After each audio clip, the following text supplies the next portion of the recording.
Since I was born, but now I am getting youth. Hakuna motangu, hakuna toga book.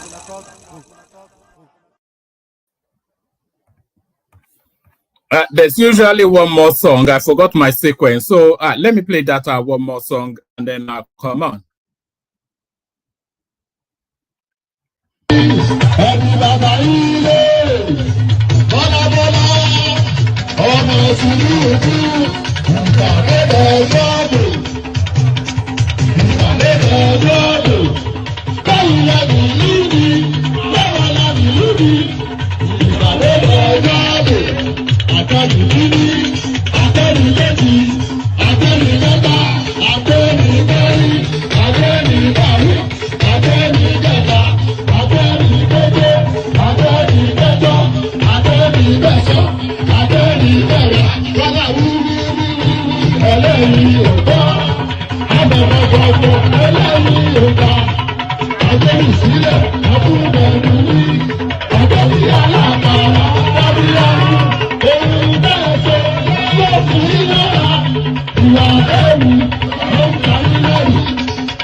And there it is right there. And that's much better, isn't it? I know you people love that song. So there it is right there. So ladies and gentlemen, we have Lift Off. So ladies and gentlemen, we have Lift Off. I started that when I put up the thumbnail earlier on, I had a completely different narrative. I was going to lead with the NNPC borrowing money to insulate the Naira and Lamido Sanusi asking that the citizenry should not be too scared to take on the governance. So that was going to be what we're talking about. But in the course of the day, of course, our portfolios are ascribed to ministerial nominees. So they are now ministers of XYZ. So that hopefully is where the conversation will wrap around. That's hopefully is what the conversation will wrap around. And I suspect that that is what the conversation will rest upon. So good to see you. Good to have you here. And how are you? Hope you've had a wonderful day. Hope you've had a wonderful day. I hope the day has gone exactly the way you had hoped it would, so that you're now in a rested thing. If your day went wonderfully, then click on the like button. And if you had a bad day, still click on the like button. I'm just on that hustle for that like now. So click on the like button. If you have no visceral objection to clicking on the like button, then you have every reason to do it. Am I coming across okay? Alexander Gomez is telling me that not the clearest audio. So can somebody else indicate what the audio quality is? Because I'm not quite sure what I can do at this end to, yes, it's pumped up to the highest I can. Anyway, until I see for a different voice telling me, then I'll assume that maybe Alexander doesn't quite have his thing turned up as high as it should. But yes, I was just saying, inviting that I am on the hustle for the like button. So, all right. So thank you, Mike. So Mike can hear me very well. So, So I'm on a hustle for the like button. Which person that is on YouTube is not on a hustle for the like button? So I am no different. So let that hustle yield reward. So we're after 100 likes. So take us there very quickly. Click on like, click on subscribe, click on the hyperlink that says StreamYard if you want to come and join us on the screen. Because the administration of Bola Ahmed Tinubu has now officially taken off. Do you understand? Do this. Take a cotton bud and clear whatever cobwebs is in your ears, so you have clarity on what I'm saying now. The administration of Bola Ahmed Tinubu has now officially taken off because all of the formations of government are now in situation. So it's no longer about the politics anymore. It's now about the administration. So we have portfolios. What am I even talking? Let me bring the headline up so you all know what we're talking about. President Tinubu's ministers and their designation. So yes, of course, as I said, our portfolios now allocated, now ascribed, now adduced, however, whatever inflection, whatever verbiage you want to use. Tinubu's ministers now in situation, but are they fit for purpose? Actually, let me remove that headline because I want to, I know a lot of you know it, but let's keep it a mystery for as long as we can for people who may not know who got what. So, as I said, ministers in situation, but are they fit for purpose? Does it mirror what we anticipated? And what sort of governance can we look forward to off the back of who got what in this ministerial list? So we all know the names and we all know what portfolios we thought was suited for XYZ. So we go through that list then and we see where that lands us. So we go through that list and then we see where that lands us. And then we go through this one as well. This was going to be the lead story for this session. Nigerian Petroleum Company, NNPCL, secures $3 billion loan to stabilize the naira. So we are back to that subsidized living that we are that we thought we were escaping from. You know, because when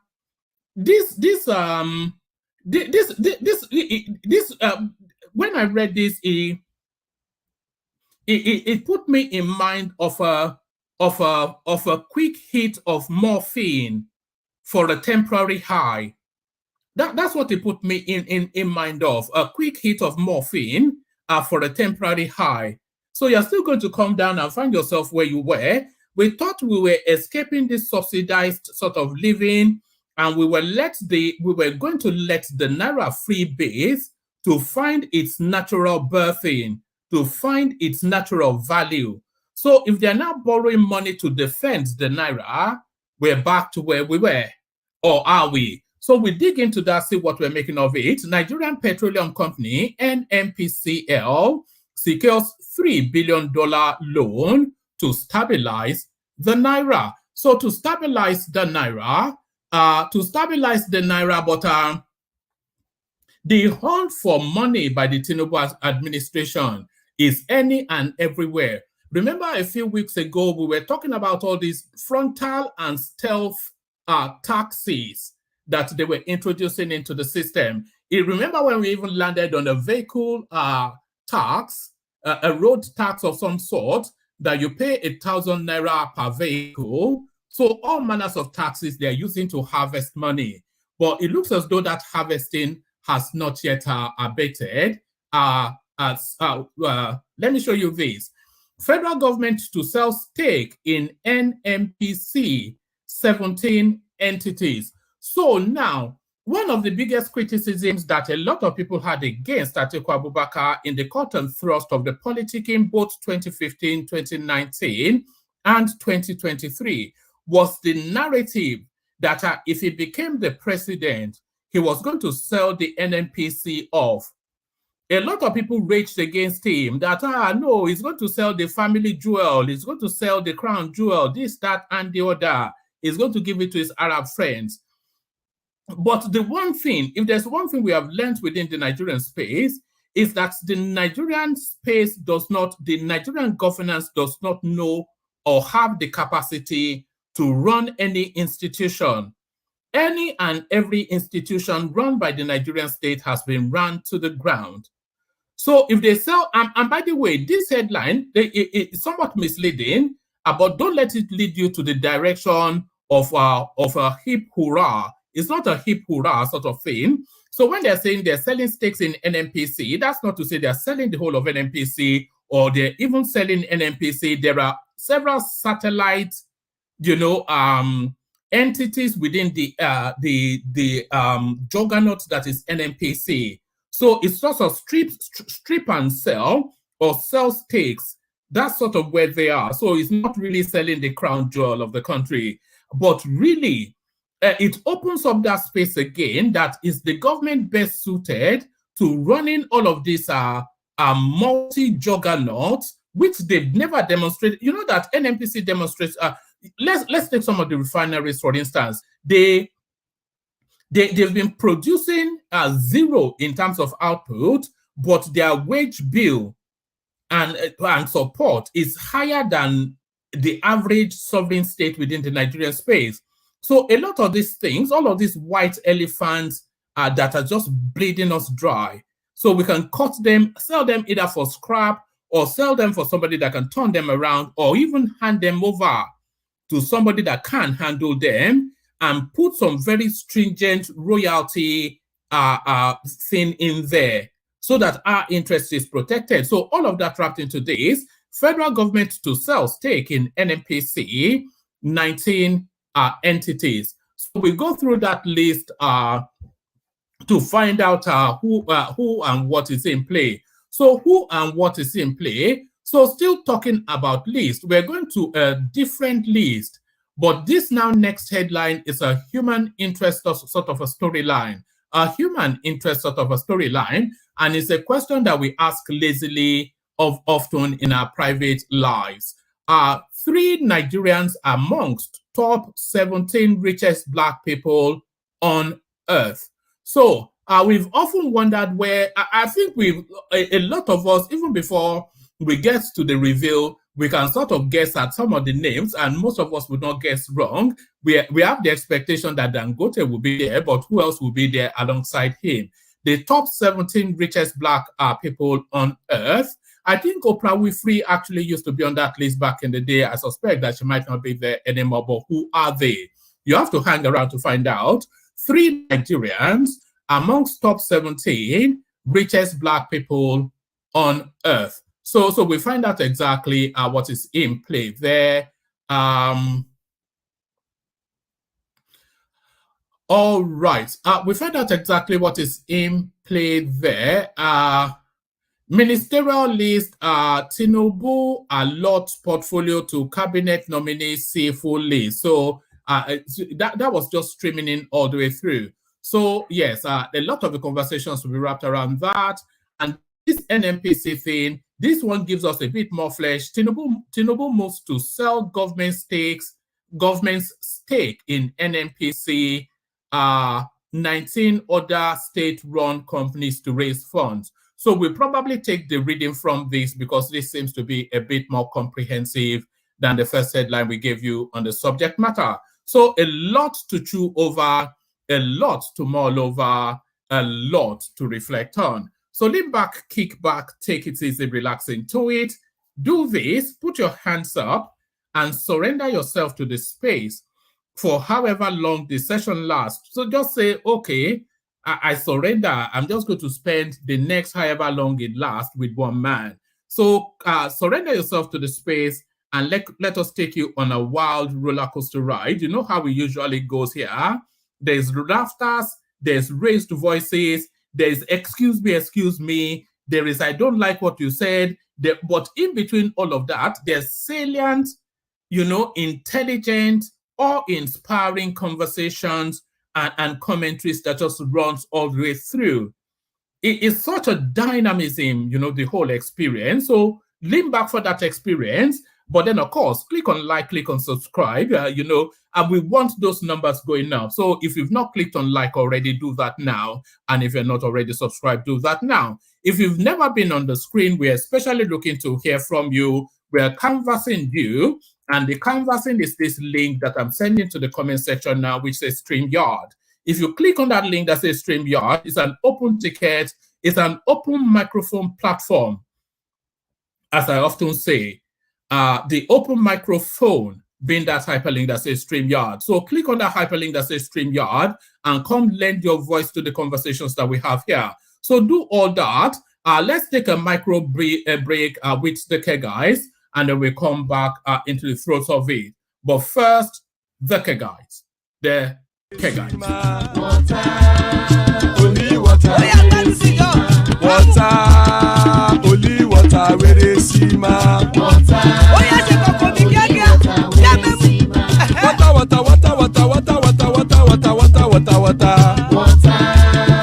only water, where they see ma.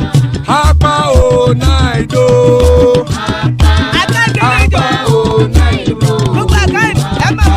Hapa you don't come o.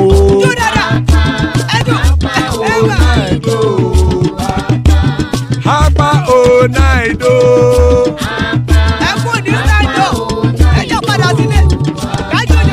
Oro kẹ̀kẹ́ ẹlẹ́mù yé o. Ilé sọ́dí kẹ̀kẹ́ ẹlẹ́mù ré o. Bobby master kẹ̀kẹ́ ẹlẹ́mù ré o. Chief Wáìlà tí kẹ̀kẹ́ ẹlẹ́mù ré o. Eruku lẹ̀lẹ̀ ẹlẹ́mù dé. Eruku lẹ̀lẹ̀ ẹgbẹ́ ẹlẹ́mù dòde ojàre o. Eruku lẹ̀lẹ̀ Ghana ti dé ẹgbẹ́ bọ́dì o. Ọmọ ẹlẹ́yẹ ẹyẹ o ó dilé o. Odúyẹ̀lá ẹyẹ o ó dilé o. Petrosonana ẹyẹ o ó dilé o. Petrosodúnkẹ́ ẹyẹ rẹ̀ ó dilé o. Ẹlẹ́kọ̀ ọ̀run mú ìní o.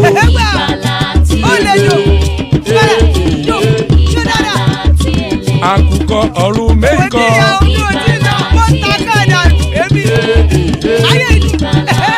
Ikú kò ní ríwà gbéṣe o.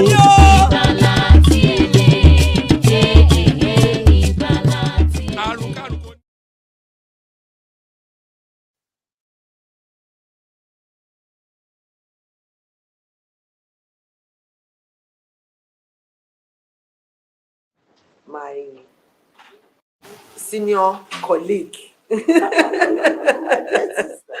So we thank God that she's here to pay a solidarity visit and for us to have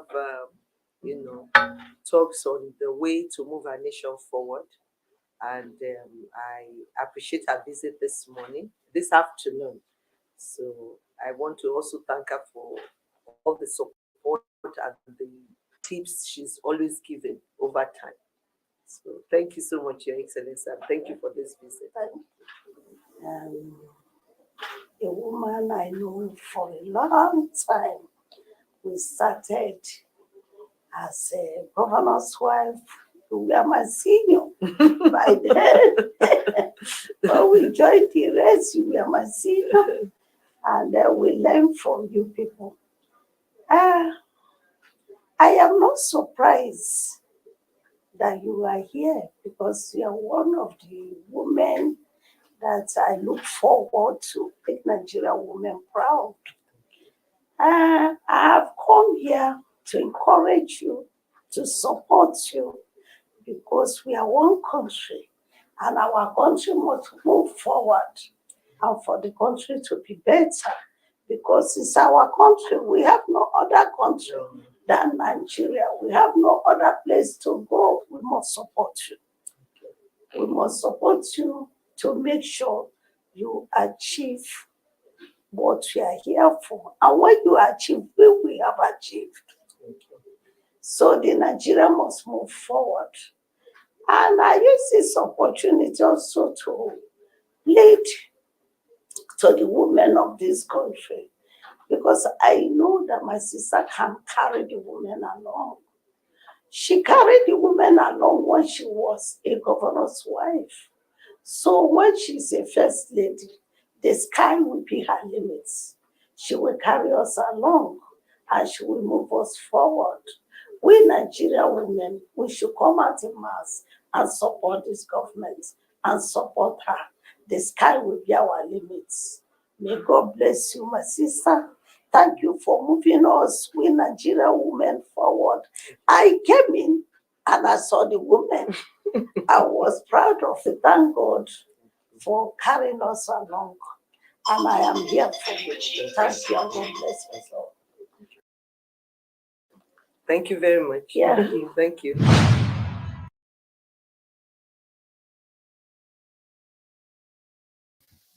Right. That was on the face of it, that was you would say that was 3 minutes wasted out of your life. You would say because that on the surface was just a meaningless interaction. I am here for my sister. It is a sister, and she's a sister. You think it is Whoopi Goldberg and is a sister's act or something, but embedded under that is a whole raft of layers of politics. So that's politics you are seeing playing out there. Just the ambiguity and the blandness of the wordings, that's high politics. But we'll speak on that in a moment. But let's get to the readouts fairly quickly, and let's kick it off with this. Full list. Tinubu moves to sell government's stake in NNPC, 19 other state-run companies to raise funds. So let's get into it. The federal government is considering selling its stakes let's do that again. The federal government is considering selling its stakes in about 20 state-run companies to bolster revenue amidst pressing financial challenges. According to a Bloomberg report, the Nigerian National Petroleum Corporation is one of the 20 firms. Armstrong Takang, the chief executive officer at the Ministry of Finance Incorporated, who disclosed the move, said the sale will be to strategic investors. He also revealed that the agency is considering options, including strategic sales and initial public offerings, and aims to implement the plan within 18 months. Takang explained that some entities need private sector to take controlling shares, and the primary consideration for the government is to create value rather than retain control. He said, it is better for us to own 49% of a high-performing entity than 90% of an entity that is underperforming. So here are a list of the spaces they are looking to sell. Although Takang failed to mention the other companies beside NNPC, our correspondence in 2022 revealed a list of 27 national assets the government is considering selling or concessioning. So now let's go through the list, see which ones you will be willing to let go. So now Tafawa Balewa Square.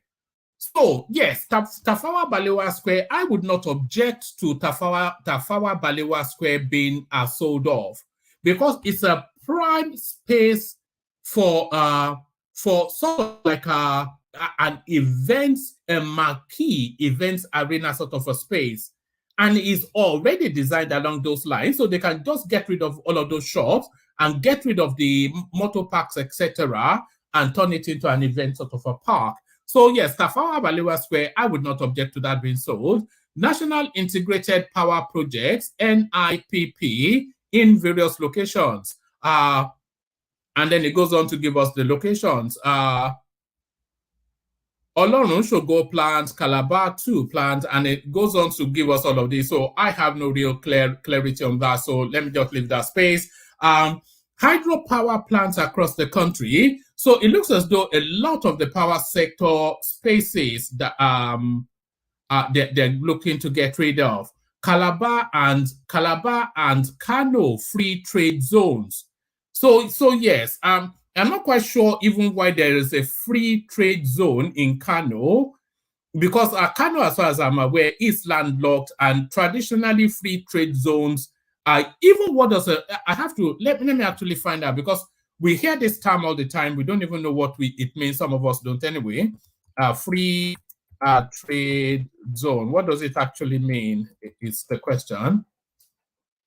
The World Bank defines free trade zones as small fenced-in duty-free areas offering warehousing, storage, and distribution facilities. It says, what is a free trade zone? Let's see if we get a more comprehensive. Free trade zones, also called foreign trade zones, formerly free ports, are an area within which goods may be landed, handled, manufactured, or reconfigured and re-exported without the intervention of customs. So yes, let's see. Sorry, I just want us to be clear on what a free trade zone is.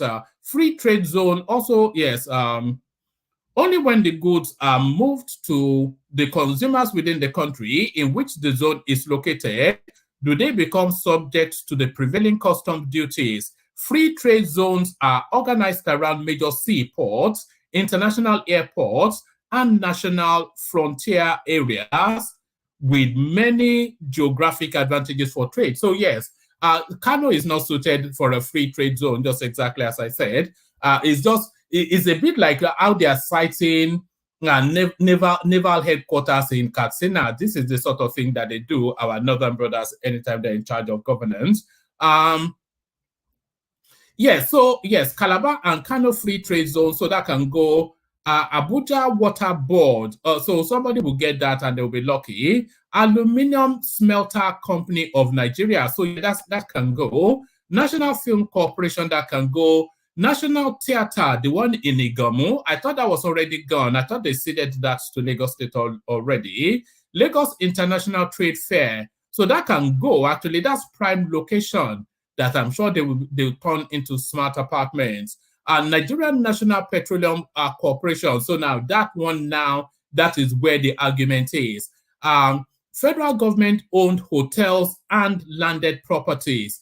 So federal government-owned hotels, yes, these are opportunities, by the way, for you and I, because I don't think it's beyond the realms of our collective wealth to buy a government-owned hotel. I'm going to actually go and research that. Government ministries like the Postal Service, yes, the Postal Service It's a prime one that can be sold and can be reconfigured for modern use. So it says good and bad news for Nigeria as global crude oil price rises to highest level in 2023. So this is going to be the narrative of Nigeria going forward. Whenever whenever the price of oil goes up, we shout hurrah and then we cry in pain. So that seems to be the narrative of that space. So swiftly moving on, and let me go on to this. Let me go on to this one. I'm trying to leave the ministerial list to much later, just to tease you guys a little bit. So let's go on to this one. Nigerian Petroleum Company NNPCL secures $3 billion loan to stabilize Naira. According to the Nigerian National Petroleum Company, NNPC Limited, has said it has secured an emergency $3 billion crude oil repayment loan to stabilize the country's exchange rate. So just my loose understanding, just off the back of that kickoff, an emergency $3 billion crude oil repayment loan. So they borrowed the money, but they pay back in crude rather than pay back the money itself. You know, so that has to be the understanding of that. The company said this in a tweet on Wednesday, adding that the $3 billion is from Afriksim Bank, the trade finance bank for Africa. Is that not the bank that no, that's not the bank that the Nigerian guy oversight.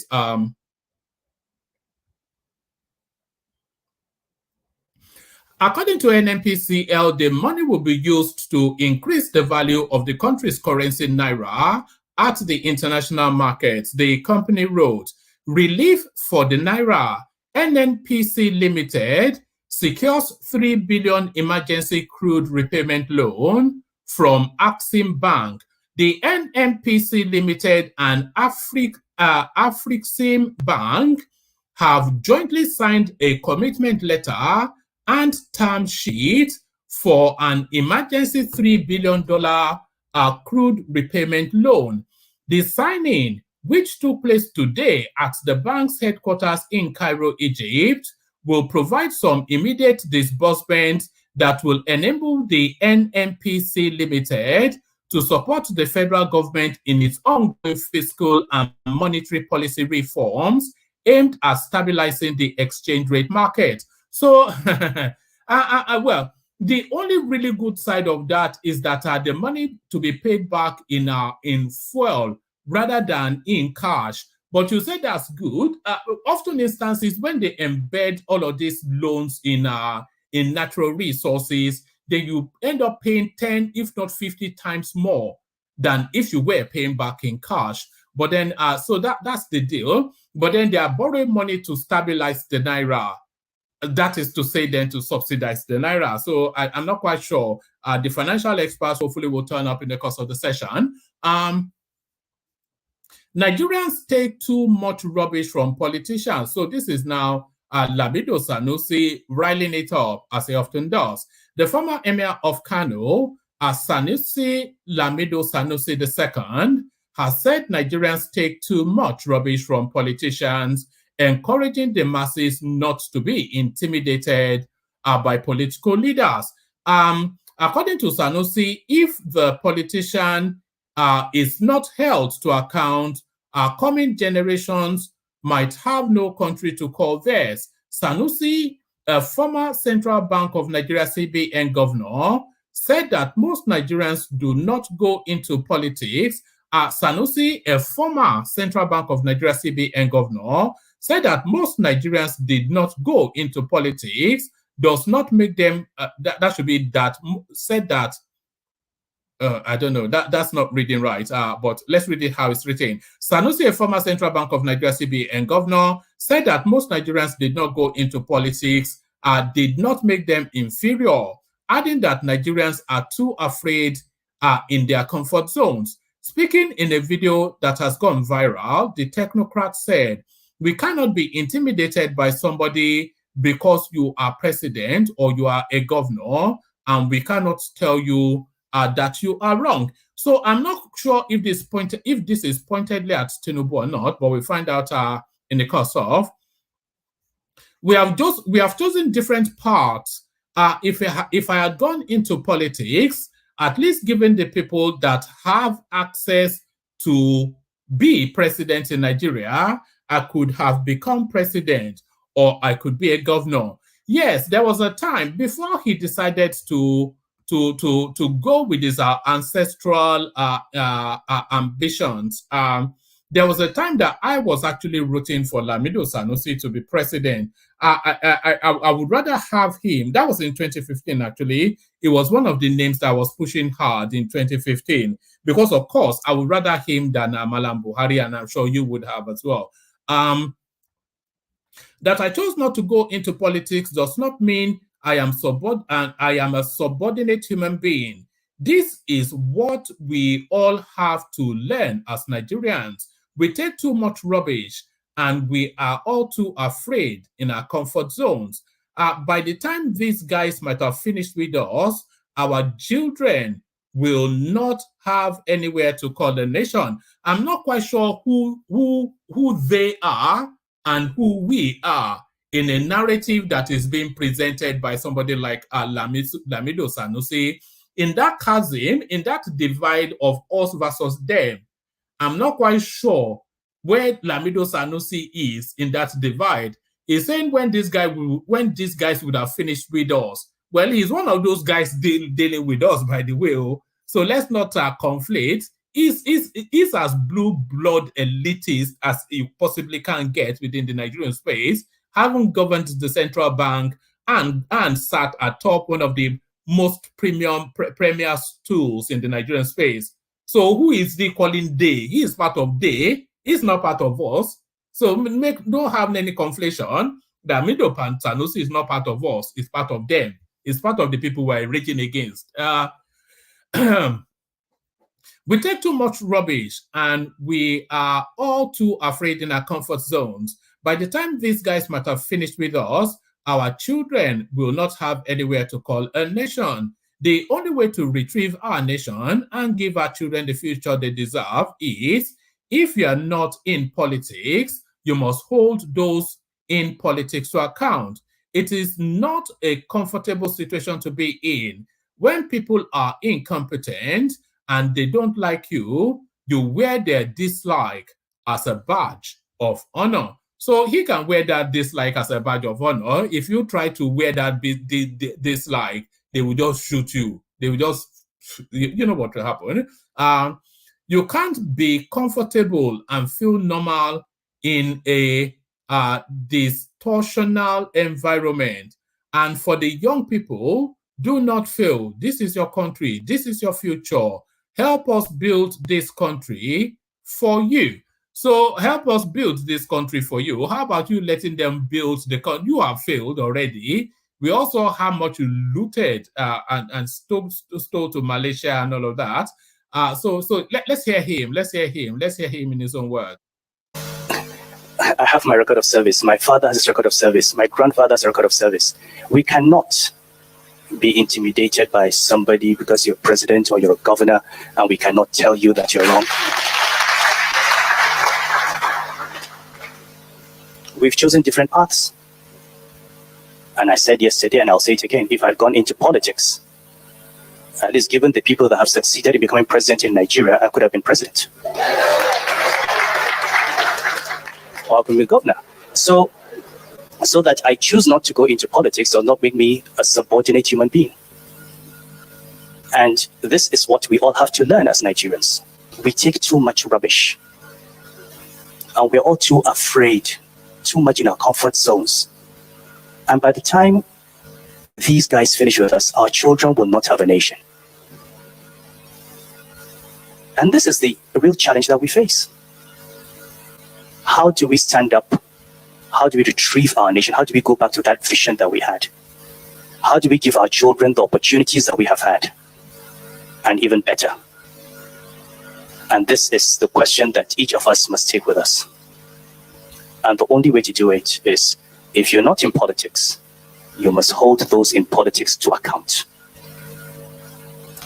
It's not a comfortable situation to be in, but believe me, when people are incompetent and they don't like you, you wear their dislike as a badge of honor. You can't be comfortable. You can't be normal in a dysfunctional environment. So we must get outside our comfort zone, and that is only will change this country. And for the young people, do not fear. This is your country. This is your future. Take hold of it. Work for it. Build it. Don't let anyone tell you to run away because you have a degree. Go to England, go to America, go to France. This is your country. You're coming back here. So let's work to build one for you. And you help us build this country for you. Thank you very much. So there it is. So that was Lamido Sanusi inviting you to grab it, snatch it, and run away with it. So grab it, snatch it, and run away with it. So grab it, snatch it, and run away with it. And people who grabbed, snatched, and ran away with it to land at the top of the world. Pardon me. 3 Nigerians amongst top 17 richest Black people on earth. So who are they? You already know the runners and riders. I just really want to see where they fall in the hierarchy, because there was a time that not Lamido Sanusi, but Dangote was the richest Black man alive. Despite economic headwinds that affected Nigeria's economy, 3 Nigerians have appeared in the list of richest Black people on earth. They are Aliko Dangote, so no surprises there. Abdul Samad Rabiu, so no surprises there. And Mike Adenuga, so no surprises there. I wonder, there's a region of Nigeria that tells us that everybody is jealous of their wealth, but I'm not quite seeing that on the list. Aliko Dangote, president of the Pan-African conglomerate, the Dangote Group, tops the list. So here is a list of 17 richest Black people on earth. Number 1, Aliko Dangote, $10.8 billion. If that guy is not worth 3 times that, then I'm a banana. Aliko Dangote, Africa's richest person, founded and chaired Dangote Cement, the continent's largest cement producer. He owns 85% of publicly traded Dangote Cement through a holding company. Dangote Cement has the capacity to produce, so it goes on to tell us all of this XYZ. Next in line, so the richest Black person actually is Aliko Dangote. So the next richest is a guy called Robert F. Smith.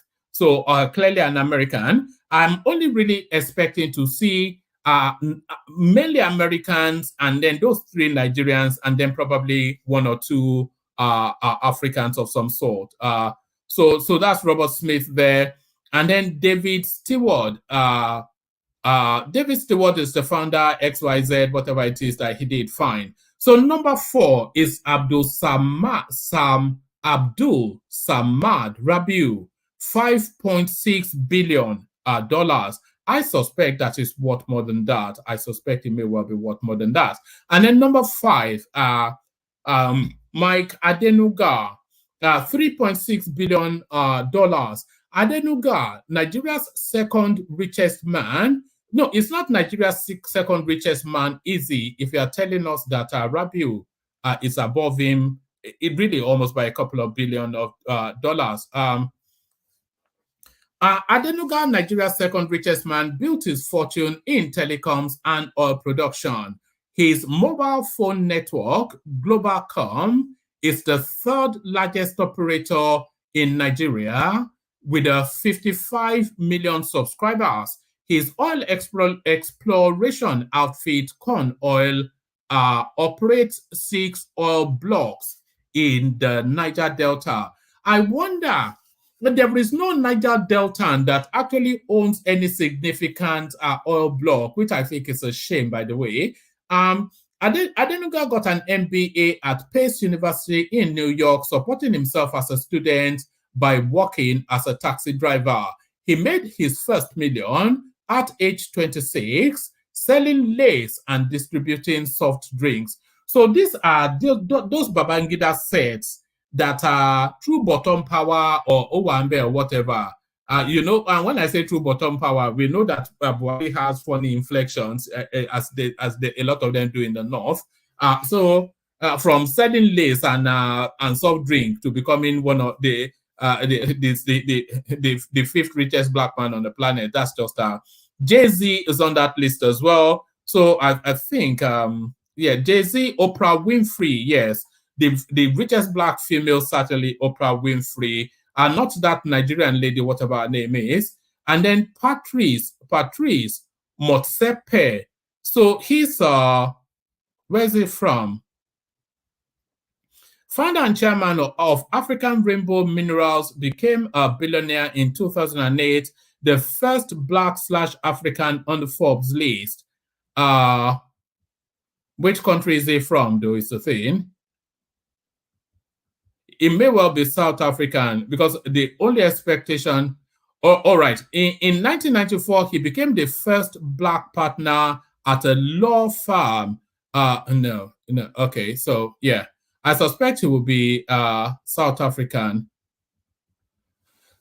So that's the rich list. So let's go on from the rich list. Let's really go to the list that you are all interested in. I think I've held you in abeyance for long enough. So we will make this the last readout, and then we come into the room, see what is going on. So here it is, ministerial list. Tinubu allot portfolios to cabinet nominees, see full list. So it's really just who gets what is the most important part of it. President Bola Tinubu has allocated portfolios to his ministerial nominees. The list was announced to journalists by the special advisor to the president on media and publicity, Ajuri Ngelale. According to Ngelale, Tinubu appointed Wale Edun. Okay, so let's just go through the list. Let's go through it here. So full list and ministerial portfolio. So they've done it by sub-regions. So Southwest, Minister of Communications, Innovation, and by the way, we want to also see if new ministries are being created or ministries are being converged together. Because Ministry for Digital Economy, that was Issa Pantami, wasn't it? And Ministry for Communication, that was Lai Mohammed. But it looks as though they've all been converged into one, and the glove fits the hand in this instance.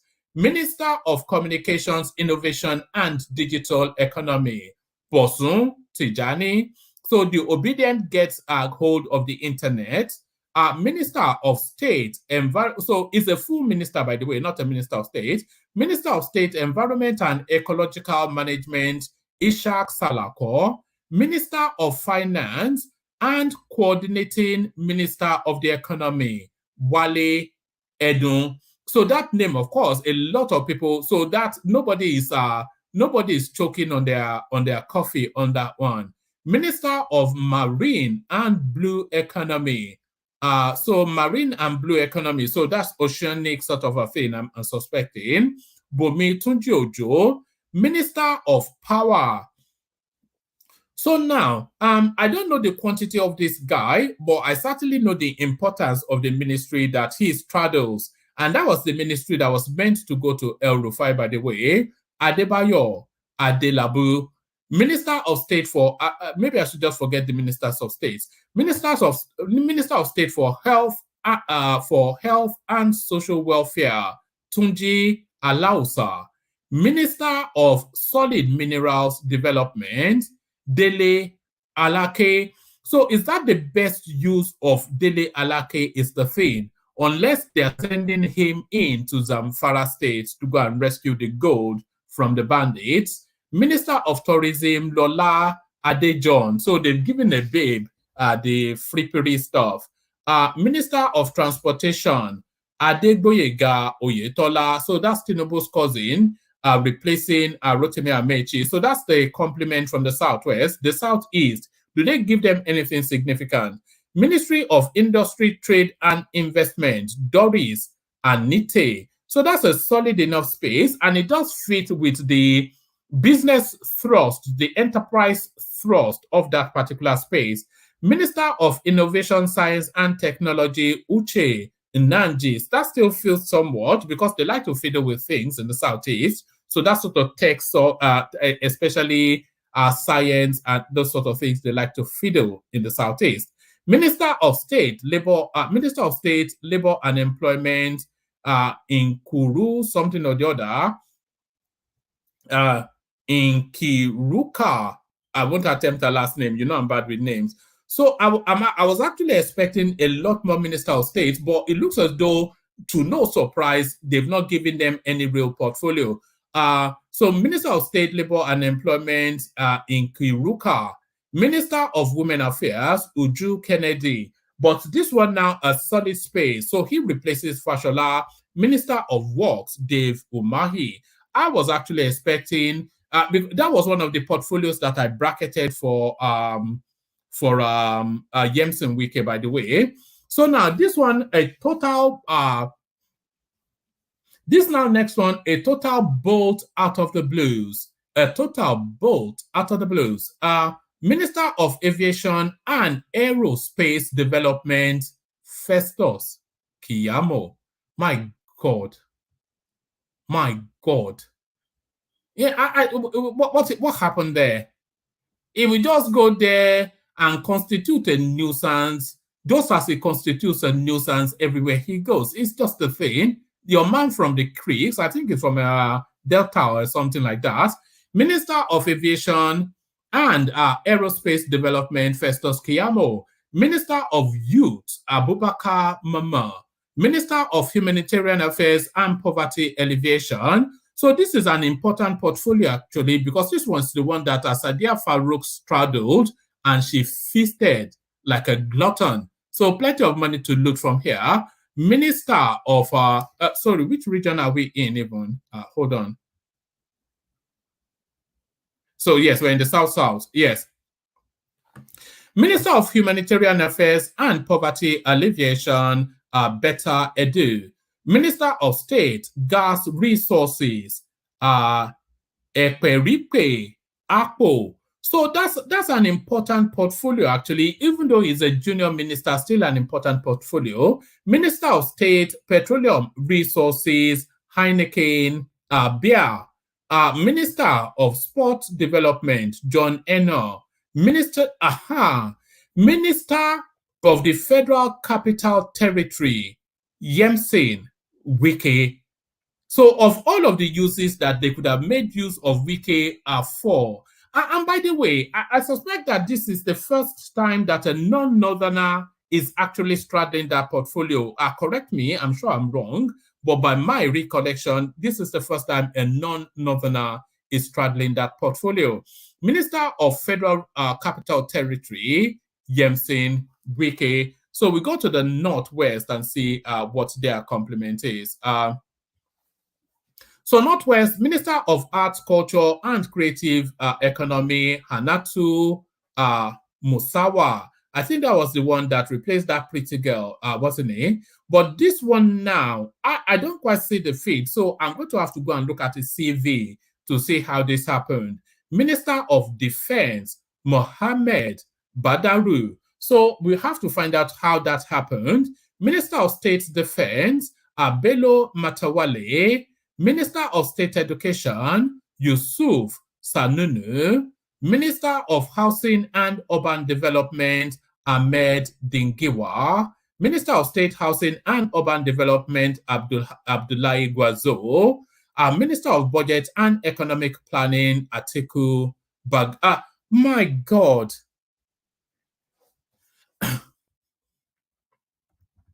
I'm not quite sure about this one. No. Yeah, you know, because there's still monies being recovered from the Abacha loot from this guy, who is the bagman for the Abacha looting space. And he's actually negotiating how much he's going to give back to Nigeria and how much he's going to keep for himself with the American states. The Americans, we will look at his CV, and they're putting this guy in charge of budget and economic planning. My God. I don't know, man. Is this a recipe for failure? Minister, that's Atiku Bagudu, by the way. Minister of Environment and Ecological Management, Kaduna. So they've not given it to anybody. So they've put Kaduna there because there's a slot now missing. Yet, of course, the narrative of El Rufai. If they can persuade El Rufai to come back, I suspect they will reshuffle some of these people.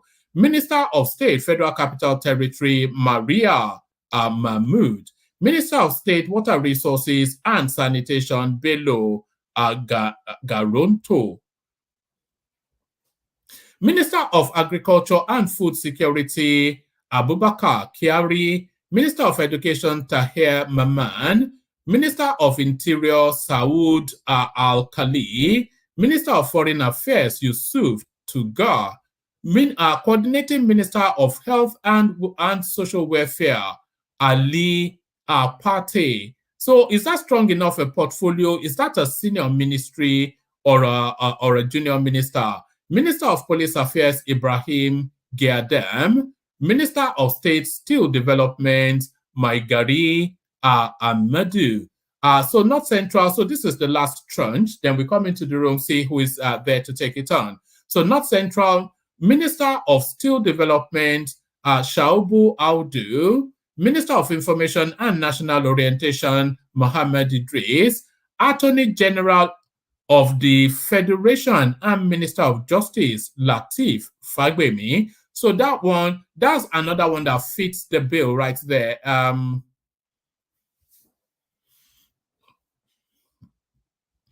You see, there are certain portfolios that, anyway, we'll get to that in a moment. Minister of Labor and Employment, Samuel Along. Minister of State Police Affairs, Imam Suleiman Ibrahim. Minister of Special Duties and Intergovernmental Affairs, Zaifania G. Salo. Minister of Water Resources and Sanitation, Joseph Utsev. And Minister of State, Agriculture and Food Security, Aliyu Abdullahi. So Aliyu Abdullahi. So now let's come to it. We've got so that's Ayo tipping to the platform as it often does. So thank you, Ayo.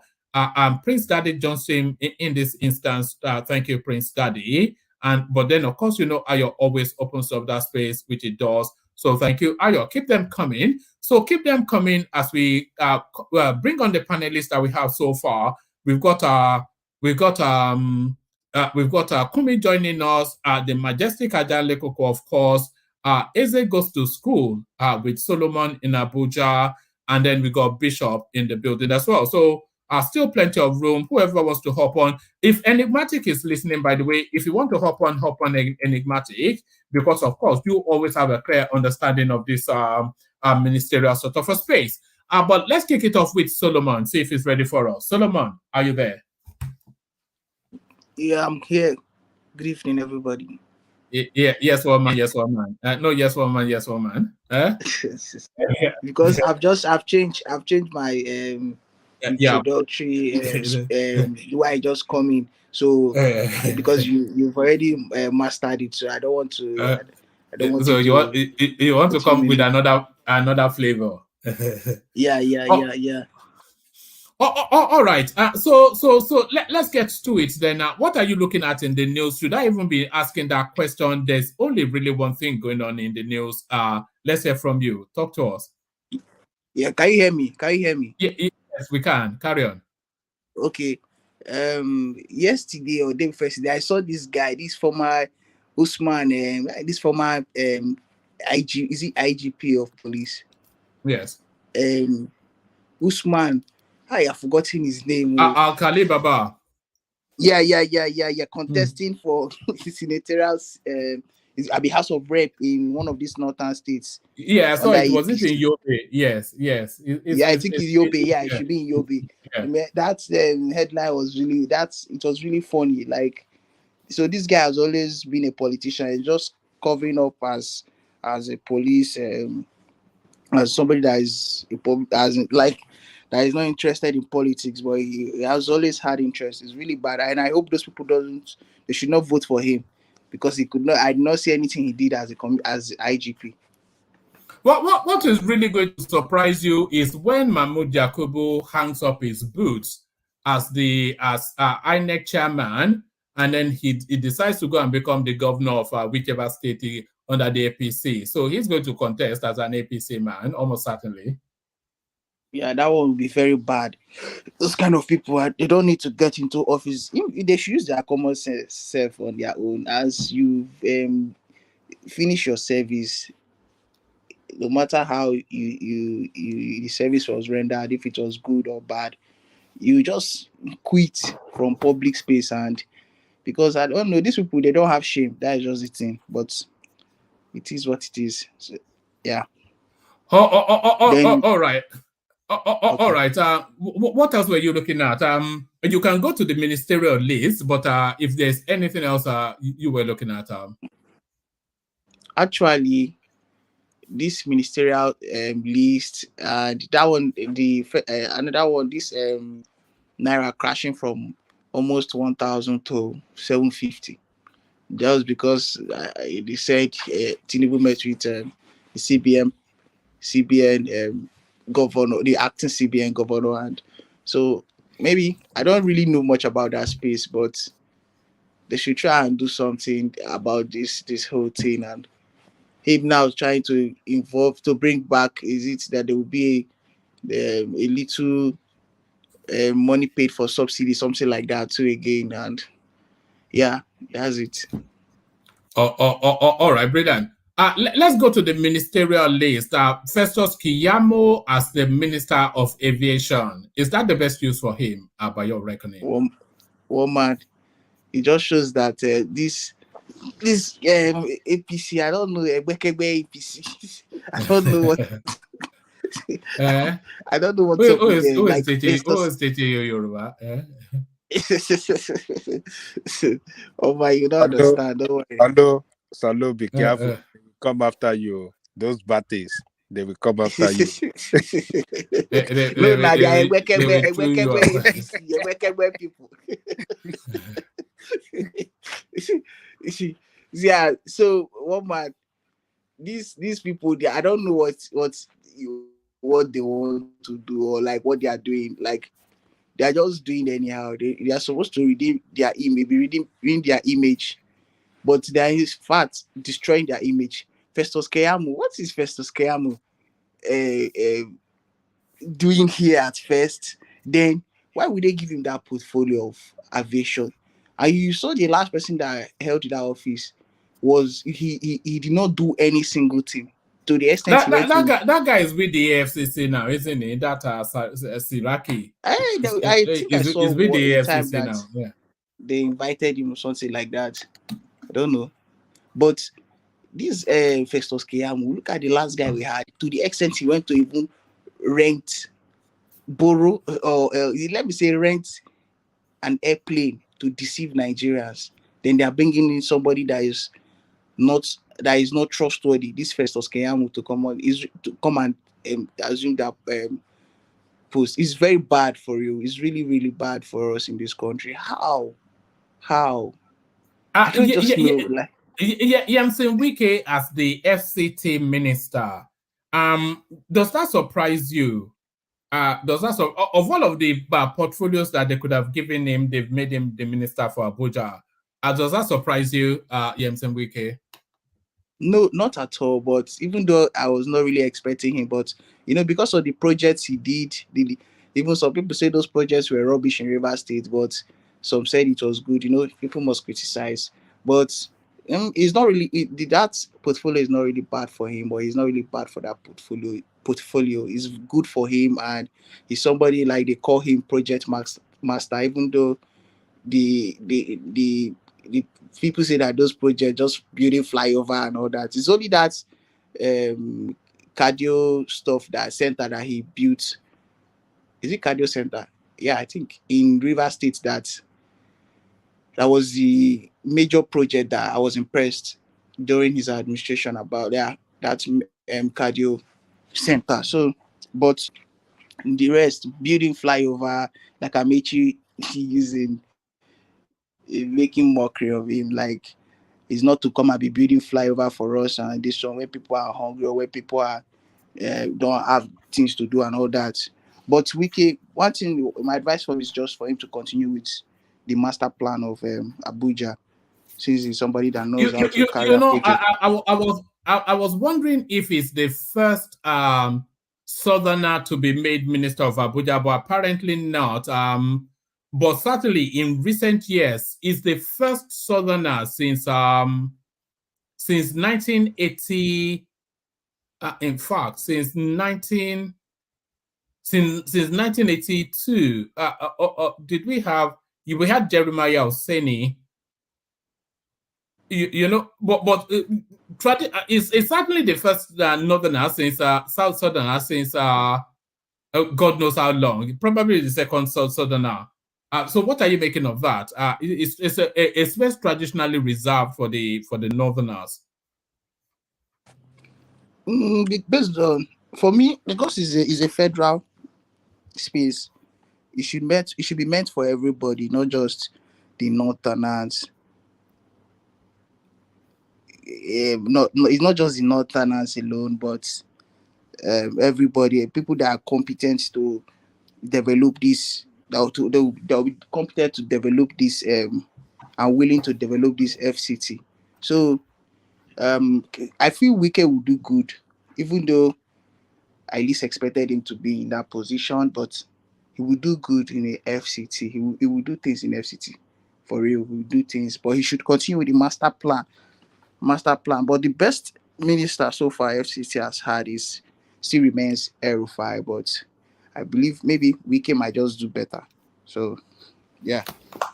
All right, brilliant. And you've already touched on it. The NNPC borrowing $3 billion to stabilize the naira. Is that a good move?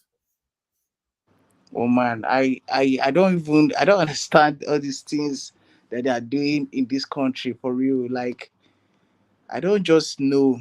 I don't know. I just feel like we're deceiving ourselves. Like, all these things, different measures that they say they've been taking up to make this naira to be stabilized and all that. Still yet, things are still, like, the naira is still depreciating, and I don't know, woman. I thought you said they appreciated sharply today. No, see that which one is it? Just because it just the dollar just it just went down, and but to me it's really nothing. 700 to $1 is still nothing to me, to be honest. It's still nothing, even though it went down to 750, but it's nothing, to be honest. So, oh man, I don't understand. These people are just winding ourselves. Solomon is back. It has depreciated again. Really? Can you imagine? So this evening. Yeah. Where is it now? Sorry, $700, 700 naira by the black market or central bank. It should be, that's the one should be the official, central bank. We don't be the official. So definitely we don't look at central bank anymore. We don't look at central bank anymore now. It's now 140 naira as naira last night in black market. But well, it fluctuates sharply anyway. That's what it does. But if it doesn't affect the black market, then it's not ready. It's meaningless, because right now it's black market we used to determine the rate. If any rate does not affect the black market, that means it's not really making any sense. You should put 5 naira or 10 naira. They should remove that arbitrage. They should merge black market and the private market and the central bank rate. If they don't do that, that means they're not ready to move the economy forward. That's the only way. I do a bit of currency trading, and today I sent in the morning I sent to my clients 1,195 naira to the pound. And then by midday, I sent to them 1,175 naira to the pound. And then just at the close of business, I sent to them 1,140 to the pound. But you can see one man. That's all within today. So today, 3 times. Whoever bought early in the morning, there's a 45 naira differential already there. Yeah, because me, I bought last night. I wanted to buy like $3,000 just emergency, but I couldn't buy $3,000. I had to buy $2,000 because the money just keep going up. So they should work on that arbitrage too. Otherwise, people will cry. One man. Let me talk about this Matawale portfolio. It's really crazy. Somebody that could not protect his people, that did not have any defense strategy in his state. Matawale. Yeah, it was not the one that said they should pick up arms and defend themselves. Yeah, but when he was governor, which ministry did he get? Minister of Defense State. All right. Let me see. Yeah, carry on. Let me see where he is. Somebody that could not protect his people all of a sudden is becoming minister. So if he can't protect what they call it, Zamfara, then how will he? Even though he's not holding the major because he's on his state and not the. But how will he protect the people under him? So this list to me is not really. Then this lady, better I do. I want to see how she would go about this poverty alleviation scheme because that was this thing under that she is part of her portfolio. All right. I don't know. The thing is, we don't really know her quantity to the level of knowing how well she may or may not perform. Yeah, but I don't think that kind of lady who is meant to hold that kind of office, that one is still trending. She's still a slave queen. Let her not go and use money they will give her. I mean, you know what I'm saying. I know the lady very well. I followed her up during that campaign period. You know, she's still young. There are still young people who are good, who can handle that post. But that's portfolio. But I don't think this lady, she's still a trending girl. You know, go carry money where they'll give her to carry out some assignments. Use them just like some things they're even saying that was circulating that this palliative something or something. There's this money that they said they dispersed and Senate I do on sharing the money. It's really crazy. How long are we going to continue like this in this country?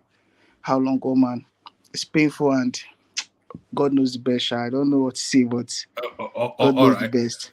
All right, brilliant. God always knows the best. So God knows the best. So stay with us, Solomon. I'll go to Bishop next. Then after Bishop, I'll come to you uptown. So Bishop, you're up next. Because I really want to tackle this ministerial space. Hopefully you have a good understanding of it.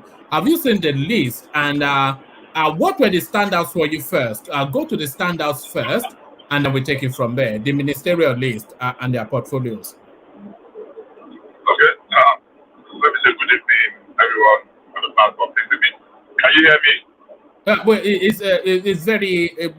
It's not a good quality audio anyway. But carry on. Let me slow down. I just was somewhere to park. But let me say again, good evening, fellow compatriots, and please click on the like button as you come in. Thank you for doing that for us. At a glance, I will rate the ministerial leave as, I'll give it 60%. Not too impressive, no. That's for me. Sorry, I'm trying to pull out of the road so I can make my 5 minutes contribution and continue. So I would say I'm not too impressed. Maybe 50-60%. Some are a real suitable fee. Others I don't know why. So my general something is that. But before I say that, I want to quickly say something on what Solomon said about what policeman, what is going to politics. I think that was an unfair assessment. The man wants to go to House of Rep, he's going to represent his people, that he served in the police force as a police commissioner or minister, police IG. Does not disqualify him in any way. In the last election, we had a chief justice of Anambra State that contested to be the president. He was a chief judge. He contested an election. Nobody saw anything bad in it. In this 2023 election, we saw Jega team up with the likes of what's his name, Pat Utomi. Say they are the big tent, the third option. What were they calling themselves? They wanted to unseat the APC. Everybody applauded. They hailed them. Yeah, that was the immediate past chairman of INEC. But so Al-Kani Baba was contesting as an APC man is really where. But if you want to navigate quickly back to the ministerial list, land that and then come back. No, I know. I'm not talking of party. You can choose any party he decides to. That's what I'm saying. When Mahmoud Jega chose the third party, the third what do they call it now? The third, what do they call them? The third option or something. The third force. That they say they have the big tent with Patu Tomi and the rest. Nobody saw anything wrong. So, all right. Let's get back to the ministerial list. Which ones? Take us first to the ones that you feel fitted the portfolio. So let's start it from there. Which ones did you feel fitted the portfolio? Well, I think Ali Pate. I mean, nobody. That was where everybody was looking at. Latif Fagbemi. I mean, I just heard them from you now. So whichever one I remember. Ali Pate for head. Latif Fagbemi. Wale Edun. The Bosuti Jani guy, a key fit. But honestly speaking, I would have preferred him to be a minister of state in that same ministry, at least for a few years. Why though? Why though? If it's a globally recognized expert, it looks as though they actually headhunted him specifically.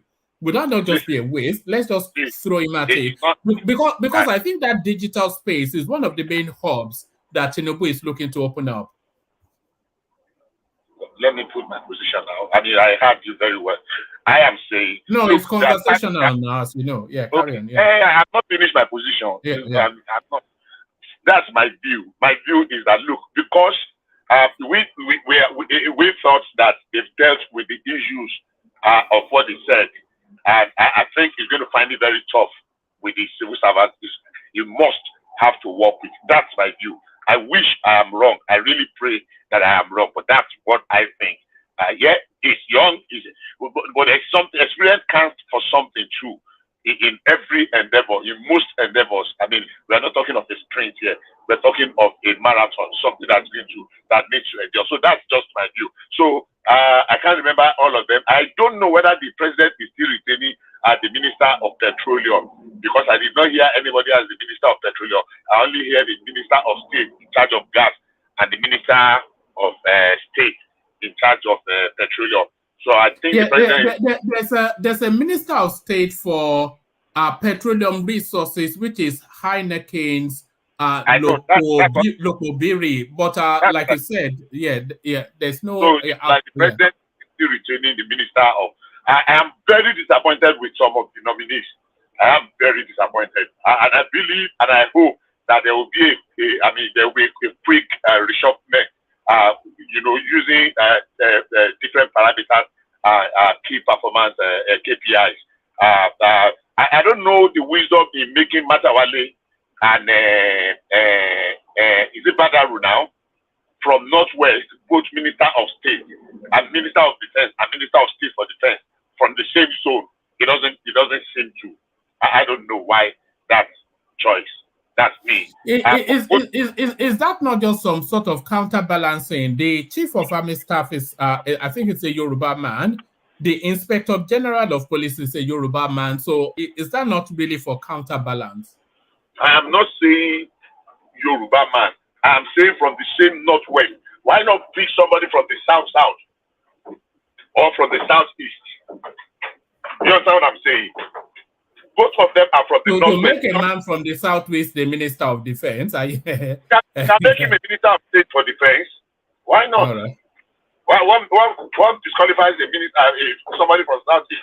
Why not? To put guns in the hands of somebody from... No. Omar, why are you talking like this now?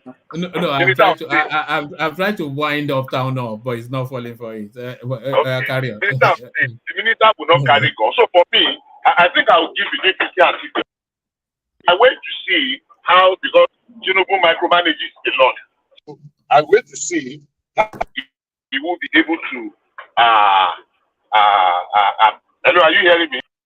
Yeah, we can, but it's still quaky, but we can carry on. I think it dropped now, so he's dropped out completely. So let's go to Uptown then. Uptown, you're up next. Bishop seems to have lost connection. Hopefully you are there, Uptown. All right. Let's go to Ajanle Koko. Ajanle Koko, are you there? I'm here, woman. All right. All right. Ajanle Koko, let me go to Uptown and then. Okay. What do you want to do, Uptown? No. Let Uptown go. Let Uptown go. Yes, Uptown. Speak to us about the portfolios attributed to the ministers now. So they are ministerial nominees, now ministers fully. So the portfolios are ascribed the good, the bad, and the ugly of it. Uptown. Yeah. But before you do, let's hear from Alexander Gomez, who joins us. Alexander, Okay, sure. your usual cameo appearance. Yeah, I had to come in because we have new ministers in place now. So I just had to come in to just say hello to everybody. I hope everybody's doing okay. I heard what Solomon said, that the dollar dropped to the Naira gained some grounds against the dollar today. I think the dollar dropped to 730, 750 to a Naira. But I think Uptown gave the impression that was a temporary drop. So it's come back again. I don't know. I think I said on the comment section that Tinubu is practicing voodoo economics. A very good expression to use, and I understand what that expression means. Very good expression to describe what's going on in Nigeria, borrowing to stabilize the Naira. A very unethical way of doing things, but hey, that's Nigeria. I see that they've broken up some ministries. Like Works and Housing is only Works now, Umahi. Yes. Yes. Like there's another one that and then they seem to have merged some as well. The Ministry of Communications is now the Ministry of Communications, Innovation, and Digital Economy. So yeah, it they looks gave as it though to that boy, the IT expert. Tijani. Yeah, Tijani. Yeah, Bosun Tijani. Good move. I agree with that as well. Yeah, Matawale shouldn't be on that list. I agree totally what Solomon says. Solomon's so young, but his submissions sometimes are sublime. I fell in love with him when he was doing the permutation as to who was going to win the elections, and 9 times out of 10 he was right about the whole thing. That, for me, throughout the campaign season, that was the highlight for me. I'll never forget that. Sometimes I go back and replay that part, and it's just so catchy to watch. So we have Wale. I think he has Minister of Finance, Minister of Economic Planning, something like that, right? Yes, that makes sense. Minister of Finance and Coordinating Minister of the Economy, Wale Edun. Yes, so we have that. The Budagu. Yeah, the guy that is the guy that's an Abacha protege. He's carry on. That one really surprised me. Yes, but carry on. Yeah. I don't know why he was even nominated in the first place. I wasn't too pleased with the.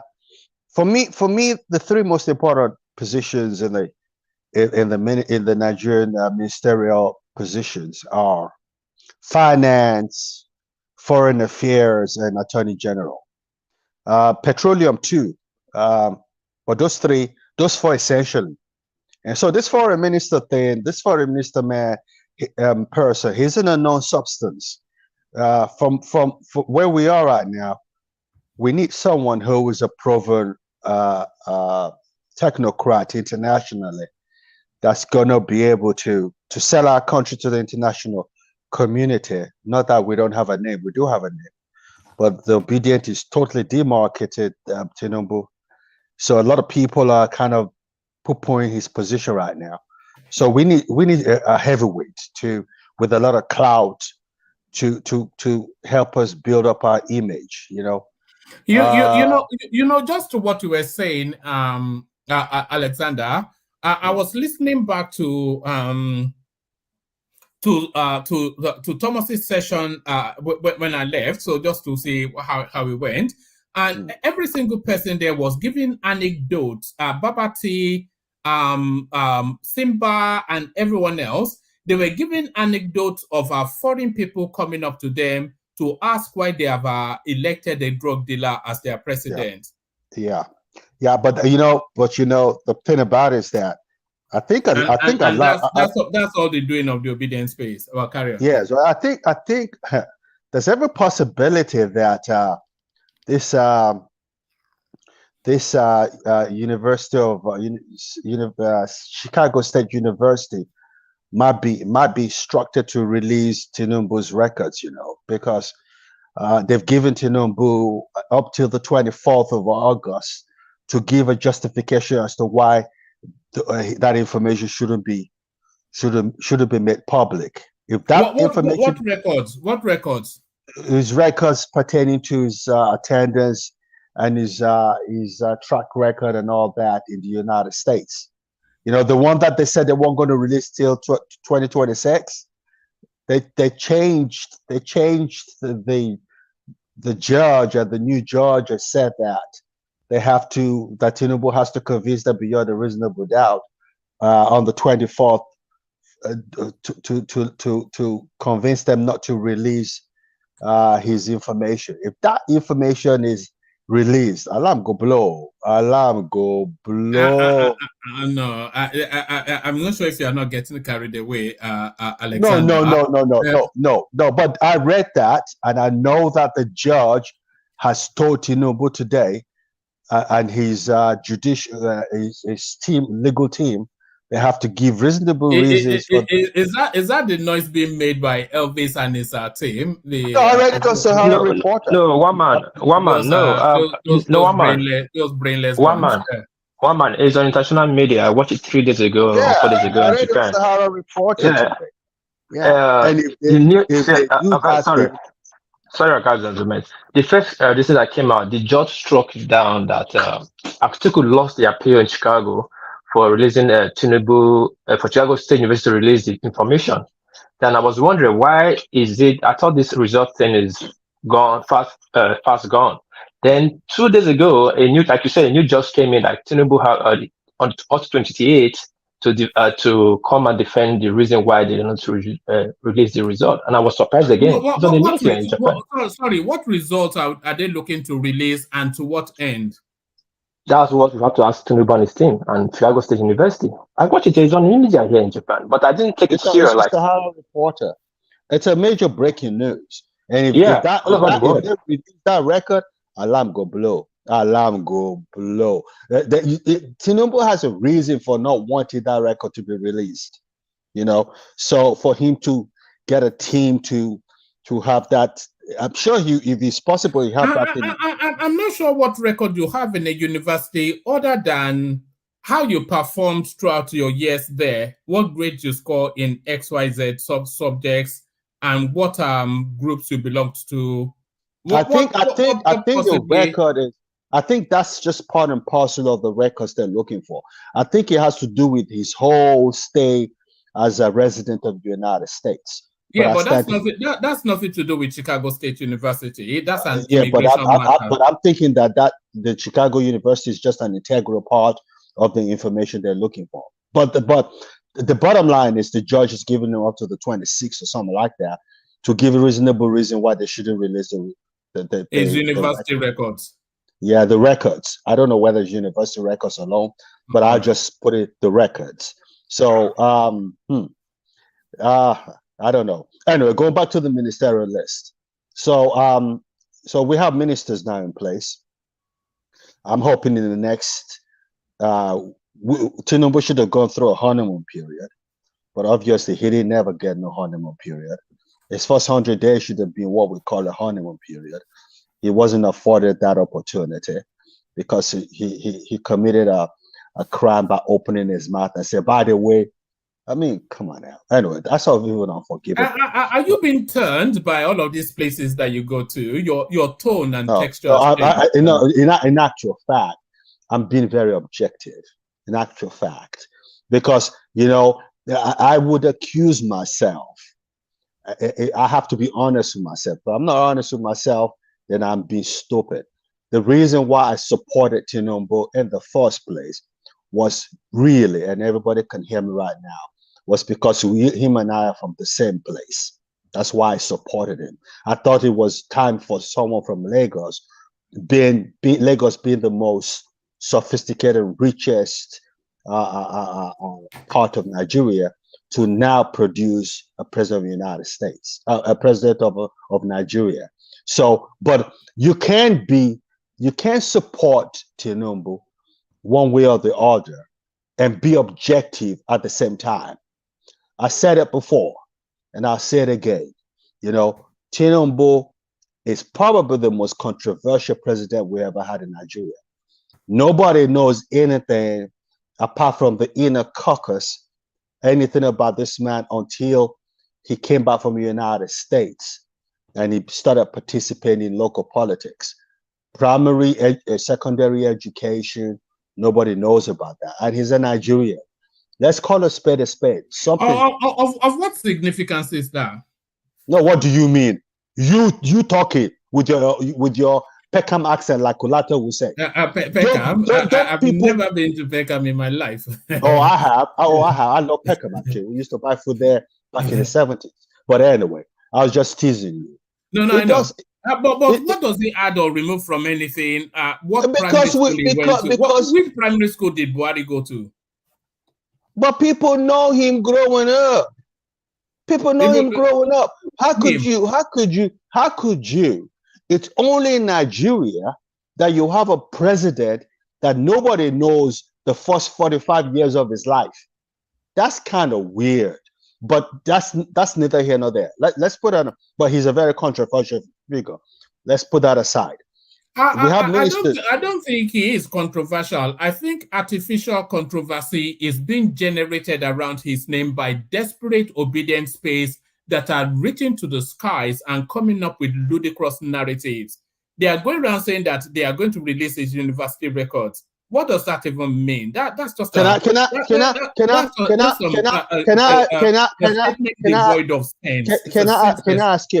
ask you a question? Yeah, go on. Do you believe in your heart of hearts that Tinubu is a 70-year-old man? I think he is. Because I saw him as the governor of Lagos State, and he fitted that age bracket. I think what you're seeing with Tinubu is misspent youth. Would you believe that Charlie Boy is 73? He looks like a 50-something-year-old man. It's a matter of genetics, isn't it? It's a matter of genetics. No, I believe that because I've met people. I am even in the United States here. A lot of people think. Okay, let me phrase it differently. Would you say that Charlie Boy could pass for a 50-something-year-old man, even a late 40s man, Charlie Boy? No, he won't. No, when you see Charlie him in real Boy, life, Charles when you see him in real life, he can't pass for a 40-50-year-old. You can tell me he looks good for a 73-year-old man. I'll take that. Would he pass for a 50-year-old man? No, he looks older than that. In real life, he looks older than that. No, but I think yeah. Oh, go on, Princess. Hello, good evening, everyone, or good morning, wherever you are. Please, I have a question for the speaker. He was saying something about Tinubu, nobody knowing anything about him for the first 5 years. Yes, that was what I said, madam. Yes, so that's what I said, madam. Yeah, my question is, are you sure nobody knows anything about him? I think maybe because maybe because I know more than I'm letting out. Why don't you look at it like that's that? What I'm saying, because I think the question should be, or the statement should be, nobody. I mean, you don't know anyone that knows him. The first 45 years of no. You're actually, with due respect, man, you're being presumptuous. You don't be presumptuous by putting your question like that, because you can't sit where you are in Houston and categorically tell me I don't know of anyone that knows of him. That would be a misconception, a fallacy. You know, I'm not here to start. My concern is this: is there anybody in this world that does not have anybody that knows it? Did they just drop off the sky?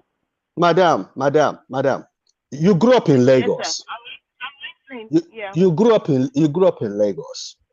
I've heard your submissions. You say you are a Nigerian woman, but you grew up in Lagos. If you are from Lagos Island, madam. Can I interject 1 minute? I think we have to move away from this thing. This is no. Let me just say this. Let me say this. Let me just say this. If you if you're from Lagos Island, people there know themselves. The reason why I'm saying this is because I'm saying that Tinubu is probably the most controversial president we've ever had in Nigeria. So, but according to Ajale Koko, he has his reasons. I know why he's saying this. So let's keep that aside. I respect Ajale Koko's reservation about this conversation. So I'm going to put that aside. But let's go back to the topic in conversation. We have the ministers in place. Let's jumpstart the economy. Let me see what Wale is going to do. Wale Edu is going to do. Let me see what Dr. Edu is going to do to take us out of the doldrums we got ourselves in. You know, I used to be told when I was very young by my uncle in Lagos that, you know, when you take a plate and you throw it on the floor, it breaks easily. But you know how difficult it is to put back the plate. So it's next to impossible. It's difficult. So we have the worst economy we had in Nigeria for a long time. We are where we are. We need to look for what we're going to do to take our people out of the poverty that we are right now. So, woman, that's why I called. Impressive ministries. I'm surprised that what's his name? I'm surprised that I hope people are hearing, because I hear a lot of quiet over there. Are you there, woman? Hello? Yes, we can hear you. We can hear you. We're hearing you. Okay, so but woman is woman on the platform? Anyway, maybe going to the fridge. I'm here. We can hear you perfectly. Carry on. I was responding, but I was muted. But yeah, we can hear you. Carry on. So I'm surprised they gave Wike the Federal Capital Territory. I thought that was going to be were you disappointed? Were you disappointed that was what he got? What would you have rather hear? I thought he had more to offer than just being a minister for the federal territory. I think so as well. I think so as well. Yeah. So, but like someone said, my most respected panelist, Bishop, Tinubu has a propensity to micromanage his people. So I think these people are going to be shifted around constantly based on performance and all that. I think that we can use a much bigger position. Well, we see how that goes. So thank you for having me, one man. Thank you for having me. All right, thank you, Alexander. So that's Alexander Gomez, who drops in to give us his usual cameo take on matter. So back to you, Uptown. And still from where Alexander Gomez was. So the ministerial list, start from the wiki that Alexander just spoke on. And do you think that was a good fit or would you have thought that he would have fitted better Uptown the homie? Yeah, that's the first time you call the full name. Okay. Thank you very much, one man. Thanks. Welcome everybody, the panelists. Welcome to the greatest show in the world. Please click on the subscribe button, and if you love me, please let the likes match up with the viewership. Thank you very much. All right, one man, down to business. Ministerial list. One man, we've dropped a verdict on the ministerial list before now, and you know what the verdict is. So the only difference now is the allocation of portfolios. Yeah, nothing shocking. I mean, a few shocking ones, but nothing. I mean, I've already lowered my expectations already, so yeah, the shock is not too much. Okay, from your But lowered expectations, but yeah.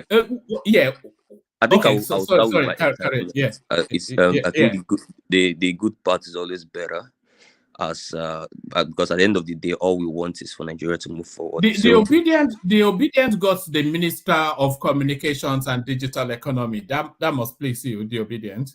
Yeah, our sorry, minister. Uptown. Sorry to interject. Okay. Sorry, please. Okay. One man and Uptown. Like I am scared of, because of the things they said. This guy has already tweeted about the APC and Nigeria. I'm just scared if this guy will not turn rebel later. Do you understand? God, like, his face, I mean. Yeah, I'm really scared. Yeah. Eze, you're a conspiracy theorist. But yeah, one man. I wanted to start with Wale, but you already got it. Carry on. Go with your flow. Yeah. Our star boy, which I think is the star boy of this entire list. I said it before. My own Tijani, our Tijani. That's our minister that was stolen from us, from our camp. But it's okay, fine. Let him come and show you guys, give you guys a taste of what we are cooking. Minister of Communication and Digital Economy. He's definitely gonna do well there. He has the age by his side. He has the technical know-how. He has he just has that's just a perfect one. The finance minister, I've said it before, Wale. A perfect guy. He's actually the father of the guy. If anybody have watched Melon here, the one of the knights in Melon, that's his son. Great actor in the UK.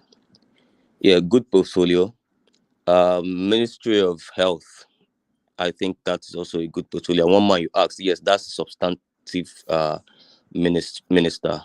He is the substantive minister of health. That's Professor Party, and I think that's a good one right there.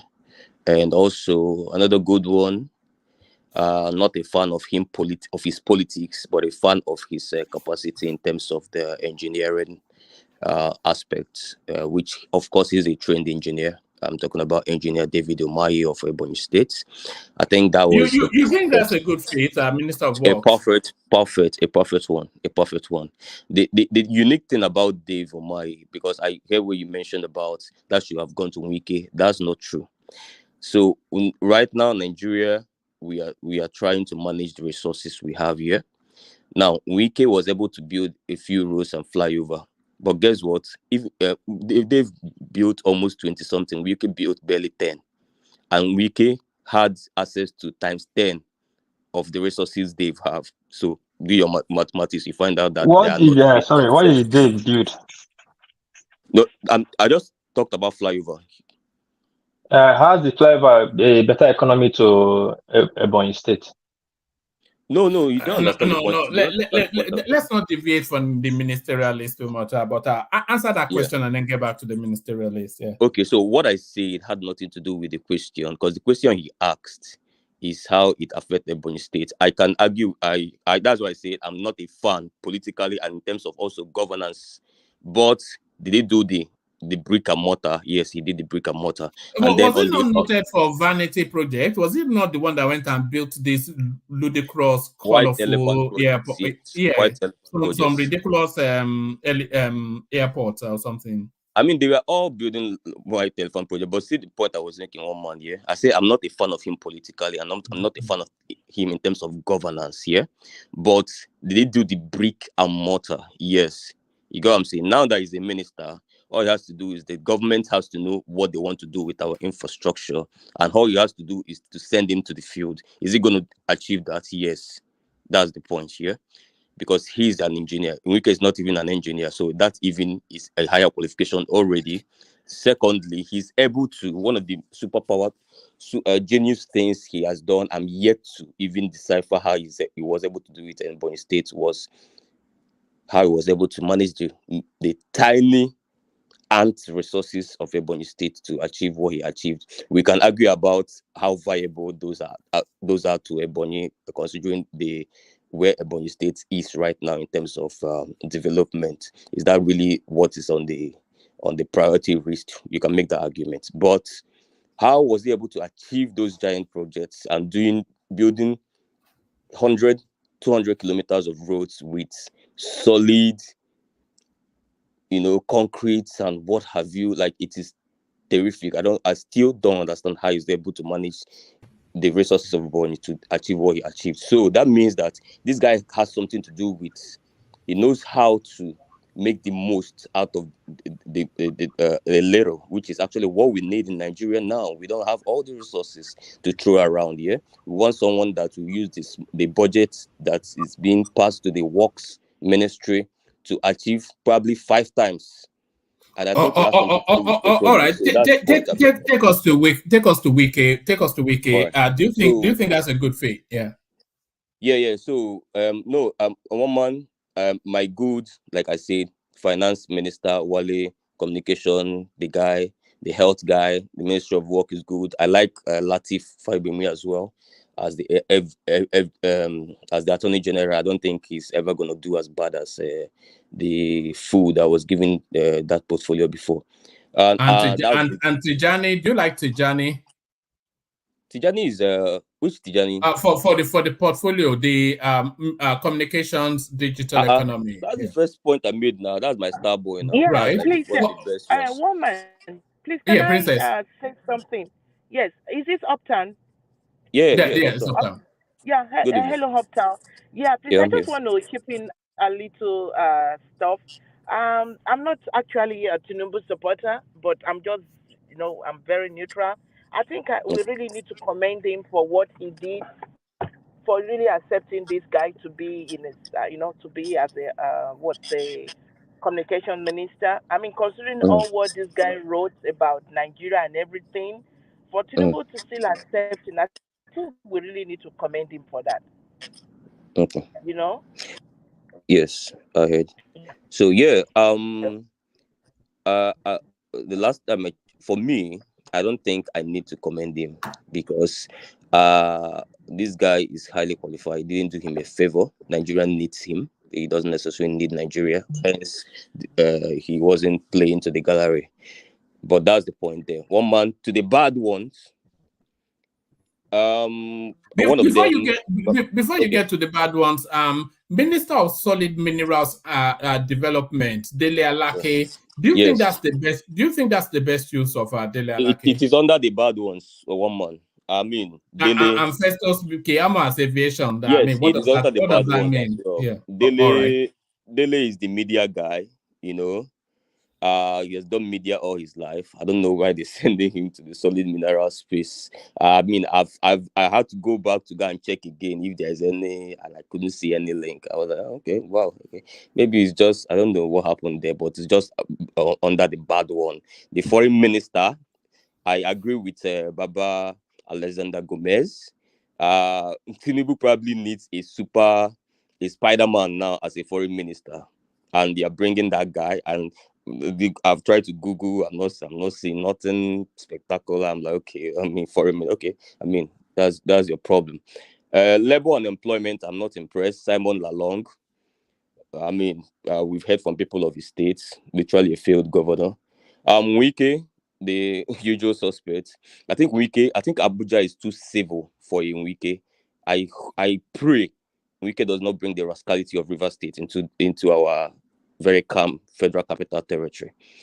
So I feel we maybe should have put him somewhere else, maybe transport or somewhere else or whatever it is. But come on, bringing the rascality in there. I mean, some people are already going around saying that this is for election purposes, so that going forward, APC will not get less than 25% in Abuja again. I find that really funny. Even the APC guys saying that.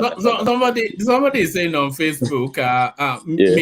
Mickey Okata. He says, I hope Wiki will not Whatever demolish plaza. I think he's it's gonna. PDP secretariat in I say they're all the PDP members, not just from their secretariat to their headquarters to them to their personal properties, especially Dino's house. Dino should make sure he has CFO because Wike bulldozer might begin at Dino's house at my Tama, So I think that space is too civil to bring somebody of that nature into that space. It's probably going to be so catastrophic, but I really pray that we don't get that kind of thing there. He's too, that's a very bad choice. I am not impressed by Oyetola being transport minister. I don't know what he's doing there really. But the do you think that portfolio is too big for him? It's actually too big for him. I'm like, okay, I mean, come on, guys. But I mean, what's my business? For me, I think they are interim ministers as far as I'm concerned for now. The ridiculous one man, really, the pair of Matawale of Zamfara and Mohammed Badaru in the defense ministry. Like, okay, I mean, a lot of people have said a lot, so I don't even feel I need to say much, but I just have to just take a deep breath because it's really very depressing. The pair as the minister and the minister of state, and then also the concern that.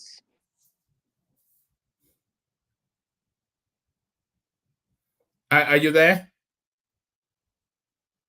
Can anyone hear me? I can hear you. Yeah, I think he has dropped. What's happening? Everybody's dropping like flies today. Let's say from Princess. Let's say from Princess, just to break up the. Am I here? No, you're back. We lost you for a moment. Okay. Yeah. Okay. So yeah, to keep that in, I think Tinubu. I looked at the list. I think Tinubu did not waste what we call the more you look, the less you see, because when ministers were designated, that region got the highest, which is 10, and then I think Southwest got 9. But now, what Tinubu has done is that he has divided it into 2, and he gave 5 ministers of state to that region. So that means that region, even though they had 10 minister designates, they only have 5 substantive ministers. Only 5. Whereas Southwest is now having but they have some plum portfolios though. They've got defense, they've got housing and urban development, and curiously, Atiku's go-to man for corruption. He's in charge of budget and economic planning. Atiku. Not Atiku. You mean the general, Sani Abacha? You mean? No, yes, for Abacha. Yes, sorry, yeah. Yes. For me, I still think he did them bad. I mean, at the end of the day, all they got is 5 substantial ministers, almost same thing with Southeast. I think he did them, the more you look, the less you see. But then, excuse me, Uptown. Sorry to interject. Sorry. One man, see this guy, this Tinubu APC. I don't know if they really want to win the next election because the people they brought in from the Southwest, I know, they played a very big role, in this election. But their personalities, is it one that would can bring in vote for them in the next election? Because the way that space is now is in the extreme Northwest, the kind of things the politicians are doing is not. They've even left the southern politicians the way they are in kind of in developing their human whatever resources. So I don't think these people that this guy has chosen, that the president has chosen from this Northwest, if they are really, really, really intact, or they can bring that vote for him. I think it's left a window for El Rufai, because if you look at the Minister of Environment and Ecological Management, there is no name. It just says Kaduna. So it's left that window for El Rufai. So if and when they persuade El Rufai to come back, they will slot him in there, and then they will move it around. They will take whoever they gave the powers to and move it around. Yeah, I don't know. Maybe El Rufai is whoever he wants in there. We are getting the gist that the governor doesn't, and some people are saying no either. So we don't know what's going on there. So whatever it is, they kept it open. But then one man, why did he make it to the list? You are designating a ministry to Kaduna. I mean, you could have just kept it away. After all, you kept some away. We didn't know the petroleum minister. You just keep it away and then bring it in when you find a person. No, it's signaling. It's signaling, isn't it? I think it's signaling to El Rufai. I think that's what it's doing. Okay, I mean, El Rufai finally makes it to the list as Kaduna. I think that's even worse than what is happening to him already.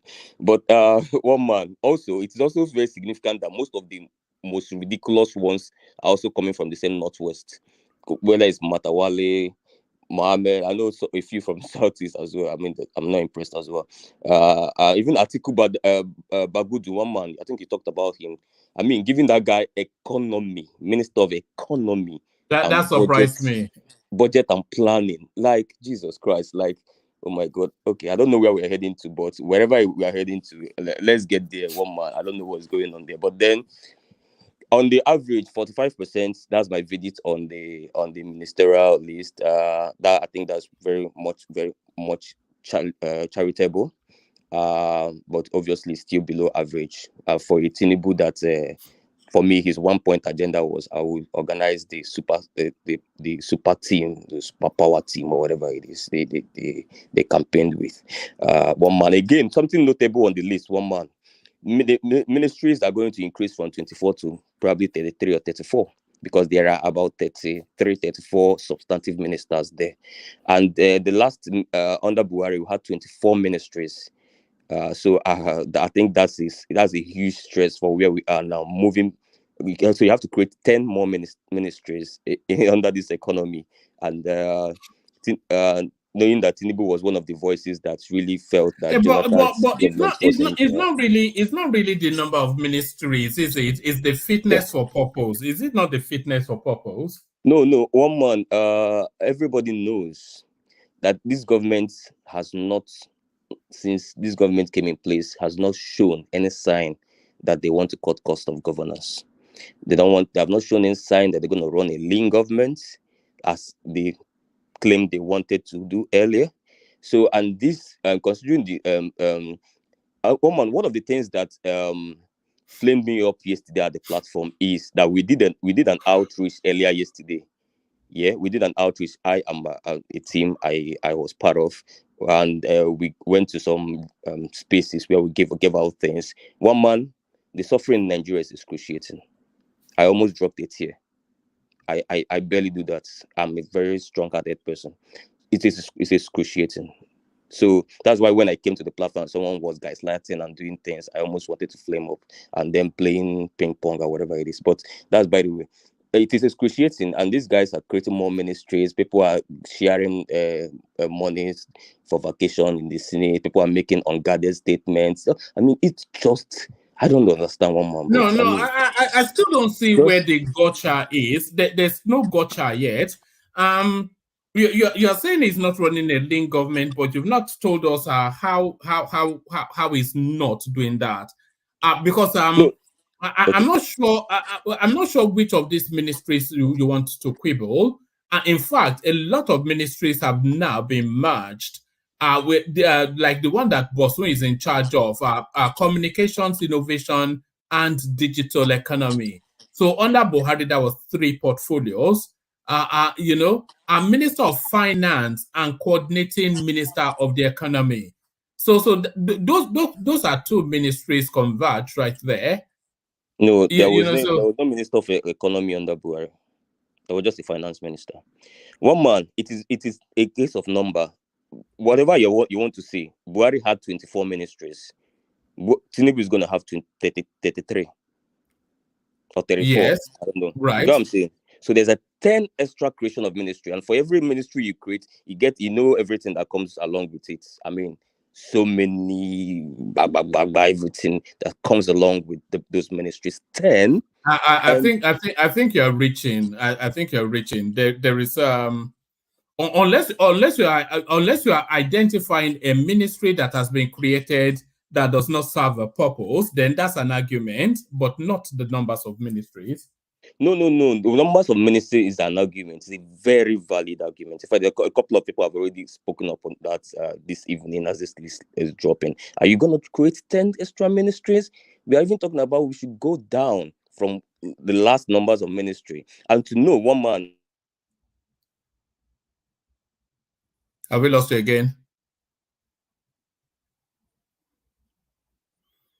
Uptown, have you dipped out? Have we lost you? Are you there? All right. Let me go on to Princess because there's always a huge chasm whenever you drop. Princess, talk to us about the. Yes, there's always a big gap in between you dipping. Sorry, Princess. Bring it home. Uptown. I know. Bring it home, and then we go to Princess. Okay, so I'm sorry for that glitch. I mean that word. No, it's not your fault. I think Bosun Tijani will sort it out. Yes. Yeah, of course he's going to sort it out. Definitely, I can bank on that. Tinubu is lucky to have him.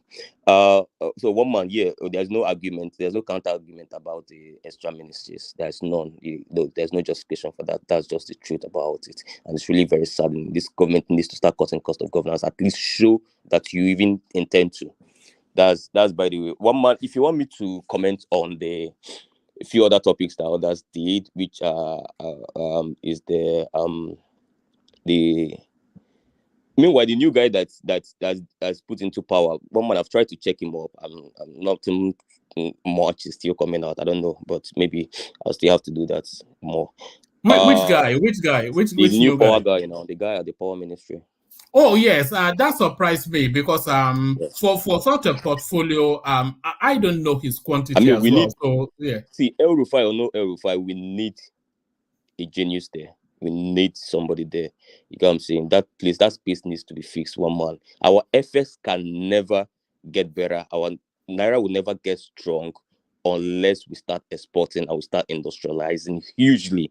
You get what I'm saying? And we can't do that without power. It is very crucial. In fact, we can't do anything without power, really. Absolutely nothing without power. So there's nothing.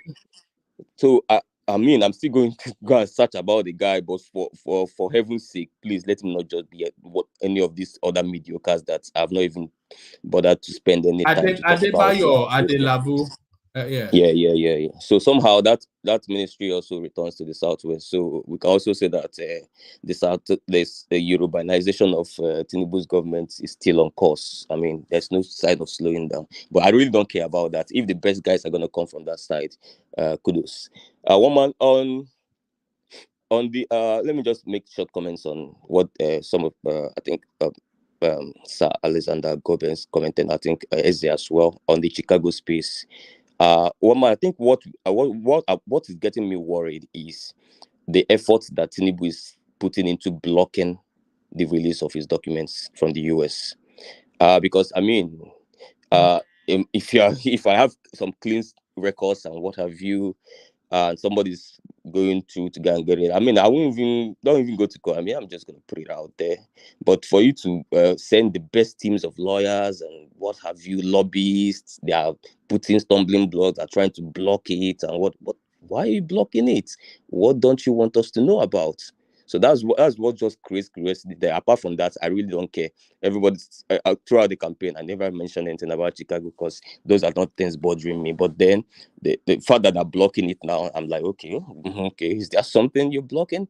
So, and what they said about the court giving him a deadline to come and prove, yes, one man is true, reported by both local and some foreign medias.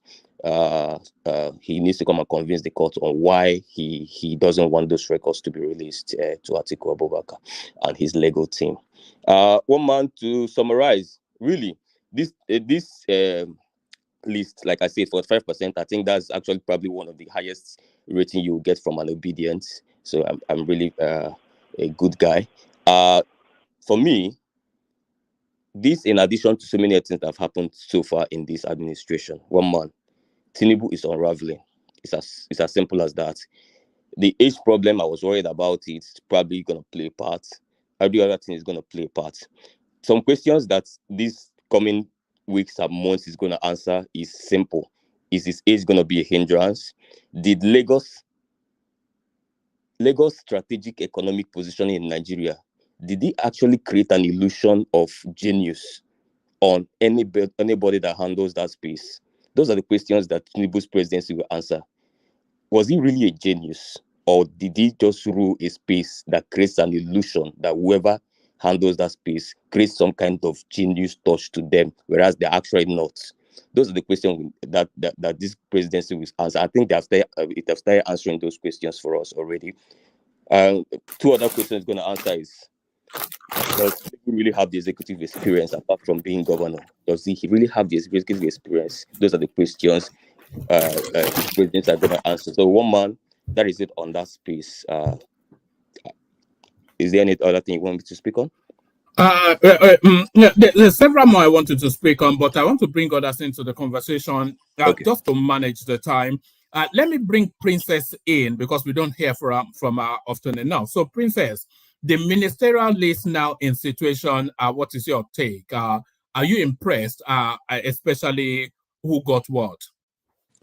One man, please, can you get somebody else? I'm actually driving and I might not have good reception.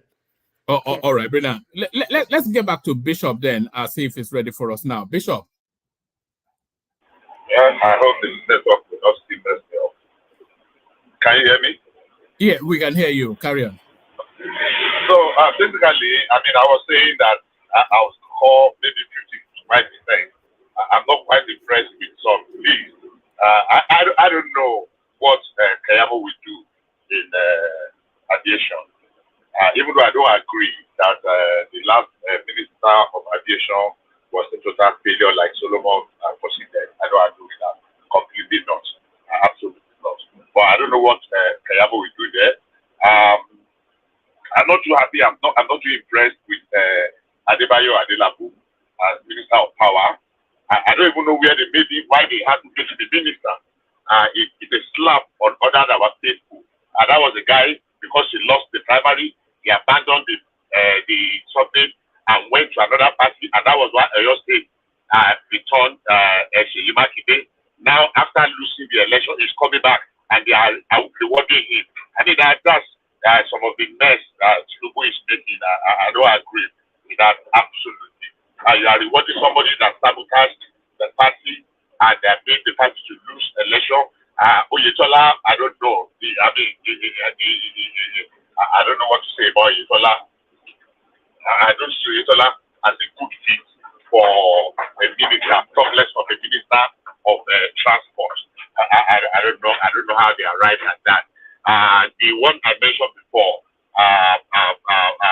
Matawale and Bagudu, the same thing. So quite a number, but the number of them are good. Like I said, in my summary, my summary is that I give Tinubu the benefit of the doubt. I don't quite agree with the last speaker that says that there's nothing new about. He's not a genius. The way he managed Lagos, and he has never held any executive position other than being a governor. Of course, what other executive position do you want to hold that is bigger than being a governor? That area I don't understand.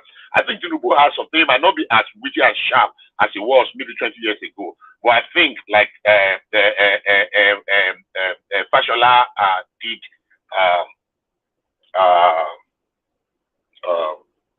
confirm that he micromanages, that Tinubu can call you up at 3 a.m.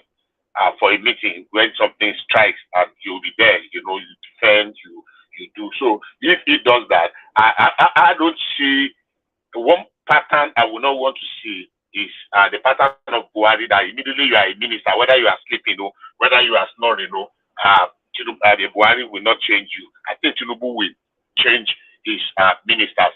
Now, we get a wrong approach when we talk about lean government, what do you call it now? Reduce cost of governance.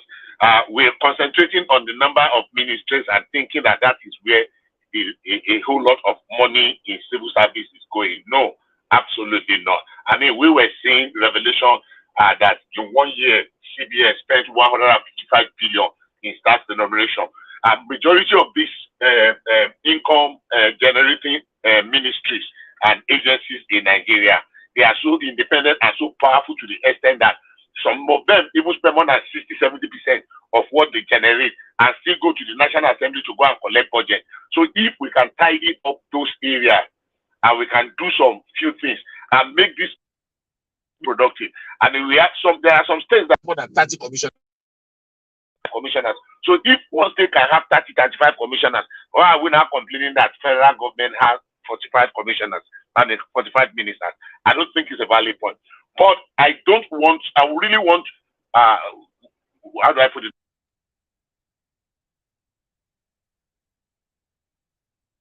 Say, a person like Matawale and the other guy, Minister of Defense and State for Defense. Your system is fluctuating quite heavily, but carry on. Now, I actually parked because I want to, I'm not driving. I actually parked. Okay, carry on. I actually parked because I wanted to be, so that I will not fluctuate again. So I'm completely stopped now. So basically, I really hope you will do that. If it doesn't, then I will be very, very, very disappointed. That, look, measure them, bring auditors to audit their performance so that they can measure what they have done, what value they are adding, and if they are not adding value as required, that meet up expectation, show them the way out. And that's the only way Nigerians will say, okay, I think we are giving you the benefit of the doubt that you are serious. Anything other than that, honestly speaking, I will be extremely, because I have my disappointments already in some of the appointments. In majority of the appointments, don't let me lie to you, I have my disappointments and reservations. And I did mention a few of them yesterday. We have not even heard of this ministerial list. And this ministerial list, one thing I don't know that you read is, did Lateef Fagbemi, is it the Minister of Justice and Attorney General, or are they planning to separate it? Did they add Attorney General? Let me check. Lateef, it will be from North Central, will it not? North Central, yeah, from Kwara State. All right. North Central, Lateef Fagbemi, Attorney General of the Federation and Minister of Justice. So they make this activity. Yeah, I was actually rooting that they will separate that office, and we need to separate. I mean, we need to separate it. So let me. When Uptown is already complaining that there's too many. No. One man. As for that one, I support him. That thing needs to be separated. Yeah, we need to separate the Attorney General should not be try as much as possible to be apolitical. The Minister of Justice can be, but the Attorney General of the Federation, who is going to be like the chief prosecutor, we should be able to. It should not have political affiliations. We are not there yet, but I hope somebody will have the courage to be able to do it someday. It's going to add to some quality thing to our jurisprudence. So basically, I'll give them 50%, but I'll give Tinubu the benefit of that. I gave him my vote, and I expect that he's going to do better. Even though maybe he's been handicapped with some choices and some selections, but let's just give him, let them hit the ground. Let's see how they will go. On the economy space, I think Wale Edun will overshadow Bagudu, the Minister Budget and Planning and whatever it is. I would have even preferred that they elevate this man, Akabweze, to that position. He's been the DG in that space also, Ben Akabweze. Elevate him to that position and make him a minister. Some of the women that were selected in those days, Akabweze has more value to that space than them. So, but let's see how it goes. I am hoping that Tinubu will do the needful. I will not have to wait until 4 years before you reshuffle or remove some people. At least they are tasted it. If they are not fit or suitable for purpose, then throw them out from the window like a piece of garbage that some of them are. So I give them 50%, and I just give the benefit of the doubt. What about the use of Wike? Do you think he's making the best use of Wike? I believe so. You see, the truth of the matter is that people celebrate Wike a lot, and I tell you, I have said it that Wike cannot do what he did, or what he's doing. Okay, now what he did in the past in Rivers State in any of the ministries and get away with it. Look, there was no appropriation in Rivers State in the 8 years that Wike was in government. Money comes, Wike just call people and spends money. He calls Julius Baja and negotiate with them directly. You know, he's one that approved drawing, that approved bidding, that is what he wants to do. If there is no competition, there is no input by his commissioners.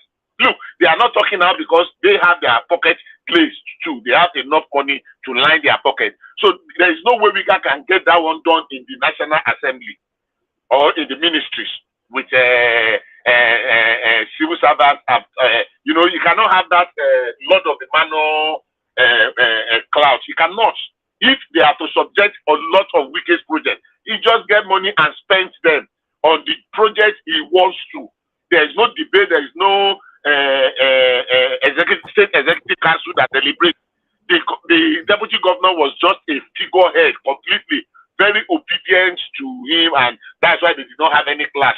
And she just said, "Don't worry, I will make you to go to the Senate." And she rewarded the woman to go to the Senate. So Wike cannot run that at the federal, but at the Abuja, because Abuja gets a statutory certain percentage. So the problem of Abuja budgeting will not be, there will be not too much problem. So I think that's about the best place they can put it. In any other ministry, have you not effectively just made him a state governor again? It's essentially just a state governor again. Yeah, maybe. But you see, he can add value in that Abuja, because what we need in Abuja is somebody to be able to enforce certain things. Okay, a few days ago, I was watching this timber market in Abuja that they demolished. When I first saw the report, somebody said, "Oh, they did not tell them. Oh, the government is wicked." When they brought the committee, they had meeting with them in 2016. They paid them compensation in 2018 for the land that does not belong to them. Are you getting me? They paid them money to help them to relocate. Those people collected the money, sold those shares to some other people. They still want them. In June, they gave them last deadline on June 23 that they are coming on that day. They were going there every day. Now they now come to demolish it on the 7th of August. Oh, they are not shouting. Oh, they did not give them enough time. When they brought all the video where they had meeting, the MOU, everything said, "Look, we want to construct a power line here. You people just use this place when they were there, and you turn it to a market. Nobody allocated one single plot to people there. So we need people that will be able to enforce that cleaning up of Abuja. If I were to be Oyesha Wike, I will go to Erufai, even though we have our differences. Can you give me those things that you did that made you to be the reference point in Abuja? Can you help me to recruit some young people, talented people, in urban and regional development, in this area, in enforcement, in this? Can you just help me? And we'll work together so that basically, I don't think being a minister is, you must be in that discipline, and Fashola had demystified that you must be an engineer to be the minister of power, or the minister of minister of works, or you must be a doctor to be the minister of health. No, you must be an astute administrator. So if you are a good administrator and a technocrat that can apply people, just count for a good head and bring them together. So I think we can too, unlike the general perception or the belief, I believe Wike will be more useful in that place, because we need somebody that can enforce and forget nonsense. We give you notice, this place is a no-go area, this is the rule, this is how, so we are going to enforce it. Sorry, can I ask, what do you have to say about the personal vendetta part of it? Personal vendetta with who? Between who? Like taking his political enemies around in Abuja and all that. He's always saying that Abuja versus Rivers State thing, that Abuja politician things and all that. So what do you think about it? Let's paint the scenario. Now, if you are my enemy, assuming without considering, and I am in charge, but you have done your thing, you have followed the law to the letter, then I cannot have anything against you. But if you have circumvented the law in any way, or you have used mago, well, the fact that you are my enemy will now hasten me bringing justice to you. You don't have anything to cry about. The first question is, did you flout any part of the regulations or the law?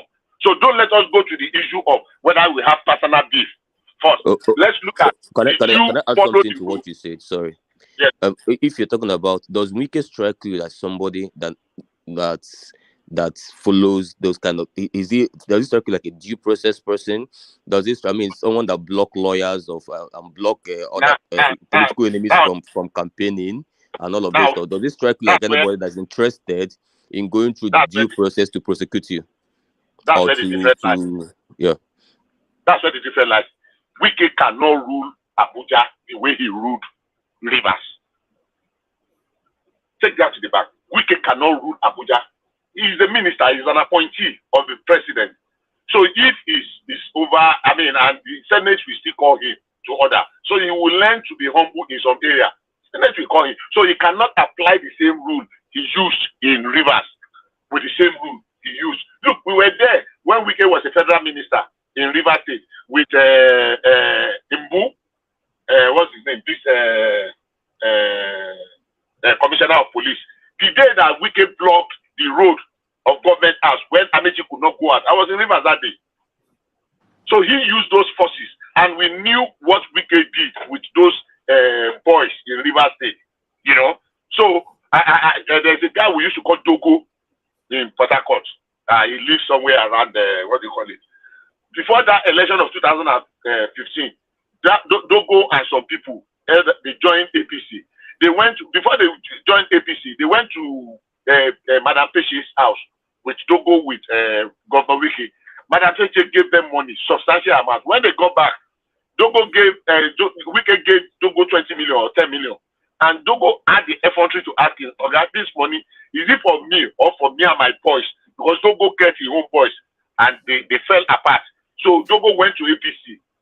Do you know, a few days before election, almost 70 or 80 of the APC leaders in Rivers State, Wike rounded them up and locked them up at the police headquarters until after the election. This is not they say. I went there. I saw those chiefs by myself. I went to the police headquarters. But you can't do that in Abuja. So yeah, we understand. We know some of his very excessive high-handedness, but he cannot do that in Abuja. Yeah, let me come in, please. Sorry. Yeah, Opta, I support what I agree to what Mr. Bishop said. People in Abuja, the caliber of people in Abuja are bigger than Wike, to be honest. The kind of people in Abuja, he can't come and do what he did in Rivers State for real. He won't even try it. He will not even think about it. He will come here. He will use this place, this portfolio now to just behave like somebody who is democratic and somebody who is responsible. Those he's irresponsible. He himself, he knows before, as soon as they've already told him that he's the minister of FCT, he will just reshape himself and come here like a responsible person and reasonable, not like a tout. Yeah. What about the brandy though? Will he still be coming to work drunk? Will he be coming to work drunk as he did for 8 years in? Wow, man. No, that one I don't think they can take out that one from him. That one is part and parcel of him. So, but he's not going to behave like a tout here. He would be more professional in Abuja. To be honest, Solomon, I'm still sorry for you and your no, nothing. I know that people. Nothing is going to happen for real. Nothing is going to happen. The guy is just going to. He's coming for enjoyment. I feel like he's coming for enjoyment. All right. So that's my take on Wike. So that's my take on Wike. I don't think he will be able to do that. I don't think so. Absolutely not. What about this minister for power, Adesa Adelabu, something or the other? I addressed that already. I told you that I'm not impressed with him for so many reasons. You know, he was the one that he's from my state. He's the son of Adelabu Benkelemes. He lost the primaries to Teslim Polari, and he went to Accord Party, and he shared. Oh, okay. Is it that guy? Oh, I know. Yeah. I know the guy. Yeah, he was the former deputy governor. Are you serious? Jesus. Yeah. Damn. So for 2 reasons. Number one. Sorry, hold on. What do you mean? Are you serious, Jesus Christ? He has a stellar CV. I'm looking at his CV here. No, his I'm not political talking about record is what I spoke to. Yes. exactly. I'm not talking about his CV. I'm talking about his record. Is a chartered accountant, Price Waterhouse, Cooper, deputy governor CBN operations. So is a tried and tested administrator. So it's not See, a fool. It's not some idiot from somewhere. see, Oyo and Oshun, I don't agree. And it was the hard-headedness of Oyetola between himself and this other guy, Aregbesola, that caused all the trouble in Osun State. It is the high-headedness and high-headedness of this guy and Teslim Folani that made them to lose Oyo State. Why are you rewarding failures? Why are you rewarding people that destroy other people's labor? That's my grief. That's my anger with them. So all the people that have worked in the party, there's none of them that deserve to be rewarded, except the one that went out and sabotaged the party from outside. That was exactly what we are seeing now, and that's where I'm beginning to have some silent reservations about some of Tinubu's choices, like Majabi Amila and like Nuhu Ribadu, like Ganduje. So that's my. So I don't know whether he will bring competence, and his confidence will now overshadow the lackluster whatever or what he did during the election. Maybe that we are going to wait to see that. Maybe it will not make us to have a change of mind. In the Ministry of Power, we need someone with a balls of steel, because that is what that place requires. We have put so much money into that space that we should be getting results. We sold the power, the distribution power to some people that are not competent, and we cannot, because some people hid some obnoxious, some vexatious clauses into the law. We can't do anything. I paid almost about 600,000 or 700,000 about 4 months ago now for meter. Anyhow, they installed them for prepaid meter. So am I supposed to be paying that amount for meter? Well, one of the conditions is that they will meter as many people as possible. Government have been giving them money, bail them out. We know it was a terrible thing under this guy. The next chairman before, Sam Amadi. But at least we should be able to correct it. 10 years come by now. So for me, let's wait and see what he will bring onto the table. But I mean, we can mention, if we can mention 20 or let's say even 15 of the ministers that can do magic in their space, then I think the rest can just latch on, and everybody will be struggling to outdo each other. I mean, the power is very important. All right, brilliant. Thank you, Bishop. So thank you, Bishop. So Bishop, let's go on from you to Baba, who is also with us. Baba, you're up next. Baba, are you ready? Yes, thank you, one man. And salutations to you, gentlemen.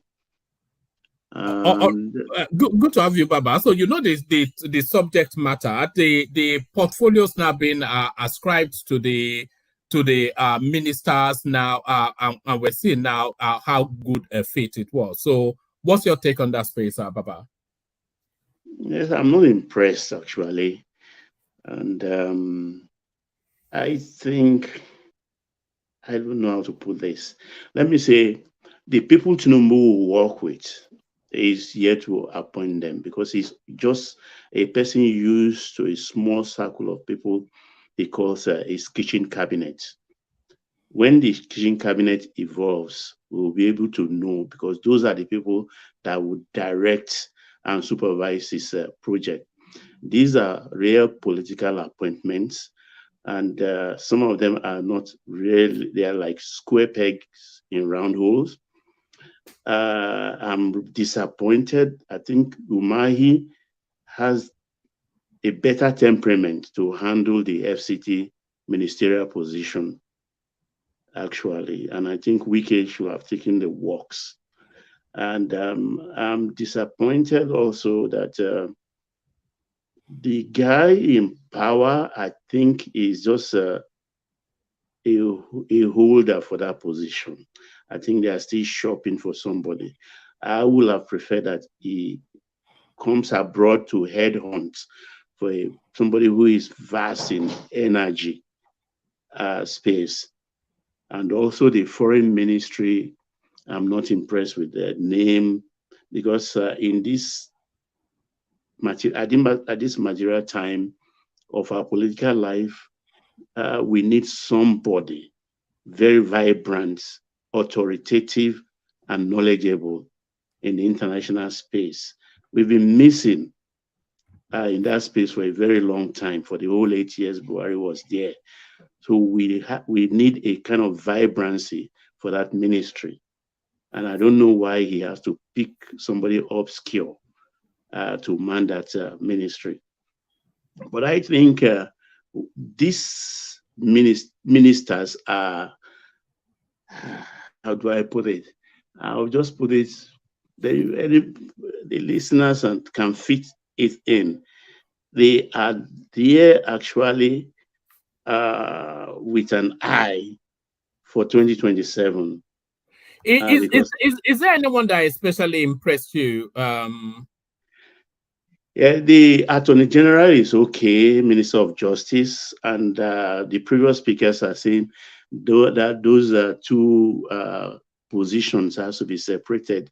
It's not going to be separated. All over Africa. Do you think it should, though? Do you think it should? We've been saying this for ages. You understand?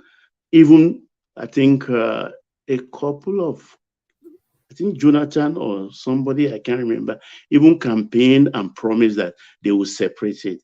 But that fellow, I think, came in and he didn't do anything. It won't be done. Actually, it's necessary, but check all over African countries and even abroad. They always marry those two positions. Why? I do not know. You understand? I think it's for just safety of the ministerial, the presidency. I don't know why. It should be an ideal thing to do, but nobody's going to do that. Actually, I think it is a cabinet meant with an eye for 2027. 2027 is going to be a very, very expensive election in this country. Big money like we've never seen before. And these are the people that will produce it. How do I come to that conclusion? Apart from what I had whispered all the time. Bagudu, you understand? I just leave this puzzle and you can fit in the rest. Bagudu Abasha Gilbert Chaguri, a Lebanese Nigerian. Ahmed Tinubu, Bagudu Gilbert Chaguri, fitting the rest. We'll come to what are we meant to read into that? The common denominator there is Gilbert Chaguri. You can check it out. I cannot speak to that openly, but I've hinted that the next election is going to be very, very expensive. Very, very, one of a big budget election. So give me a pass there. Let me go to the issue of Chicago University. We are mixing two things together, except those who understand. There is University of Chicago. There is Chicago State University. Tinubu attended Chicago State University. If you go to their website, it's been placed there as a distinguished alumni of that university. I think one of the only person also who has become a president of a country, a notable country like Nigeria. The case in court, Atiku filed that case in the state court in Chicago. The state court, naturally, they move very, very slowly. He wants to actually hurry up the process, and he took it to a federal court. He withdrew in the Chicago State Court and took the case to a federal court. And that's the federal court that is driving it. It is normal when you file a motion, whoever, because it's Chicago actually article brought to the fore, but Tinubu joined. And now the court is now saying, okay, come and give reasons why we should not allow your academic records to be released. And they give him a deadline. It's not like the court is enforcing it.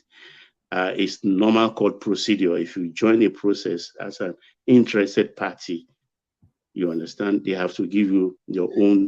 Papa, sorry, I have to push back. It's not only that I've saw the news. It's not that you're explaining it. The first case in court, Atiku lost it. His appeal, they are right now, is the appeal that asked Tinubu to come and defend it. Atiku lost 4 days ago. No, the case, hold on now. It's all Atiku withdrew, actually. Okay, he withdrew or he lost it? Atiku withdrew. He withdrew. He withdrew the case in the state and took it to federal. That's exactly what is playing out, and federal is speeding it up. Tinubu is an enigma. We all grew up in Lagos. I understand. Sorry, Baba. I'm on Chicago State University website now, and I can't see Tinubu being highlighted. In where is it highlighted here? One man, allow this APC propaganda to go through now. One man, don't spoil it. Okay, I hear you. I hear you. Baba, when do you know Tinubu? Hold on. This is Chicago State University. This is alumni and giving. So we click on alumni. Okay. And I cannot see Tinubu anywhere. Put his name in. All right. Let's say let's just start Tinubu.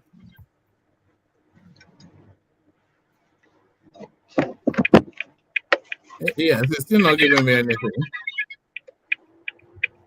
Don't worry, I'll keep searching. Carry on, Baba. Okay, Tinubu is what I would term as an enigma. We all like. I can understand. Click mute yourself if you are not speaking, so that we don't hear background noise. Carry on, Baba.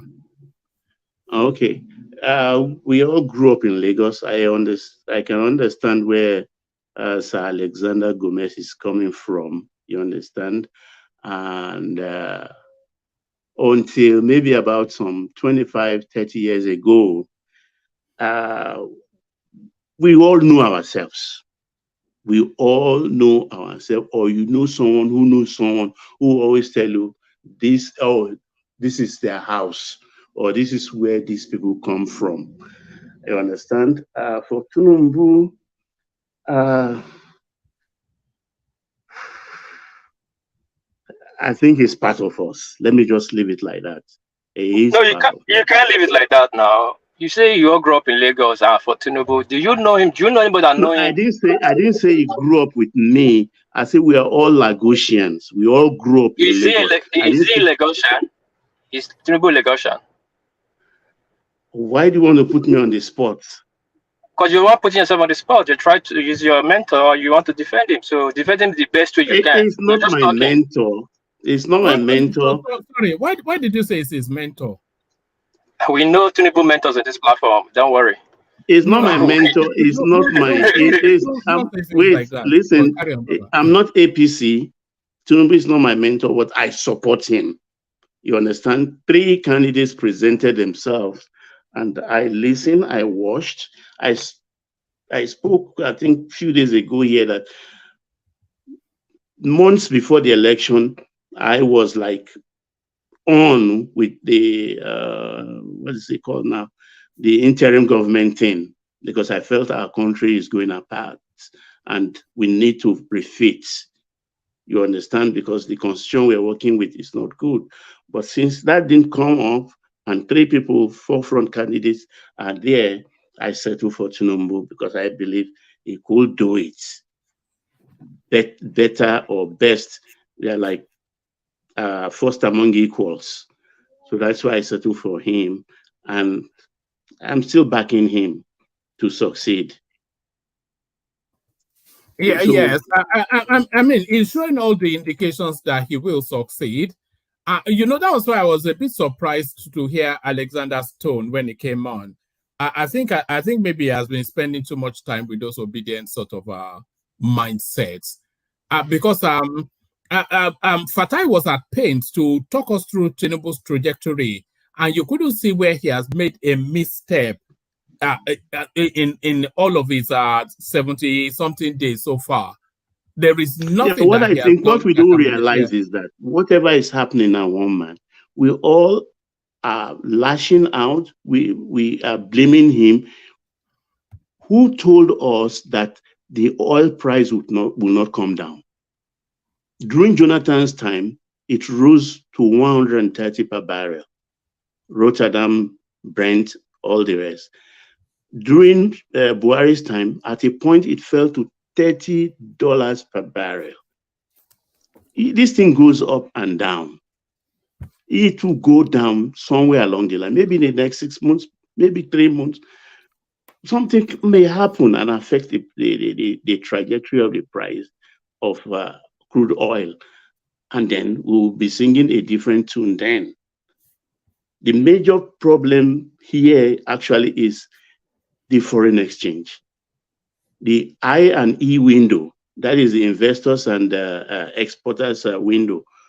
The money there is being accessed by people with deep pockets who have enough naira, and they kind of corner that space and they are stacking it up. That is the dilemma. And I don't think this current acting CBN governor is capable. It's not a capable hand. I think it's high time Tinubu He's a mechanic, found. actually. He's a Say mechanic. again? He's a mechanic now. He's not an economist. He's a mechanic. Yeah, we need Like, that's somebody. That is a serious cornerstone of our economy. We shouldn't play with it. You understand? I think you should find somebody right now, like since yesterday, to manage it. Because when you are floating money, you need experts. You don't even need one hand. You need real experts to do that, who are vast in international monetary space. He has to look for somebody. He has to shop for somebody right now to take over from Shonubi, or what is his name? I can't remember now. Because our economy actually, with this 3 billion Kiari has brought in, if we blow it, that I don't see us recovering. Yes. Speak to us about this 3 billion for a moment. So it's an emergency loan that they've gone to take from Afrixim Bank in dollar for oil sort of a deal. But the purpose of that thing to stabilize the naira. So how do they stabilize it? Is that to have more liquidity in the market, to bring down the value of the currency, to have more dollar liquidity in that market, to bring down the value of the currency, which is still a form of subsidy? Or is it really to defend the currency using this 3 billion, which is a more frontal sort of a subsidy? Is this a step back? Is what I'm asking. Yeah, it is principally to shore up the naira, not about the subsidy thing. It's to shore up the naira. And when you are doing that, how are you going to disperse it, push it into the market? The bankers are not disciplined, because there are people in our country that have put in starch of billions of naira, and with instruction to their account. Bye-bye. To their account supervisor, that look, who's get leaving me. you? And by the way, Baba, we have well in excess of 200 people watching us, but we've only got 30 likes. So maybe with your dulcet tones, you can persuade people to click on the like button. Oh yes, folks, please. This is a vibrant platform. You can see we have diverse views, and it's very accommodating of all manners of people. Please subscribe, like, and share. It is very good. It's a platform where you can air your views both on the comment section, or you come on board and then let's rumble. Thank you. Rumble in the jungle. All right, but back to it. I still feel that this I feel that this emergency, and by the way they are using that NNPC is quite a concern, because it stands as an entity outside of the state that seems to loan money to the state. I mean, it's just some convoluted system. It's surprising because NNPC is a limited liability company getting prepared to be launched as a PLC. Just in the, because what happened is we are trying to create an NPC in the image of Petronas in Malaysia and Petrobras in Brazil. You understand? Those two companies, they are like NNPC. And NNPC has, when you format it like this, it has nothing to do with government. But this is very strange move, because Abba Kyari they've taken, I think, about $1 million or $2 million sometime in 2021 and 2022 from this same Afri-Exim Bank. So this new one you are taking because you are owing JP Morgan and then the other bank, you are owing them 7.5 billion. Are you going to service that debt to the two American banks with part of this 3 billion so that our euro bond can be stabilized? I don't know. I'm still investigating that part. But if it's to shore up the naira and give it some more financial, some muscle, I think it will be a bad move. Bad move in the sense that you can't disburse it directly. You're going to give it to banks at the I and E window. And people that will go there to buy, these are very rich people with deep pockets. They own those banks, so they can control these things. It will still come back to the same position. Barbara, Yes, sir. Yes, sir. This NNPC of Celestine, that organization is becoming too dangerous to our economy. It doesn't mean that Mr. President don't have. Doesn't mean that he don't have anything like this about Miracle. That guy, I don't fancy him anymore. He's getting me irritated day by day. I agree with you, because this 3 billion. Sorry, Baba. What Ekene just said. Are you surprised that Mele Kyari is still there? I'm very surprised. I don't know what it is.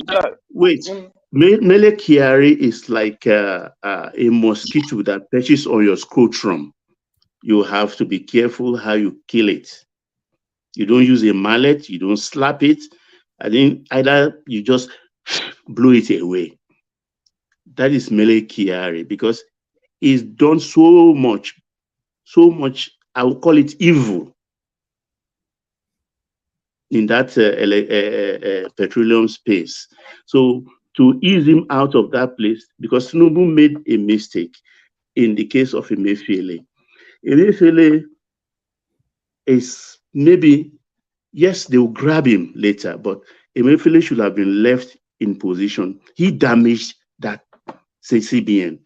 And the damager will be able to, at least to redress the situation in a way. Emefiele was a flight risk. You can keep him relaxed. You understand? You can keep him relaxed and reassure him. You understand? No, because he's not a fool now. He's not a fool now. He was looking for the window to run. He's been looking for the window to run but even a CBN governor cannot just take off like, though he did during Buhari's time, and he was persuaded to come back, and the military were guiding him and things like that.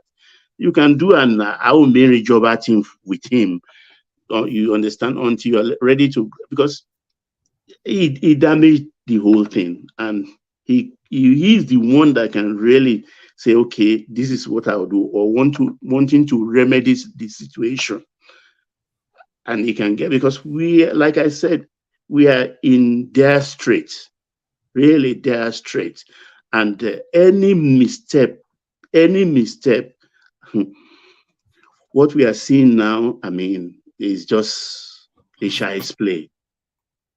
What are you making of the plans to sell off certain parastatals agencies? NNPC being the cream of the crop. It says Tinubu moves to sell government stake in NNPC and 19 other state-run institutions. So NNPC, as I said, but Tafawa Balewa Square is on the shop window, as is the National Stadium in Igamu, and a few other pearl pieces within the Nigerian ownership. I didn't even know the federal government owned hotels, but they're looking to sell that as well, and the postal service. So what are you, and this is what Uptown was speaking to just then about the size of governance. So what are you making then of this fire sale by the Tinubu administration? Well, I think first, I used to say 3 of the refineries should be sold. But knowing our political situation, the North will be too suspicious if we say we are selling Kaduna refinery. So let's leave Kaduna but one refinery. Of them can buy it now. Let's leave LMA and let's sell the other Port Harcourt one and Warri refinery. Those are fast sale. Yeah, but hold on. But the Port Harcourt one is the one that the government is refurbishing for use. One man. That December date, read my lips, it's possible. It's not a viable date. Forget it.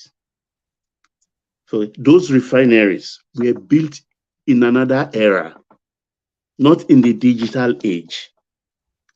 That's 1. 2, it has been cannibalized.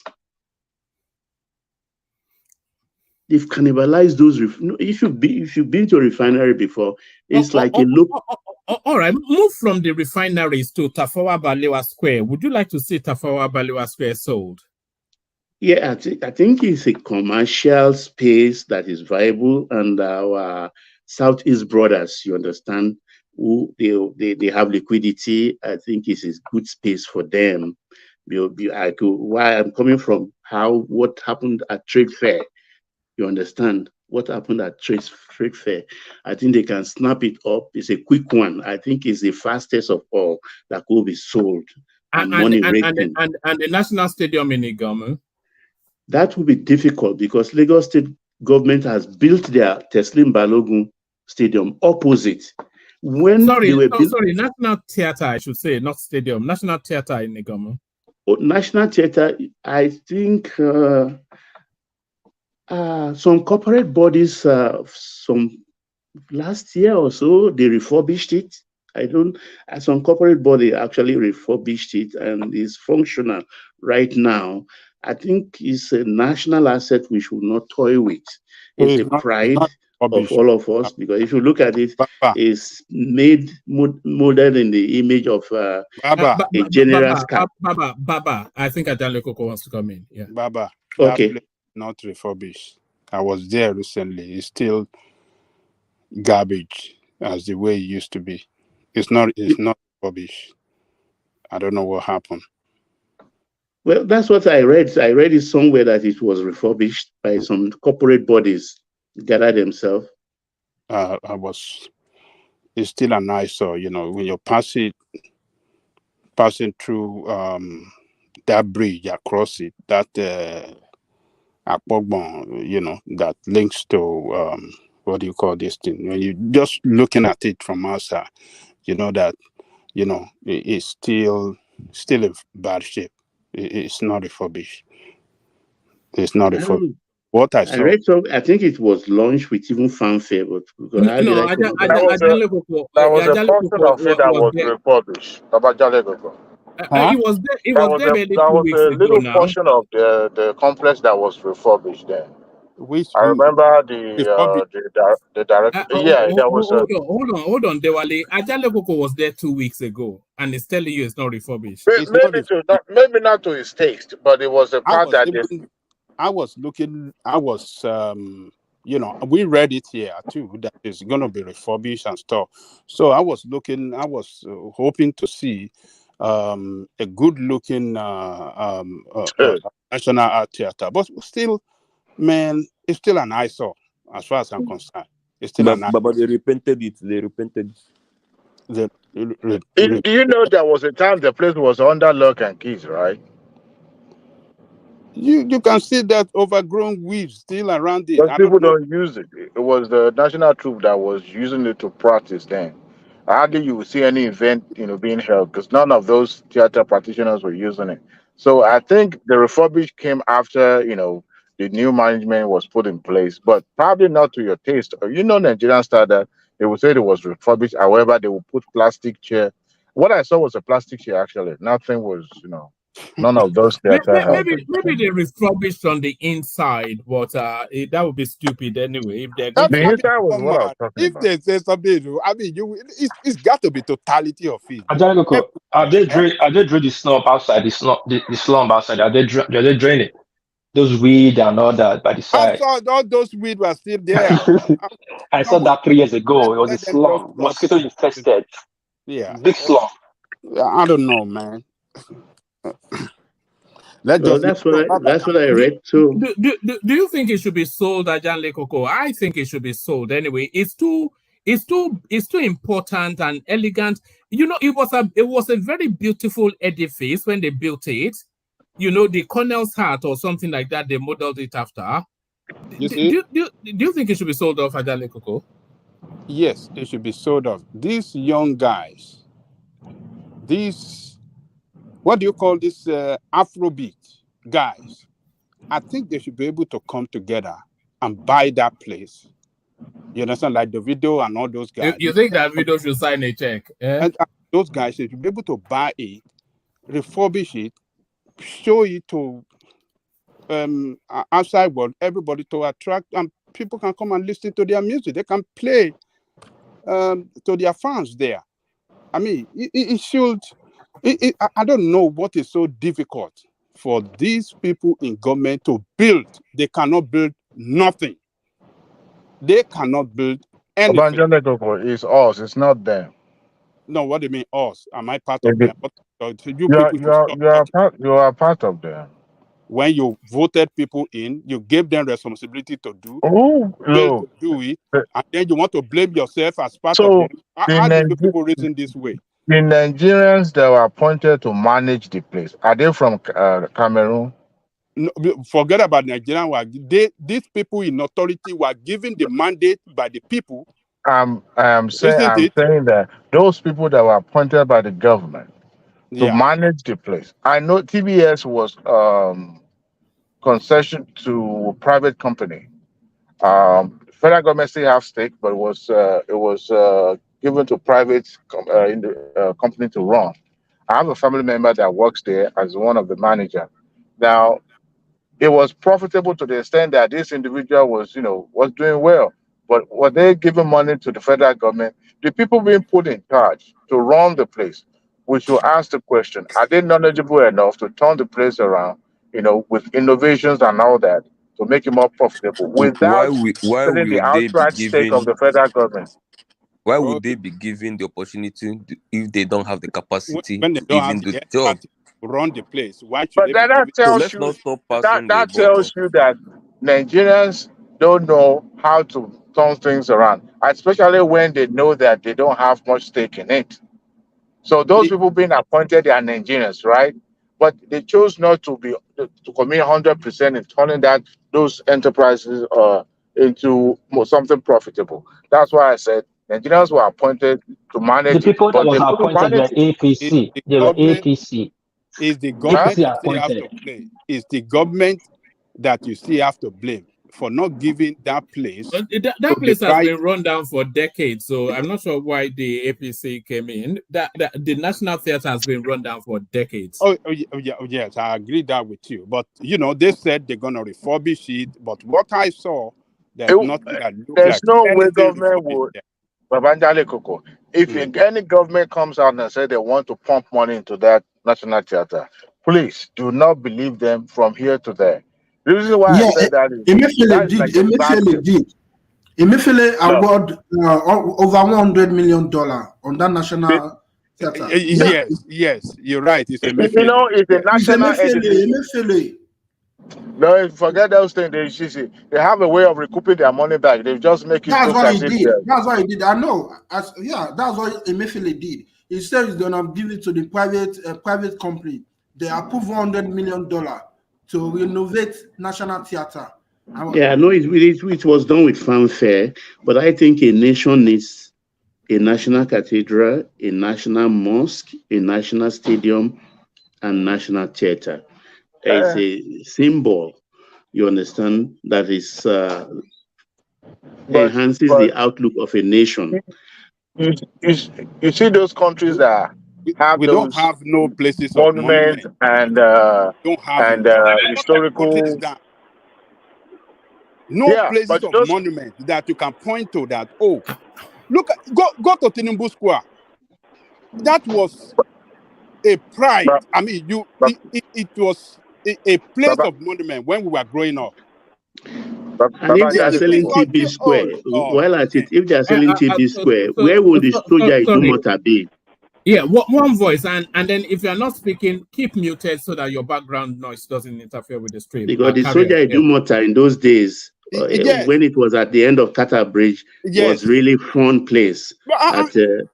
Was fun place. Even go to the central bank in Lagos now. It's like an Global abandoned. Hall, It by looks Global Hall. horrible. It look horrible. Central bank. This place should have been.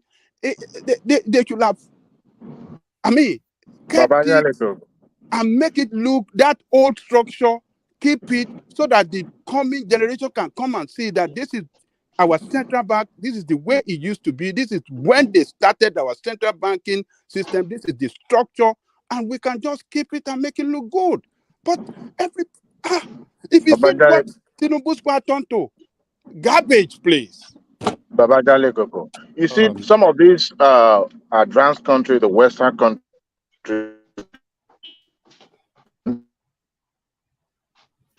monuments in their country, most especially they usually appoint trust or a company to run the place, and the government hands off completely. Even the appointment of the board that oversees the affair of these monuments are not from federal government. That is why this cathedral in Paris, which is very dear to me, what is the name again? The one that was gutted by fire. See how quickly they rebuilt Notre Dame. The French government, in fact, as a matter of fact, you needed to see the way the Parisians were contributing money to rebuild that cathedral, and the construction is still ongoing there. I think the greatest mistake Nigeria made is that we usually allow, or the government, because of their greediness, they don't trust private, so they believe that they themselves can run it, and that is the greatest mistake. So the best option to me is that the government doesn't have to sell 100% stake in those edifice. All they need to do is just to give it to private companies to run as a profit-making enterprises, and then government will still retain certain percentage or certain stake in it, so that at least we can retain that original purpose that was constructed for, especially something like that National Art Theater. But that National Theater is like a basket. Any government that is pumping money into it now is just maybe just to siphon money or to embezzle money. The best option, if it's a possibility to even reconstruct the old building, like pull everything down and reconstruct from the scratch, make it modern so that you can, They have to look. Have you been No, there you don't before? have to tear it down now. Have What you do been mean there tear it before? down? Have you been there before? Oh yeah. You've been But inside what I before. think actually is there's no structure that cannot be rebuilt or reconstructed. They we don't need to have big tear it down. families, you understand? Hold on. Are you saying that they should tear down a monument and a building of historical No. significance and then build Not completely.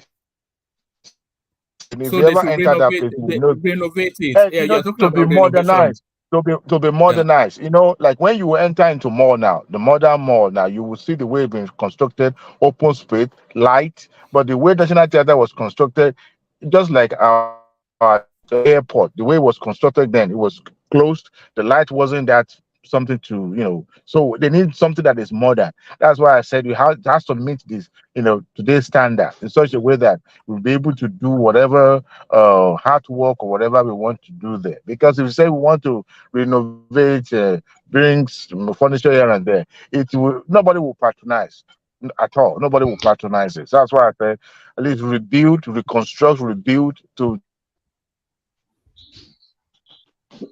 All right, you've lost signal somewhat. Let's get back to Baba. Yeah.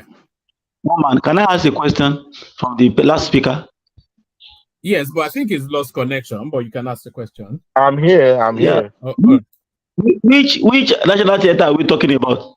Is it the same national theater that hosted the International Conference for World Tourism Organization? When was that? That we're talking about. Nigeria hosted the World Tourism Organization Conference. When was that? What year was that? That was last year. I think early this year or last year. Last year. Anybody can go to that. Yes. They spent good money on that place. They spent good money. Don't forget that the railway, the train, the electric train. I don't see anything. I don't see. The train station that was stationed around exactly at that particular place. One of the blue line train station is to stop exactly at that particular national theater station. So that as you are coming, you drop from the national theater, from the station, you move into the national theater straight away. Probably we don't know that Nigeria hosted the World Tourism Conference last year inside that place. I see. And Thank you. It doesn't look like a good place to me. As far as me either. It doesn't. It doesn't. You have never if try and Google. Try and Google. Sorry. Hold on. Carry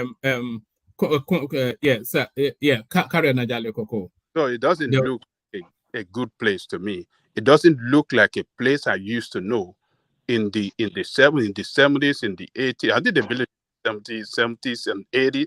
It doesn't look like that. Even in the 90s, it doesn't look like the way it used to look. It's still it's to me it's an eyesore as far as I'm concerned. It's an eyesore. You're right, Baba Jaleko. You are very, very right. No, I don't know I don't know what we are trying to paint here. That it doesn't look good, man. Anybody into Lagos recently can testify to.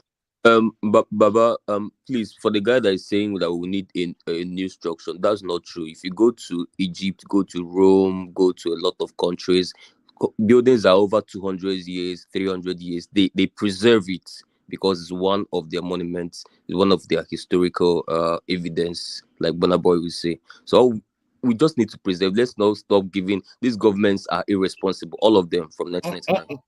All right, let's return to the subject matter and Baba round up, and then we go to the fact is, we go back to the ministerial. The fact is, for these monuments, I think maybe we don't have the tradition or in our country of families with what the foundations to take care of it, particularly the small ones like Tinubu Square. I mean, it used to be like Trafalgar Square in London with pigeons all over the place. I don't think that would be, that would take a lot of money to resuscitate. The Soja Dumota thing can be brought back, right back to the Dumota place, and somebody can, these things, I think we don't have the culture. If we have the culture, I think we'll be able to do it, because these things need preservation. Look at the New York Bridge. Every day they are tinkering with it, and the hands is always touching something every day, because this is how to preserve things for our children to see and to know how their forebears lived years to come. It is very, very important we preserve all of these things. I went to National Stadium a couple of years back, and I wanted to shop for and what's this machine? The walking one, what's it called now? And they said, look, the best place is National Stadium. And we went there. All right. I couldn't believe what I saw there. I couldn't really believe. That all national stadium is the most horrible place I've ever seen. I was even scared. I thought I would be robbed or killed. Horrible place I have ever seen in the recent time. Horrible. National standard. Oh Lord. Let's just forget about It's it. a drug den. All right. Let me move on from you, Baba, to Ajanle Koko and get the conversation back to the ministerial list. So, Ajanle Koko, so at last, a lot of people were insisting that they should really have ascribed portfolios to the ministers before they sent them to the Senate. But nevertheless, the portfolios are now being ascribed. Some you will say the glove fits the hand, but the other one you will say square peg, round hole. So what are you making of that list, Ajanle Koko? Greetings to our listeners around the world. Click on the like button, share and subscribe if you haven't done so. Look at that. We got 200 people watching us and only 30 likes, Ajanle Koko. Unbelievable. What is going on, our people? I mean, why do we like to? I mean, it's just very simple. Just push the like button and let's keep on rolling together. I mean, why not? Why not? Let's do it. Let's do it. So, all right, to the list. Wale Edun, I think we can agree with that one. I've not yet heard anybody query that, you know. And Fagbemi, as the Attorney General, I don't think we can argue that. People are not even arguing about Bosun Tijani, but the rest of them are condemnations. Your thoughts, Ajanle Koko? Well, like you said earlier, we expected the portfolio to be attached to the name before sending them for screening. But, well, that one is a matter of, I mean, here we are today. The list is out.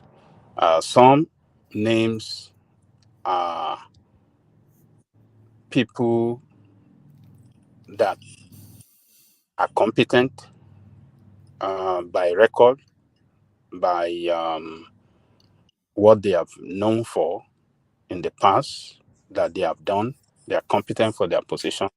Some names are controversial, but like you said, Wale Edun, for that position they gave him, and with his working experience and a man that has worked with the Wall Street, with what do you call it?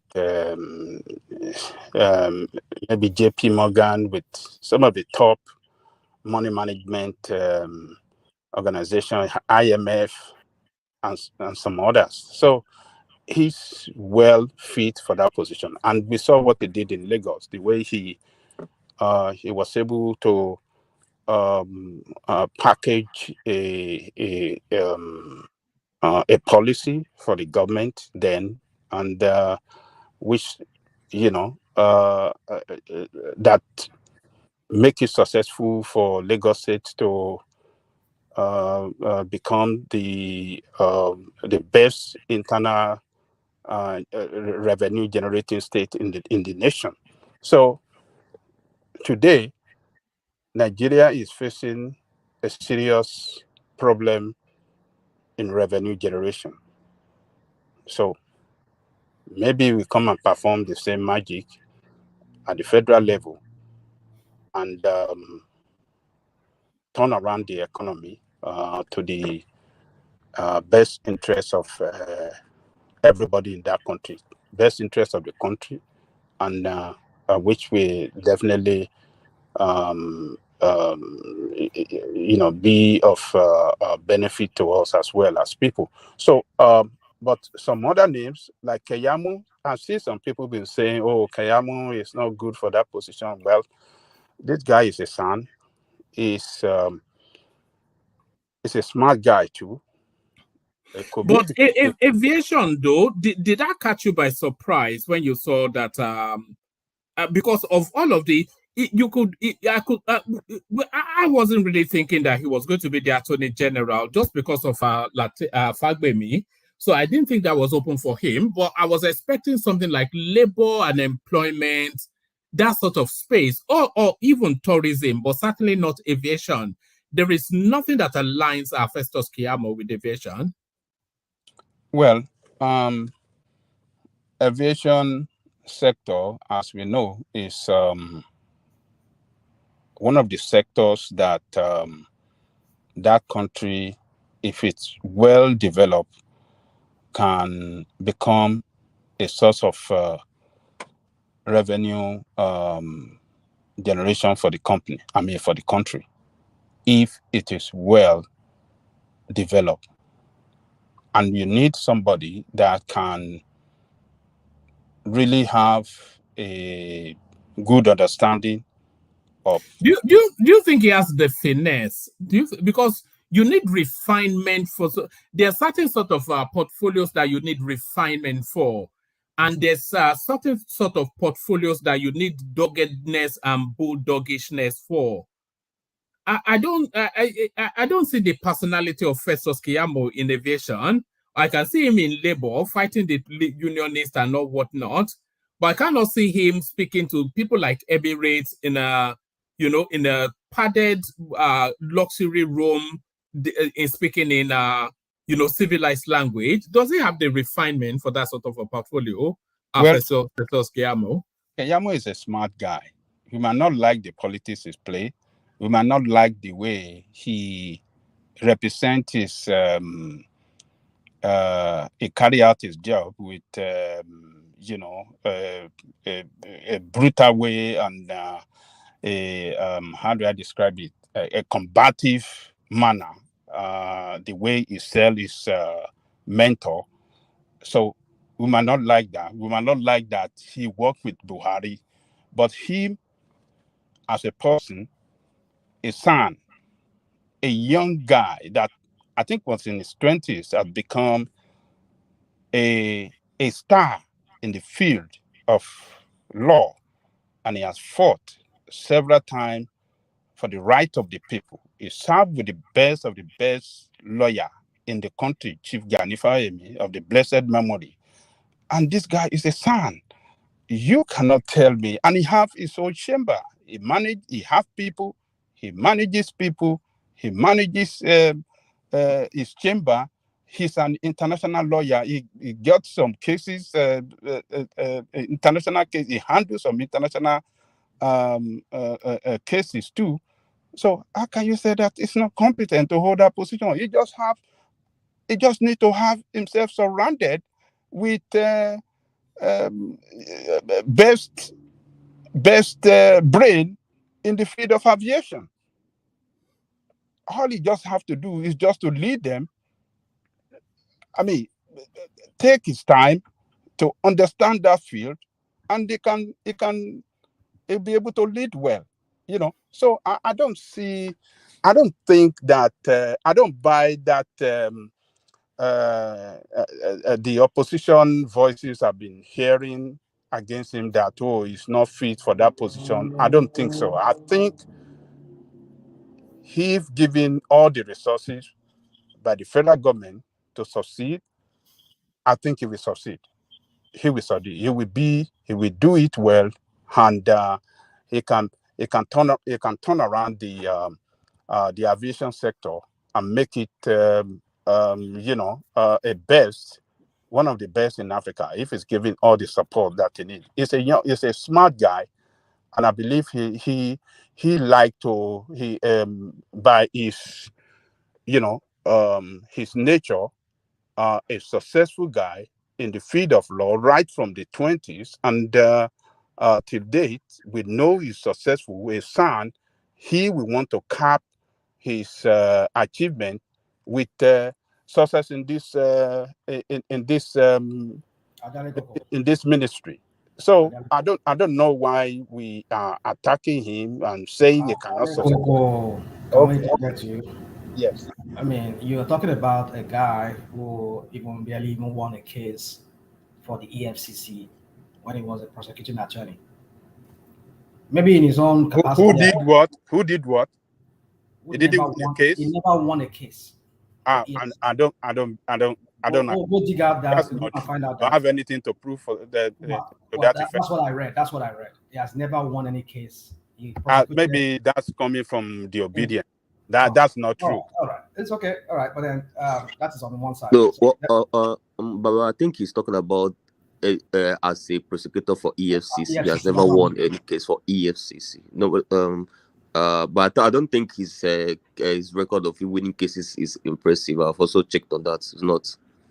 Well, I mean, I'm talking about in public, serving in public, not for his own capacity as a private lawyer who has handled legal case for clients or his own personal clients, but working for the Nigerian government or any Nigerian agency as a prosecuting attorney. That guy's performance is just, in fact, he has been accused of even leaking out exposed to the other people that they were prosecuting. That's within the realm of speculation. Now, again, his performance as a junior minister in the Labour. My goodness. Sorry, what did that first interjection have to do with his management skills? He's not been appointed as a lawyer. He's not the Attorney General, aviation minister. Oh God, woman. I'm just giving him I'm just trying to build my case that in his private life, we know he's loud-mouthed. He must have done some other private practices of maybe representing clients on his own capacity as a private solicitor or attorney. But I'm talking about in the public sector. The one I know of, that is the EFCC. There is no one case like this guy won. It's either they settle it out of court, or there's something that happened, or they just throw the case out because of some. I mean, what are we talking about? This guy also was a junior minister of Labour. What did he do? He went to make a phantom kind of project of cutting grass and giving people hoe and everything, and what's it called, omolanke or whatever they call it, the wheelbarrow to push. I mean, Rational mind. There is also a case of the SPV article case. The court fined him 10 million. Let's just leave that. That's a case that maybe Blondie did or whatever. That's I have beef with that one. I don't think anybody should be fined anything if they bring a case to court. Everybody's trying. I don't know. Let me just leave that. I'm talking about in service in the public sector. It has been abysmal. This guy can be a lawyer. He can be loud-mouthed. He can be a human rights. Just like we're talking about Shore being a very good journalist and investigative journalist, but as a politician, I mean, it sucks because he cannot play the kind of politics Nigerians play. Apparently, kind of crappy politics they play in Nigeria. So my point to you, is that you're praising this guy to high heaven, like I see in his public service. We've seen some great extraordinary things this guy has done. Good dude. This guy has not done anything. Do you know that even the Senate were grilling him, if not because of maybe Akpabio, they almost wanted to even grill him on that issue that Abaribe had to second it. That they said this guy's performance in what's it called? Apart from maybe the way he insulted the Senate, I think they said something about that issue of his ministry. He has not been able to tell them how that project went. Who are the people that benefited from it? Suddenly, we saw this guy be able to come America here, but how did he even transfer that money? No, is it not true to Central Bank that he moved that money from Central Bank to come and buy a house here in America? Last I know, this guy does not have any practice here in America, so he must have moved not even more than $500,000 from Nigeria through Central Bank or through Nigerian banks into America. I mean, to America, you come and buy a house here. Who are we deceiving, for goodness sake? A public servant, he never did that before in his practice. Before he became a minister, after he became a minister, suddenly he has a house here in America. What are we talking about? And we come here because of Tinubu. We come and praise somebody that because it's a strategist. Anybody brings to us, we should accept it. I don't know. Rational mind. We are the reason why we are always backward in that country. I will continue being backward. I rest my case there. Well, rational mind. What I'm saying is that we are not fair to totally condemn him. That. I mean, at this point in time, when he has never even started the job, to say he's not fit for that position. My point is this. Yeah. We go by people's pedigree. I mean, whatever they've done. That's how we judge them about what they're going to do. If what he has done, there's nothing to write about and write home about what he has done. How are we sure that what is going to be given to whom little is given, more will be required? Even the little that was given to him or whatever was given to him, he could not do anything with it. So are we sure that if we going to do a bigger portfolio as a bigger minister, a federal minister, not even a state now, more like a junior minister, as a bigger man now, he will sit in the Federal Executive Council because it's a bigger minister. He handles aviation, not even a minister for aviation for state or whatever they call it. Yeah, more name they give them in Nigeria. But he's a federal, real full minister now. Even the little that he handled, the labor minister for state for labor that he handled. What is anything this guy did? The project that he said he probably proposed to Buhari and to the Senate, the wheelbarrow thing that they will be sweeping the road and everything. Where is that? Where is that today? Where are all the wheelbarrows? That's what they were asking him in the Senate when they were trying to confirm it. He answered the question very well when they asked him. What he said. He said, go and check for yourself. That's what he said. What have we seen come on this platform? Tell us that they benefited from that program. Go on Twitter. You see people talking about it on Twitter that this guy, they were holding them, they never paid them. Those are obedient now. Those are obedient on Twitter, talking also nonsense. Let us leave the obedient out of this matter. The point is that what I've given you a case of EFCC. Go and check it. He had never won one case for EFCC. What has it done? How has it turned around the labor ministry that he became a junior minister? He was not the minister by then, Rational Mind. He had no role. He was just follow to what is that one? Anambra State Governor. That former Anambra State. He was not playing any role. A junior minister cannot do anything. Whose idea was it for that wheelbarrow thing that we're pushing? It's not his idea. What kind of a dumb kind of that was his pet project actually. Until today, nobody knows where any wheelbarrow is. Nobody knows where any shovel is. The shovels are gone. The wheelbarrows are gone. Rational mind. Rational mind. I'm here. Yeah. Check your phone. Carry on. Yeah. So this guy, I think, is totally to me. I like to be fair to people. I think he has never done as a junior minister. He had no role to play as a junior minister. He played no role. As long as the minister is in place, he just there and follow the minister. He cannot do anything. So, and if you want to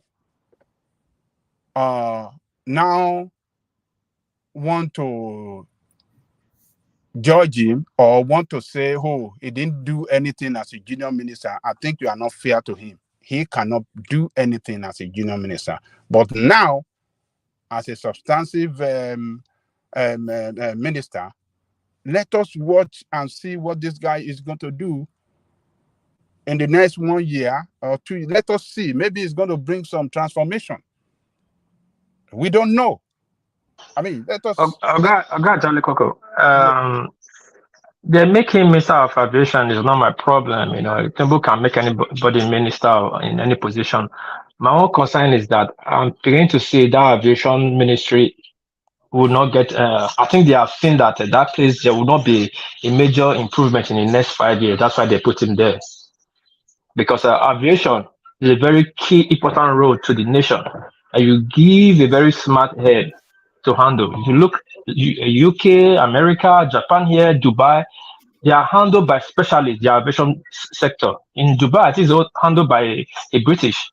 And in UK, I think it's handled by special people. I think one Yoruba guy even bought an airport there. So you don't just bring Keyamo from nowhere to come and handle such a youth sector.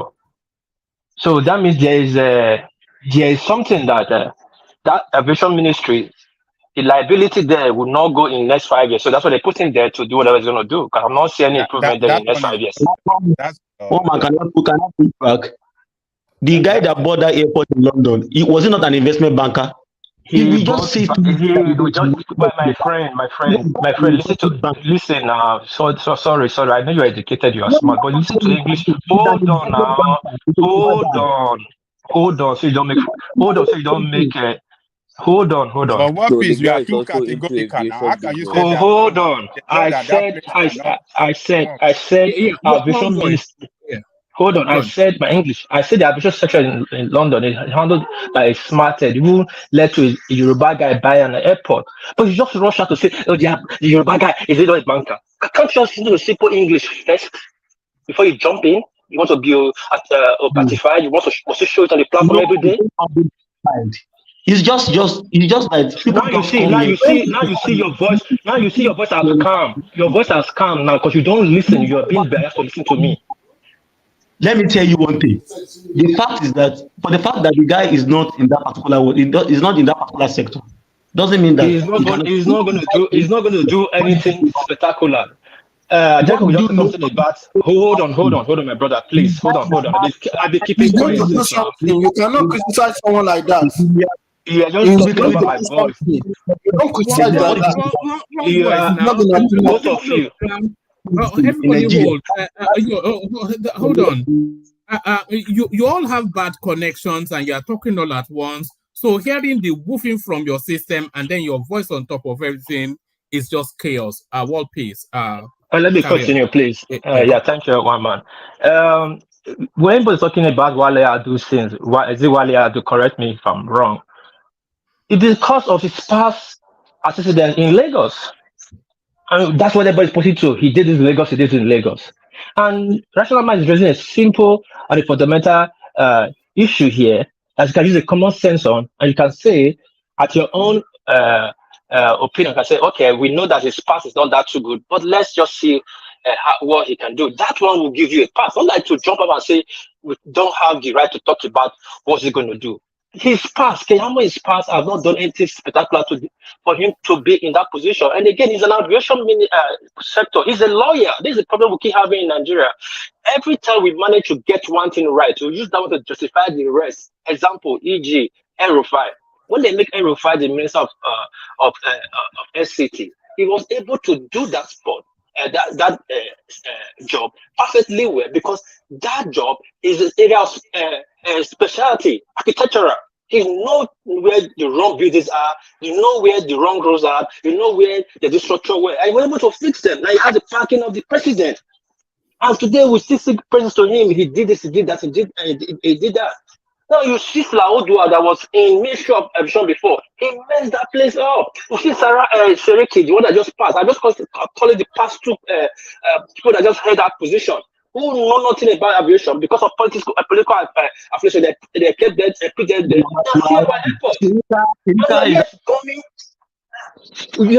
Now you are coming to justify what you don't even know. I don't know, you don't know. But if you want to use what we know, it has no record to justify it. Let's be civil here, my brother.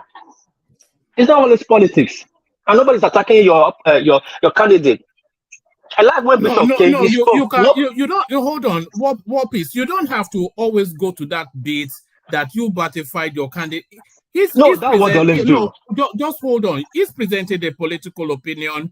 You present a counter political opinion, leaving his personality, and he leaves your personality, and then we have the conversation that way. Thank you, Amma. Let me land before you worry. Don't worry. Let him come in now. Darati, come in. Okay, thank you, one man. You know, when people just come on here to come and be telling us some certain things, we understand. No, I just told him not to do that, so you don't do that. Just go to what he said. We have square pegs in square holes, round pegs in round holes. But there are sometimes that people get, they do this thing to the extreme. Now, somebody was talking about Adi Sirika. Adi Sirika was an aviation expert. He is in that field, and this is a guy that oversee that particular sector for how many years, and we never had one civilian plane crash. And because this guy doubled down on maintenance, the MRO, the maintenance and repair office. I mean that particular part, making sure that they follow the standards. Fine.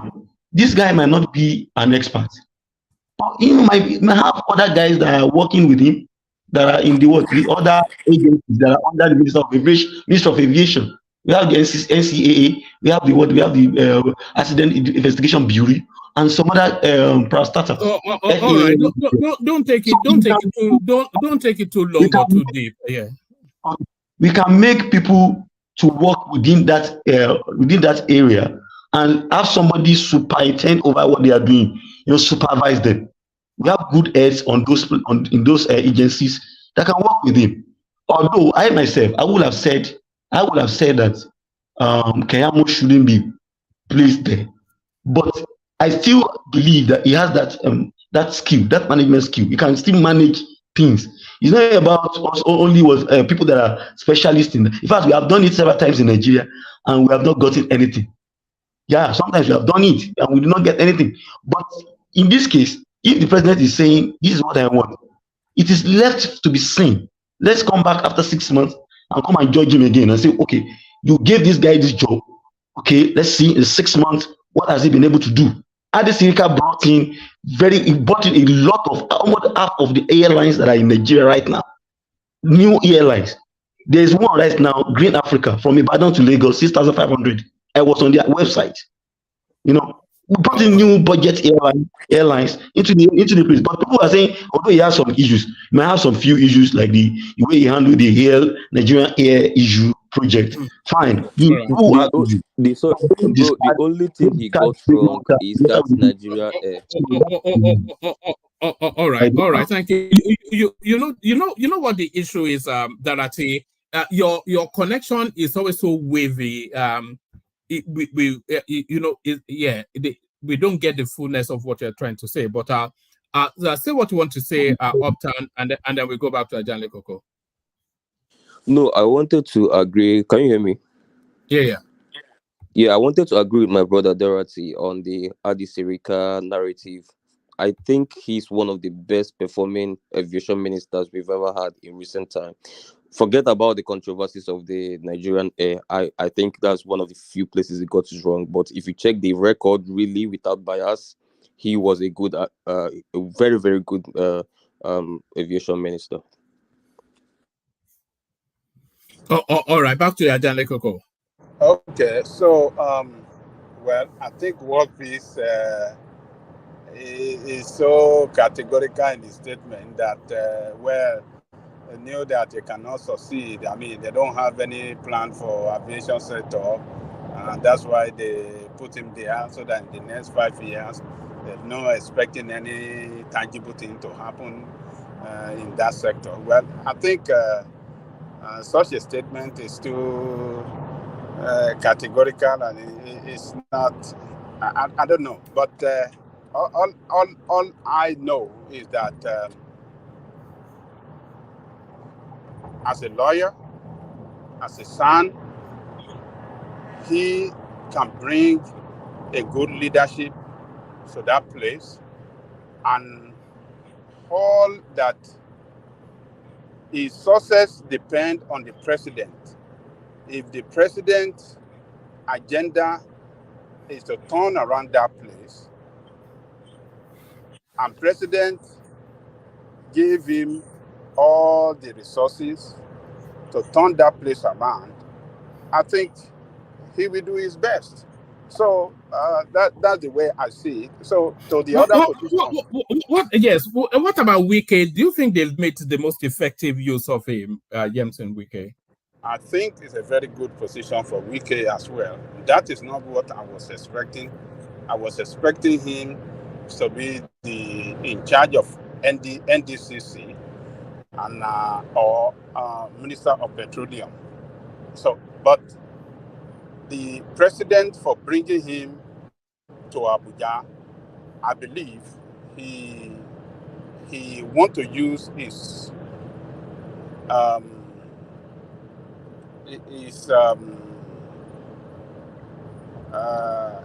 he want to use him to build Abuja better than the way it is at the moment. Abuja still lacks modern infrastructure. Whether we like it or not, it still lacks modern infrastructures. So if we really want to build the federal capital, we must be able to put in place modern infrastructure that can showcase Abuja as a modern city. Even at the moment, we should endeavor. The government should endeavor to turn it to one of these green. I mean, how do they say it? This green city? How do they call it? I think you're right. You understand what I'm saying? Yeah, green city, yeah. Green city. They should be going But towards that to be fair, that seems to be the direction of Abuja anyway. Because it's a very green environment, especially that drive. You know, that drive from the airport into the city, especially when you see the city, it's so beautiful. It's one of the best in the world. Yes. So I think that is where we should be, we should focus on, turning Abuja to a green city. And whether we like it or not, among all the governors in this country today, he is the most successful among them when it comes to building of infrastructure. You can hate him. You may not like him. You may not like him that he worked against your candidate. You can destroy him. You can say anything you like. He got an award from an opposition party, opposition president. For that, the President Buhari gave him award as the best governor that built the most infrastructure in the state. And all the infrastructure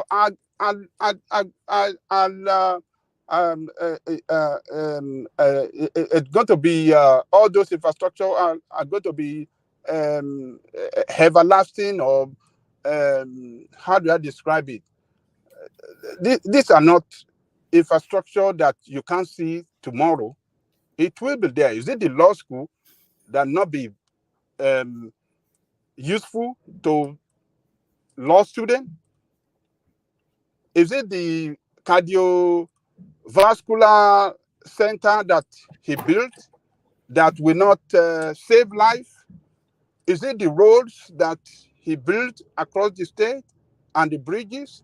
Is it everybody go to River State today? They say River State is really the new look. So what are we talking about? So maybe the president have an agenda for Abuja. He have a plan for Abuja, and he believes this is the guy, the most successful among the governors in the last 8 years. I want to give him that responsibility to change the face of Abuja and turn Abuja to a city of a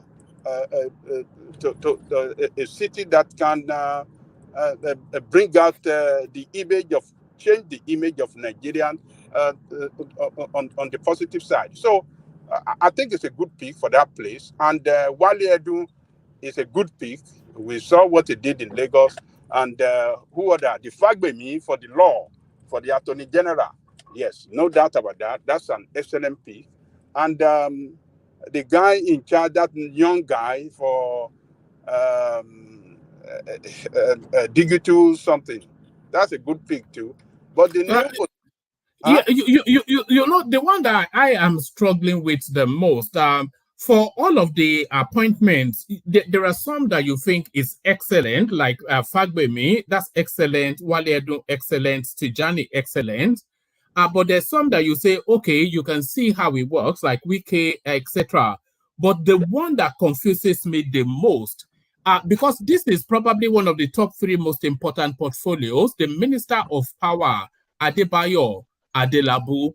I'm sure he's reasonably competent at whatever level of function that he has, but is that the name that you were expecting, or you are even comfortable with for such an important portfolio? One man, his academic records, being a guy that finishes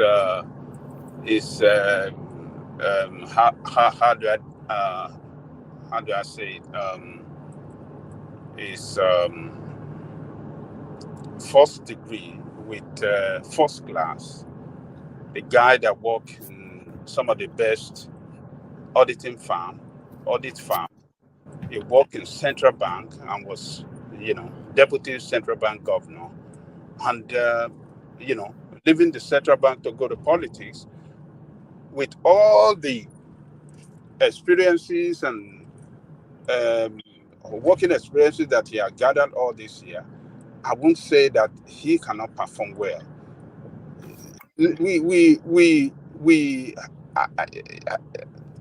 I think it's for electricity, right? One man. Is it? Yeah, electricity, power, yes. Electricity, yeah. So, look, we just have to wait and see how. I don't want to condemn anybody right now that someone there cannot perform. Look, Chief Balaigi, when he was appointed in 2019, he was the best. I mean, the political appointment the elective position that he held before that time was the former governor of Oyo State.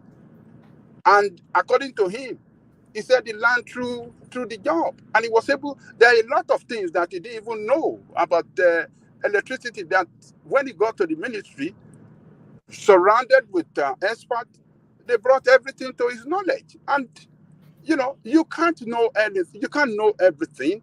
But if you're a good administrator and you have experts around you that can advise you, I mean, yeah, you will perform well because you'll be able But to. so did the guy perform in electricity?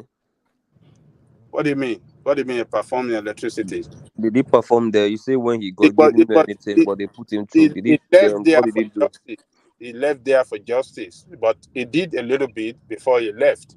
So, but what I'm trying to say here is that these guys, I don't want to say they cannot perform because they are smart, they are Oh, very God, Jolly intelligent, Coco, sorry. You know, excellent. that was a different Can era. I can I chip in some words? Yeah, say it. Okay, I think I agree with you in some certain areas because even though I see these ministerialists as more political, but there is no need criticizing them at this moment in time, just to give them some time to know, because that is always what to do, to know how they are going to perform. But in that space, what really interests me is the position of David Umahi, the Minister of Works. I think Southeast have been given another opportunity to bring some development to our infrastructure, the area of infrastructure. So I wish all the praise we are giving to Mahi building a lot of infrastructure in Ebonyi State. Let him use that position to do some critical infrastructure that we are lacking in the Southeast. So in that position, he justified my doubt. He did something that really impressed me, giving such powerful position to David Umahi. So somebody will also find some level of competence in the Southeast area. So I just wish he did well. That is all I can say. So But between Wike and Umahi, who is Mr. Project? Who is supposed to handle that ministry better? in terms of infrastructure, both of them did well. I don't know how to compare the both. So anybody that gets it is okay. But my position is one of them had access to far more money than the other one. So yeah, but my position my position is this uptown. The Southeast got that position is not a small thing that anybody that Umahi need to play with it. This is now a federal appointment. That when we are talking about marginalization in terms of infrastructure, that position has been given to Southeast. Like at least few of our federal roads to be fixed. Few of them. At least in the next 4 years, we need to get those federal roads that are very dilapidated that will be complaining for a very long time. That position has been given to us now to make a change in those areas, and I think it's a welcome development. So I'm putting my eye on David Umahi starting from today. I will be watching him very closely to know how he will, because that is what concerns me. And at least I got what I want in that area. So I'm giving him a close marking. from today, so that I want to be, when I travel next, those are our dilapidated federal roads. I need them to be fixed. So another opportunity has been given to us. So if you mismanage it, Sorry, let me still warn you because of your high expectations. You should be aware also that David Umahi has some sort of issues with the other 4 Southeast states because he believes that his state is being marginalized by Southeasterners. Are you aware of that, his ideology? I don't understand. He has an ideology that Southeast How is it justifying that? How is it justifying that? What is he? He's saying that the other states left South Ebonyi State behind over the years, and then they tout like if you say you come from Abakaliki, that you will be feeling ashamed among your fellow Southeasterners saying you come from that side of the Southeast. So he has this idea that even though he doesn't want to blame themselves, when you we're backward and somehow you want to blame others or maybe your other siblings. Sorry, Uptown, and then to you, Ekene, as well. But you first, Uptown. What's the hierarchy? What's the hierarchy of the pecking order amongst the 5 southeastern states? What's the hierarchy of the pecking order? Okay, Anambra is obviously on the top. Imo, Enugu, Abia, then very, very, very distant below Ebonyi State. And that's Dave Umahi State. Yes, his state. So the thing is that before you push it, Ekene, do you agree with that? What's the pecking order in terms of the states in the Southeast, Ekene? Well, for me, Southeast in those pecking order, Ebonyi has been below. It's not until David Umahi that we'll start talking about. Who is at the top? So do it from 1 to 5 in terms of pecking order in the Southeast, the states. Well, Anambra is at the top, and then followed by Enugu State. Then Imo State used to be competitive with Anambra, not until recently. So Imo State, I think before I could have rated Imo State high, but not now. Then we call the Enugu State and the Abia State before you come to Ebonyi State now. Because Ebonyi State is just only Umahi regime at the bottom too. You put Ebonyi at the bottom too. Okay. Yeah, it's just Umahi regime that brought up Ebonyi State. So and that wonders he did in Ebonyi State in the last 8 years, we want him to continue with it because he has done something exceptional. Before you don't hear anything about Ebonyi State in terms of governance. It's only Umahi that made it possible. So those almost all the infrastructure you are seeing today in Ebonyi State is done by Umahi. But that governors just you don't even hear anything there. So coming out from that space, my point is he did well in Ebonyi State in terms of infrastructure. So anybody that comes in to perform in a state for today is the best performer, both in the Southeasterners, all the Southeast governors, he's the best performer. The past administration. So coming with that record and putting him in the federal level, it's a very welcome development. So I wouldn't want him to fail. I want him to carry that trajectory to this Minister of Work, because if he did exactly what he did in Ebonyi State, Southeast will have much development in our federal roads. And I don't want him to go there and be saying, looking at let him focus. At least most of our federal roads are dilapidated. I know what I'm saying. So and after the 4 years, I was not able to see at least 2 of them being fixed. And the Southeasterner is the Minister of Work. I don't think anybody should come here to shout about marginalization of the Southeast in terms of infrastructure again. That is my point, one man.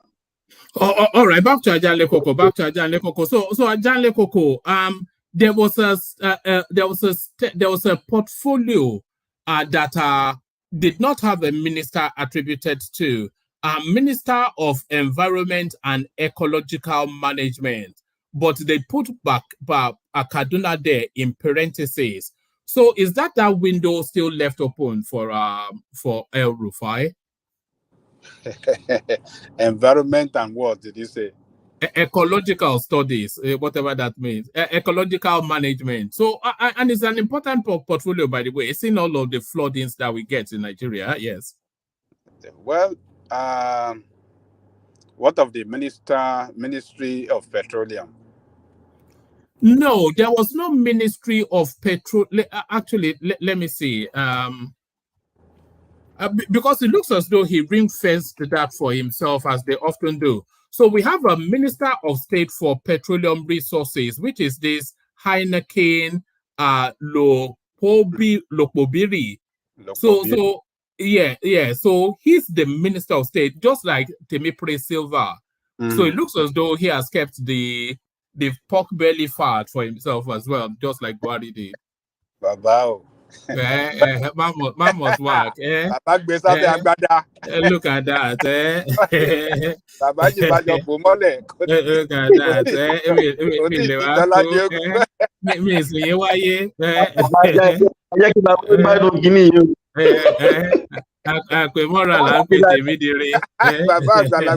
Look at that. I want more láti jẹun.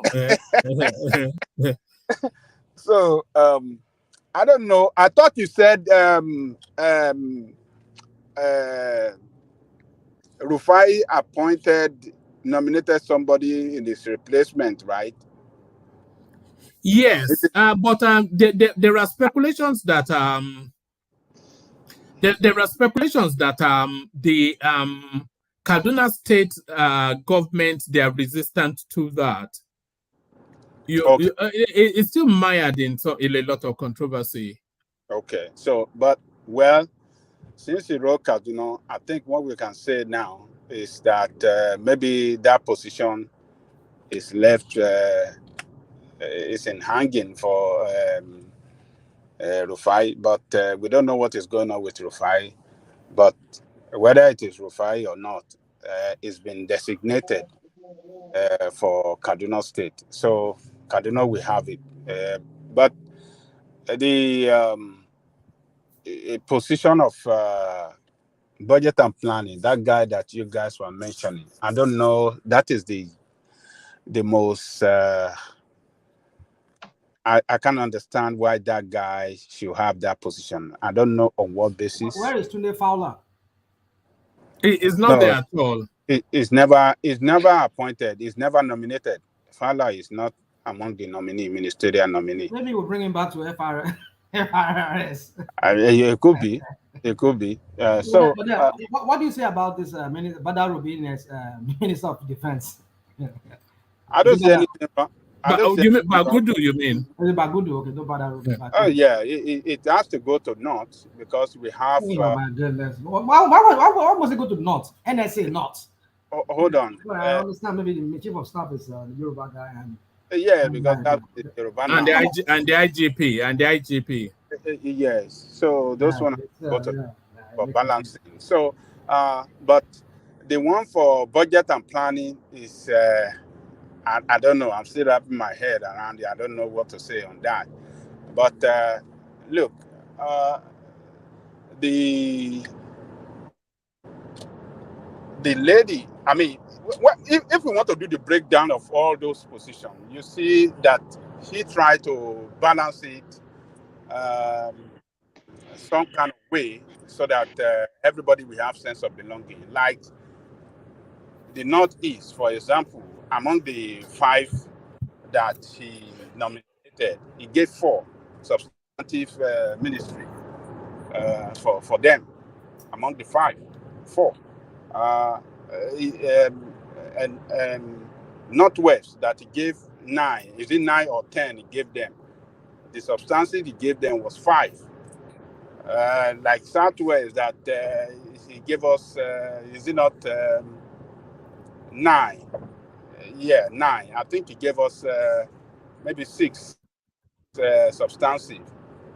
And the North Central have like maybe 7 out of 9 that they 7 substantive position out of 9. So South, I think they had 6 out of I think 5 out of 7, 5 substantive. So I think he did well. He did well the way he shared the position, and it is fair.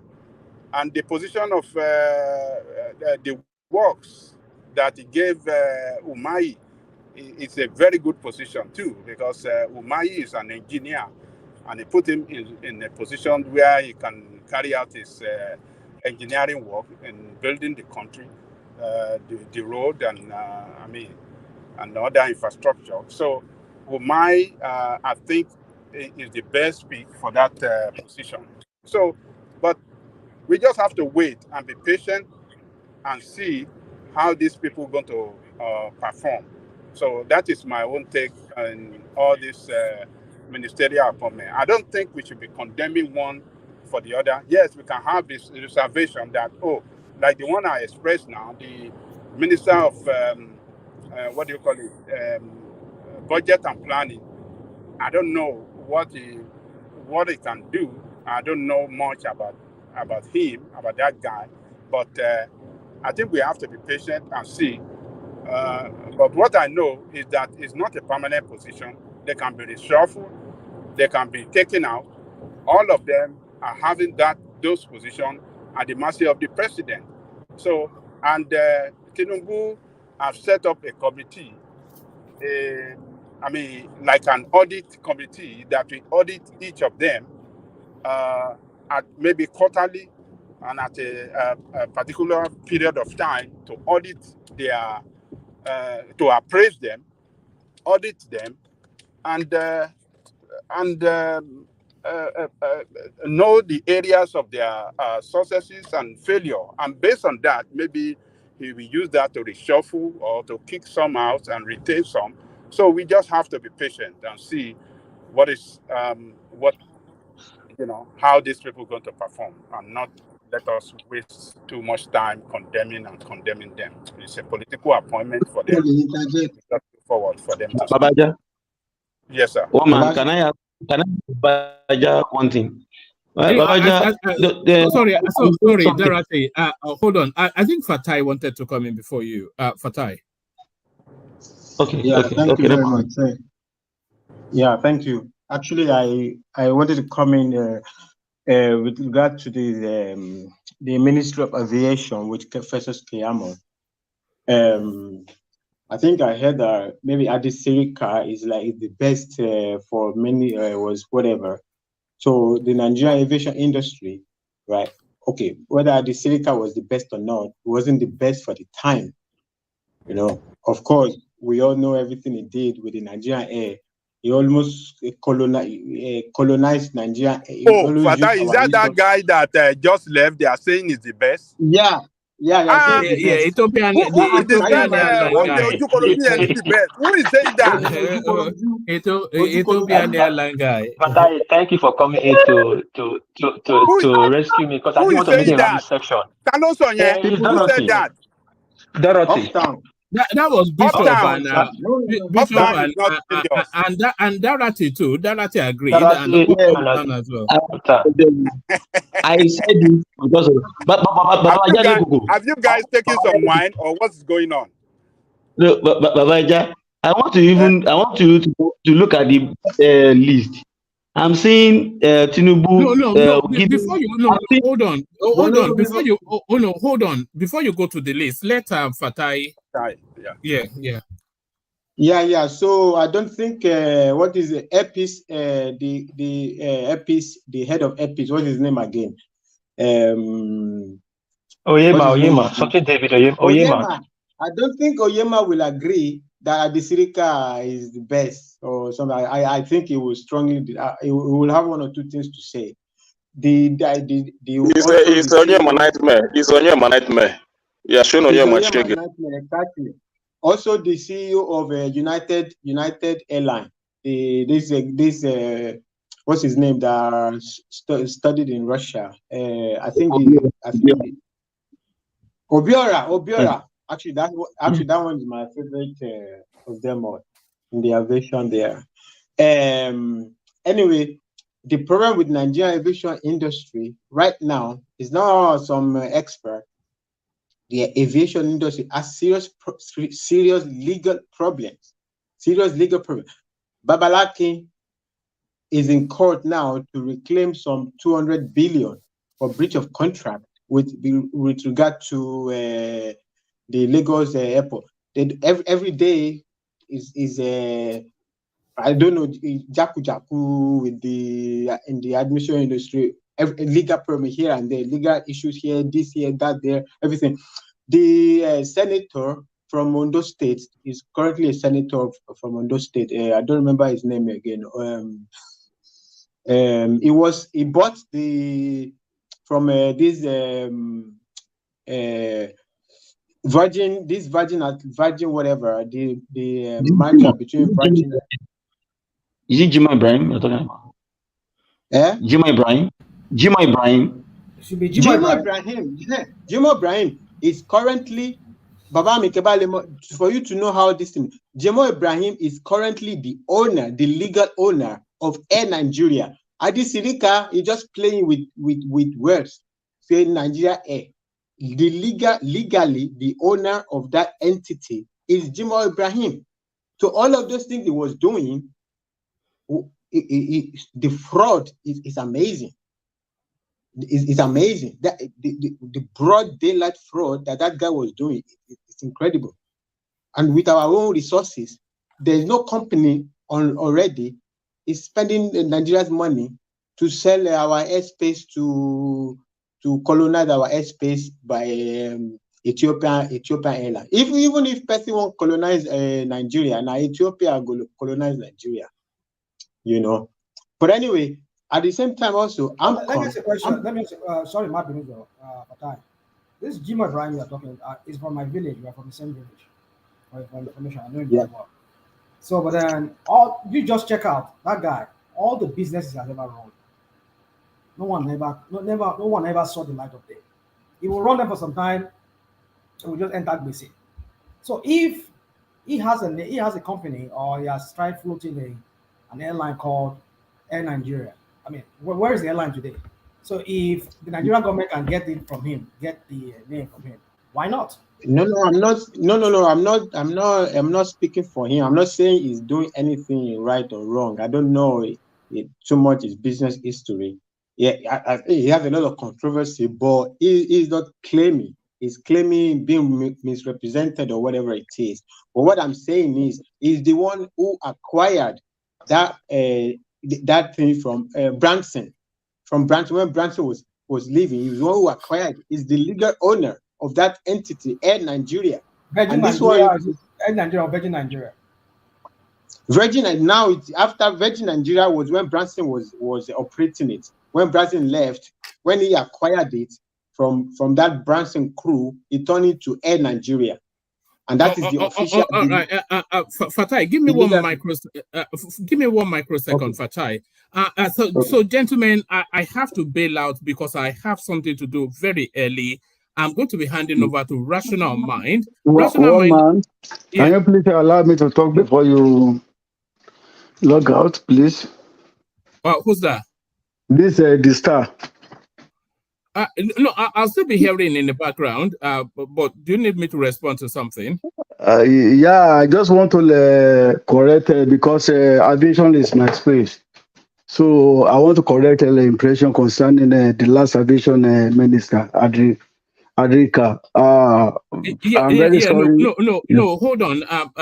That's the space Fatai is listening to, is speaking to rather. So you can have that conversation with Fatai. But I'll be listening in the background. But I have that conversation. Let Ajande Koko come back, go to Ekene, but Rational Mind try and manage the interjection. What about me? I think I was holding on for Fatai. Everybody will be taken care of. Don't worry. Everybody will be taken care of. Okay, everybody will be taken care of. So let me rattle through super chat from Ayo. Thank you. Prince Daddy, of course, thank you. Ayo, as ever, again comes back. Thank you. I'll be also known in another incarnation as Rotimi. Thank you. And then there's this AB. Also, thank you. So let me bail out so I can be fresh and ready for what I have to do later on. So Rational Mind. Good luck to you. But I'm sure they'll be kind to you as they are not to me. So to you, rational mind. But Ajan Lekoko still has the floor. But you will take him to the NNPC being sold off after the interjections. Okay, no problem. Oh, can I quickly let talk now? Hold on. Let Fatai, you want to give him that space to say something to you, or you just want to continue, Fatai? Yeah, no, I don't have a problem. The only just I say one sentence and then I can listen to the interjection. So the point I was trying to make actually at the current time, the aviation industry needs to sort out a lot of legal problems. There's a lot of money that AMCON needs to recover. Actually, it's some people even argue that it's in trillions of trillions that AMCON needs to recover for the federal government from various things. There are things with all these RE.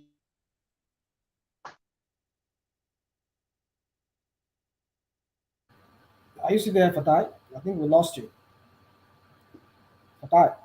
Yeah.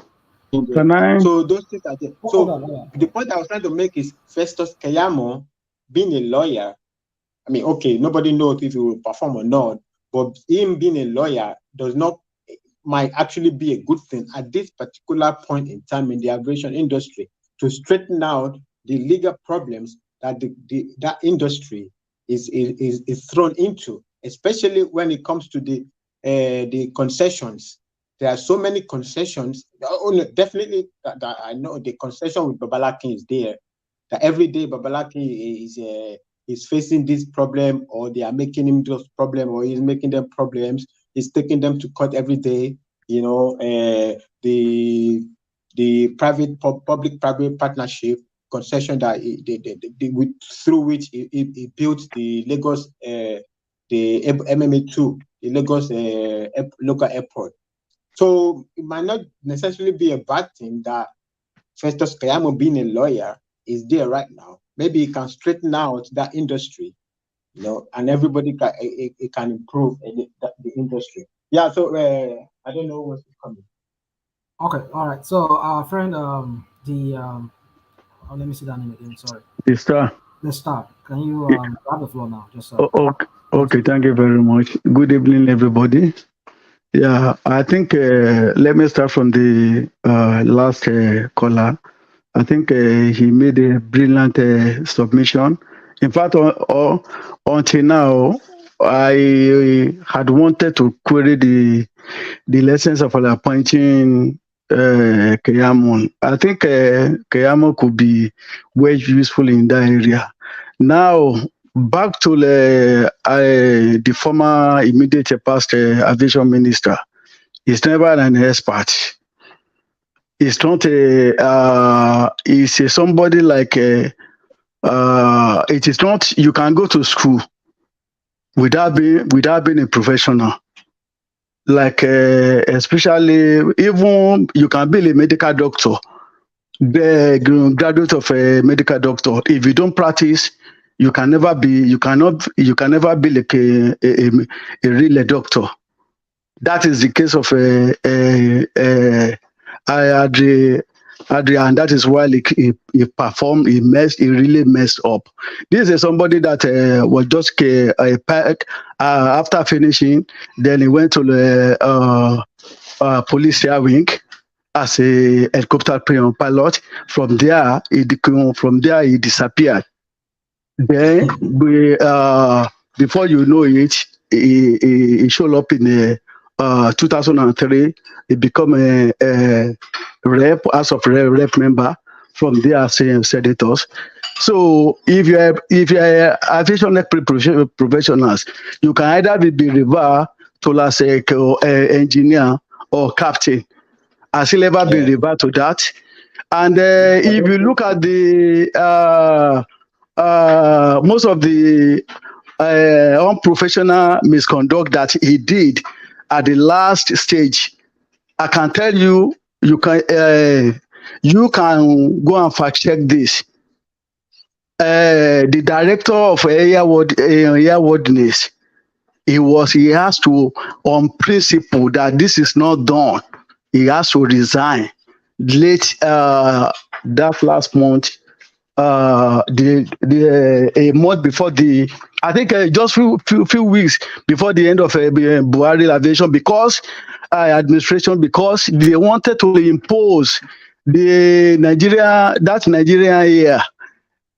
They want it to fly, and because of Buhari does not know anything about aviation, he does not even know anything from his left to right, and unfortunately, most of the public they were agog.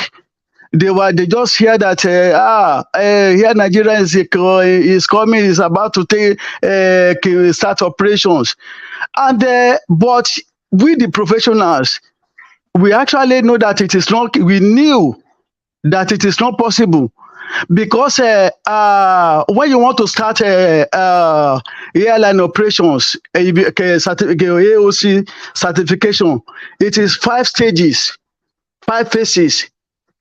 So he has not even passed for a 4th stage. The 4th stage is just a writing of intent that you want to. Anybody can do that. Then they will invite the post holders. All this, and the post holder will have to be permanent, and that is the smallest list. And the following day, you said you are operating airline is taking off the following day. It's like let me just give you the scenario because of non-professionals. It's like somebody went for a virgin, went for an introduction with his bride. Then the very first day, the next day after the introduction, he said he has delivered baby. Practically, the medical practitioners will tell you that it is not possible. So it just if it were to be Only Mary. yes, if in fact, do you know that go and fact check it? Do you know that the chairman of Ethiopia Airline that has been there for the past 10 years, go and check, because of that scandals, they sack him. Go and check that how can he get their country involved in that kind of a mess up. What they did is they shut. We do it.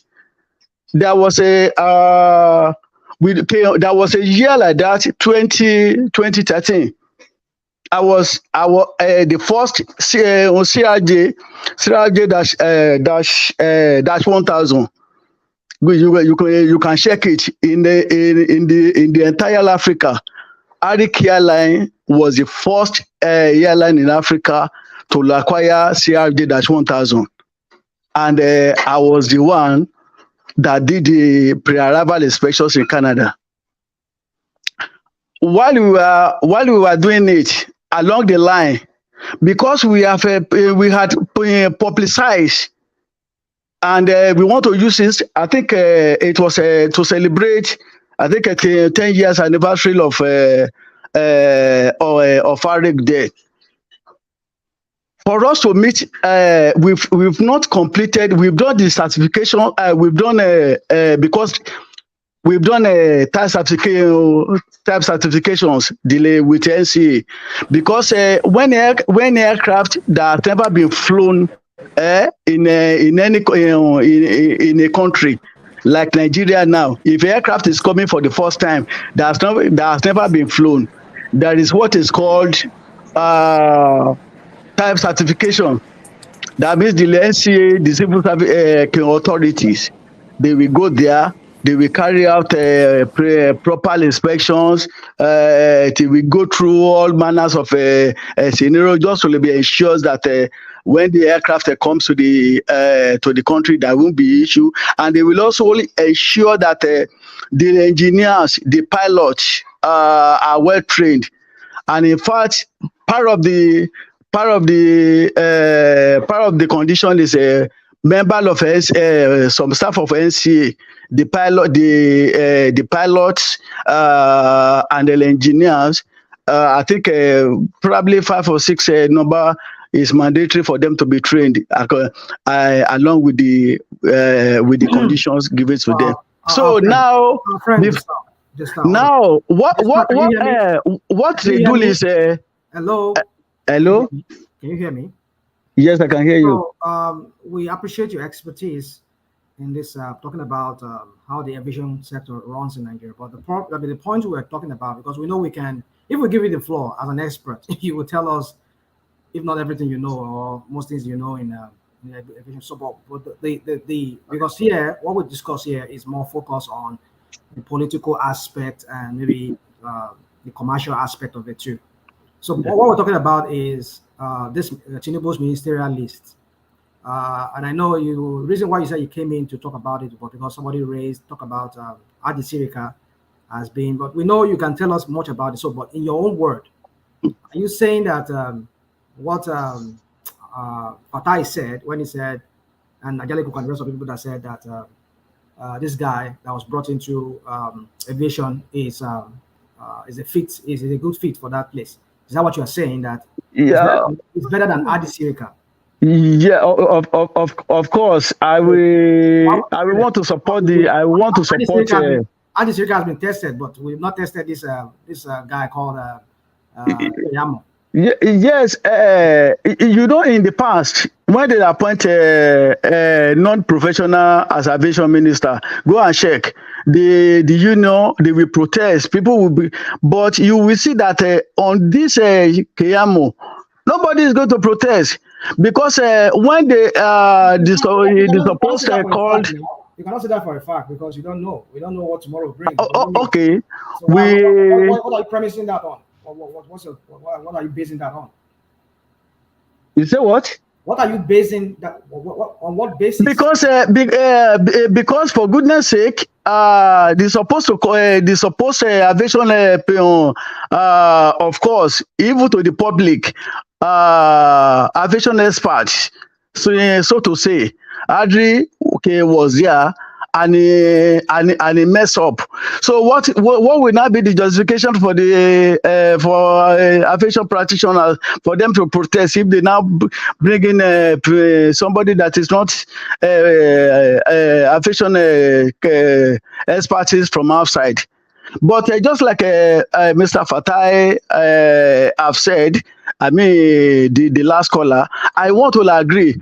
Like because so many shady deals were done, so many the money were trapped. I think legal wise, I want to believe that Keyamo could as well be useful in that area. So then, and of course, it's going to humble and bring in professionals to assist him too. Sorry, can I interject? Okay. Yeah, thank you. I'll be hearing you guys analysis, and when I made mine, I said I was too categorical. I'll be categorical. I just speak in English, but I will still repeat what I said. I said, in my opinion, I don't think the aviation sector is going to move forward in the next 5 years. That's what that's what they are bringing Keyamo in. And from what Fatai just said, doesn't mean that's what's going to play out, but just his opinion that there are so many legal issues on ground that he's coming to clear that out, the backlog. So if we are talking about Keyamo coming in to clear the backlog for legal issues, then don't you see what I said is right, that the aviation sector is not ready to move forward in the next 5 years? Because I don't know the. Hold on. Can I respond to that submission? No, actually, I mean, okay, the perspective might be different, but it's not like you are in the wrong direction. You are not in the wrong direction. The aviation industry will not move with all the legal problem it has. You know, actually one of the biggest things that is keeping down the aviation industry is the legal problems. It's this brother put it now, too many shady deals.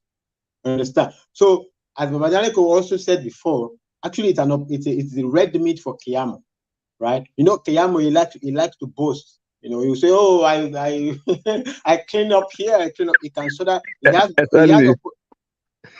Okay. But opportunity to show that. Fatai, Joe, this way. Yeah. I want to put this to you. You said it's a Okay. red meat and all of that. And you said, and what we said, talk about not moving forward. So what are you people talking about? Because if we're talking about it's not moving, are you talking about the Nigerian No, I'm not saying. Hold on. The Nigerian Okay. Air Project. Is it the Nigerian Air Project you're talking about, or the aviation in totality? Because whatever RGC has, the only bottleneck that I've seen that, or the only thing that I see that the hindrance that I'm seeing is the issue around the Nigerian Air. So No. No. It's much bigger than that. Do you So know? Do you know that? Adisilica had wrong Let Fatai priority. talk. Let Fatai lie, please. Adisilica had wrong priority. There are many directions for even all this reconstruction of the international airport and this to turn the airport to some mega, I don't know what term they call it, in which you like a city or whatever, something like that. There are so many things. Adisilica, one of the biggest conflicts that Adisilica was having was his priority. Was his priority with the aviation in the aviation industry. He has particular thing that he wants to do that a lot of stakeholders in the priority don't feel that that's the priority of the industry, you know. And the red meat I'm talking about, I'm not saying that the aviation industry cannot move forward in the next minute. I'm just saying that what this point that we might disagree on the perspective, but on the part that he's talking about, it might be making a point, which is that there is so many things drawing back the industry that most of them are tied up in legal issues. Like without those legal issues, the aviation industry will be jumping faster forward. So Keyamo might have a chance, like, to earn himself a lot of badges that we used to be boasting, because Keyamo likes to boast a lot. I clean up this, I clean up this, I clean up it. I mean, if he wants to work, there's so many things to clear up, so many legal issues to be cleared up. And certainly with regard to boycotting, the Babalakin deal, so many things in that area. It's every day they are all in the court. But Babalakin took so much loan from South African banks. So many things there. I don't know. Maybe he's cleared them up here right now. He was even having issues to be getting with creditors, because they will sign a deal, then they will cut the deal, then they will say you can build a hotel for the they will say, okay, no, the land is already. It was a lot of so many crazy issues that even at a point, even it was fed up or something like that. So there's a lot of issues. My point is the point I'm making with regard to what's peace problem. I am not saying that the aviation industry is not going to move forward. That's why they put him there. No, I'm just saying that there is a lot of drawbacks within the aviation industry that are tied up in legal issues, and if they could be straightened out, the aviation industry will jump up faster. Onyema said many of those things. Many of those things. He was on TV many times. He said many of those things. So many unnecessary problems. He's tying up the operators. He's tying their hands. Like, why do you want to bring in Ethiopian Airlines to destroy the local industry? Of whose benefit, and even the Nigerian Air that you are talking about as a legal entity does not exist. So why are you spending Nigeria's money on an entity that does not yet exist, that maybe you will give Nigeria 5%? What is going on? And he said, oh no, it's only 5 billion, not 85 billion. Who cares? Why are you spending our money on something that we don't benefit nothing from? Hold on, Fatah and everybody and our friend, our expert guy.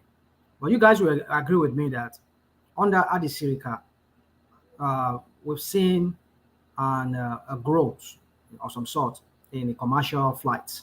I mean commercial flight like our I don't know if you people are aware. This guy that owns Baba Jebu, he has his own airline now. What's the name of that airline? I say United, not United Nigeria, something like that. But one airline like that. That guy has his own airline now. And we saw United Nigeria too, Ibom Air. We saw so many other people, major other players came in, even though some died.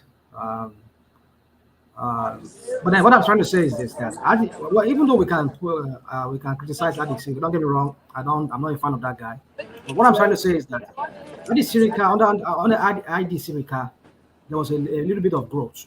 There was a little bit of growth in the aviation. No, a dead clock is always right twice a day. So I don't know whether that is due to Adisilica or that is due to the industry, its potential coming out. So I don't know, except I don't know. I mean, I'm not particularly in the industry right now. Even the closest I've got to the industry is that I work in Babalaki and Co before. So I don't know anything, and I didn't work with his airline project or whatever. So I don't know so much about that. So I'm just saying that that particular deal with the Nigerian Air was so unnecessary. So unnecessary. Why are you spending our money there, right? And also that Adisirika had priorities that many of the stakeholders disagreed with. They said this is not the priority of the industry. And he was pursuing his personal priority. Can you mute? Can you mute? Go on, That is the point I'm making. Anyway, I just wanted to, because I just heard that Sirika is the best. And Before you go, okay, because myself, I'll be shutting down very soon. So I don't know if anybody wants to talk about the $3 billion that the said NNPC is getting from some kind of I don't know where are they getting it from to stabilize the naira. No, I said that in passing yesterday here that the CBN governor was threatening some people, Nigerians that are remitting money from the diaspora that are holding on to their dollars.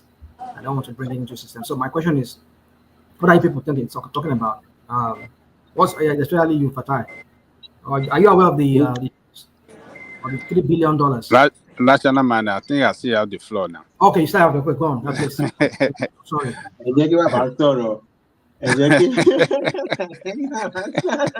So because I was hearing another background noise, I think maybe you were far from your device or maybe. Yeah. So the $3 billion, right? Yeah. Yeah, I think it's just pointing to us that this administration will practice the same borrowing habit that we know Buhari is for. So it shows that they are really struggling financially and they are looking for that hard dollar to run the economy. Because the economy is it's a dollarized economy and they don't have that enough dollar to run the economy. So they will look for Babami, yes, sir. If NNPC is signing a contract to go and get a loan from Afrexim Bank, what does it have to do with the central bank? That is what I don't understand, because they look, I don't understand. I haven't really read the full story, but I don't know what that has to do with the central bank. Yes, because they said they are borrowing to ensure that what is the restatement? So you said they're borrowing so that they will ensure that there will be no increase, that they can give the money to these oil marketers that need the money to go and bring in import. Not all money. They are just playing.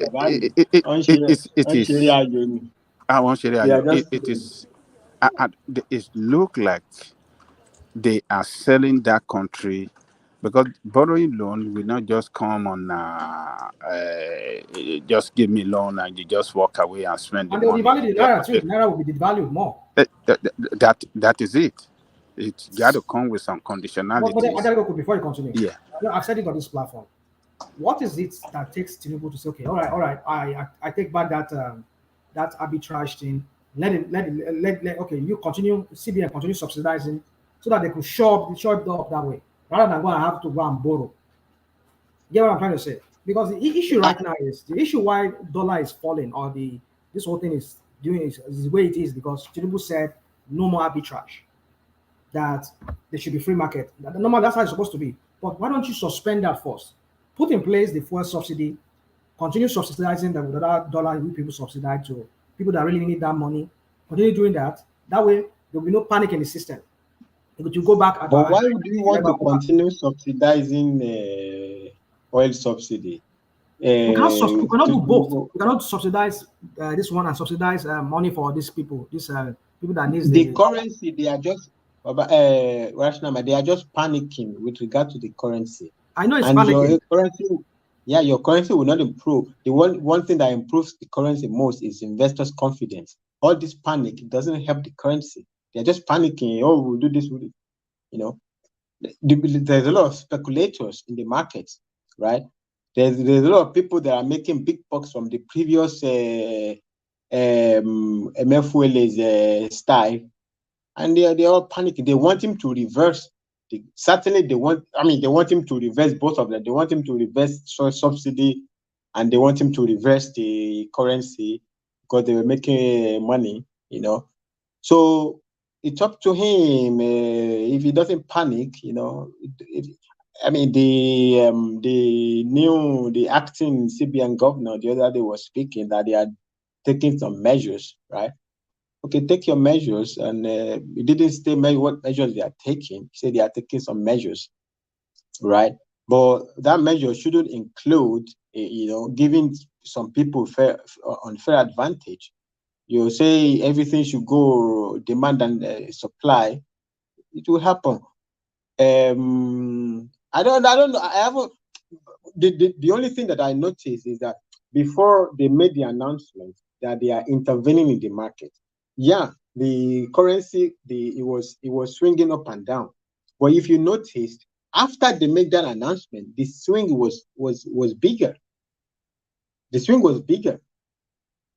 Do your. I'm sure. I don't know. I don't want to believe that of course, they have experience working there in the central bank, right? I'm sure they probably know. But the only thing that I know looking from outside is that they are too much panicking, and nothing. Currency doesn't improve over panic. Actually, one of the strongest blood of the currency is confidence. The American dollar, there's too much confidence behind it. It will stay there. It will stabilize. There is confidence there. If you don't have confidence, it will be swinging. If you don't know what they are going to do today, what they are going to do, why do I want to keep Naira even I don't know what announcement they are going to make tomorrow? Fatai, the issue is you cannot do two things at the same time.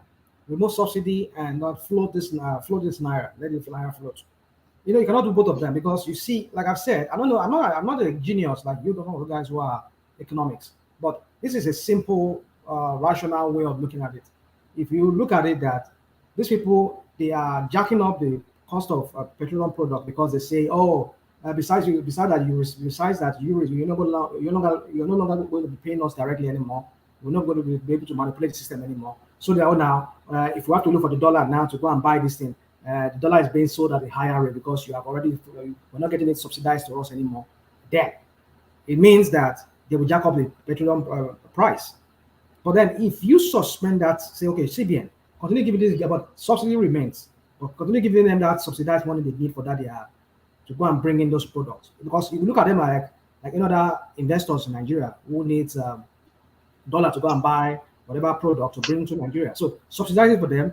And then while you are doing that, try and see if you can get money from some other investors that will come in and start doing modular refineries, or you will take over their main refineries and start using it. And you are going to kind of contract with them that, okay, for 50 years, you people will be using this this refinery, and then after that we'll take it back from you, like lease it out to them, so that they can fix it. And so you can do that.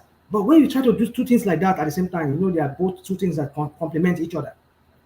Then it's going to be Original problem. man, can I come in? No, but Kenneth, sorry, George, can you give me 1 second? Sorry, brother. But I think the biggest problem is that Tinubu needs to tell these NNPC and all these marketers, he needs to just be firm with them. They are just doing free whatever they do. They can't just be jacking up price. There's no way in the world where you just wake up the next day, even if you say something is affecting you, you can't jack up the price times 3 in overnight. There's no way in the world, even everywhere in the world, that petrol, even if Russia and Saudi Arabia, they are fighting war, and the crude price is times whatever, goes from $20 to $100. You're not going to find the pump price in any country in America goes from whatever $5 to $20. No, you could go from $5 today and it start going $5.50, 60 cents, $6 and whatever. You can just wake up you sleep and then you wake up the next day and it goes from less than 200 to maybe 600. What the heck? That is crazy stuff. It doesn't even work anywhere. You can't say whatever. And also, especially that time, the subsidy was still there. Even if you say it affects you, why would you times 3? Is that a joke? I think it just needs to. I think even the link, even sometimes, I took one point you rational by yesterday about Eleyi of AE. Even during the campaign, this thing they did it also during the campaign. In that campaign, it was Eleyi of AE was behind Tinubu. They didn't want him to do it when he said, Eleyi was there. Eleyi was part of it. They didn't want him to speak. That Eleyi, I'm suspecting him. Eleyi of AE. He's an oil marketer too. I know. That's what I'm saying now. And he was the one who led the oil marketers to Tinubu when the whole problem began. They will be part of the people that will be telling Tinubu, don't rock the boat too much. Don't rock the boat. Don't rock the boat. Don't rock the boat. Don't rock the boat. Because you have already rocked the boat. We are still dealing with it. Don't rock another boat by telling them they are not allowed to be just jumping the price. If you keep it, these guys are billionaires now. This guy can work in the bank and get whatever money they need in 2 seconds. So nobody needs to be making excuses for them that their businesses have been affected. These guys are thinking rich. These guys have so much money. Why is anybody feeling sorry for them that their business is affected? No, they should do the right thing and not be suffering the people who can buy 1 liter of petrol. Because they say. Okay. Go on. Go on. You see, this subsidy of 18, I think Tinubu needs to take a drastic measure, because you cannot allow one sector of the country to be controlling or making decision in your financial policies and all that. That NNPC is becoming too arrogant and too politicized. It's becoming too uncontrollable now. Yeah, that is where I need him to work very well, because if he didn't do, I see that guy destroying his administration. That Mele Kalaya. Yeah, you need to wake up. It's not Mele Kalaya, it's Mele Kiari. I don't know how to call it. I see that guy clean his administration, because there are simple things to do, but because of their interest, those guys' interest, it's very difficult to do it. You can't just wake up and say you want to reduce the pressure on the naira. You go and borrow $3 billion. How? When there are many options, at least somebody gave an option that really interests me. All these things, you can say we don't have dollars in the country now. Because we don't have dollars, we'll exchange these things with non-refined crude. We give you non-refined crude. Sorry, brother. I think what they are trying to do is NNPC needs money. It goes to borrow money. And they are trying to say by secondary effect, it will also be helpful for the currency. I don't think they are borrowing money for. That is it. They don't want to help the masses.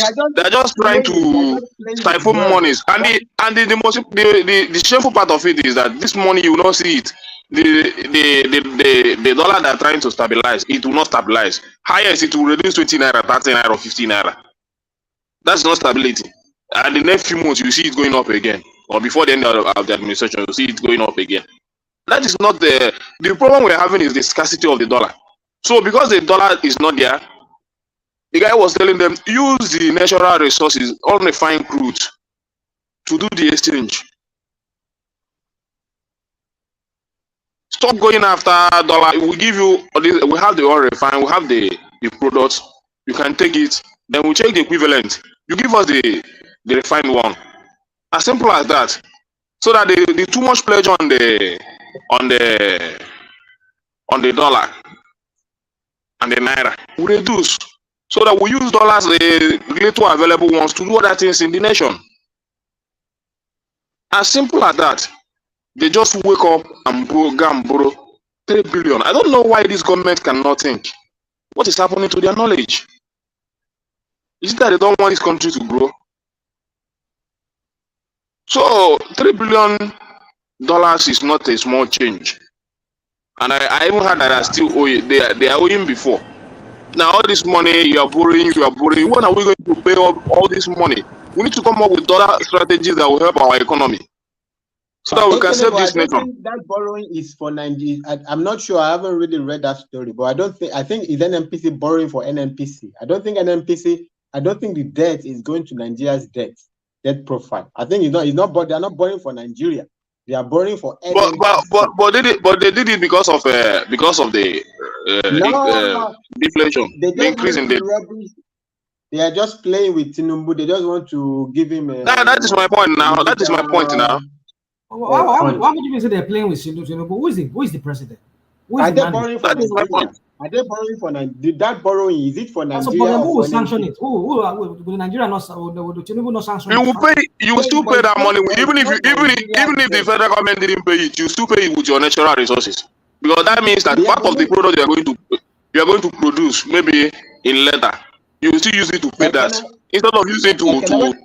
Yeah, I know. I get the point. My point is this: NNPC needs money. NNPC goes to borrow money, right?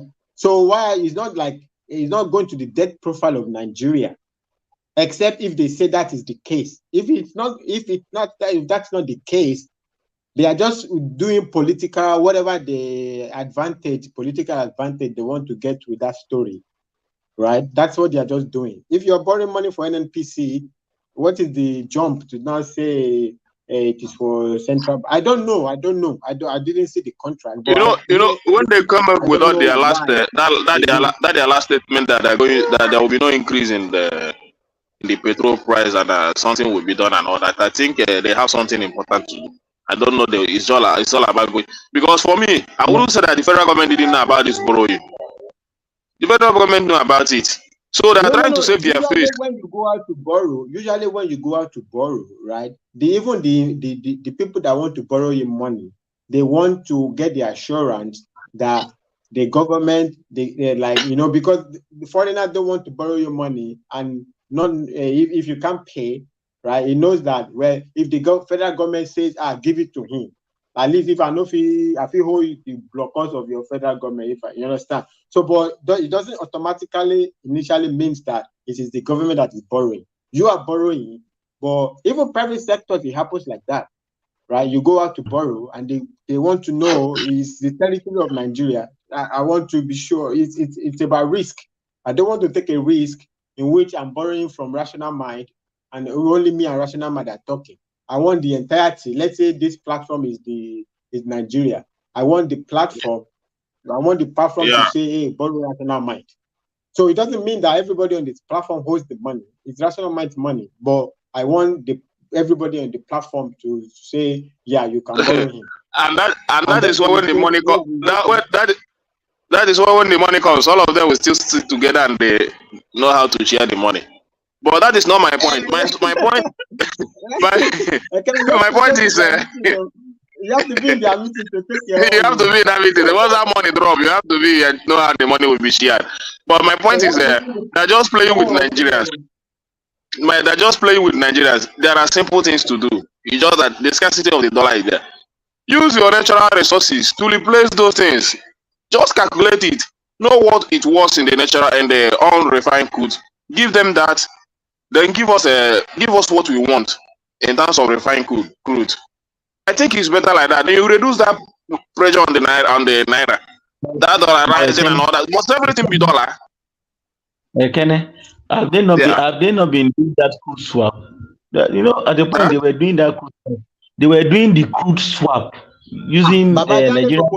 Rational mind, Babajani Koko don't go. I get one gift for Babajani Koko. I don't know if they don't go. I think it dropped. I don't know if it's dropping in and out. They were using it to steal Nigeria's oil too. That nonsense crude or swap that they were doing that time. They were using it to steal seriously. So I don't even know. Rational mind. Yeah, I'm here. Sorry, everybody. Can I go off script for one second? Rational mind. I posted a link in the private chat. Rational mind, can you click it? You want me to click it? Yeah. It's a story. It regards that conversation the other day about Niger, when I was saying that Babajani Koko was not criticizing Ogbeni. Babajani Koko was actually protecting him, because what he was saying that time about, he said Hollande. Actually, I didn't even know he was talking about François Hollande, the president of France that just left after and Macron came in, that went into. But before we go on, I think you need to allow that to make his point so that we conclude. Yeah. Please hold on. So land first. Yeah. So that thing he was saying that no, you don't need the United Nations. Even that operation that François Hollande went to do in Central African Republic that he was talking about, it was done in conjunction with United Nations, and that is the story in the that I said. Babajani Koko. Please, can you please click the story in the private chat? Story content sọlọ́jọ́ then someone went pé tí Falana sọ pé we are the United Nations is important to do to go enter another country to go and be doing war whatever. So that he was giving an example that France went to Central African Republic without United Nations. Actually, is wrong. Even that operation of France, it was with United Nations, and even that it was a peacekeeping mission. The Christians and the Muslims, it was like a civil war. They went there on a peacekeeping mission alongside United Nations. So you were right, Babajani Koko. Arashinama also, you were right. He was wrong. So this is it. Violence persists in Central African Republic. Okay. President François Hollande flew into Central African Republic hours after 2 French soldiers were killed in fighting and praised his troops for tackling horrendous violence against women and children and helping avert a slide into civil war. Rashoma, I will just read the next paragraph, not to take too much time. Go Rashoma, can you go there? Can you help me scroll it down? Okay, all right. Let me do that. This is where it makes the point clear. The next paragraph. So Hollande ordered 1,600 strong French force into its former colony last week with United Nations backing to disarm Muslim and Christian militias and halt fighting that was spilling over into killing of civilians. So it was with United Nations. Yeah. So he was saying with that, France went into somewhere without United Nations. So you will go and be bombing other countries. You think you just go in other people's countries, you go and be bombing them. That's funny. I was telling that the Babajani Koko is protecting you because Because if you say you're a lawyer, you are saying people can just be going other people's country. I mean, you will lose credibility now. Why can you be talking like that? You say Falana doesn't know, you are challenging him. Doesn't know Challenging what him he's for what? talking about. Don't know what? Challenging him for what? I mean, it's like a basic, I mean, it's to protect. That's not even an argument to be had. You know, it's not. Nobody is fighting you. It's just like they're just saying, don't. I mean, come on. I mean, you know, that's just the point. When I said that story, I said, Baba, I must show it to you. When next One he day comes, when next he come, I just hope I will just keep the article for you. Yeah, when you come next time, bring it on, because I think all these. So look, Fatai, you are Tinubu guy too. You support Tinubu, but you I'm a support him fan of objectively. Tinubu now. Yeah, you I'm a support him fan of objectively. Tinubu. When it's wrong, you said no. The step is taken is wrong. But some people cannot do that. They will support him all the way, whether it's wrong or right. They will sorry. So Ogbeni just want to support Tinubu. He doesn't care whether Tinubu is wrong or where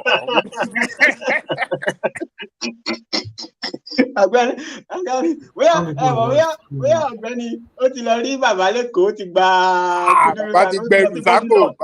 Ìgbà tó lọ sí Naija ó ti lọ sí Bodilon. You don't go Bodilon. Ó ti gbẹrù sápò.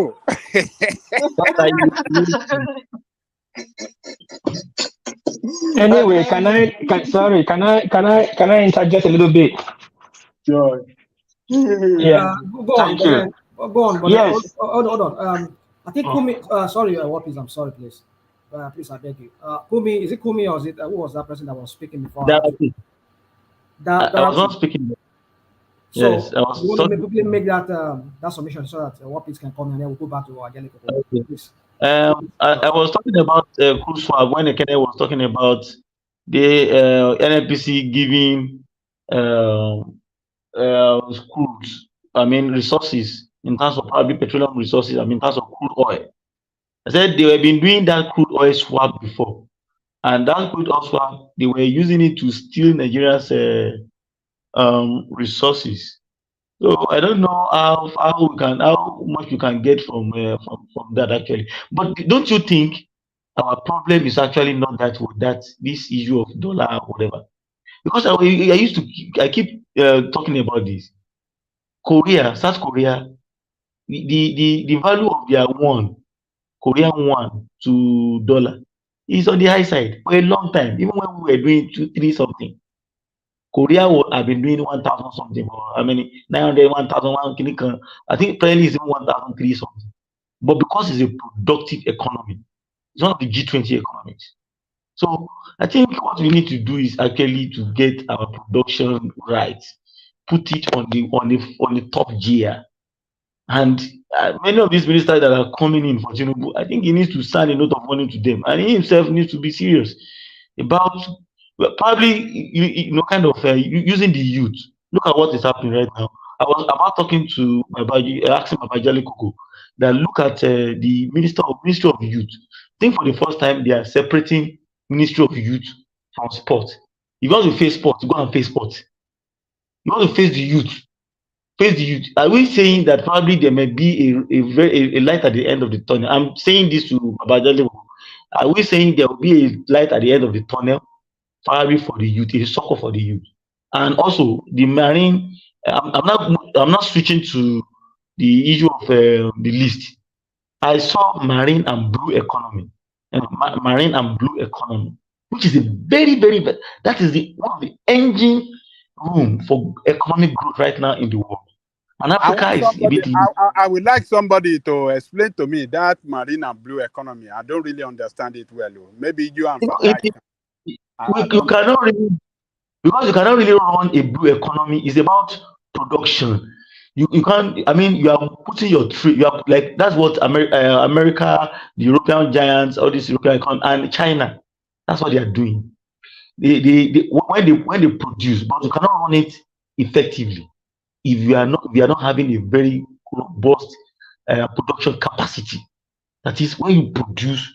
You push your goods on the waterways, and that's why you see the issue of South China Sea, America and China, and Everybody is trying to make sure that the road to which I'm going to deliver my goods all over the world are safe for my vessels, for the maritime economy. In the case of Nigeria, we just be beating about the bush if our production capacity does not increase, because the blue economy is just about making sure that you have more ships that will be able to dock, take your goods all over the world, and a lot of things are moving out, coming in and moving out, but especially moving out. Export is very, very key. You can easily bring in big things in, which will wreck your economy. But if you are pushing things out, goods of high value, high quality goods, even if it's semi high tech to high tech, if you have not even gotten to high tech, let's do something. I think because that's the only way that young guy, because it was a youth, that particular ministry was also given to a youth, Bumi Ojo or Mondo or something. I'm seeing something. I don't know what Tinubu is up to in that area. Right now that he's doing youth sports sorry. You said that marine and blue what? Marine and blue economy.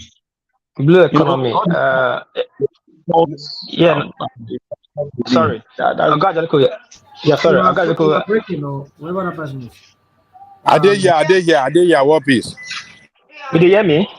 Would they hear you? What piece? Not be you now. Okay. I wanted to ask Dorothy to expatiate on the blue economy, because the way you explain it, I understand the marine part of it, but the blue economy I didn't really now understand. I think I'm getting a different understanding about that blue economy. But anyway, we are here to learn. But I was thinking that blue economy thing. Hold on. You see, whenever Tinubu is there, you always see all this their terminology. You just come and confuse us here. Blue economy, blue whatever. I don't even understand what they're talking about. If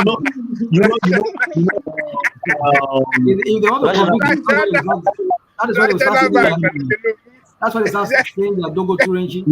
Let them explain it to us now. Explain. I don't know if people see Aduri is this Ngelele, whatever that guy is. That's yeah, so I have to imagine. That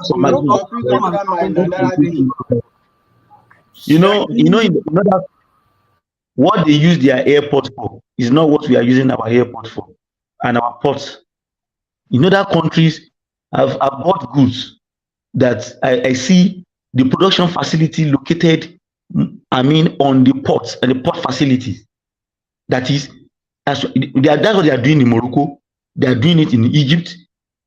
And I think Nigeria and Tunisia are also doing it. Even in UAE, you have a lot of facilities on the port. On the port arena.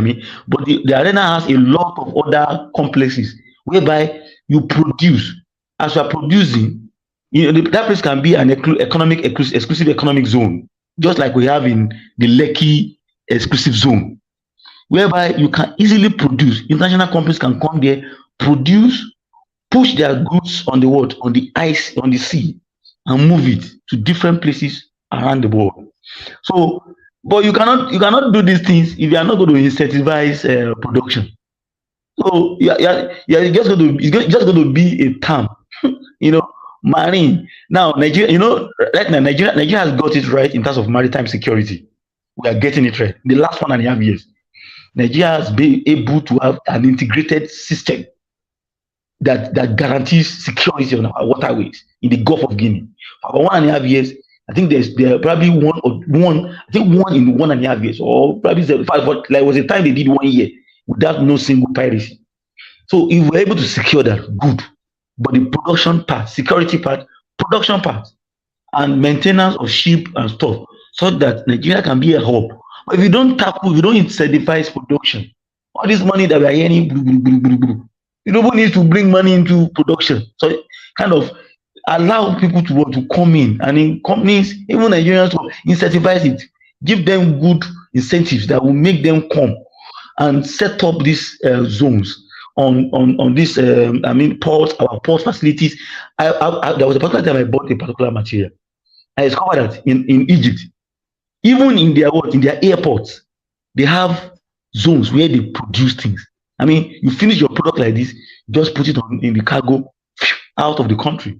So if he's talking about port, because based on what I read, I have there's a particular New African magazine I read where he was talking about blue economy and that Africa is very, very late. And if you look at it, of course, what is our production capacity in Africa?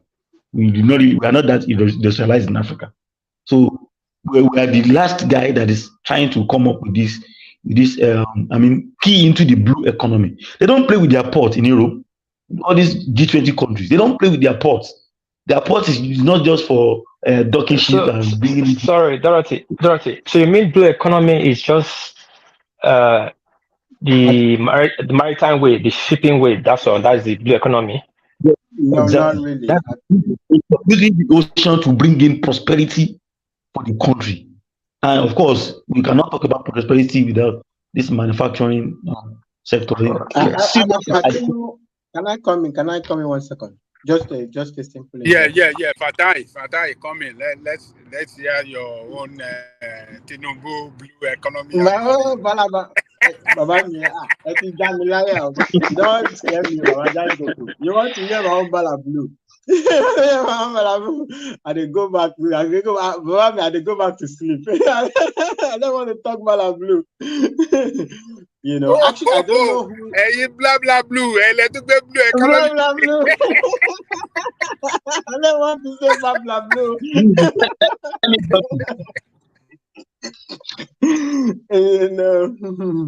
Actually, I don't know who is appointed as the minister. There also, but I think it's not even like a dedicated minister for whatever was it blue economy they call it.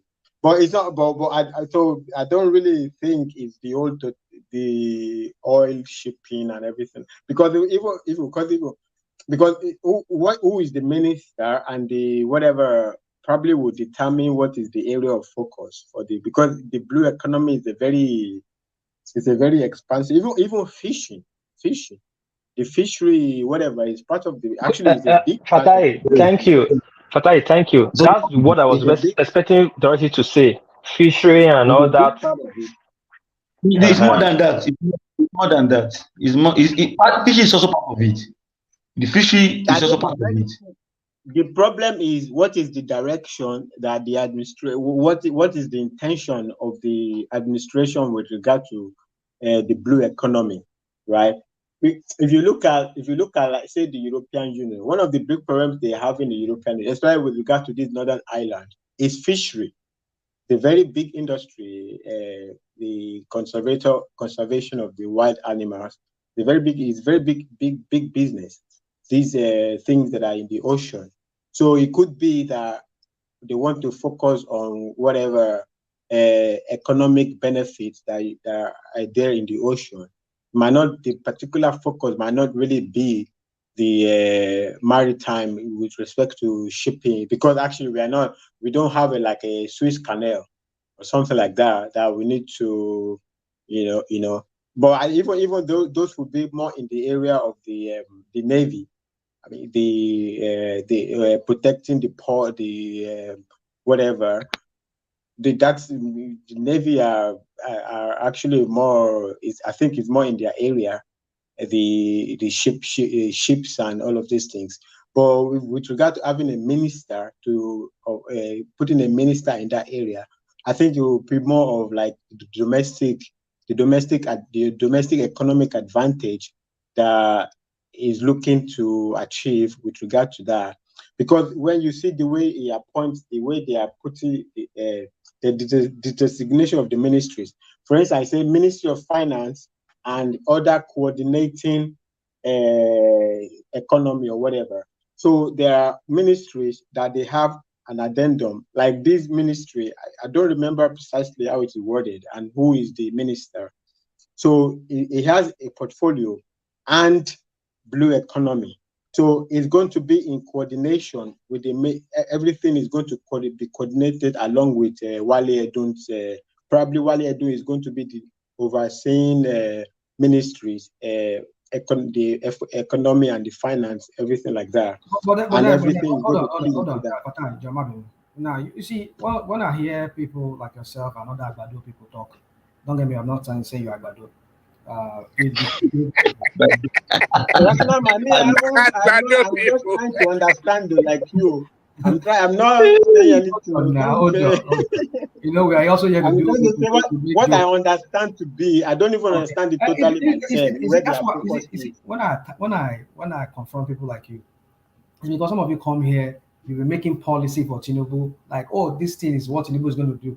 Well, we'll see the contrary that this guy do, but it's okay. What I'm I didn't say this is what Tinubu is going to do. I know now, but then anybody that hears you, people will think, that's what Tinubu will be doing. Let me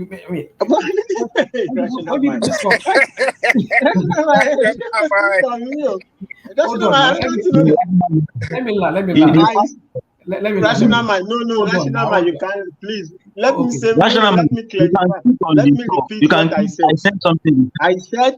I said it depends who is there and what is the. I said I don't even remember who is there. That to even understand with the direction of this blue economy, right?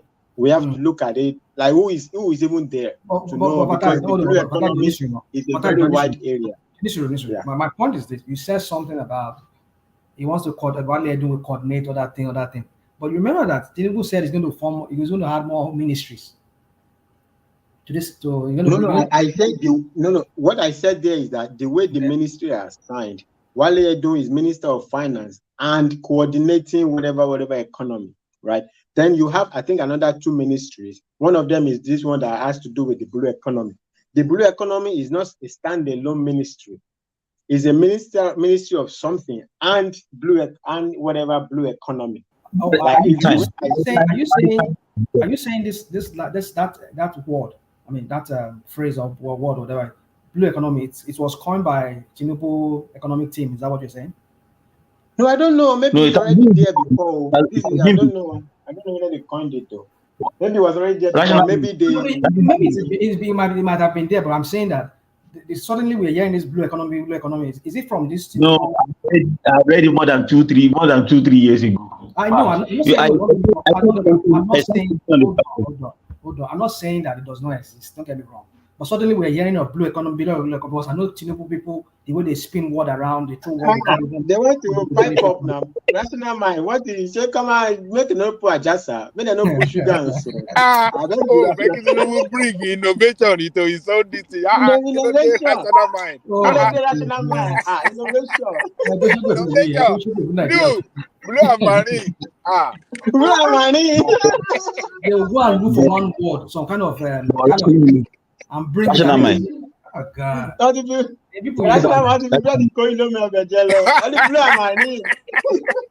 Rational mind. Don't you think? Actually, it may be that they are looking at a way to harness the resources. Of course, we have resources in the coastal areas, but how far have we been able to use these things? Maybe it's a country like Morocco. Morocco produces virtually every fish, any type of fish, what they call it, canned fish. You see the hand of Morocco in it, one way or the other. Yeah, these guys are making big money, big kill. But we have not been able to do anything with that, even though we have a very large coastal. We're not saying Dorothy, sorry. Rational mind, sorry. No, I asked, but you can hear me. I asked Dorothy twice, what is blue economy? And he gave me a long essay and theory. And my brother suddenly came in and break it down and actually spoke to the part I was really want to hear. Because my understanding about blue economy is more about the ocean, what's beneath the ocean, fishery and others, the ecosystem of the ocean where you harvest. Now you are coming back to fishery.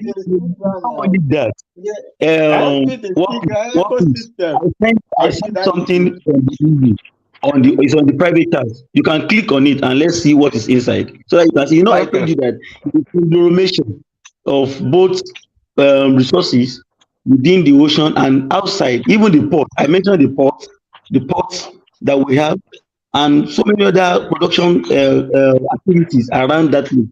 Everything is for prosperity of the country. You can click on that link. I sent it in the private chat. It's not a bad thing. It's not a bad thing. I want the country to move forward. Now, our waterway is porous. I don't mean the international waterway. I mean the local waterway. We have never make use of the waterway between Nigeria to Benin Republic, Ghana, Guinea, and all that. We can make use of those things. Now, our fishermen are suffering. Chinese boats come out to the shore, our Nigerian shore, to fish as far as Calabar, to fish. And that's a lot of billions of dollars. And now, Exactly. thank God they're talking about blue economy. But how are they going to implement it? Hope is not a phonetic explanation. That And is just it now. hold on. That Let me is land. that is Hold. what That piece is just it. what They piece go and is it look for not that one better word and come and use it to come up with this. Yes, I would say a what phonetic. piece what piece your conclusion now is it not what I was saying? The rational mind wanted to attack me. It depends. When we see what they have put on the table, we know. A phonetic explanation, but when it comes to the parties, it will be a pidgin English or a No, I'm also asking. language. I'm also asking. You know, I threw the something to Baba Adeyale Koko. It was like a question. I was also asking that what do you think? What do you think of all this breaking that I'm seeing in youth, sports, and blue economy? The youth. I'm seeing the youth being manning those particular areas. I'm seeing this separating youth separate, Ministry of Sports separate, and you know it has always been youth and sports. Probably is it that they have something for the youth that no or that was Dorothy, what I was asking. I think it's a good development too. This Yeah, that's what I was asking. the breaking up of those one, the youth, the blue economy, and all those Baba, ministry. Baba, why you coach More like it. Look. Look, we might not like Tinubu politics, but it's telling us that look, I am bringing new things to the table. I am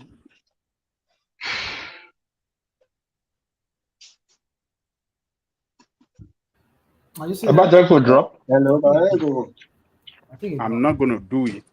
I want to manage it and take it on a different direction. I want to manage it in such a modern and civilized and take it on a different direction. This new thing now, this blue blue economy, or what do you call it? Blue and marine, is something new. We never heard of it before. And look, we don't know the framework Nothing new.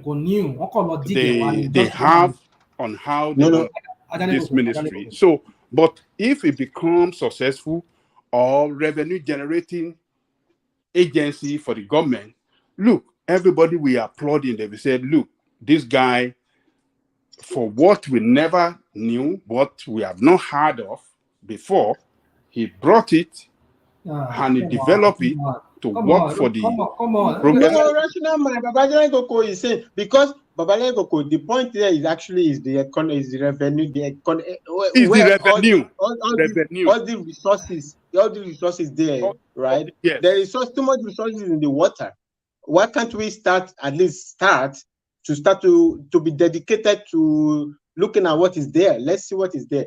You know, it might be that what is looking into. And the way it lists out, the thing that struck me is the way it lists out the name of the ministries. Ministry of this and this. And I'm not, I read it, it said coordinating whatever. And then you will assume, reading at that there will be some coordination. Maybe it's just for cosmetic, but hopefully it's more than cosmetics. So if it's trying to put some more dedication into this kind of segments, it bring more. There's money there, and it just needs special focus.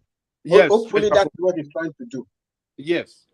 Look, maybe it's going to target our coastline, our what do you call it? Our riverine resources and stuff like that. Maybe that is focused. We have never targeted all those places. We never develop it. Maybe those are the things that yeah, Yeah, yeah, now we live here in America. All yeah. these jargons and all these jargons that they use in Nigeria. When you see when you see the department, hold on now, hold on. When you see the Department of Labor, Department of Energy, the Department using all this kind of terminology to talk to Americans. I mean, how many times have you ever heard that? You see, Tinubu and his people, I don't know the kind of PR people he has to go and look from somewhere around the world. They'll go and shop and give them money. They will come and cook some kind of some make believe kind of use some kind of terminology, and Nigerians blue economy like my goodness. At the end of the day, you run your phony.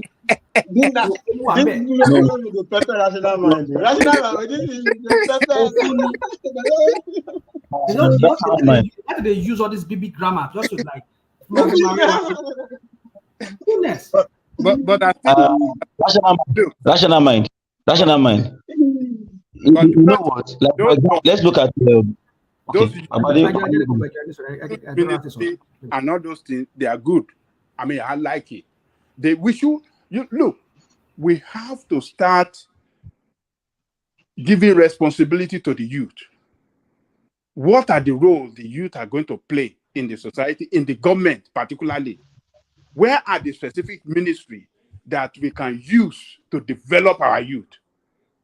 And that department should be solely occupied from A to Z by the youth. Let's get the brilliant in sport administration and sport administrators. We have them. Let us occupy it, give them responsibility, and let them develop and give them all the resources to succeed. In the area of sport, in everything you develop, let us do it. If we can do it, if we can lay that, foundation of this ministry solely for the youth, and we don't want people 50 or 60 years old. No, we don't. It's not for them. Let us give and let the youth show to this country. Let them discover themselves, and we will support them and we will back them with all the resources to succeed. Let the director of sport be youth. Let all of them be youth and not some Babariga.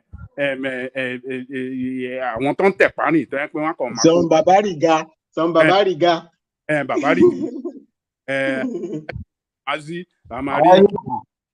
you know, it happened before in Oyo State when they made only chairman of sport, and no, they should eradicate it. They should give the youth responsibility, that we awaken them, that we bring them back again, that, can this country work for us? Okay, let us participate. Tinubu, if he can do a lot of it, he could succeed, though, if he really strategizes his vision very well and pursue it logically, he could succeed. So we just have to, I want him to succeed. But I will criticize him if it's going. I don't give a damn about anybody that want to talk nonsense, So, but I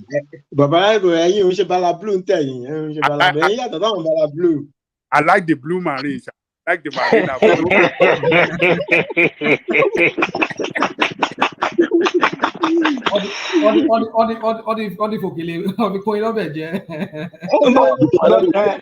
The Blue Marine initiative is not a bad deal. See, I said boat engine. I know how my people, the fishermen, I said boat engine too, how they complain and how they make money too. Like we're not really investing in that area. There are a lot of things going wrong because fishermen from Nigeria, they sail all the way to Senegal, not on the ocean. No, there's a river Volta that you can channel. And again, from Lagos to Benue, there's a river you can sail through.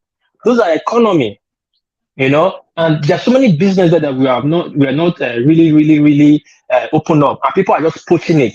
That's why you see billionaires tomorrow. You don't know where they make money from. They're just making money. People are making money from fishes, shrimp.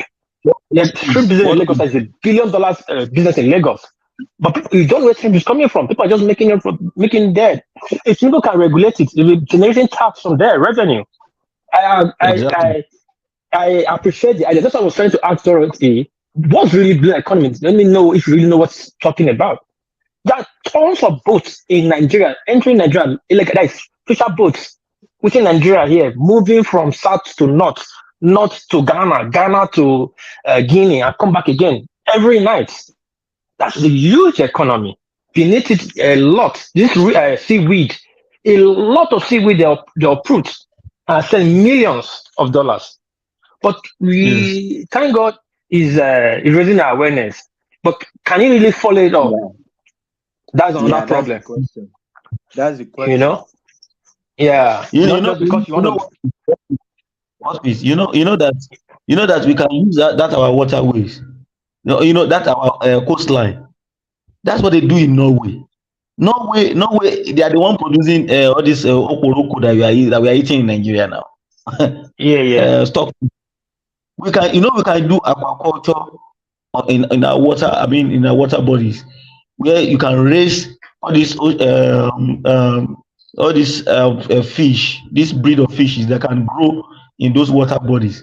You can raise them on the icy, and you barricade that place off. That's what they do. They do it in Canada. They create artificial scarcity sometimes when they feel that the price of wheat might go down. They either throw it inside the ocean, or use it to fish their aquaculture project. Fishes that are in the aquaculture project, and they'll still sell the fish back to the world. They create the kind of control the price, create a scarcity, and from the other scarcity, they use the excesses that would have brought the price of wheat and some other grains down. Use it to feed their fishes, and their fishes are being sold again. They will convert it into flesh, send it back into the economy by selling it all over the world, generating billions of dollars. So I think we have a lot of these things, but we don't appropriate these things. Nigeria is just like a giant without a head. Nobody just no, we don't just appropriate everything that we have, use it for the prosperity of the people. Everybody just go there, pick whatever they like. And I've worked with a company, multinational company in Nigeria, where this water that people don't, there is the Osho River that came from there, passed through Iwo. You know what they did? This Indian company just did what? They just had this pond on the land. From that water that goes to Asejire in Oyo State, they were pumping water, raw water, I mean, water from the river into the pond, and they stock fishes there, 50,000 fishes. They have like 20 or 30 of that. Come and see how they will fix oxygen to make sure that the fishes can go all the way from Osun State to Abuja to anywhere in Nigeria. They have oxygen in the water. I mean, in the water baths that they are using to move them from one state to another. So it's a very massive. It's more billions of dollar economy. If we can get that right, and can rearrange our people from the south, all the coastline states, can regulate things, get them. They still waste a lot of these fishes. There's no place to store them. They don't have good storage facilities. If the government rearrange them very well, grant them incentives, or bring in companies that can help them to set up those cold rooms, we can use it to feed ourselves. Why should the fish? Nigeria has one of the biggest coastline in West Africa here. So Sorry, Rafinaman, are you there? Rafinaman, I think it's you step out of the computer because somebody wants to come in. PlayStation wants to come in. It's on the back. Sorry, I'm here. But PlayStation is at the backstage. Can you check? He wants to come in. Thanks. Okay. Sorry, my brother Dorothy. Now we talk about blue economy. When would Nigeria now talk about the green economy, the forestation economy we have? I think in the 60s, in the 50s to 60s, there was a particular country that was generating $60 million as their revenue. Part of their revenue was the major revenue of their economy, $60 million. Please, can anybody guess what was that they were generating it from? What were they importing? Ashama, can you take a guess? Ashama, are you there? Sorry, I don't know. I mean, on a different. Okay, different sorry. Did you say yeah. So say that again, please. Say that. I'm And sorry. then Go on. different. No, on a different Okay, screen because I have two more. I have about 3-4 okay, screens. okay, okay. Yeah, go on. Okay, Yeah. I So, said that I said in the 60s, in the 50s and 60s, there's a country that was generating $60 million. You know, 50s and 60s, $60 million is a huge money. That was one of the major source of revenue in the country. And can you take a guess what they were importing that was generating that money? I have no you clue. you tell us now. I have no clue. Okay, let me tell you, and you guys will shock and laugh. I'll tell you the country. They was importing butterflies. Oh. Laba laba. But Laba, Na Singapore, they were importing Japan. Say na butterfly. Japan be that. No, Singapore. You can look it up. One of the times they were importing butterfly, $60 million. It was one of their major revenue. And we Importing have or exporting? importing. They were exporting out for their country, selling to the world. $60 million. Butterfly was giving $60 million.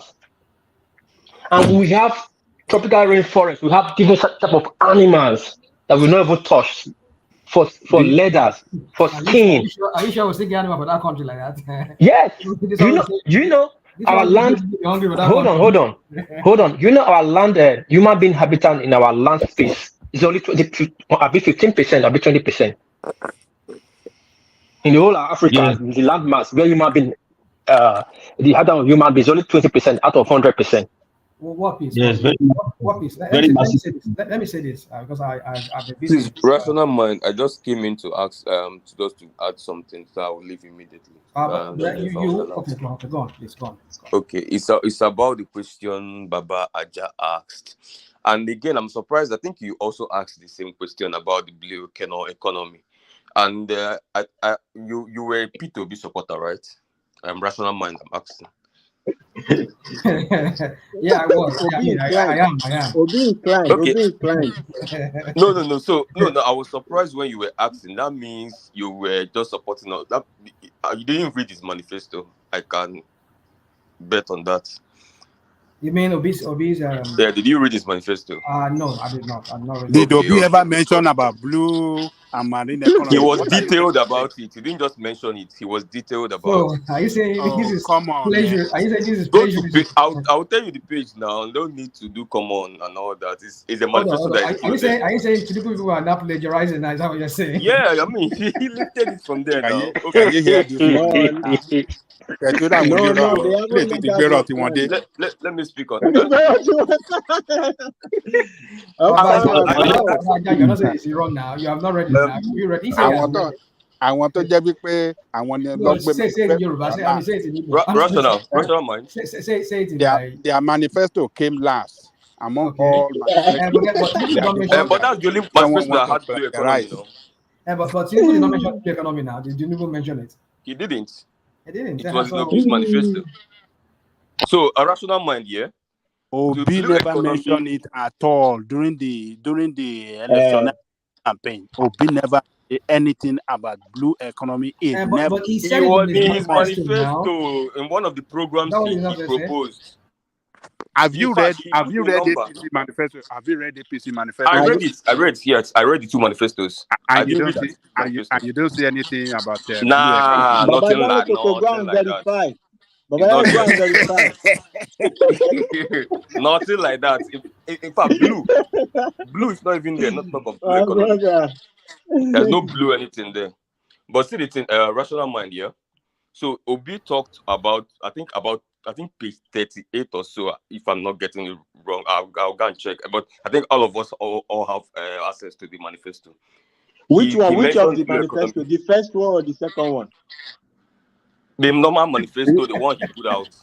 And now two now, there So was one they said they withdrew it. There's another one, I don't know which one. there's no Which one of difference them? between two of them. It's just like a two-page or Okay. 3 pages strong, whatever. But see the thing, yeah. He mentioned blue economy, and I really found it very amazing when I read that manifesto. That's why when I saw the ministerial list today and I'm seeing blue economy, I'm like, Tinubu mapa mina. This Yoruba Why didn't you is hold on? Gbadebo's Yoruba. Babami, Hold, Olaleko, Uptown hold and on, Gbadebo hold on. speak same level of Yoruba. Ma pami Hey, now, ma pami. That's not Gbadebo Mapa, Yoruba. Mapa, me. See, very soon, very soon. Look, why? How? Hello. You are still Okay. here. We can hear you. I think you are So, getting to as for the Yoruba, very soon I'll be coming here with idioms When and you left us to obedient meeting, and you came back to come and rattle no, us no, I've idiot. been in the comment section. Why didn't you hold on? Hold on. Yes. You had one man gave you the chance to Yeah. speak. You never mentioned about blue economy. You never mentioned that. No, now, no. I had no. I had Why did one. you remove Ajali Coco? No. I Another didn't mind. mention. Why would I mention it? Yeah, I'm here. What happened? What happened? Why did you remove Ajali Coco? Or he dropped? No, I did not. It dropped. It dropped. It keep dropping Maybe and his out. network is bad. I'll Try to bring it bring back him on. back up, please. I did not. It just keep dropping in and out. It should keep dropping. Okay, network is bad today. Same with me. I was keeping dropping off and on Yeah, at the I other think stage. everybody's So system is not stable. if I don't know what's if going on. if anybody, rational mind here, if anybody can disprove what I'm saying, that Obi is the only person out of all of them that mentioned blue economy in his manifesto, let the person come forward. So this guy didn't only talk about blue economy. He But this actually one is did. go and verify now. This one is go and verify He's now. gonna We verify didn't now. hear you speak blue He's economy gonna now. verify. But I think he Go talked about on. he talked about the coastal lines. That's where he talked about he mentioned the length of the River Niger, River Benue, compared to the River Nile and what we can do there with the blue economy. He talked about some marine stuff. Like, it was detailed. I think they even talked about, if I'm not forgetting, a $400 billion economy that they can raise from that space and all that. Blah, blah. So I think if anybody can help us, rational mind, since you are on the saddle, maybe you can quickly just get into that manifesto and get out that page for us so we can share it. Oh my If goodness! you are not too You're busy. trying to give me another job because I get busy. I'm trying to type in some report. Okay, maybe Why yes. didn't you say? But Why didn't you say all I'll of look this for it. I'll look when for it. you came earlier? Why did you say all of this? Why Ah, didn't you say? Why do you have to No. come back to come and Baba, say all of this? let me answer you. Eh? Let me answer you. Okay, answer me. So when I wanted to speak on the ministerial this year, Yeah. I wanted to speak to some pertinent issues which are with my problem, which is the ones that the people that I was speaking to the personalities, not the ministries. So the ones that we are good personalities and when they were bad personalities. I was not addressing all I only spoke to about 11 or 10 or so. I No, wasn't no. addressing the head. But This now blue that you economy mentioned that you are telling us that Tinubu stole from Obi Manifest, that should have been the first thing for you to mention to no. tell us that. I was Eh? not. I was not coming to cause trouble today. If you notice, if you notice today, I was coming. If you notice today, I didn't play Tinubu small. I didn't just want to cause trouble today. I want peace PlayStation, today. play some man. We cannot Yes. say Tinubu, ole, blue Only. economy, ole. Did you see that video? I actually saw a video like that today. Where school kids were shouting Tinubu, ole. I think somewhere in the north or something. I don't know if any other person saw that video. I don't know why you So, people are still campaigning. I don't know why you obedience are still campaigning. After but election, it's not our fault when now. It's not our fault that Tinubu stole you our people are still idea. campaigning No, over but your he manifesto. stole our idea now. He stole it now. Manifesto But he that stole it. people did not vote for. The But people he didn't stole vote it for your now. manifesto now. So Eh? who asked him to steal it? Did he consult us? Your You can't say he manifesto stole is not it. relevant to Nigerian people. So what are But you he, Baba, but he stole the but you manifesto can't say now. he stole it now. How How can you can No, you he say say you didn't he steal stole stole it. it it? now? He didn't You steal people it. didn't even talk about blue economy. You are It was saying in the how can manifesto. you can't say he stole it now. Official. Well, we didn't hear Official. about it now. You didn't read it to us now. You No, are now telling us we now. talked about And there were consumption two to production. manifestos. There We was talked one about manifesto. consumption You to people production. Fatai, these people now were your people. Now quickly, they don't go put them for their manifesto. They're going to read them. Look, in this manifesto, people stole it. It wasn't there before. It's overnight. They went and inject Okay, this blue okay. economy. Was it last night that we added blue economy? Overnight. This night they just put on this night. These people, these obedient people, they want to fight Tinubu to the last. But let it go. The We hacked the into fear the of manifestos obedience and is the added blue beginning of economy. wisdom. I Baba will obedient. Ladogo, One bet. the fear of obedience is the beginning of wisdom. Beginning Baba Ladogo. that I agree that with you. Obedience. Don't follow the play. They're not the play. He first stole Tijani from us, our minister. Tinubu Tirogo. That wasn't enough. He stole our minister from us, Tijani, and he still stole blue economy from us. What next is he gonna steal? Maybe he will come to steal me too, or steal our vice president. You know? Okay. Let's do it this way. Can you predict? Can you tell us what so that it's not like every time there is something new you say they stole it. Tell us everything that the next is thing is new. The next thing, so that we know you predicted that this was in the manifesto. Now that Tinubu, so maybe you can tell us wait something. now. These manifestos these manifestos are already on people's phones now. You can't go back to that change it. You can't go back to the phones and change it now and add something. No, the manifesto is they're always withdrawing. Every time they say they withdraw. No, that one is the one on their website, but you have it on your phones now, saved on your devices now. They can't change that, can't they? Or you don't have it on your phone? I don't have it. Kulata I don't have it. Kulata read it, so Kulata has it on his phone. If not, we can trust Kulata. I'm scrolling through the. I've never even seen the. I'm not seeing the manifesto. I'm just trying to look for it. Oh, I've never seen it. I'm not sure Peter Obi saw the manifesto. When she had the play. Hello. Can you guys hear me? Yeah. Yeah, we can hear you. Is that Paddy? Yes, Paddy, yes. I just came to quickly debunk Uptown's claim. The blue economy. Yes. So do you guys remember when Why are you guys already laughing? Where you are not even making any points?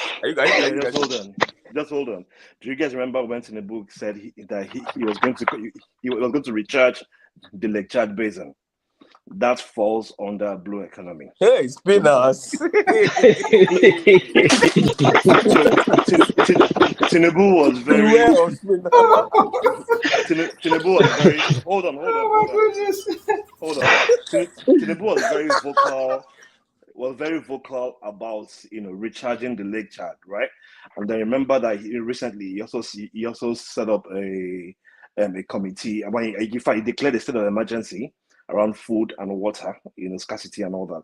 Those are actually blue economy. So blue economy is not only about wildlife; it also requires you being able to create jobs and also energy being able to create renewable energy using your water system.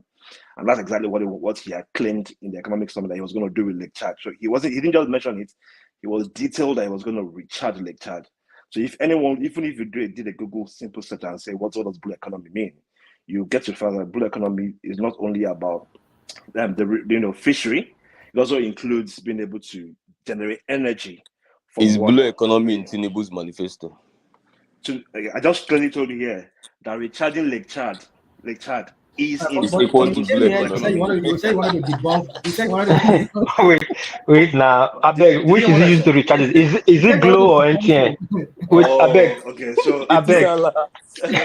Okay, so here's it, right? No, hold on, right? When you say you want to recharge Lake Chad, right? It's not like the lake. It's meaning that you are trying to bring aquatic life and energy from Lake Chad. That system, that process itself falls under what is called blue economy. So it's not. So you don't have to always say. Hold on. I've not really gone into understanding what the issue of the blue, how the blue comes in. But when you say blue, the sea, The Yeah, ocean. exactly. Hold on. Yeah, The ocean. water. Yeah, Yeah. anything So, aquatic. but then Lake Chad, I don't know if it's Lake Chad. It's a very, very dark. It's a dark water. It's not No, come on, what they call no, it. no, no. Okay, so the same way. Okay, You would keep me laugh. hold on, guys. So I don't know what you're talking about. It's in blue because Lake Chad is No, it's not a sea. It's not an no, ocean. no. It's not No, salty. I don't think it's salty. It's a fresh water. So what are you rational talking mind. about? Rational mind. Go on, Blue. The word blue there. I mean, okay, so I know yes, we are catching cruise, right? But the word blue there doesn't mean that has to be either salt water, ocean. It means everything that has to do with water. Yeah, you are right. You are right. Exactly. It just Everything means has to be water. water. It just means everything has to be water, irrespective of the channel of the water. Either it's hard water or salt water. Either it's salt or Actually, it's fresh, mostly of fresh water, blue exactly. economy. Yes. Yeah. So and Lake Chad gives you the lake of the Lake Chad itself is part of it. So recharging Lake Chad doesn't mean that you are only recharging that lake. All the source of it, where it comes from, the dams, Kenji Dam, the rivers where we fish, where we get renewable energy from hydro water, everything encompassing falls under blue economy. So when you're now making it into when you're generating some sort of revenue, creating jobs, creating aquatic from anything that has to do with water, it falls under blue economy. The same way somebody on this stage here clearly asked, when do we now get green economy? I mean, that one speaks to itself. Anything that has to do with farmland, handland, either you're creating ranches, either you're grazing, either you're harvesting, or either you're making everything poultry, anything that has to do with green economy, planting and crops, cash crops. Everything falls under green economy. So I just look at if you go into the manifesto and I'm looking for the word blue, I say it's not there. No, it doesn't need to be there explicitly because the thing that he intended to do again, so why did he just come? recharging the entire. Why did he what?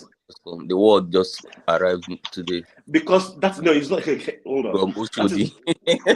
That is what the sector is called. No, hold on now. Let's be what we do on this platform. The process itself is called blue economy. Defining it now is letting you know what it intends to do with the nitty-gritties of it, meaning that we don't need to wait till when we have rainy season before we start having good power. Meaning we're going to recharge that lake, so that lake has constant supply. Which is one of the things that we're going to be suffering under Niger. So by Niger creating dams in Nigeria, that dams that they're creating will stop the flow of water coming into Nigeria, right? I mean into Kenji. And then, so if Kenji has drought, we won't have light. But by recharging it means that you are creating new sources for those dams, those power dams, to constantly have flow of water. So whether it's during drought or during rainy season. Hold on. Yeah. So the source of the Kanji Dam is from River Niger. That river comes from Niger. I mean, River Niger. It comes from. But River Niger does its name from Niger because it comes. That's where the source is from. So now, yes, because now I think I saw some images and some videos from a few days ago that I think China or one country is trying to build a dam. I think they're still constructing that dam on the Niger side. So if they dam that place out, yes. If they dam that place, it affects us. So it's going to affect. Of course, I think it definitely should affect us. So what's going to be the next source of water for Kanji Dam? Fantastic. So that is why you are recharging that dam to create new sources for that dam that doesn't depend on only that particular river. So that's part of the recharging itself. So you're not getting your source from only one. You're not getting your primary source from rain. What does that even mean? What does it mean by recharging? You're going to be by buying glue and NTN to recharge it. Now, which one is what I mean? When you speaking?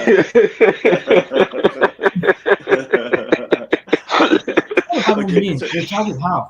You make rain fall from the sky into the water, into that river water.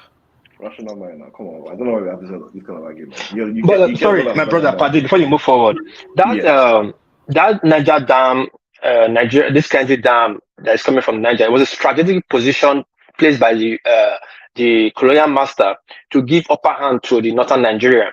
We don't necessarily have to be relying on Kenji Dam to generate us lights. We have other source of water to generate light. Just that it will take us time. We didn't think ahead. It would have taken us, probably if I will have won, then I will have built a new dam because we have river from part of Benin that is Benin down. Big, we have big river. Not the Kainji is not even Kainji is not even big. Niger is not as big as the one we have from Benin to River Volta. So we just labeling ourselves about Niger. Yes, we rely on it. That's the only dam we have right now, a source of energy. But we can actually build another one in the south, enough in the south. We have salty water, we have fresh water in the south. So I don't know why we're fighting ourselves about Kainji Dam. You can go ahead, my brother.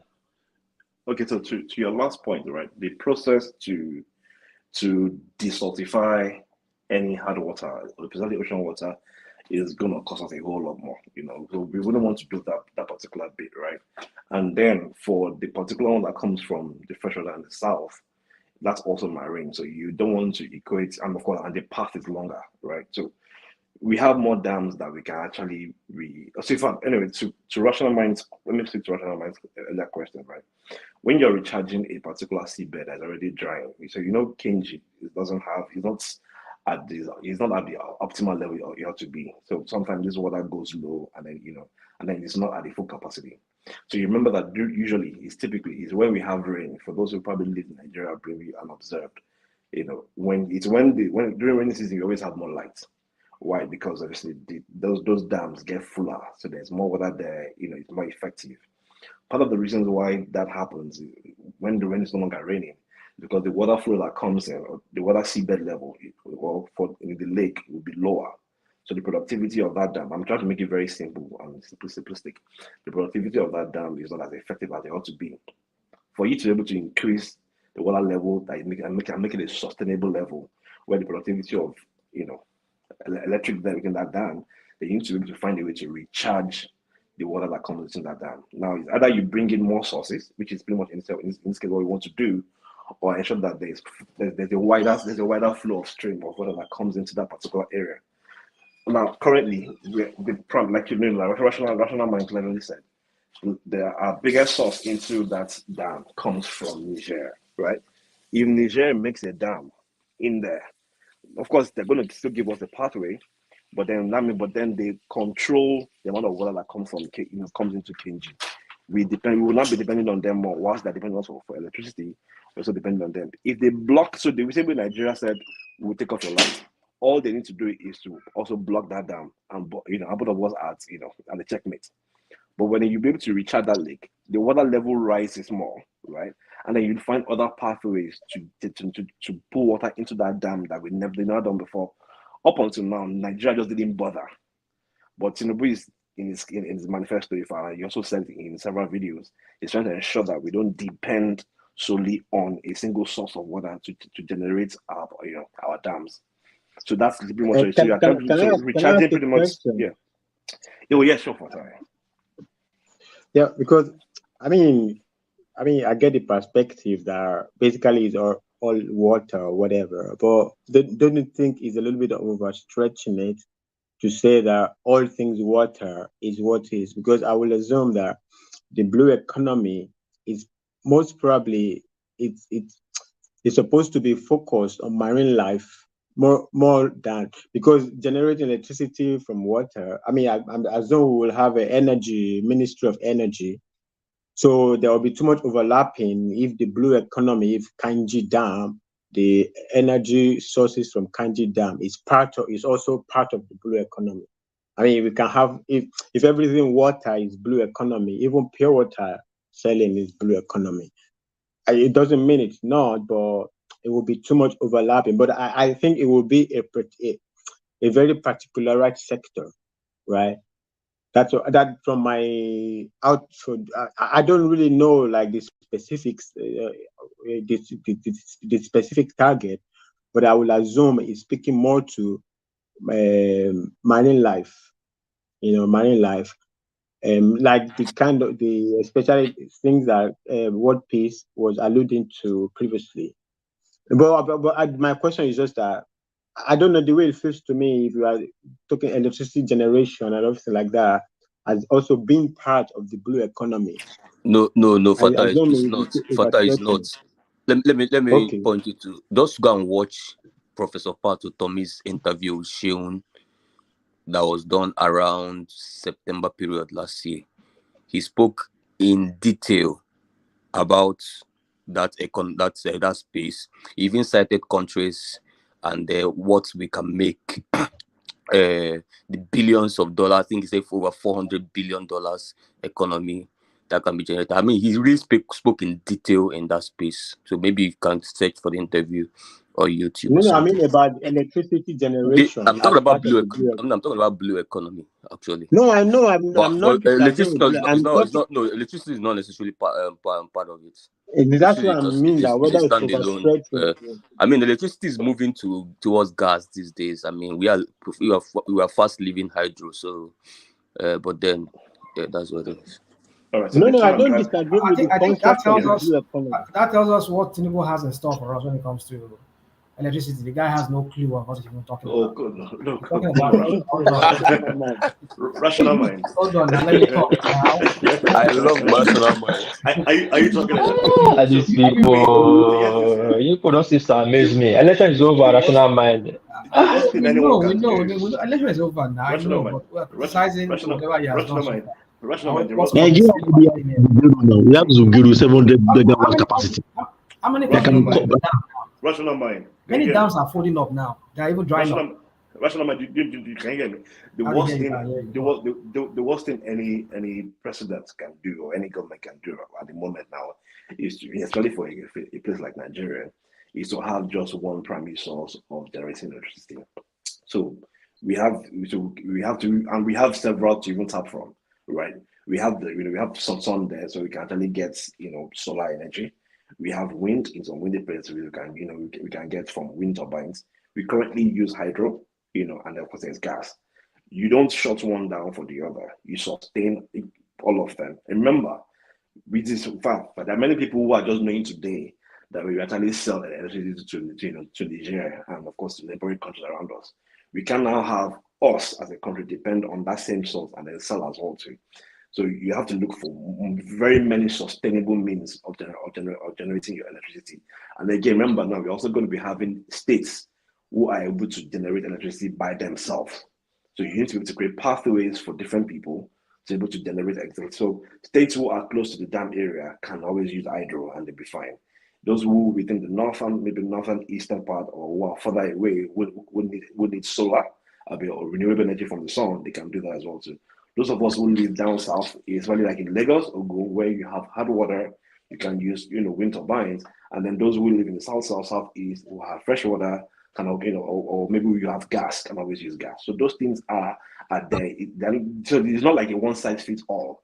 Just create a pathway for everyone. Now, again, to rush to Uptown's bit and maybe to Fatai's question, the blue part of the energy doesn't necessarily mean that if you're channeling everything into power. No, remember I said before, it also includes it's pretty much being able to create a sustainable, marine or aquatic lifestyle. So meaning that places like the Niger Delta, where there's so much of oil spillages, so rather than depend only on EPA to control that path, we can now have the ministry who controls the amount of oil spillages that we have on our waterways. That's number one. Number two, we can have an effective aquatic transport system. Whilst doing all this bit as well too, the livestock that go on within that water too are also preserved. So we have a healthy, fishery. We are exporting. We're able to sustain them. We can consume, and we also can export. Now, because somebody, I think, so maybe a camera who mentioned before, because those sectors are already existing, but they're not fully well coordinated. Of course, we have marine works, but having a proper ministry that caters to that bit itself is a whole different ballgame. And the reason why I just came to say, the reason I came up when Upton said, we don't mention anything about blue economy. Him simply talking about the tag itself falls under that blue economy. That's what I came to debunk. So he spoke about it. No, And I'm not countering you with regard to the electricity. I mean, of course, you can have energy generation for energy powering from the blue economy, but I'm just like we have the electricity from the electricity generation. It's already like a particular sector of the, how can I say, it's already a solid part of the ministry of whatever ministry they call it, the energy I don't know what they call the ministry that is responsible for Power. electricity generation. Ministry of Power, the Environment. power ministry, Ministry of Power. Like it's already a particularized section of the Ministry of Power.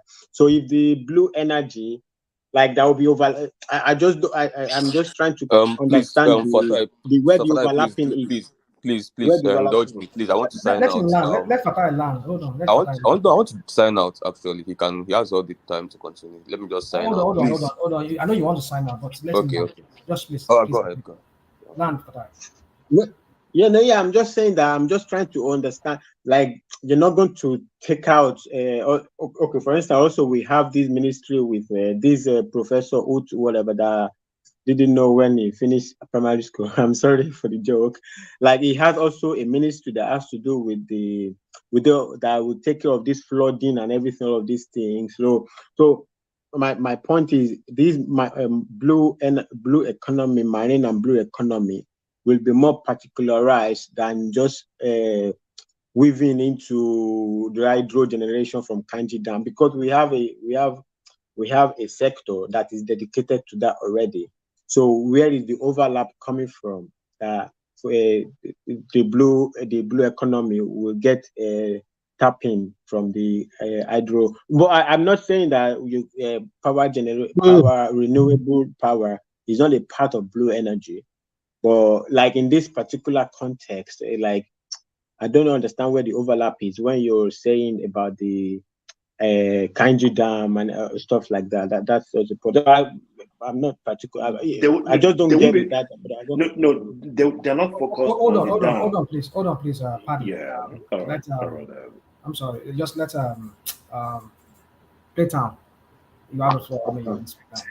So I wanted to just sign out by saying, Rational Mind, I sent you a link. Please go and read our incoming president's manifesto. It is very necessary. And for people that is and for people that is agitated, that they are telling you that campaign is over, they should not see. If we told you this is what you should vote, and you go and vote the other way, if you start playing out, you can't tell us to shut up and don't remind you. No, we are going to remind you.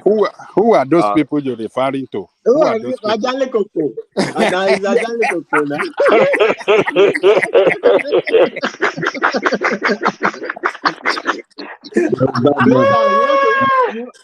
You want to sign up punching Babajani Koko? You want to sign up punching Babajani Koko? No.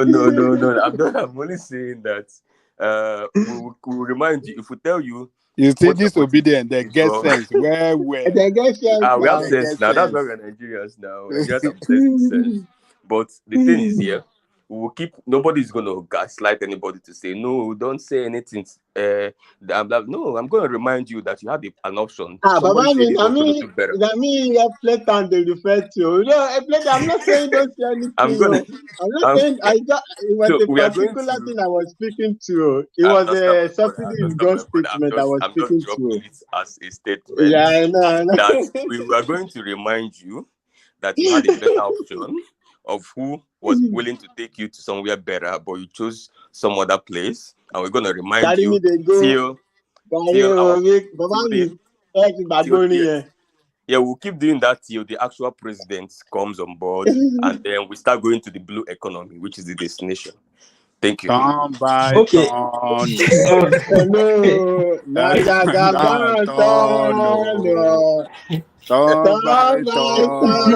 Obi, wait for your turn. Papa Jaligoko, I want to ask you this. I know this blue economy we're talking about for a long time now. We at least have some understanding about it. But this subsidy they are brought back in a different form. I didn't have time to talk about it yesterday. Now they want to cushion the dollar so that the naira will not depreciate more, and they try to stabilize the petroleum so the price does not go up more. Is that on subsidy, Coco? Technically, it's a subsidy, So thank you. is a subsidy now. They are not going to mention it as subsidy, but there's no economic rationale behind the statement that look, we are not going to allow the price of this thing to go further up, and you won't pay something to achieve that. Something must be paid. So it's not going to be mentioned as subsidy, but it's under the same arrangement. I think it is as good as to call it a subsidy, because you told us that you liberalize the economy.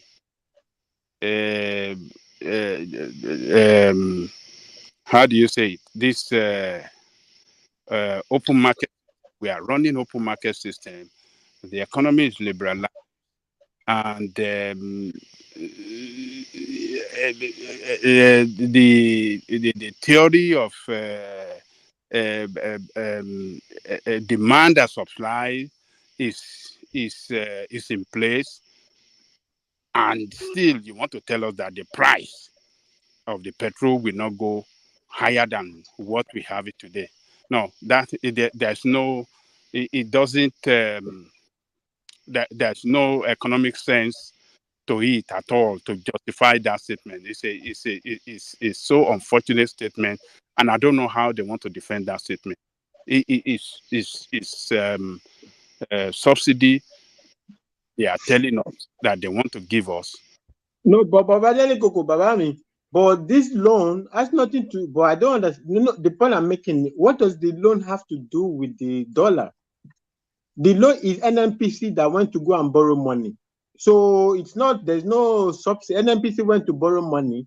I mean, okay. So the NNPC loan did. NNPC went to borrow money, and they said they want to use it to stabilize the economy. No. NNPC did not say that. Newspaper are putting that interpretation because of the press conference that the acting CBN governor gave, that in a few days' time they will be taking steps. So they are just interpreting that as one of the steps that the federal government is taking. Doesn't have to do with the federal government. If you, so what will 3 billion be used for, Fatai? From NNPC. This is what they say. They say loan repayment, whatever. It's between NNPC and Afrexim Bank, the loan. The NNPC, I've just listened to this is what they call the NNPC Limited and Afrexim Bank have jointly signed a commitment letter and term sheet for an emergency $3 billion crude oil repayment loan. It's for whatever repayment, whatever that means, that in their whatever repayment or payment. So NNPC needs money. Essentially they'll be paying back the crude oil. They most likely So if NNPC gets fresh dollar injection, I think the leap that people are the reporting is making is that will mean that Nigeria will have fresh injection of dollars. And so the argument they are making is because since we don't have enough dollars, that's why the fluctuation is happening. So if we have fresh injection of dollars from anywhere, it's good for the currency situation stabilization. So, but it doesn't mean that a central bank is getting a loan trying to stabilize whatever. That is newspaper report. NNPC is signing a deal with Afrexim Bank. But that question, do you mind if I explain quickly share my thoughts on that particular bit, right? So you remember, so do you remember part of the things that Tinubu mentioned is that for stuff like this, people can Paddy, I'm sorry to interject you. I think Agarikuko was speaking first. Agarikuko, are you still there? I think his line was low. So yeah. I thought he yielded. I thought he yielded to me. Say that again. I thought he yielded. That's why I kept on speaking. No, because I think his system was fluctuating. So Paddy, you will take over from Agarikuko. Let him just land his point, We just want to do it in orderly form. I understand everybody needs to talk. So, Ajaligoko, can you just make it just brief so that party can comment? Yeah, Please. what I was trying to say is that this measure taken by NNPC, if at all is in conjunction with the federal government, and maybe it's going to, at the end of the day, No, it's not. Babami is not in conjunction. No, it's not it's between Afrexim Bank, not Central Bank of Nigeria. Afrexim Bank is the Africa whatever that is headed by this. I don't know this Yoruba person. So it's not a Nigerian bank. It's not a Central Bank They are of not the same Nigeria. thing. No. It's It's an not outside Africa Development Bank. It's different. So they Additional is make their deal, whatever. Bank is it bank of, I mean, what's the name of that bank in Abidjan?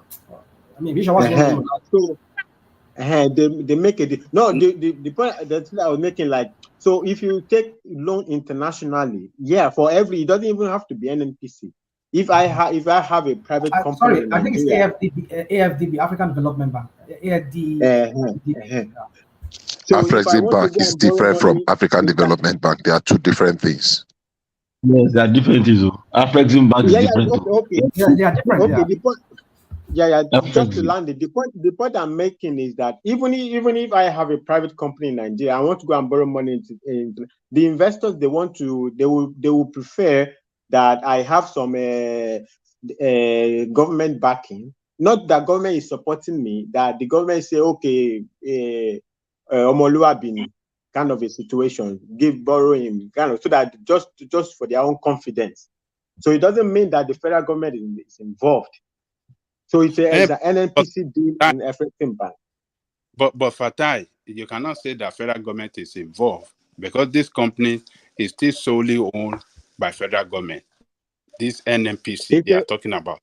No, it's not solely it's owned. No, it's not It's a solely private owned. company It's now. private now. NNPC is not The private. government, yeah. The government has some stake. I think the government has some stake. The government has some stake in it. Yeah. But the point I'm making is between NNPC and that. I'm not saying that if everything become dabaru, that will not be responsibility of federal government. If they go to get a loan and there's a problem or whatever, that there is no clearing to be done by federal government.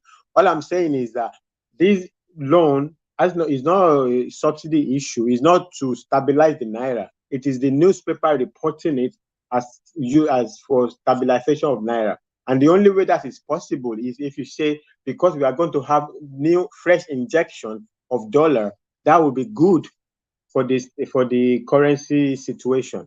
But it doesn't mean that directly this is the purpose of the money. That's all I'm not speaking to the particular details of the transaction. I don't know what they are signing together between each other.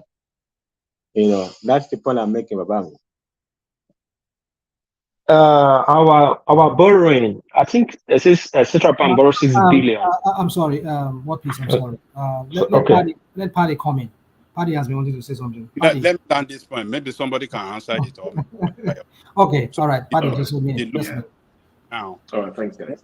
Hold on. I'm sorry. Ajaligoko, because you just keep cutting in and out. So Ajaligoko, you said briefly, right? So after you, I think Paddy just, I don't know anybody interjecting at Ajaligoko right now. So please go on. Maybe or somebody else can, Fatai or somebody else can answer it. So, okay, this loan there. Not for Fatai today. No, I'm just kidding. Yeah. This loan that they are getting from Afrexim Bank now, what is it meant to achieve? How will it, what impact is it going to make on the economy? What is it meant to achieve, and what impact is it going to make on the economy? Can somebody explain to me? All right. Yeah. So if we look at the process, right, part of the reasons why. Paddy, I'm sorry. You continue. Bishop, are you there? Bishop, is Bishop still there? Maybe he's stepped away from his phone, but I can see him online. Yeah, I can see him here too. So, but Bishop, we'll get to you later. Just be patient. I know you're a very patient person. I'm sorry. So, yeah, Adi, go on, please. All right, thanks. So I was going to mention that. Sorry, Ogapad, your voice is too rich for this kind of explanation. Please, can you break it down to a moving style of talking? I beg.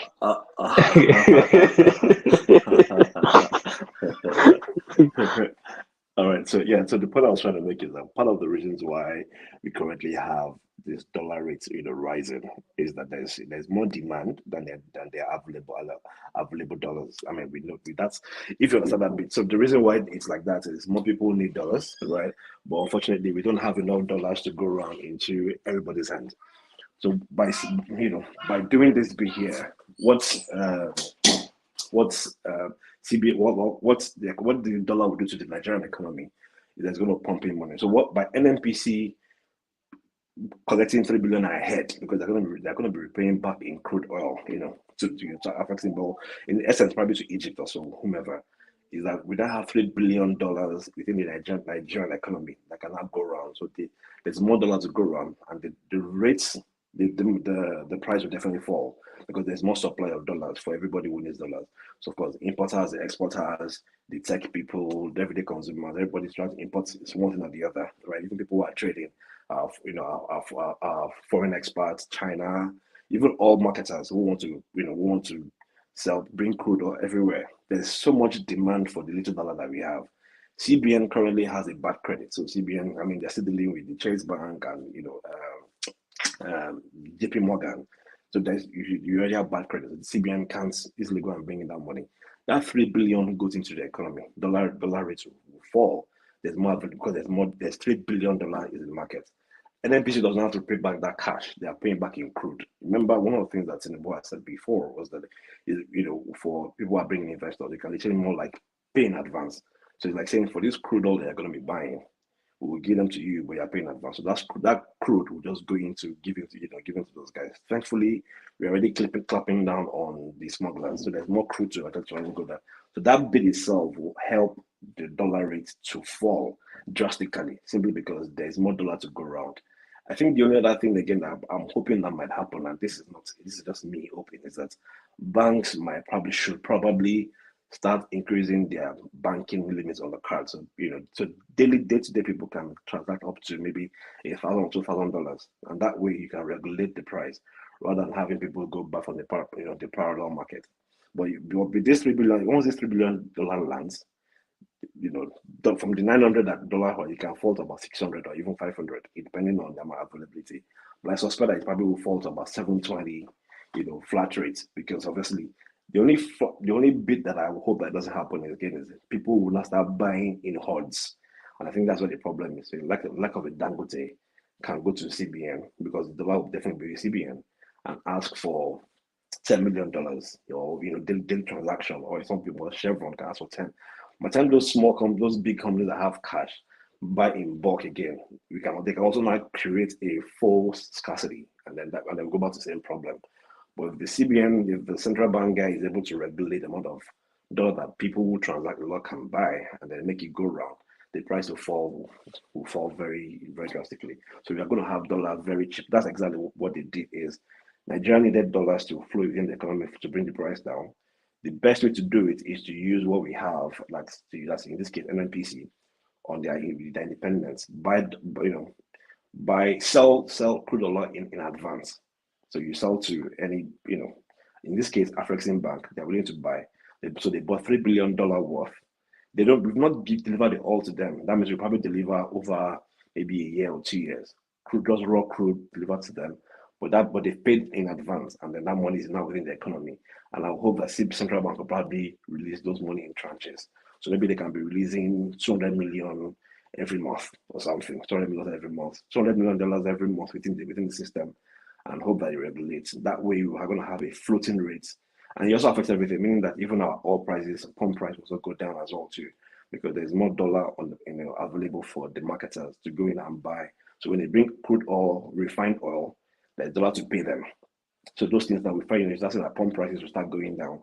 So rather than create a subsidy, because the reason the price hike is in fuel, in gas, and PMS and everything is because there's a scarcity of dollars. So everybody's increasing their prices because they are buying those dollars at a higher rate. But when there's more dollar available, of course, those pump prices also go down as well too. I guess that's what they're trying to do. Pending when the economy becomes stable, and maybe we are going now IGR or HDI, whatever it is they are doing, or FDR, foreign direct debit, FDI, whatever it is. But does that solve the problem? That's the question. It solves the problem for it does. It solves the immediate problem. Yeah. What's the immediate? How long is that going to be? How long? You know how much? Listen. You know the economy of. You see, just sometimes when I see the way sometimes our government and our negotiators, how they negotiate with the international community when it comes to finance and all of that.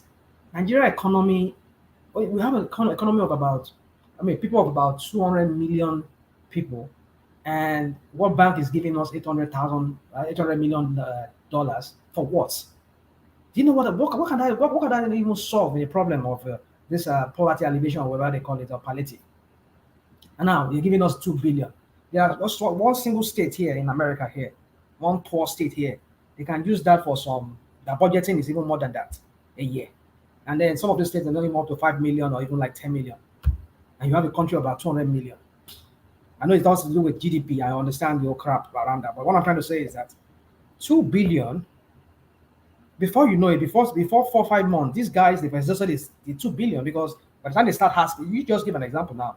Dangote come, he asks for money to be given to him. That one come, ask for, before you know, they will deplete that 2 billion. It will just poof. And then they go back to the same square one again. Does it solve it? So my point is this: it doesn't solve it. You need to tackle the thing head on. Tackle it head on. Just going to borrow money and pushing it, and because at the end of the day, the same arbitrage, the same people who go in and because of their influence and their weight in the country, they are known as big investors or whatever. Dangote, the likes of Dangote, they go and get this money. By the time Dangote just asks only for 1 billion from that money, or $500 million dollars from that money, how much you remain? I didn't got to come. He asked for 200 million out of the money. You know how many billionaires Nigeria have? You know how many billionaires that need? $2 billion is nothing. I don't have it. Don't get me wrong. I'm not saying I don't have it. But for the size of Nigeria, 2 billion is nothing. Between 3 months, they will exhaust that money finish. Even just within 1 month, they will exhaust that finish. You know the number of manufacturers that needed that dollar to go and buy machinery parts from China or from wherever. What do you mean $2 billion? So it doesn't solve it. We'll go back to the same thing. You see, I guarantee all of you, I just hope I'm wrong. We'll come back here again, we'll be talking about the same voila, because it doesn't solve it. My point is this. This is my own layman kind of economics that I've said. Revert back that arbitrage. Tell them, even though we know we don't have the money to pushing it, just okay, everybody, there's no more arbitrage. Okay, CBN, continue doing what Emile was doing before. Continue doing that. And then put in place the subsidy. Let us see how it's going to be. You will see it will start self-correcting itself from there, because these people are using that arbitrage issue that this guy removed as a yardstick as a reason why they're jacking up the price. Whatever they go to CBN, ask CBN for, CBN give them at the subsidized rate, give it to them. Just make it look like there's no arbitrage, there's nothing, we still continue. You see, that is where I think Tinubu went wrong. It should not have people announce that. I'm not saying arbitrage should not go, but not in the immediate. And then, while you are doing that, encourage people to come, give them excise free as they're bringing in their whatever for your refineries. They want to come and build a refinery in Nigeria. Just give them like tax break. Okay, custom. Don't charge these guys for some time. Let them bring in their equipment to come and do come and build their refineries. Make it easy for people to come and build their refineries, their local or modular refineries. Let us have like 1,000 local, at least let us have like 60% of our local made locally. Please. Let me ask this question. Yeah, I heard where one man and some people arguing about OPEC and non-OPEC, and I went to a little bit of research, though I know, but I just want to reassure myself. Now, crude oil is regulated by OPEC, what amount of quantity you can buy, but petroleum like PMS and all that diesel, OPEC does not regulate it. Now, the question is, they said there's a subsidy fraud. They have removed fuel subsidy, but then they never announced to us the people that were supplying those subsidies if they stop them. They never stopped them, And these are the same people that say importing those fuel into the country again. Now, if they say fuel is not regulated by OPEC, anybody can go to the free market and buy fuel and bring it in. Why is the PMS price still going up? Because OPEC don't regulate it. And who are the people buying it now that is jacking up the price? If Tinubu removes subsidy and issue a lot of people license to bring in PMS in, when did they stop the license of the previous people? Who were the previous people? I'll allow whoever wants to answer that question to answer, maybe Paddy or Bishop. I want to direct this question to Fatai. Fatai, are you still there? Yeah, I'm here. Yeah, because let me just land this point, please. I beg you.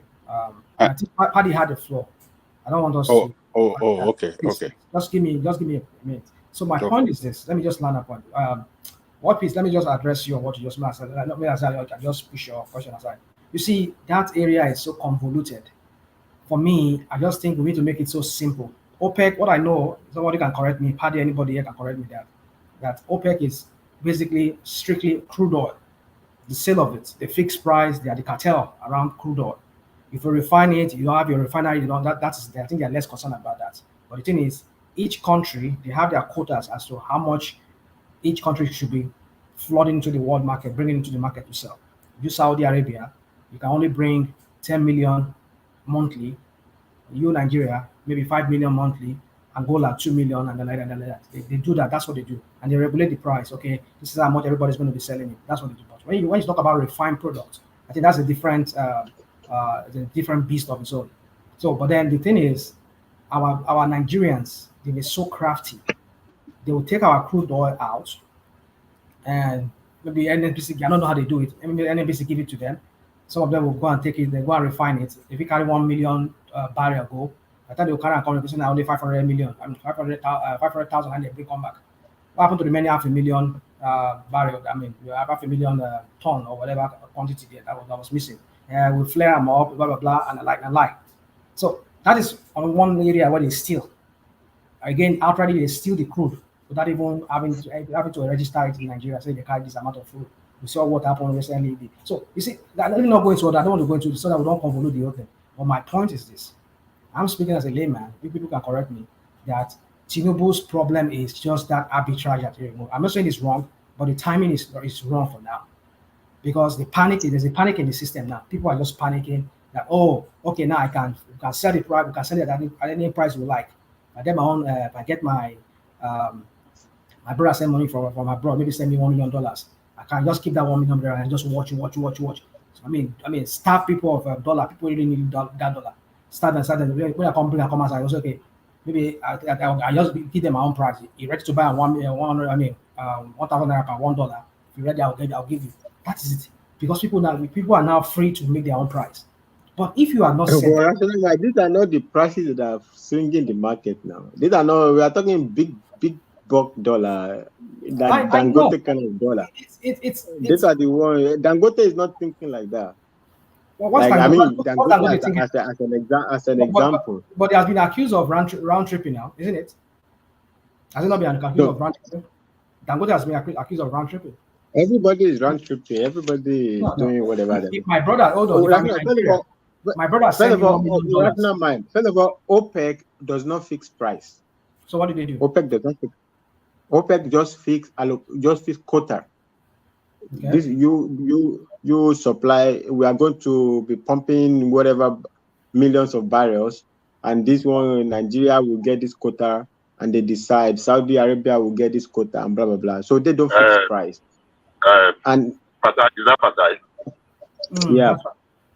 Yeah, actually, you are right to some extent, but you are not right, and I will tell you why. The whole idea of OPEC in the first instance, what's OPEC? OPEC is just a cartel. I mean, OPEC is just a cartel, and their interest is price. So what they do, even though they will say they are not fixing the price, but they know how to tighten the noose. When production is, when there is too much production and the price is dropping, they will reduce. They will tell producers, instead of you bringing 1 million barrels, bring 2,000. Instead of you bringing 2 million barrels, bring 500,000 to cause some scarcity to show off the price. So technically, they are actually controlling the price because it is because of the price that they are actually operating in the first instance. For them to say they are not controlling the price is deceptive. No, that's not the that's not the Yeah, question. I think The he's right. He's question, right. Bishop is right. That's the how he manipulated that no, one. no, no, no. No, of course, everybody knows that one. Of course, if you're allocating quotas, of course, how you allocate quotas, how much you want to decide, will influence. What you are saying is influencing the price. When you say fixing the price, who determines the That's price? It's not influencing now, OPEC. is it not? Is it not? Hold on. Well, let's say the whole. Sorry. I mean, Bishop. Allow me to say this. If let's say the whole world market, let's just say they factored in America, they factored in Canada, factored in Russia that has oil, and some other people that are non OPEC members, but they also have oil. They factor in all those. But let's say the whole world needed like maybe every day they needed like say like 20 million barrels of oil. I mean barrels of oil into the system every day. Now they feel that these people they only have capacity to maybe produce like maybe 5 million. Rational might save Hold your on, breath. There is no there is no So, argument. but if they I'm not tighten the saying rules, like he said, if they tighten it, like okay, we want to strangulate the system, will cause panic in the system, whereby will deprive people of having much because the more the product in circulation, the way I mean the sudden fall of the price. So rational might save your tighten it. breath. No, but everybody on the planet So knows this. that's Is not new influencing the knowledge. price. That's influencing the price, right? They're influencing it that way, Okay. manipulating it.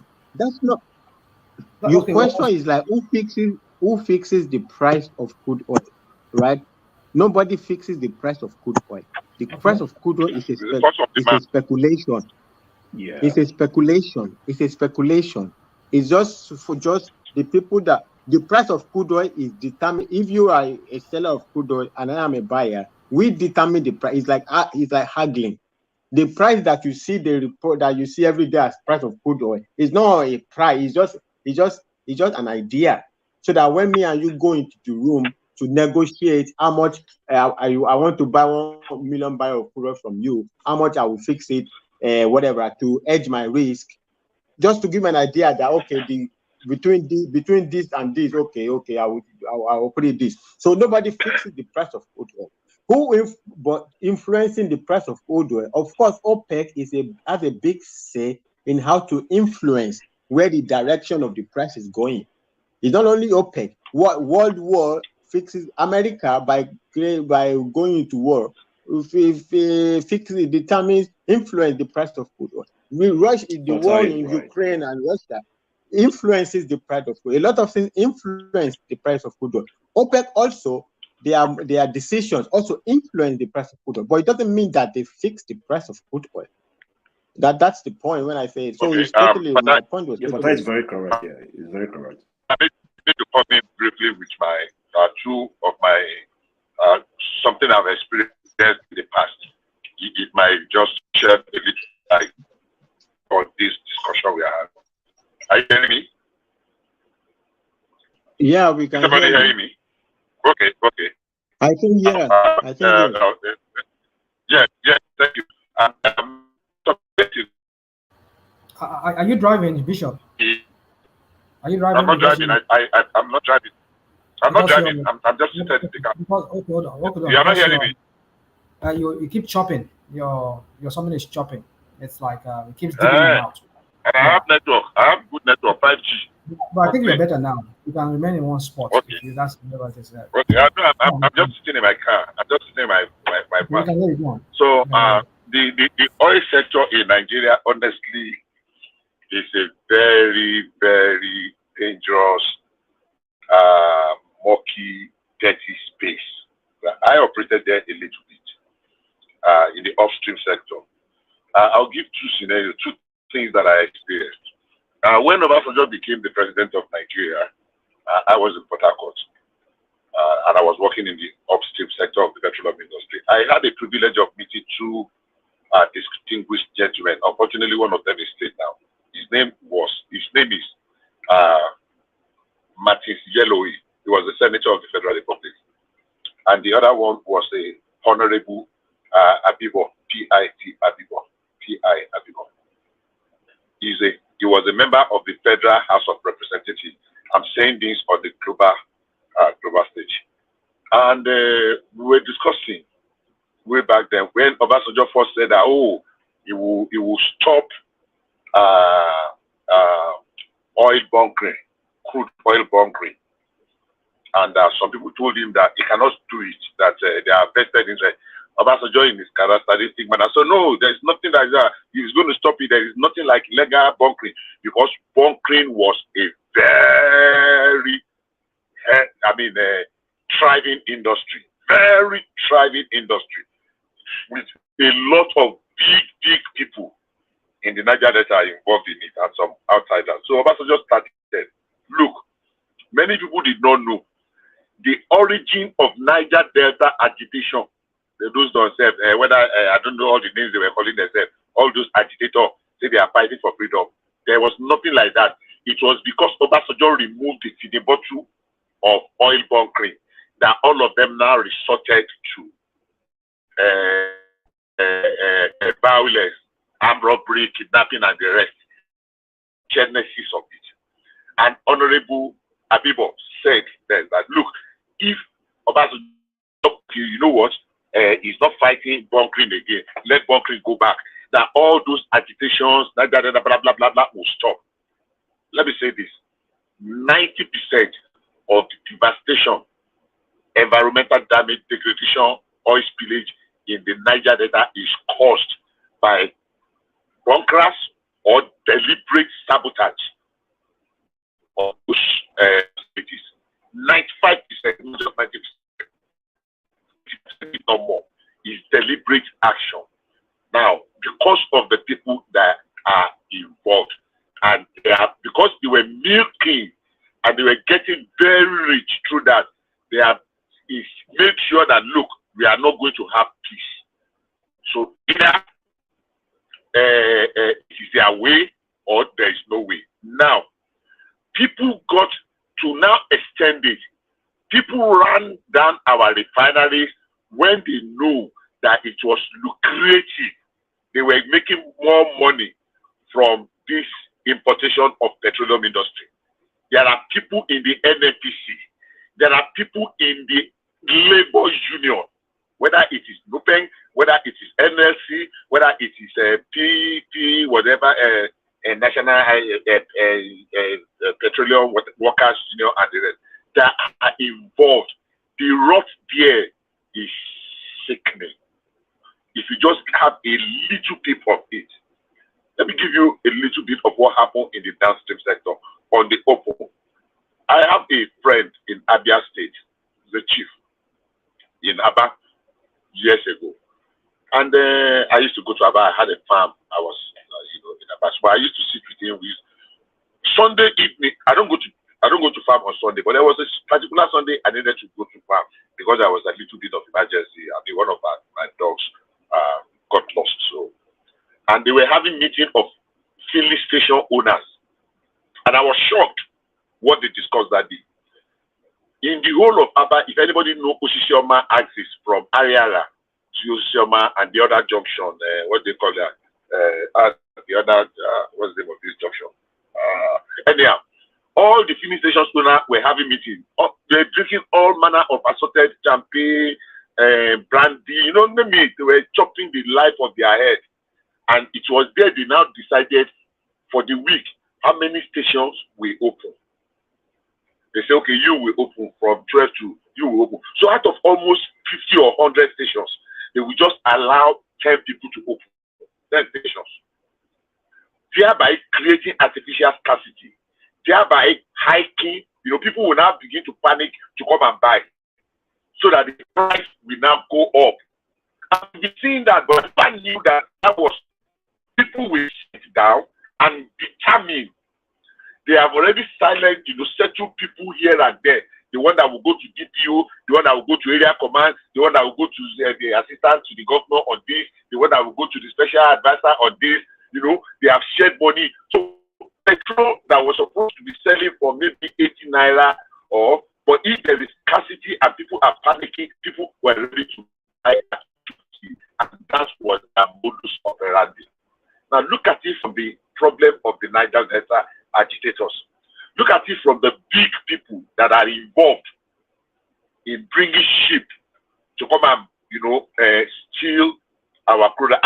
By the way, I work with an Anambra man, that's from Oba. I don't want to mention his name for privacy, who developed something we call oil fingerprint. There's a scientific name for it that will make it possible for our oil to be identified anywhere in the world if it is stolen. Biomarker, they call it biomarker. I that I'm speaking with you took this report, tried to market it to NNPC. I went as far as having a meeting with the Minister of Petroleum, Odeyin Ajimogobia. People that did not want it to work killed it. I sat with Ajimogobia. I sat with Dr. Emmanuel Eboga. I sat with Kunle Udushino. They were the Minister of Petroleum, Minister of State for Minister of Petroleum in charge of gas, and the Special Advisor to the President on Petroleum Matters. That's Eboga. In that, they are just to market to that this is an innovation that can help to take care of this bunkering. You won't believe it. They killed it. If they can say I can describe the man, I won't mention his name, but I'm sure he will know it. He is the first geochemist in West Africa. If you go Google the triple APG, Afro-Asian Association of Petroleum Geochemists, his name is there. I don't mention it, but if you just do a start.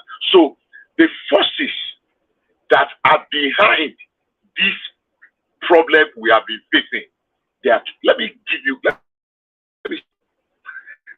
almost 10 years that our refineries have not been producing. They have not laid off one single staff, whether it is in Kaduna, or it is in Warri, or it is in Port Harcourt. In fact, there was a particular year they did not produce 1 liter of product, but they sent 21 persons to go on course in Japan. They went on course and came back, nothing. They were going on courses abroad, America, London, everywhere. They will come back. They are not producing 1 liter. When they wanted to sack them under Obasanjo, NSC stood up as labor. Said no. But we are still retaining the same number of people. Go to MPDC in Benin. Go to IDSM. Go to what's this? What they call this ones in Lagos? They are not producing, but the powerful people behind are making sure that you cannot bring a reform that will render them useless in that sector. Look, let me tell you, it is not like we don't know what to do in those all sectors. No, it is because majority are already of a selected few calling that place. Obasanjo gave 22 licenses for people to build modular refinery way back in 2003. For 10 years to 2013, not a single one laid a foundation. Dangote used his mouth to say he went to Obasanjo in 2000. He went to the government in 2017. The idea of this refinery did not start today. He wanted to build that refinery. He used his mouth to say that the people in government sabotaged it. When he bought the refinery from Obasanjo for 750 million, when Yaradua came, the same people were the ones that launched a campaign against that sale and say, oh, Obasanjo sold to his crony. Oh, this, they should reverse it. They reversed it, and that's why, to me, that Yaradua is a big failure, a monumental failure. The fact that he died and people are praising him every day make me sick. The fact that he reversed was a terrible thing. The price of petrol that he reversed was senseless. The sale of Nitel and NNPC, Obasanjo just sold Nitel for 750. They reversed it. They paid back the money to those people and paid interest. At the end of the day, how much did they sell it? I will tell you, 242 million. So how do you reverse something that was sold for 750? Pay people back their money and pay the interest of their money. You now conducted 3 different bidding process. At the end of the day, the best you could get of it was 242 from 750, less than a third of the amount. Until we are able to deal with those forces, Sadly, regrettably, Buhari did not deal with them the way he should have. I thought he would, but he failed in that area in dealing with them. Because at some point, Buhari just realized that he was alone. I have shared my experience on this platform with somebody that I encountered in the US in 2000. And the guy told me that, look, they are our president, they are going to deal with him, they are going to take him out. Buhari was not sick then. And that's why I keep saying it. The only person that will tell me that his sickness was from God is Buhari that will believe. Otherwise, I believe very strongly there was an attempt on his life. And that attempt stemmed from his attempt to clean up the oil sector. And when they attempted that, the man just jumped through and he became a shadow of himself. Because the man said Buhari was doing the sales and the receipt and the payment of the crude oil ship to America, to Texas in particular. And they said that out of every 2 shipload of oil that leaves the shores of Nigeria, only money of 1 at the very best gets back to the coffers of government. The remaining 50% is always going to the pocket of individuals. And the individuals, we know them. Under the Zianialis, and his friend, Omojide, Omokore, and Abuko, and a lot of other people that have benefited from that rot. The question is, who will deal with those people? Who will fail the cat? They are still there. They are very influential. They are very powerful. They have so much money to throw around. I live in Niger Delta. I saw the brazenness of those people. Okay, gentlemen, they are powerful. They are mean. They can do and undo. They sit down and decide who gets to what position. They throw money around everywhere. And that's why they made sure that, look, Obasanjo sat down with oil majors in Nigeria, that, and wanted Shell. That, look, if you have a downstream sector in some other smaller countries that you are not even producing as much, what stops you from having downstream sector to refine in Nigeria? Go to some other country. If you see Shell Petroleum, you will see Shell filling stations. It is they that are producing those. Why don't we have Shell in Nigeria? Why is it that we were having active petrol station in Nigeria before? All of a sudden it disappeared. Because there are some vested interests that make sure that they are not working. Our ideas might be very brilliant on platforms like this, but until we are able to take care to change those forces, those vested interests, honestly speaking, it will just remain an idea. It's not going to come to fruition. Sadly, I just hope somebody will have. So, Rashta, if I can finish up, sorry. Go on. Go on. Yeah, thanks. Regarding the price of oil, I guess crude oil, I guess I was listening to different explanation of it, and I think so far I accept Bishop's explanation. The fact that OPEC does not control the price of crude oil directly, I don't take that. Of course, even prices that you don't control, whatever goes on in the world, be it war or the natural disaster, they do affect the price of any commodity. What happens to the price of wheat in Ukraine or in the world when the war between Russia and Ukraine started? The price of wheat was affected all around the world. So, but when it comes to OPEC, of course, if you are managing or controlling supply and demand or production in this case, of course you're controlling the price. I guess the only time they don't really control the price is when on the stock market or whatever, when they have futures pricing of crude oil into 1 or 2 years. That's a little bit different. I mean, OPEC does not have a direct control on that. That's simply based on speculation of what you think is going to happen in the world based on whatever information people have. But OPEC is responsible for pricing. Yes, when they reduce production drastically, of course, the price of crude oil is going to, the demand, without any natural disaster or war, the demand or the price of crude oil is going to go up, plain and simple. And during Trump's time, there was a lot of production in the U.S. actually, a lot, and that kind of diluted the world market price. The price of a barrel of crude oil was around what $30, $33 during Trump's time, and the price of fuel at the pump, a gallon, a liter of well, in the U.S. a gallon of petrol was like almost $1.60, $1.90. It was that low, and because there was plenty of a supply out there in the marketplace, combined with the other sources of our energy, especially natural gas, that the U.S. was also supplying the European nations. So production of energy in the marketplace does determine the price of it.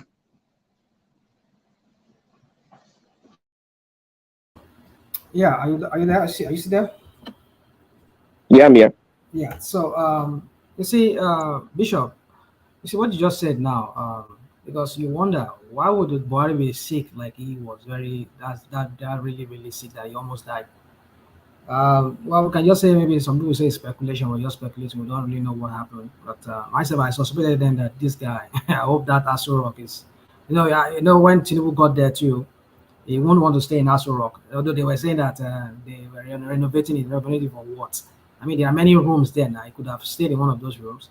But I think the guy he knows that there are some kind of demonic things there in that Aso Rock. So it's a very powerful industry that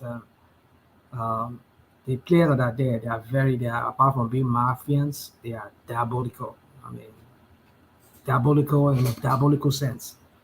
So if you want to stop them from achieving they will fight back in some ways.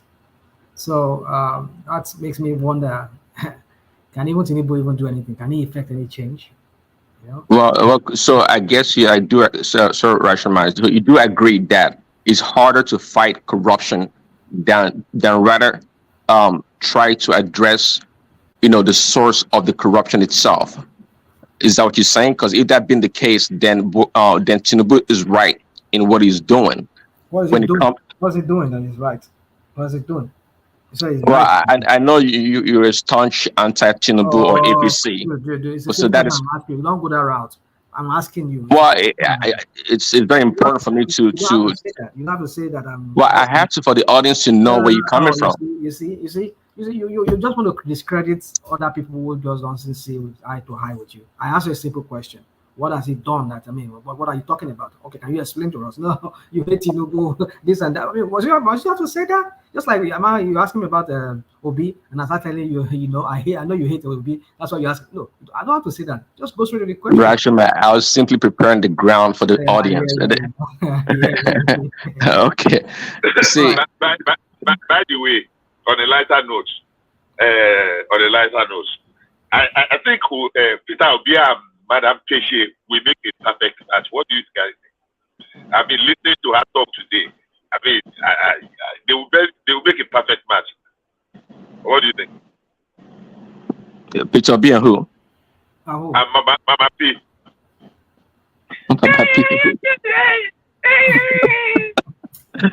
I don't know what that is. I mean, let's move on. Let's move on. I beg. Before somebody come for my head, anyhow, I'm far away. I said you are in El Paso. Yeah, Tinubu. The what you call it? The fuel subsidy, right? I mean, if you didn't support it, I mean, well, I think you were on the panel when Prince Adewale was on the panel, saying, "Oh, yeah, it doesn't really support the removal of subsidy, but it was talking about fighting corruption, and that's too heavy. I mean, how do you fight corruption in Nigeria?" And based on what you said, Rational, I think you also think it's better not to go after the corrupt people because it's going to take a lot of time and resources to fight. It's more like endless war in Nigeria when it comes to corruption. So him supporting the removal of subsidy, that's part of it. At least you know where the money is going. Now, see, of course, right now there's so many manipulation in the marketplace, and the goal is to make sure that the price of the at the pump is so high and so high that the people are going to complain and want to protest, and in so doing, they're trying to get a reversal on the fuel subsidy in place. The market is not free yet. The market in Nigeria is not free, just like many other places, by the way. The market is always manipulated one way or another. Okay, so we don't know. The people are suffering right now. We know that, but for how long? We can't let it go forever. But to say that Tinubu is not doing the right thing right now is to be disingenuous at the highest level possible, actually. And I think you know that. The subsidy has to go. You can't fight these people. Who's Tinubu? Is it Superman? That's why I was laughing, Chuck, when people talk about Tinubu or any other leader, like they like gods. It's impossible. Tinubu just not a human being, right? That is trying to do the right thing. And he can't. We were talking about cabals or the people in power before Tinubu entrenched in the system. They know how the system works. Tinubu barely has a clue. He's coming from Lagos. He's well grounded in politics and every other thing, but he's not the bureaucracy. He's not the people that have been running the show forever. Okay, Prince Daddy. Yeah. Permit me to just say something, and I want to lay it very bare. I don't know how many very local, I don't mean local derogatory, people that grew up in the village, that grew up in the grassroots that we have on this platform, remaining on this platform this evening. And this is what I mean. In those days, if they want to give you agbo, whether you have malaria or you have jedi or you have anything, and they give you agbo, now, the first thing you do to test whether the agbo is very good, very effective, is to test it. When you test it or you smell it, if the agbo is not very bitter, you will say this agbo no go work. How many people have experienced that? Nobody here. Everybody. Yeah. I know what you're talking about. Of course. I mean, the bitter the agbo is, the more potent people agree with it. Exactly. You're not using analogy of agbo now. So hold on. No. Rational mind. Calm down. Calm down. Let's leave. I mean, I'm not being partisan here. We're just trying to look at things holistically. I'm just giving. I just want Bishop to just came to my mind. Bishop be very fun. Like bomu. I want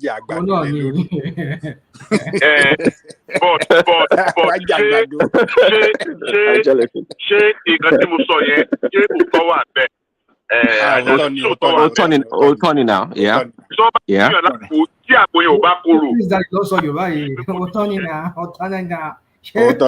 Otani. Rational mind most of Otoni now. What is wrong with that? Also,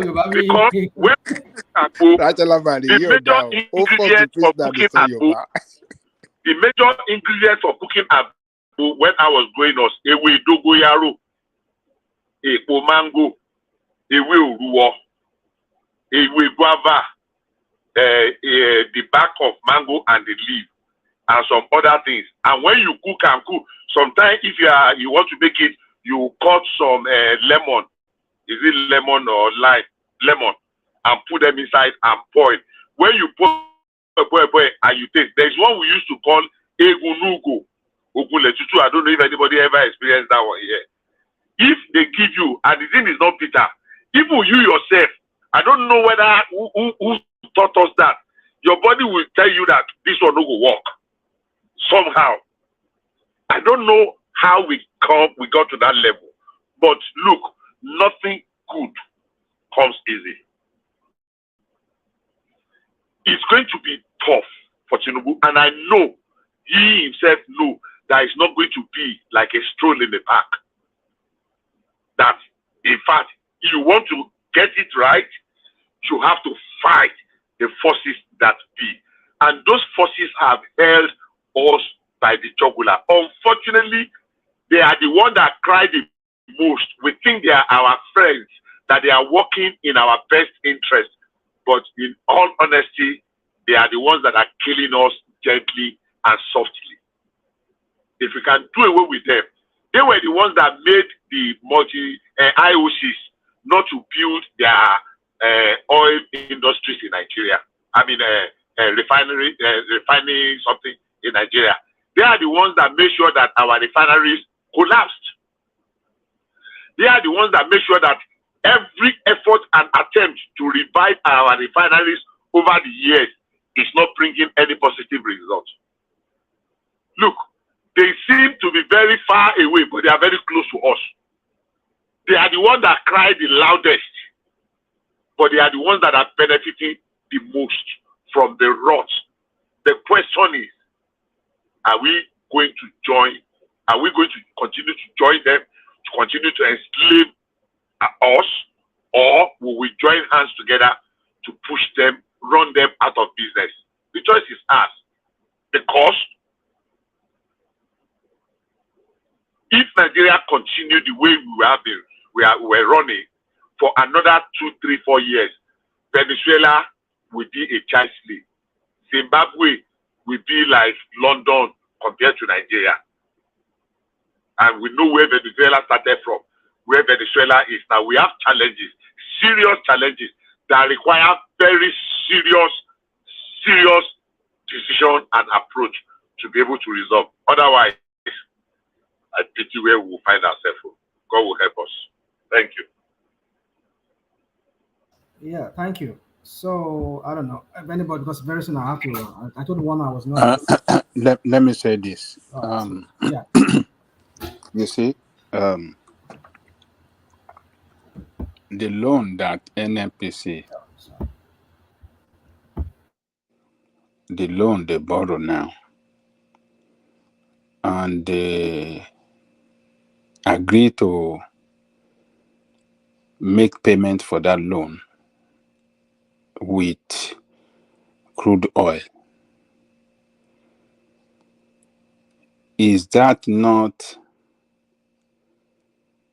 a way of looting or stealing our crude oil again? That So, is number one. quickly, Angelica, I was going to say, to your point, I don't know. But again, this is part of the reasons I'm saying these people, they've been in the system. They know how to go about it. You're probably right 100% that this is another way of stealing the crude oil or stealing the money from the Nigerian people. This is part of the game. It's a game, right? I agree that with you. So, to me, I'm seeing it as a way of continuing the looting of our crude oil. How do we take account of that crude oil? Yeah, let me land. So how do we take account of that crude oil? Who is going to monitor it? That is number one. Then number two. Number two is that now we have OPEC quota that is allocated to us. How do we reconcile between that quota and this crude oil that will be used for repayment of the loan? How do we reconcile? Is it going to be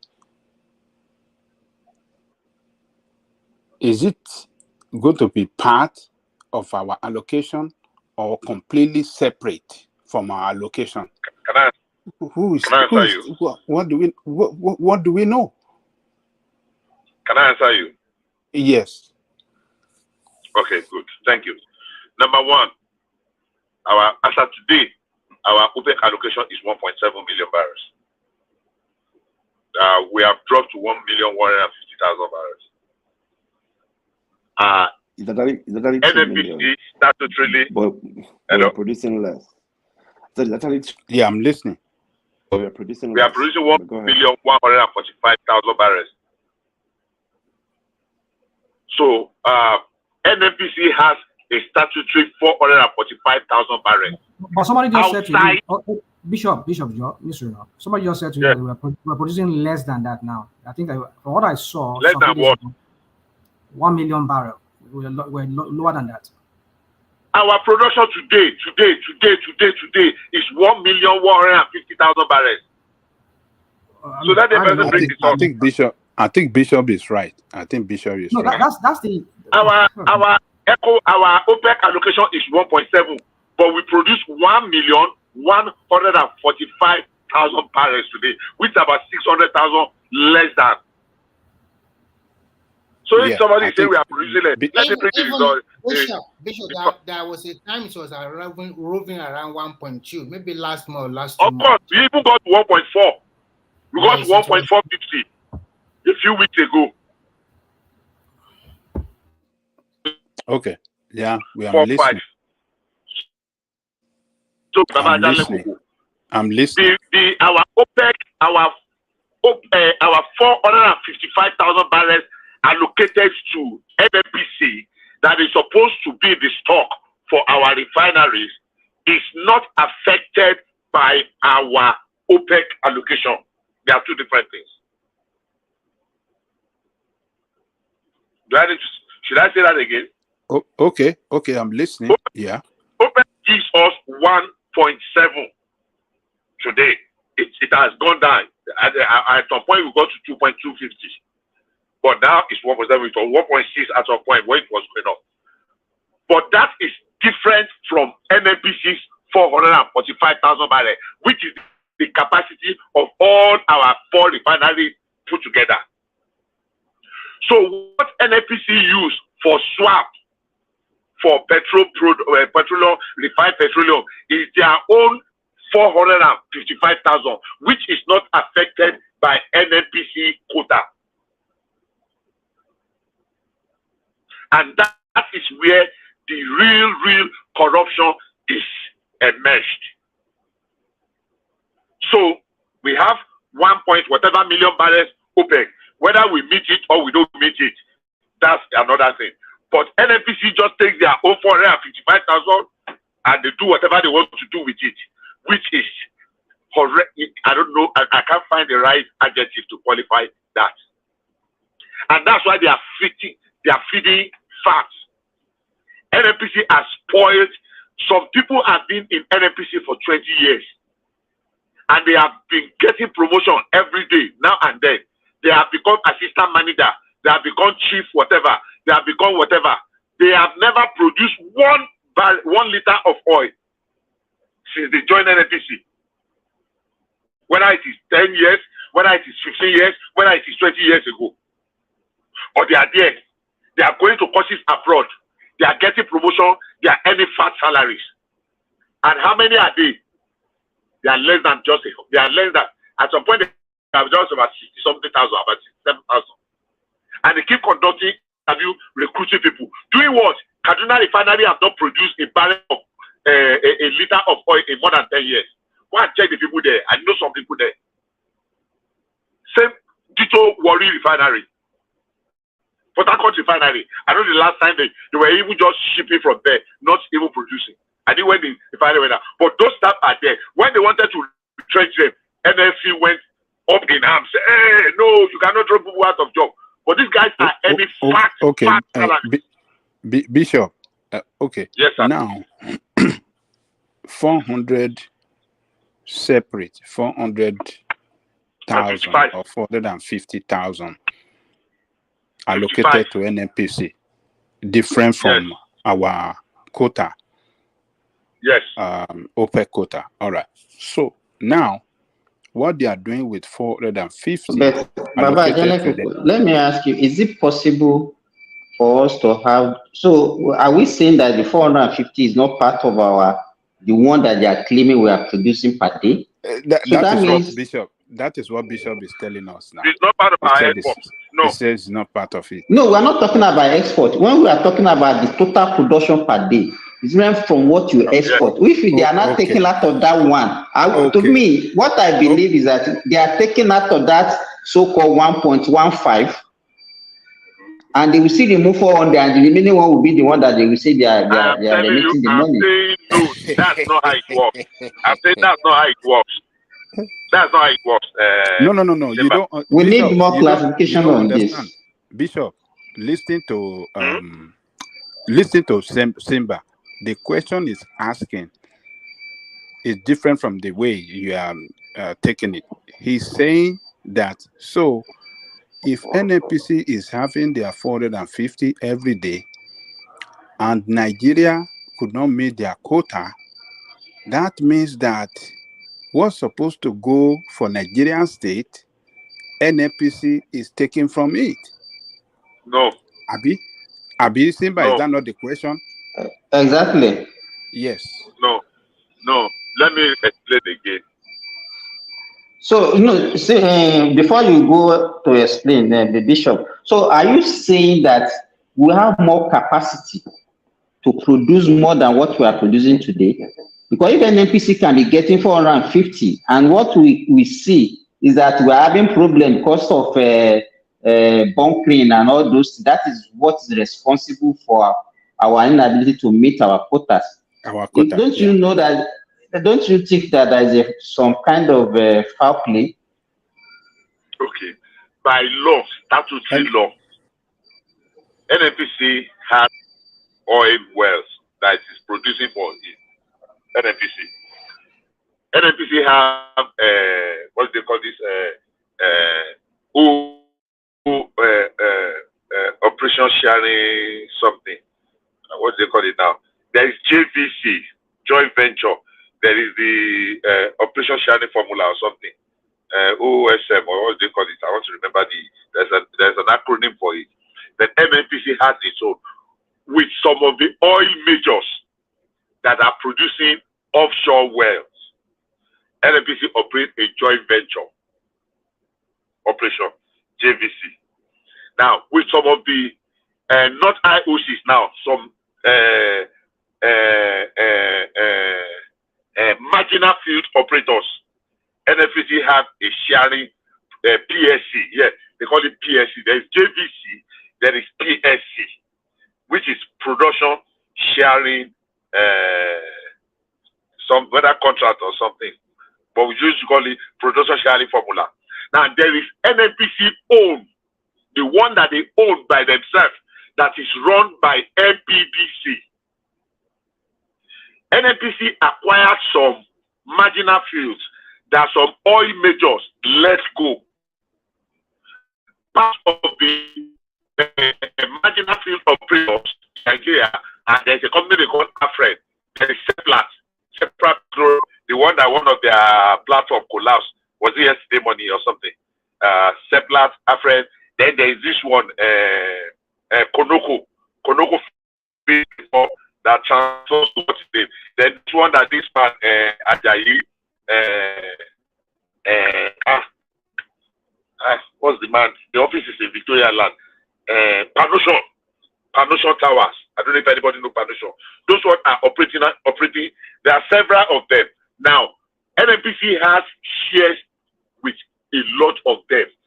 NNPC's 455,000 that the law has given to NNPC as the daily stock for local refineries is different from what the oil majors, the IOCs, where we get our OPEC something from.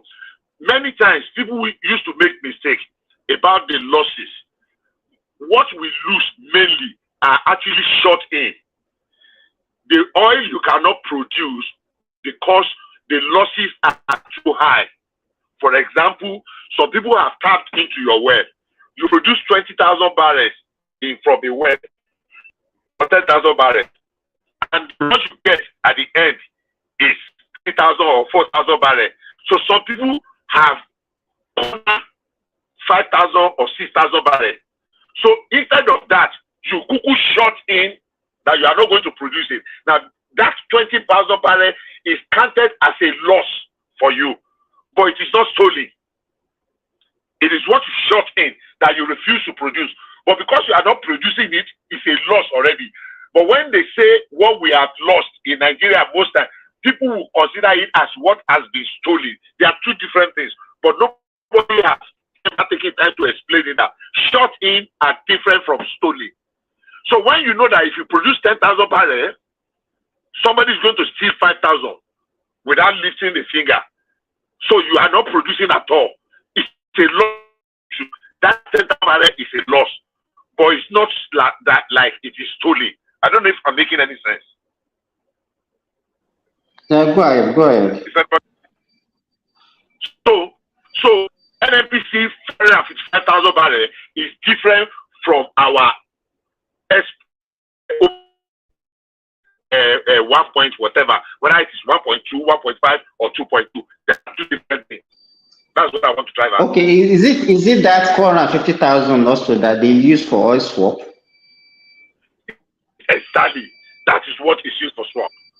That is not on account of OPEC. That's what we use for oil. But at the same time, Bishop, go ahead. At the same time, that time they were not remitting any money to the coffer of the federal government, claiming that all the money that they're supposed to remit is actually using for subsidy. And they are not remitting now. They say that they have used that one to swap for oil. I said at the beginning that is where the corruption, the foundation, when corruption gets up here, it's around that. And there was this company in the UK, was the Duke Oil, and there's another company. There were Duke Oil, and in the UK, that were in charge of that swap of NNPC crude. There was a company, I won't mention the name of that company, that was involved in an attempt to that company. In fact, the man there said that saying there was nothing to audit, but it was a test bit of goldish corruption does not describe it. Duke Oil and the company that were lifting that their own something for the swap. The corruption embedded in that place alone, nobody will want to let it go. But the bottom line is that NNPC crude of 455,000 swap is different from our OPEC allocation. Check that out from anywhere. Cancel swap now. Are they canceling the swap? So because from what I can give from what you are discussing now is that 450,000 they want to use to take loan. So there is no swap again. You are just imported fuel now. There's anymore because NNPC now is operating in quotes as a limited liability company that is oriented. So they take the crude of 405,000 and they are owing here the amount of that in return. How they pay it back is for them. So it's not like just take it now. Every day you take the 455,000, you are supposed to pay back to the coffers of the government. That is a debt on their own. But what they were telling us before is that okay, the refined petroleum we were paying, let's out. Okay, we have brought the refined product of so amount. So the amount of crude that we take, I have to say it now. To cancel two, you give us so amount of crude, and also amount of refined products. So you don't cancel themselves, which is not supposed to be, honestly speaking. Because when we finish, people begin to refine. Bishop, we can't hear you. Hold on now. We're trying to tell you that we can't hear you. That's what we're trying to tell you. I don't know what's happening now. I have full service here. Then maybe it's time to go. Are you on the Bluetooth? Are you using your Bluetooth? Yeah, okay, maybe I should. My Bluetooth is okay. Let me just. Let me remove the Bluetooth there. Give me 1 second. You can make your points depending when it comes back. Somebody have not answered my question. Maybe it's Bishop or Rational Mind. I don't know who want to answer this question. I asked the question earlier. Nobody answered. I'm not lift. I don't lift food on now. So, Okay, am I better now? Better now. Better. Yeah, it's better. So, Bishop, I asked this question earlier. Nobody answered it. Everybody should be. Okay, when you asked, what it was? Everybody should be. What was the question? Okay, why is NNPC taking this loan?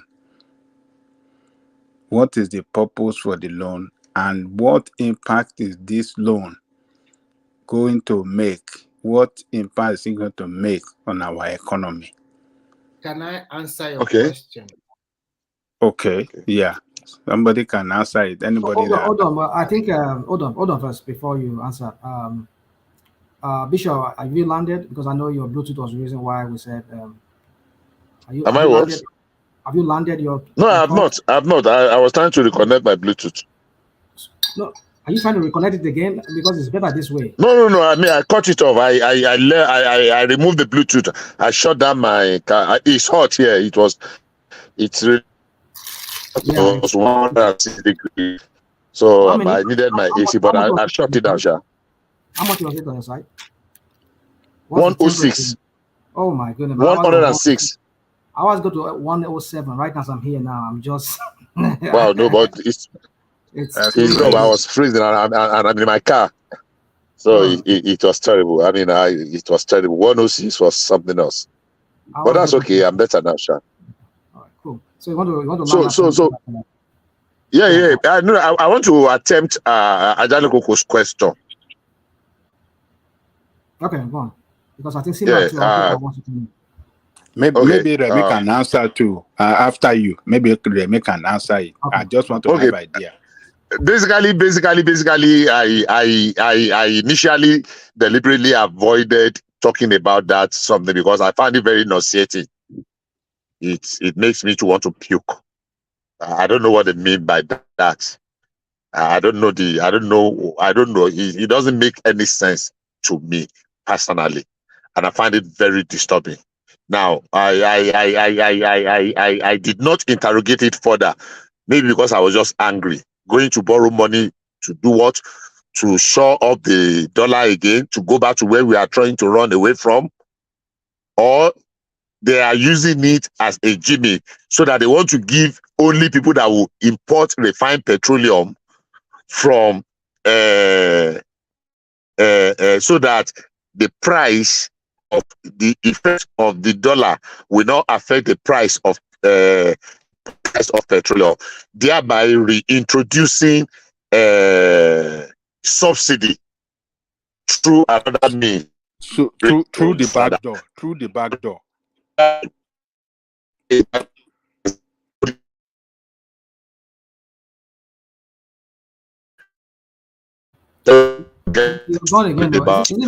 it will make more sense. Yeah. Can everybody hear me? I don't know. Maybe it's me because I can hear you. I don't know about others. We can hear you. No, it's you. It's a Bishop that was maybe making cracking noise before. Yeah. So go on. Just make that point so that we can make please. Oh, you are not hearing me. Okay, let me let go then. Because I've put up the Bluetooth now. No, maybe it's a connection. If I still making crackling noise. No, woman. I mean, Simba said I'm making crackling noise. It do not make sense. No, sound better now. Sound better now. What so you can land. Ocean fluctuates. Okay. Maybe we'll just allow Remy Coca come in. Maybe when you're ready, we'll come to you later, Bishop. So Remy Coca. Maybe I'll come back in there. Okay, that would be better. Okay. Good morning, everyone, and it's quite happy to be here once again. The question about Janiko asked. First, I will start with this. I think Nigeria is in serious trouble, not because of Tinubu. Is because of what has happened or transpired in that country over 4 decades or since independence, or let's say just since 1999. When we do not, a lot of our leaders They did not plan very well. And when the money is being no, don't say you'll be unfair me to say. finish. No, hold on. Let me finish. Let me finish. Hold on, Remy. Hold on. You'll be unfair to say since 1999. Obasanjo stabilized it before handing over to Yaradua. Everything was going well. So I see Obasanjo as a man that do some and also use his hand to put all whatever he has, put them into the water. He didn't leave mess behind now. He did not leave mess. He left a buoyant economy. He left a buoyant economy. Indirectly. Hold on now. Let me, you said that. Let me respond there. Okay. Yeah, I will tell you why he's the architect of all this problem Nigeria is having. First, he's the luckiest Nigeria to ever live. When he wants to go, or is about to go, if he has allowed even his ruling party to present a better candidate, not reluctant Yaradua. I repeat, reluctant, totally reluctant. He's not interested in Nigerian presidency. Maybe today we wouldn't have had Buhari. Maybe today we wouldn't have Jonathan. And of course, maybe today we wouldn't have Tinubu also. But because of his ego and he wants to control everything, he put his puppet there. And he wants to have a say in any government afterward, till today. No, just to today. To be frank with you, before Buhari left, that country is in serious financial mess. Tinubu came, whether he make a blunder or not, the reality is there for him to see. This country, no money. The reserve, we thought we have 32 billion US reserve, came out to be that they have stacked more than half or half of it to secure loan, central bank from the Goldman Sachs or whatever. And they have been doing about, I don't know, the economics plan or whatever they have been doing for the last 8 years, I do not understand. You have double exchange rate. You are saying you are subsidizing fuel. Today there will be fuel. Tomorrow there will be scarcity. Another time there will be bad fuel. So many things are going on. Anything that goes, anything evil, anything not good, just take it to that country. And when Bishop was talking about there are some people profiting from this thing, they have been there for a long time. That is everywhere in Nigeria. And I will tell you, not only Nigeria alone, it's in collaboration with the superpowers. And I'm guessing America, UK, and some 1 or 2 or 3 of the superpower. Now, the problem we have now in Nigeria is that speculators, they jump in and the dollar continues to increase. Just by mere saying, the dollar yesterday decreased to 790 naira to naira. As we are talking to this about stabilizing about 810 or 820 or whatever to the dollar. Nigeria is not a country that you want it to float. There will be some people who will want to profit from it. The loan this what do you call NNPC seek for is to stabilize the naira. You can call it indirect way of subsidizing, but I won't say that. I will give them 1 or 2 more months, the reality will come into be. So I will not say, it is being got to stabilize the naira. But what I know is that that country is seriously broke. We have not been generating enough revenue for so many years. And this removal of subsidy helped them to get some money. But at the same time, there's a more problem. And when your country, a country that have a multifaceted problem, as you continue to say, find solution to this, there are some people who want to dabaru or even make it even worse. That is the country, Nigeria. Some people want to make it better. Some people want to make it bad. But I remember my grandma told me that a place where there's a lot of mud, that is where the money is. So once we make that mud not as it is again, there's no more money. And that is why a lot of these elites, with their co-sponsor, foreigner, or whatever, they don't want that country to develop. Because when it's developed and everything have tarred road, hospital, nothing to steal again. It will take, I don't know which man. I will still give Tinubu benefit of that for some 6 months down the line before this end of this year, and I will see the trajectory. But for this particular note that NNPC have taken, I will not say it's the right course, but I will give the government to see how the Naira will be stabilized in some few months. Because they have their own plan. So I do not subscribe to that. Any move any government is doing, everybody will see it as they want to cheat or whatever. Because no matter what we say here, we are not privy to 100% information about the financial distress Nigeria has put himself into. That's my take. Thank you. But I don't think you've really answered. You didn't answer the question, no, Remy. You just went after Obasanjo. No, I've your brother Simba to join you. I've answered your question. I've answered the question. The money was taken to stabilize the exchange rate. I've answered the question. So, but why is it that? It has nothing to do. It has nothing to do with. But the question we should be asking is this: why is it that it is the NNPC that is doing that? Why is it not the CBN doing that to stabilize? CBN for today, CBN is under probe, and we have seen what came out from CBN stacking 15 or 17 billion of our external reserve to Chase Morgan loan that we borrow from them that we don't even know. So do you expect the same institution to go and borrow money on your behalf today? So that is why probably NNPC, they gave them the right to go ahead with that. If not, you see how they've ruined that country. When the monetary, when you say how you are also included in the people that ruined that country. You are also included. Hold on. People, rational mind. You are included.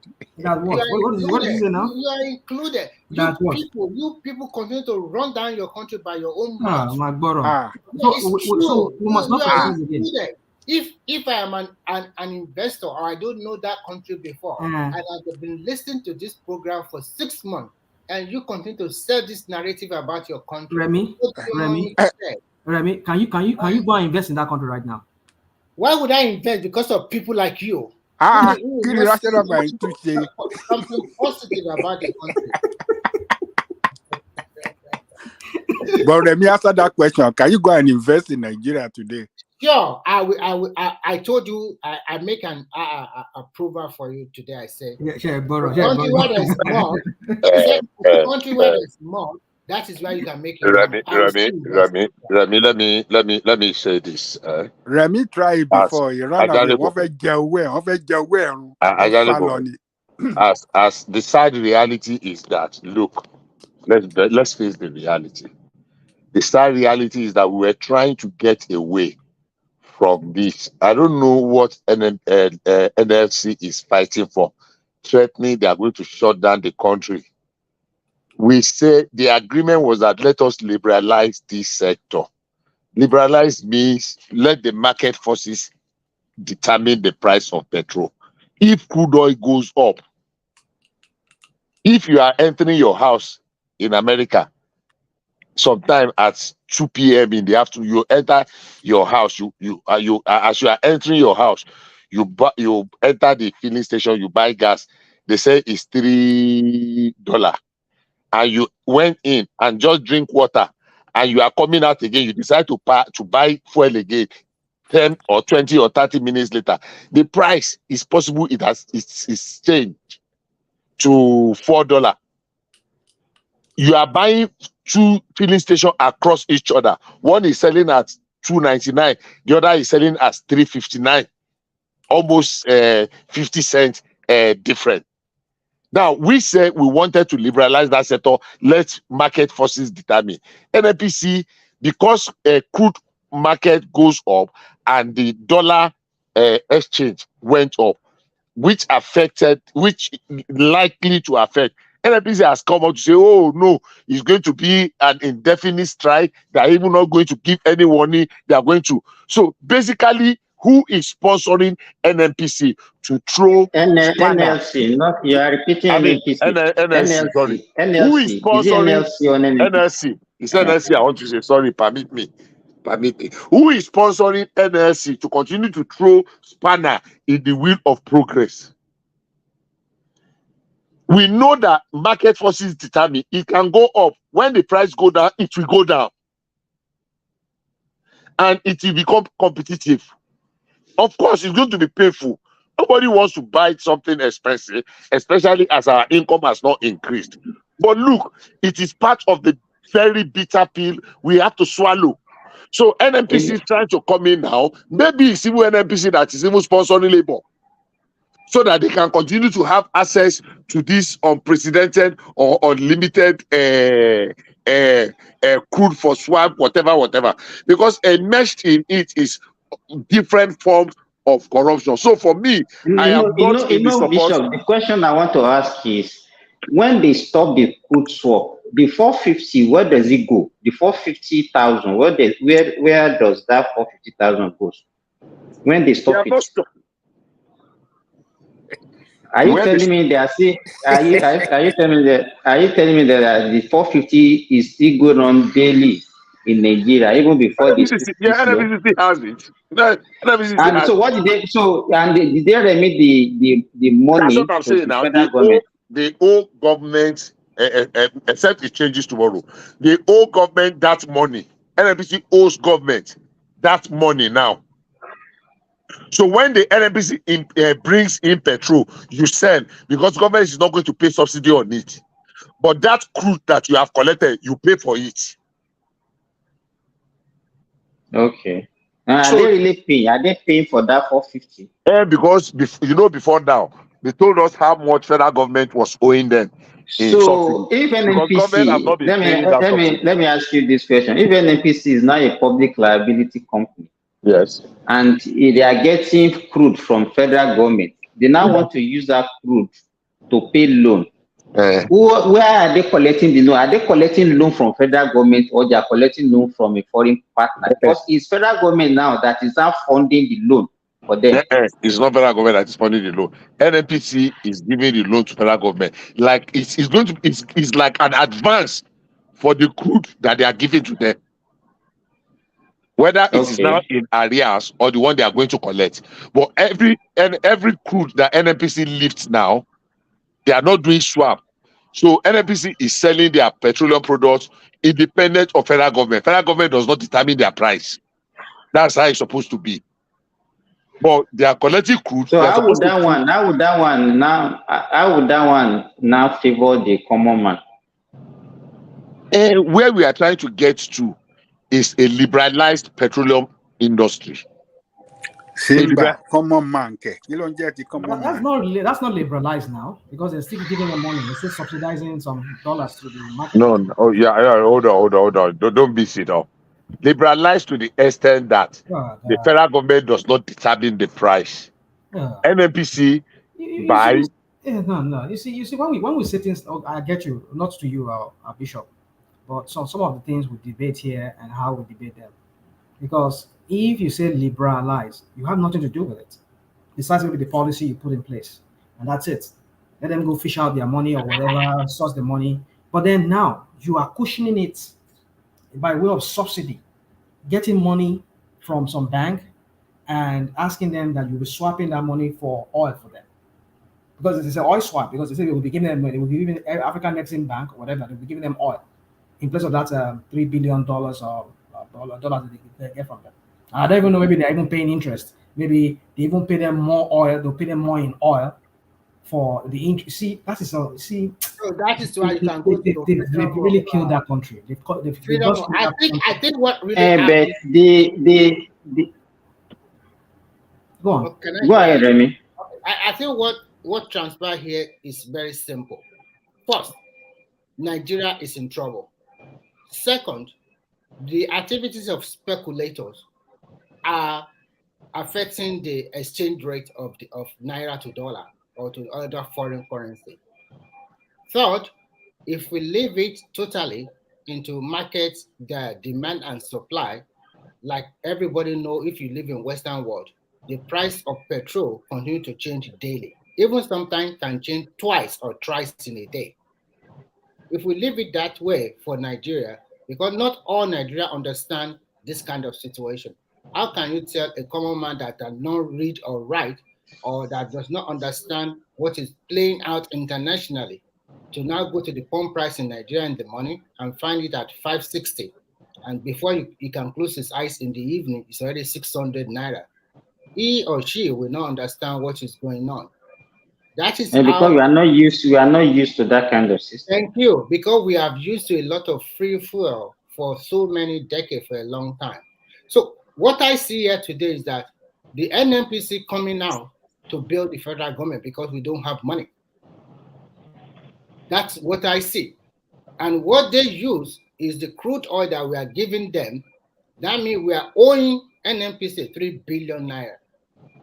We are not giving them additional crude. Remy, that is what they call a Greek gift. It is poison. That is covered Bishop, in chocolate. I want to ask everybody in this platform.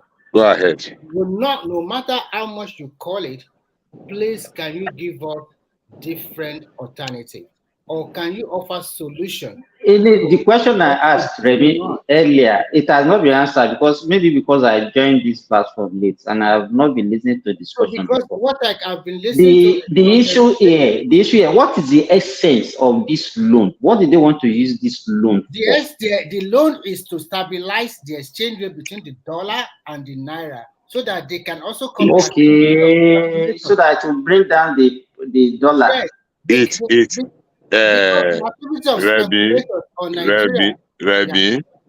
Remy, this dollar, people that are working against it, they have enough naira to bump up this dollar in 48 hours. Take that to the bank. In the next 1 week, we'll be back to status quo ante. Okay. That was what I was saying. They will mop up this 3 billion. Remy, from Common Economy 101, you cannot be borrowing money to defend your currency. We don't have money in external reserve as you thought. We don't even need to defend that currency. That's the basic truth. Where are we going front and going back at the same time? What are we talking about? No. There's no place. Excuse me. I don't think there's any country that is not defending their currency. We are inviting trouble in that country. I want to ask this. I foresee a military coup in that country. Everybody. No, national mind. Stop that. Stop that. Which is military going to do something better? Why are we talking like this? Don't take us to that place again.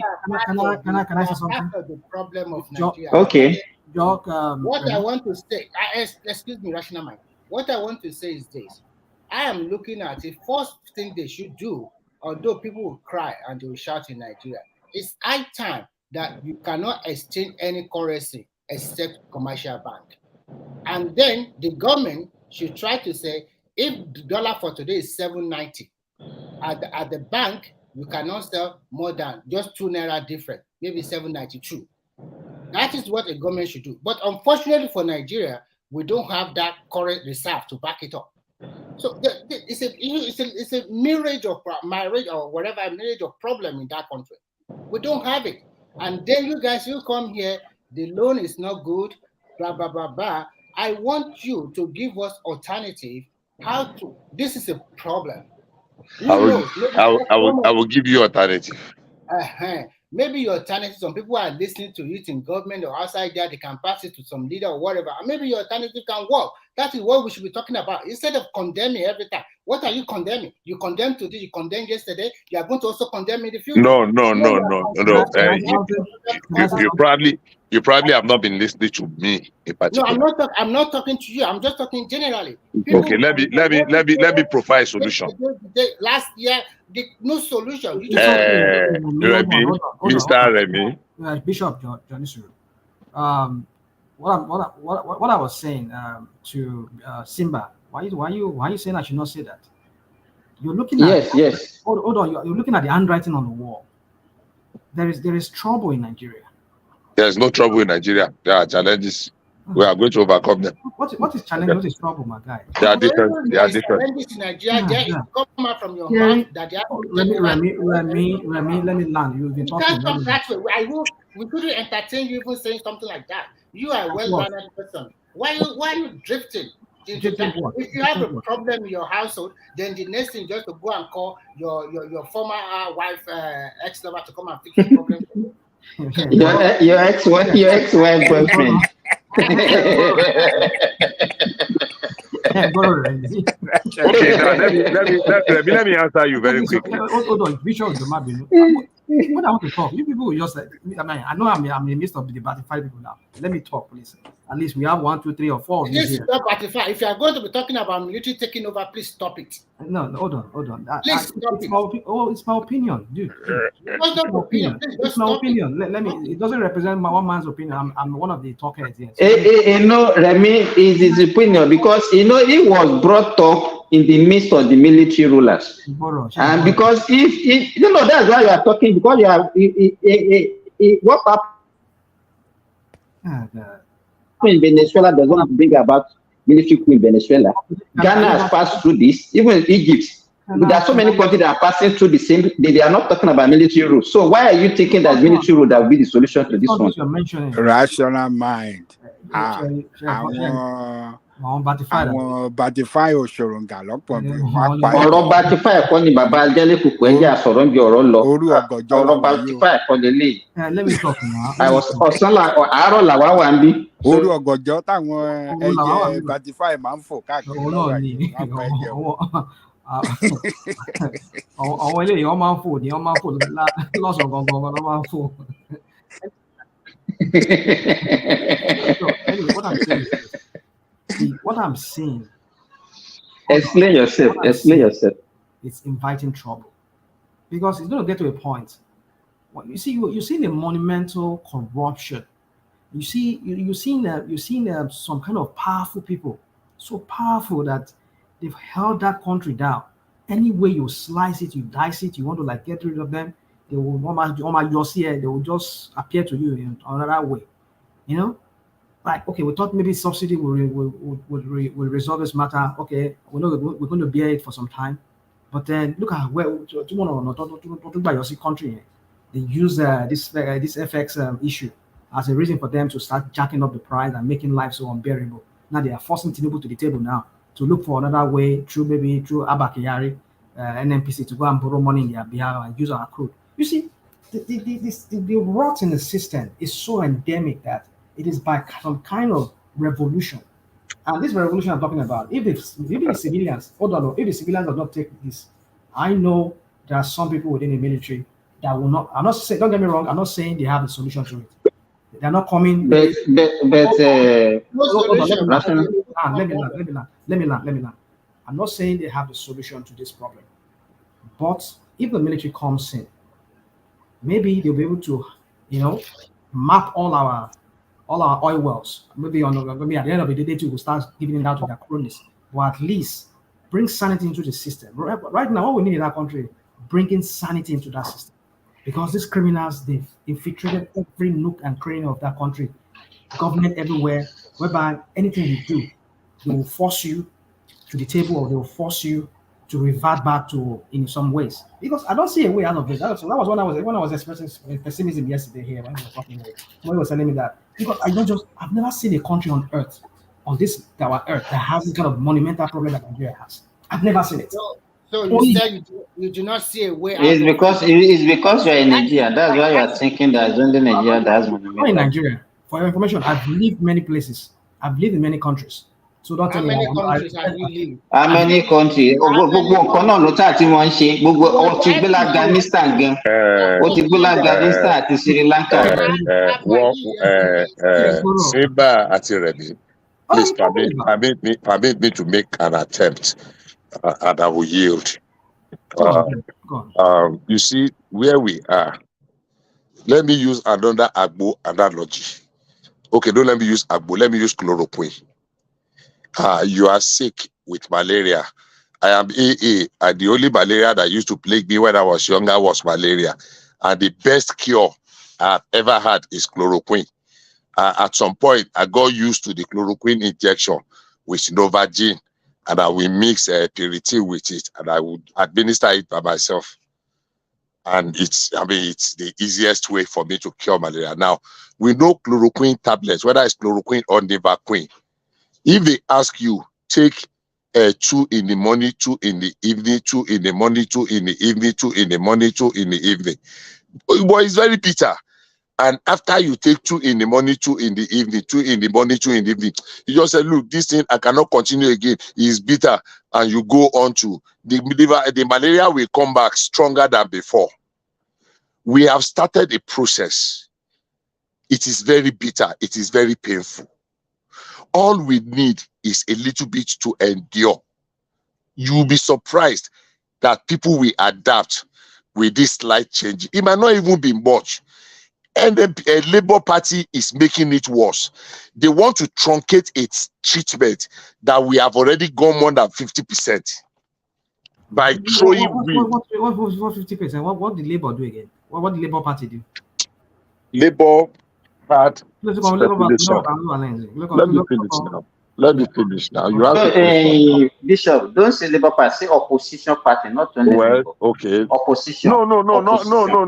Not Labour Party as party. I'm talking of Labour Congress, Nigerian Labour. Okay. No, let's say opposition. Just say opposition. Okay, they are part of the opposition. Yes. That did not. Nobody said something. They just had, because there was a crude. An adjustment of the price of crude in the international market, and they assume that it's going to affect, and because of the dollar, and they already put up a threat of strike outside there to galvanize. I listened to the man. Unfortunately, in a society that works, what's the name of that man? Of that Labour president now? What's the name? Ajero. Joseph Ajero. He should be in jail. What he did to the national grid, was it last year that he shut down the national grid? Because they asked some people to do promotion exam and they are afraid, they don't want to do promotion exam. The idiot went and shut down the national grid. You cannot do that in America. The almighty America that is the bastion of democracy and freedom. He did it and went away with it. And they rewarded him with NLC president because of what? He's serving some vested interest. Look, if there's going to be an adjustment in the point price, maybe with another 2 naira or 5 naira, with the way we have taken this treatment more than halfway. What he is doing now, people will think is working in their interest. No, he's working against their interest. He's taking us back to where we are already getting away from. And it is not going to serve anybody's interest. That is the truth. Unfortunately, it is not going to be a comfortable truth because he knows what he's gunning for. He knows what he wants to gain. He's already dreaming of using the platform of NSC to get popularity like Adams Oshiomhole so that he can become a governor tomorrow and become a minister afterwards. Sadly, people are falling for that gimmick. Nobody said winning Nigerians away from oil subsidy we have enjoyed for years is going to be easy. No. Nobody is happy that people are suffering, but it is a necessity that we must go through. Taking us back to where we were coming from now. Look, I want you to pull that strike. The one that they did and they called off, they saw how the thing was failing. Forget that people were hailing, hey, he succeeded. Where did he succeed? That they went to Abuja National Assembly and pulled down the gate. Did he succeed in Lagos? Did he succeed in Ibadan? In Lagos market? Arise TV went to the market, they were asking people, they said, what to concern us with strike? I bet that their problem is that people were going about their normal business. So for me, I'm not saying it's going to be easy, but I'm saying we have to endure so that we will get a better tomorrow together. Thank you. Okay, Rational Mike, can I talk? Go on. Okay. Let me start by this military rule that you mentioned earlier.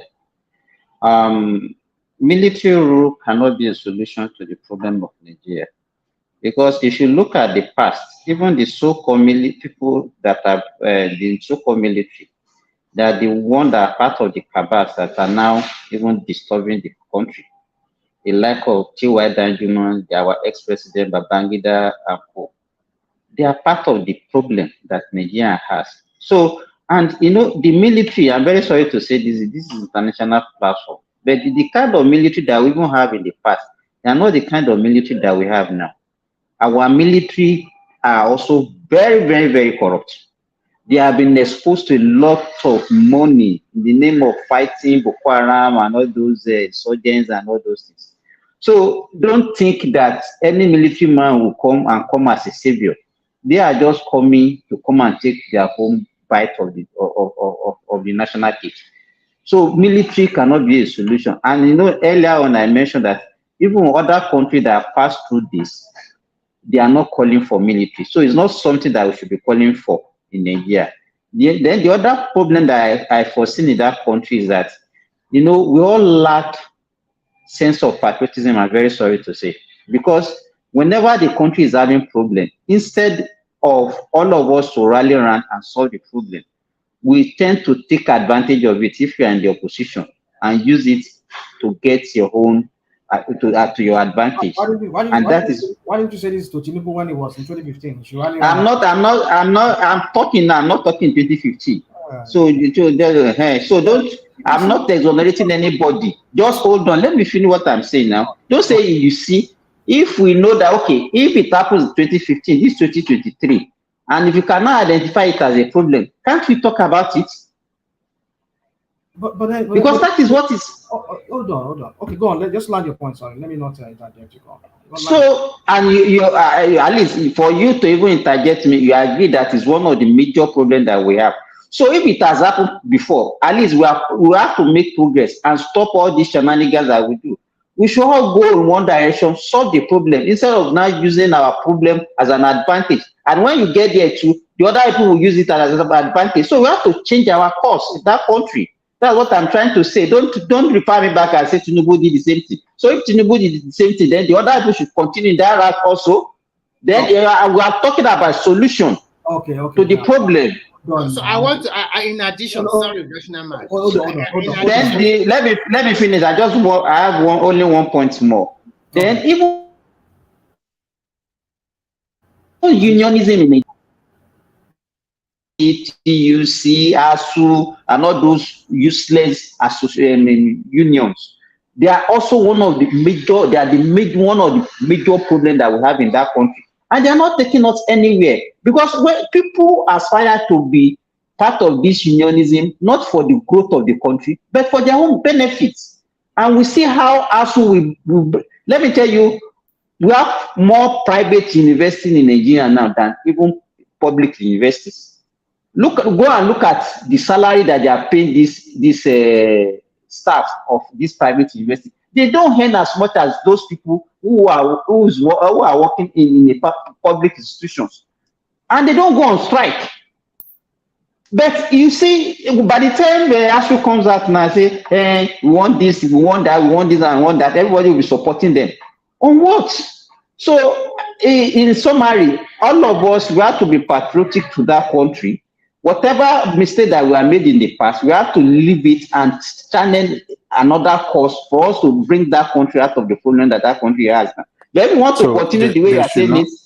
They should not demand for better pay, right? I'm not saying they should not demand for better pay. Babajale Koko. You know, the reason why I'm saying this, what are they doing wrong? What I'm saying, if others are working in private institutions, are earning less than what they earn, and they are still committed to their work, and they don't go on strike, then why should they be going on strike every 3 months? Sometimes they will go on strike for 1 year. At the end of the day, they will still collect the salary for that 1 year they didn't work. The same thing is NLC doing now. Do you think what NLC is doing now, are they being rational with it? And what you should know that most of these people, if you don't know, is opposition parties that made use of them. They give them a lot of money to cause public to constitute public nuisance. That's not But true. we don't understand that. That's not true. Okay. Well, whether you believe it or not, that is because okay. So I Labor think I has made been my existing submission. before opposition party was formed. In addition to what Simba has Hold said, on, Remy, John Israel. I was trying to say something to Remy because it was me and him that had that back and forth. You said something about opposition and all of that. You see, sometimes I just wonder sometimes how sometimes I say now who do us this now who don't bow jet, I don't bow, I don't damn one who is that person that is making us the way we are? That we cannot think lucidly, we cannot even though when some of us say we think lucidly, I don't even know how we even say things. I think this no disrespect to you, Simba. There's always going to be opposition. 2015 when Tinubu was opposition. I supported them. Yeah, I supported them. are you sure with Tinubu supporting Buhari, you supported them? I've said I've said it here on this platform. When Bubu was coming in 2015, I was one of those people that championed him. I was like, oh yeah, he's the guy in 1983 or 84. That guy, remember him? Why everything? Why against the discipline? I was one of those people because I was looking at those times. You know, I could have maybe done a very big. I knew that was a diagnosis, but I felt maybe who knows too. Maybe we didn't hear the whole story very well back then. Maybe it too contributed to the way. So anyway, I felt maybe he has something to offer. But when I now sat down, I reflected. I did a real deep thinking. I realized so. The point I'm trying to make here is this: there will always be opposition. And when people are opposing, so when Tinubu was opposing back then, why did Simba, why did you tell him then that, why don't you just work with them? Let us work. Tinubu and his people in 2015, they went across the world, international media, like Lai Mohammed. Hey, they want to silence the opposition. No, they want to do this. So, Kini, what did Lai Mohammed and Tinubu and his people do not say? Just to discredit Erufai is one of them too. Just to discredit what is called Tinubu. And now somebody's doing it to them, and suddenly now they are opposition, right? You see, guys. You see, we need to start thinking straight. There should always be reason for it. There should also be don't color them bad because if back then we were colored Tinubu and people bad. That, you see, they're demarketing Nigeria. They went to tell the international people not to sell ammunition to Jonathan. Those Chibok girls, he deliberately did it. He did not want to rescue those people. Blah, blah, blah, blah. Those are the things that Lai Mohammed and the propaganda machine of APC was churning out there. Even to the point that even America had to side with them. Obama had to side with them because they did a very good job in looking for. Rational mind. Can I say something here? No, hold on. Can I say something? Hold on. You will say. Okay. So they use powerful lobbyists within the United States government and some big PR people within the United States to launder their image and make it look like. They did all of this and they discredit Jonathan, and that guy became some kind of like a laughing stock among people. So, but then today now somebody's doing that to him now. I've said this here many times. Be careful. It's not doing. Nobody is doing anything to. You are making it personal. Rational. That's the mistake. We are talking about our country. So they should not continue. No, just hold on. Listen to me. So they should also continue that way. Is that the way we want us to be continue? Why did you tell Tinubu back then? Should we continue? So no, what I'm saying, okay, that one is the past. Is the past. We are talking about the past.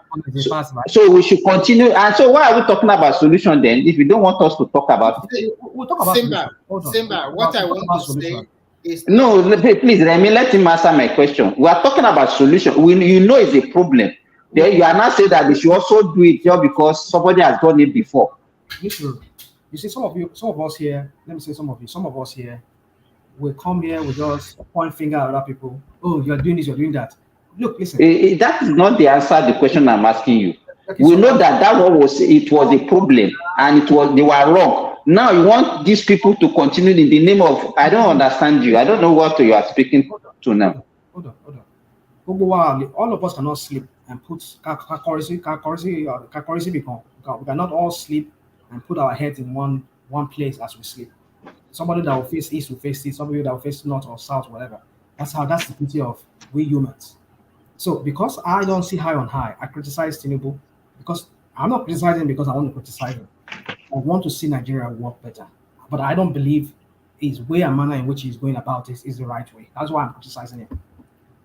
My point is this. It's like my computer almost died here. I don't know. So anyway, yeah, my point is this. You only diagnose problem. In the process of diagnosing problem, you want to diagnose an issue. You critique it. It's from that criticism you are come to find out that okay, this is the issue here. Doesn't mean that we just take pleasure in criticizing people. No, we are diagnosing. If I say Tinubu is a criminal or he has baggages, it's not because I hated him, because I feel that is the problem of that country. Because he being a criminal, allegedly, let me use the word allegedly, he's a criminal, or he has baggages. Tinubu is the problem of Nigeria. Oh, God, dude. Let me land this one because it's very quiet here. I mean, it's almost late. My people are. So my point is this: if a leader of a country has baggages like the one we've seen with this current president, that is there, it's in itself a problem. And if I say that as an opposition, you should not shut me down because that's what I see. The records are there. But if you don't want me talking about it, then you are I think you're stifling me of my free speech. Because I feel that's in itself is a problem. So I'm not saying that because I hated him, it's because I wanted the best for the rest of us. Because one person cannot drag the whole nation down because of his past or whatever he has had or whatever crap he has done or he did to get himself there. So my point is this: I'm not asking you to accept my view, but the point is, if people express Tinubu once was in opposition, and I never said, oh, why should Jonathan clamp down on him? Even when they were clamping down on them, they were trying to silence them back then. When PDP were trying to be very hard on them. I was one of those people that said no, because I believe opposition should be allowed. So we should not say because of Tinubu, we should not criticize him. What are we talking about? So all of us should now sleep and put our heads in one corner. We are not. So if we talk now about how we can move our country forward, we are talking about Tinubu. Is dancing in a circle as usual. I don't know. I don't even understand his argument. Why would you understand? Why would you understand it? You don't understand it. What solution do you want to offer? And then continue to rap a roaster about Tinubu. Dude, don't do this. Don't do this. I'm not here for all this. I don't like it when you talk that way because I think you are. What did I talk? What did I say? Rational mind. Yeah, this is the impression you created.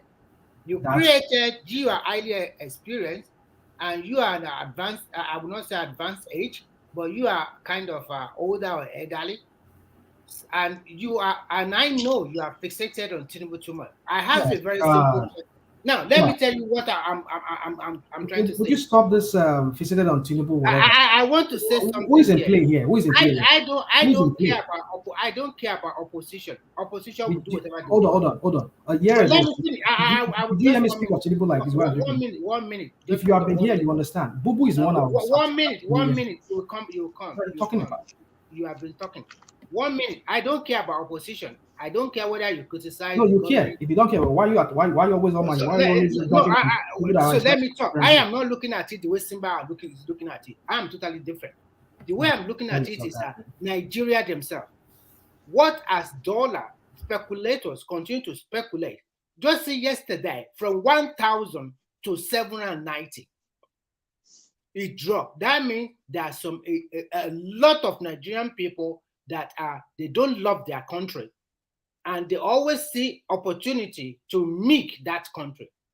We should check ourselves. And I don't really blame them because this democracy we are practicing does not give, I don't know what is wrong with our leaders, including governors. They are not making examples of people by sending them to jail. Because when justice is delayed, then people cannot get the right result. You take months for investigation. And before you even take the guy to court, you have not done a very thorough investigation. I'm talking about Nigerian people. I say I don't care about opposition because opposition will do whatever they want. But you are the president. And we cannot just say, this is not the military going and just say, oh, NSC is about proscribed. They cannot do whatever anymore. They will do as usual as what they will do. They know the actual situation of Nigeria. Those labor union leaders, everybody is partisan. That is politics. Even in your household, you'll be partisan among your family members. So I don't care what you say here, but I want to hear people telling me what are the solutions to this problem. Not you continue to lament. Yeah. Lament Remy, every now and then. Remy, can I interject? Please. Yeah, please. You know, yeah. You see, what you guys are saying is just quite true, you know. But the thing is this: our leaders are not showing us that they are ready for a solution in that country. They are not showing. There's no way they are showing it. You see, if Nigeria is for sale today, if they say, okay, let's sell Nigeria, do you know that it's this political elite that will sell this country and pocket the money and go their way? Because they never believed in this country. They have never believed in it. Even it is the populace that believe in the country so much. These leaders, they know what to do. They go to Dubai, they go to America, they go to all these places. They see the beauty of all these places. They can't replicate it in their country.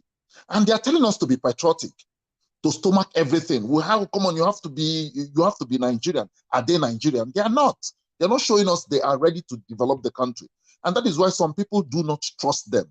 The trust is not there. And one of the solutions to our problem in Nigeria is, one, let's reduce the power at the center. Let's reduce the power at the center. Let's give the resources back to the states. If we give the resources back to the states, then we can be now seeing lazy leaders, because of this federal allocation, we don't see lazy leaders. We don't know if they are doing anything. But when you ask them, because when you give them back their resources, they will now go out to the US, to China, to all these places to negotiate for contracts, bring it to their states. It is that contract, it is that revenue they've raised in their states they're going to use to pay workers, build road, hospitals, and all those stuff. So they are not getting free money from Abuja again. You understand? So that is the only way to reduce, even it's going to reduce corruption, because free money is never good for any society. Free money is never good. So we have to restructure that country so that states will control their resources, build their own security, everything, you know, so that if you look at Nigeria today, if you just look at Lagos, after Lagos and Abuja, no other state is working in Nigeria. No other state is working in Nigeria. You understand? Anambra is working. And I don't know. No, I'm telling you. If you just look at it, even Lagos, you see, I live in China. The smallest city, the most smallest city in China is better than Lagos. I'm telling you. So maybe more beautiful than Lagos. Joel, you are talking about second tier city, right? Yeah, like, you know, not these major cities. There are cities like Zhongshan, Qingyuan, very small cities. Yeah, Shanghai or whatever with that. But when no, Shanghai is off the like Cancun, like Dalian and the rest. So even these are cities that second city, and they are better than our Lagos.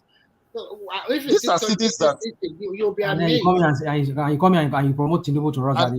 This is not about promoting Tinubu to run. Let me chime in if I can, please. So excuse me, let me conclude. These are cities that are just, their population is not up to 2 million. The city I'm residing right now, their population is about 1 point something or 2 million. But when I walk, because the city is so small, when I go around the city, tears fall down my eyes. Like I shed tears for Nigeria. Why can't we have this structure? Nigerians are not asking for so much. Literally do things. And everything is okay. Okay, let me chime in real quick. So Remy, please. Sorry. Let Prince Daddy come in, please. Prince Daddy. Oh yeah, thanks. I think we have Adebo too later. So please. Remy, yeah, I think was it Joe that was speaking right now? Was it Joe, right? Yeah, Joe. Yeah. So I think the answer to that question, why can't we be like those cities in China? Yeah. Please, I'm sorry. You continue. Joe, do you and Remy, both of you, do you guys see African food to buy in China, like a bar? Yeah, they have African restaurants here. I'm not living in China anymore. Okay, I know, but when you were there, that's what I'm saying. That's what I mean. What do you say? Your Do question they, again? they have African restaurant there where you can or you eat this Yeah, guy I think Indomie? they do have in Guangzhou, not all over They China. do have in I Guangzhou. think Yeah, they it's do have only in Guangzhou. Guangzhou or probably maybe in Beijing sometime, but it's only in Guangzhou. So Okay. it's not over China. It's not like what we normally do is that we buy the food stuff in Guangzhou if you want Nigerian food, because there's a lot of traders coming from Nigeria, and they also have shop in Guangzhou. I think it's in Guangzhou area most time. So we will buy something from them, and then they will now send it to us. China is as big as America, so it's and it's very Right, fast. things that is gone up to you. Oh yeah, so I was going to say to Joe's point, how come we can't be like those second, I guess, rated or class cities in China? I think you have the answer to that question, and I'd like you to tell us like when I'm done shortly. But to rational mind earlier, all those things you said about Tinubu that you permitted, I actually agree with you because Tinubu also, I know you have a special dislike for Tinubu, let's put it that way. But everything you said so far, I think is true. Tinubu played politics. We know he played politics. So nothing surprising that by him, using labor and using other institutions to fight Jonathan or other, leaders in the country. He played politics. Tinubu, of course, has his faults. That's why I can never lose sleep over Tinubu or any other leader. It doesn't happen. This is human beings we're talking about. But the only problem I tend to have with you, Rational Mind, and others is that when you're talking about Tinubu's, woes and missteps, you talk about it in isolation, like it's the worst of the kind, and that's absolutely not true. You can say it's as bad as Obi and the other people. I will agree with you, but trying to isolate Tinubu and make him this terrible human being, no, not at all. Not at all. And I think it is done its own missteps and doing a lot of things. But right now, I genuinely believe that he's trying to do right by Nigerians. He's doing the right things. Is it a fluke that oil subsidy was taken away when he came to power? That we're trying to unionize the naira into one exchange rate. All these things are steps to improving the economy and making people's lives better. And just like Bishop was saying earlier, it's going to take time. Nothing happens, overnight. These things are going to take time. Yes, even in America where you live, people always complain, or the government can do a better job. The people always complain. We're human beings, always going to complain. Yes, we can't take lightly the sufferings of the Nigerian people, but yes, they can do more with palliatives or other means to elevate the people's pain. Absolutely, they can do that. No, they can do that. But Nigerians problem, I was just when you guys were talking, I was thinking back. This same issue we're talking about corruption and this and that, contract stealing of money. Since I was a kid, it's always been like that. Nothing has changed. So this corruption issue is entrenched in the system. For anything to change like drastically the way you guys want it, is going to take cleaning the house, like totally getting rid of all these people. And I know a lot of people suggest military, but I'm not a military supporter, and I don't think the military, when we had them, they didn't do no good job. Yes, like Angelica said, they built roads and all these other things, but what happened to all the money that we made from crude oil and all these other things? They stole the money. Batch of loot, so we're still dealing with it. We're still dealing with it. So okay, please, yeah. can I just sorry for interrupting you. You see, I understand what you mean. Military rule is not good, but let's look at this 24 years this guy has been there and how much has come into the coffers of Nigeria and how much you relate it with the infrastructures on ground. You know that even these civilians we have presently are more corrupt than the military we are even accused of. Because if you look at what Jonathan, he started from Obasanjo. Obasanjo made some, left some. Jonathan came, made so much money he couldn't show anything for it. Yaradua came, this thing. And when Buhari was coming, everybody was screaming, war against indigenous. I say, are Nigerians smart? This man Buhari doesn't have a clean track record. When he was, in 1978, when he was Minister of Petroleum, 2.8 billion naira was missing. Go and listen to Fela. You think Fela is mad? Fela was telling us what was happening in Nigeria, what has happened in Nigeria. 2.8 billion naira when dollar was better, when dollar naira had more value than dollar. We wasted and they closed that case. That case went under the carpet. PTF, the same thing. Then people say he's a very that guy doesn't have any credibility at all. You understand? So when we come here and say Buhari was just a total failure, to me, Jonathan was a failure. You understand? So the only person we had from that 22, it was Obasanjo. But Obasanjo didn't really do a good job. But I know he just tried his best, but he didn't do a good job. So right now, I feel Tinubu is going to be the last era of all these old politicians that will rule Nigeria. After Tinubu now, we'll start having fresh hands to handle Nigerian affairs. We need fresh blood in Nigeria. Without that, these people are criminals.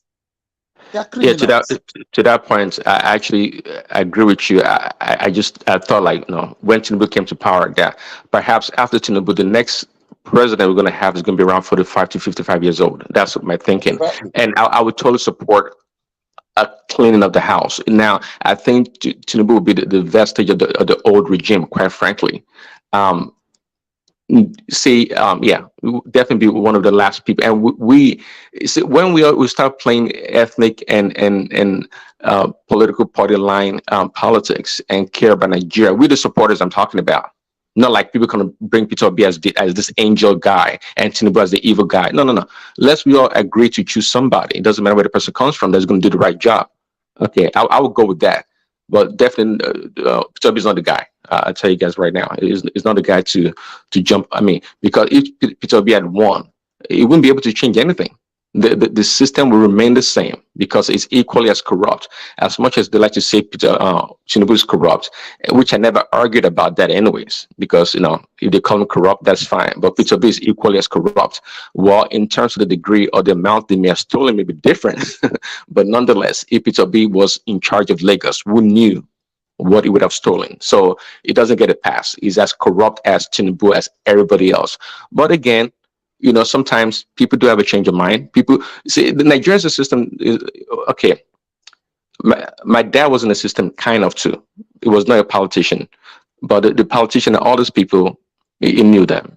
And he was a man, I can only speak for my dad. He never took any contract or nothing. He worked at the highest level. He never took, because the point here is that his friends literally called him a fool because he wouldn't take nothing from that he didn't earn. It was there for him. It was there to be taken. Are you sure? Oh, trust me, I was sure. Yeah, I'm sure about that, because I could have been telling you about my millions and millions. I'm not telling you about that, so I'm totally sure about that. Because it was, if you're in the club, if you're part of the club, it's there to be taken. You don't have to struggle for it. It's there to be taken.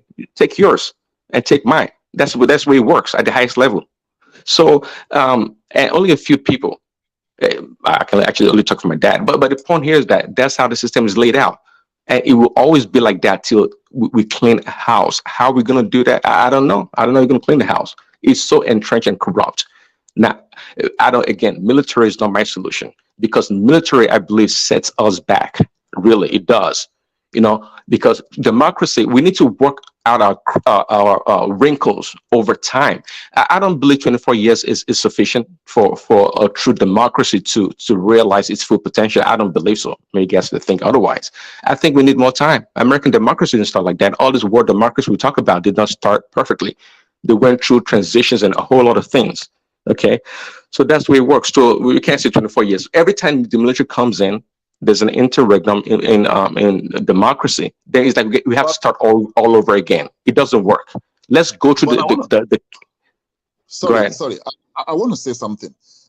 Yes, our democracy is growing, but the thing is this: apart from growing our democracy is still young and all this stuff. But our democracy doesn't stop these leaders from building infrastructures. Democracy doesn't stop that. You have to build something to show the people that, there's a path where we are going. We're going somewhere. But here, when the people don't even know where you're going, today you come up with this policy, next tomorrow with this policy. So the people don't even actually know where you're going. We've been have you heard about the blue sea? The blue. Do you know how much Obasanjo sank in the oil sector? $16 billion, for crying out loud. Oh, yeah, electricity, you mean? Yeah. Yes, That's that's massive. back then, And and there's people don't talk nothing. about that. So, yeah, And there's nothing to write home about. Massive money. and I think that would have electrified the whole Nigeria back then. That's a Whole lot of Nigeria. money. A lot of money.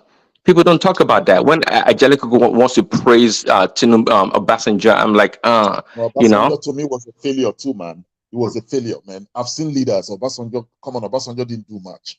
He didn't do much. No, it was a popular guy that went around the world. You know, he took over after the military. Popular, moving around, and you know, leaders were praising him and all those stuff. That's what he was doing.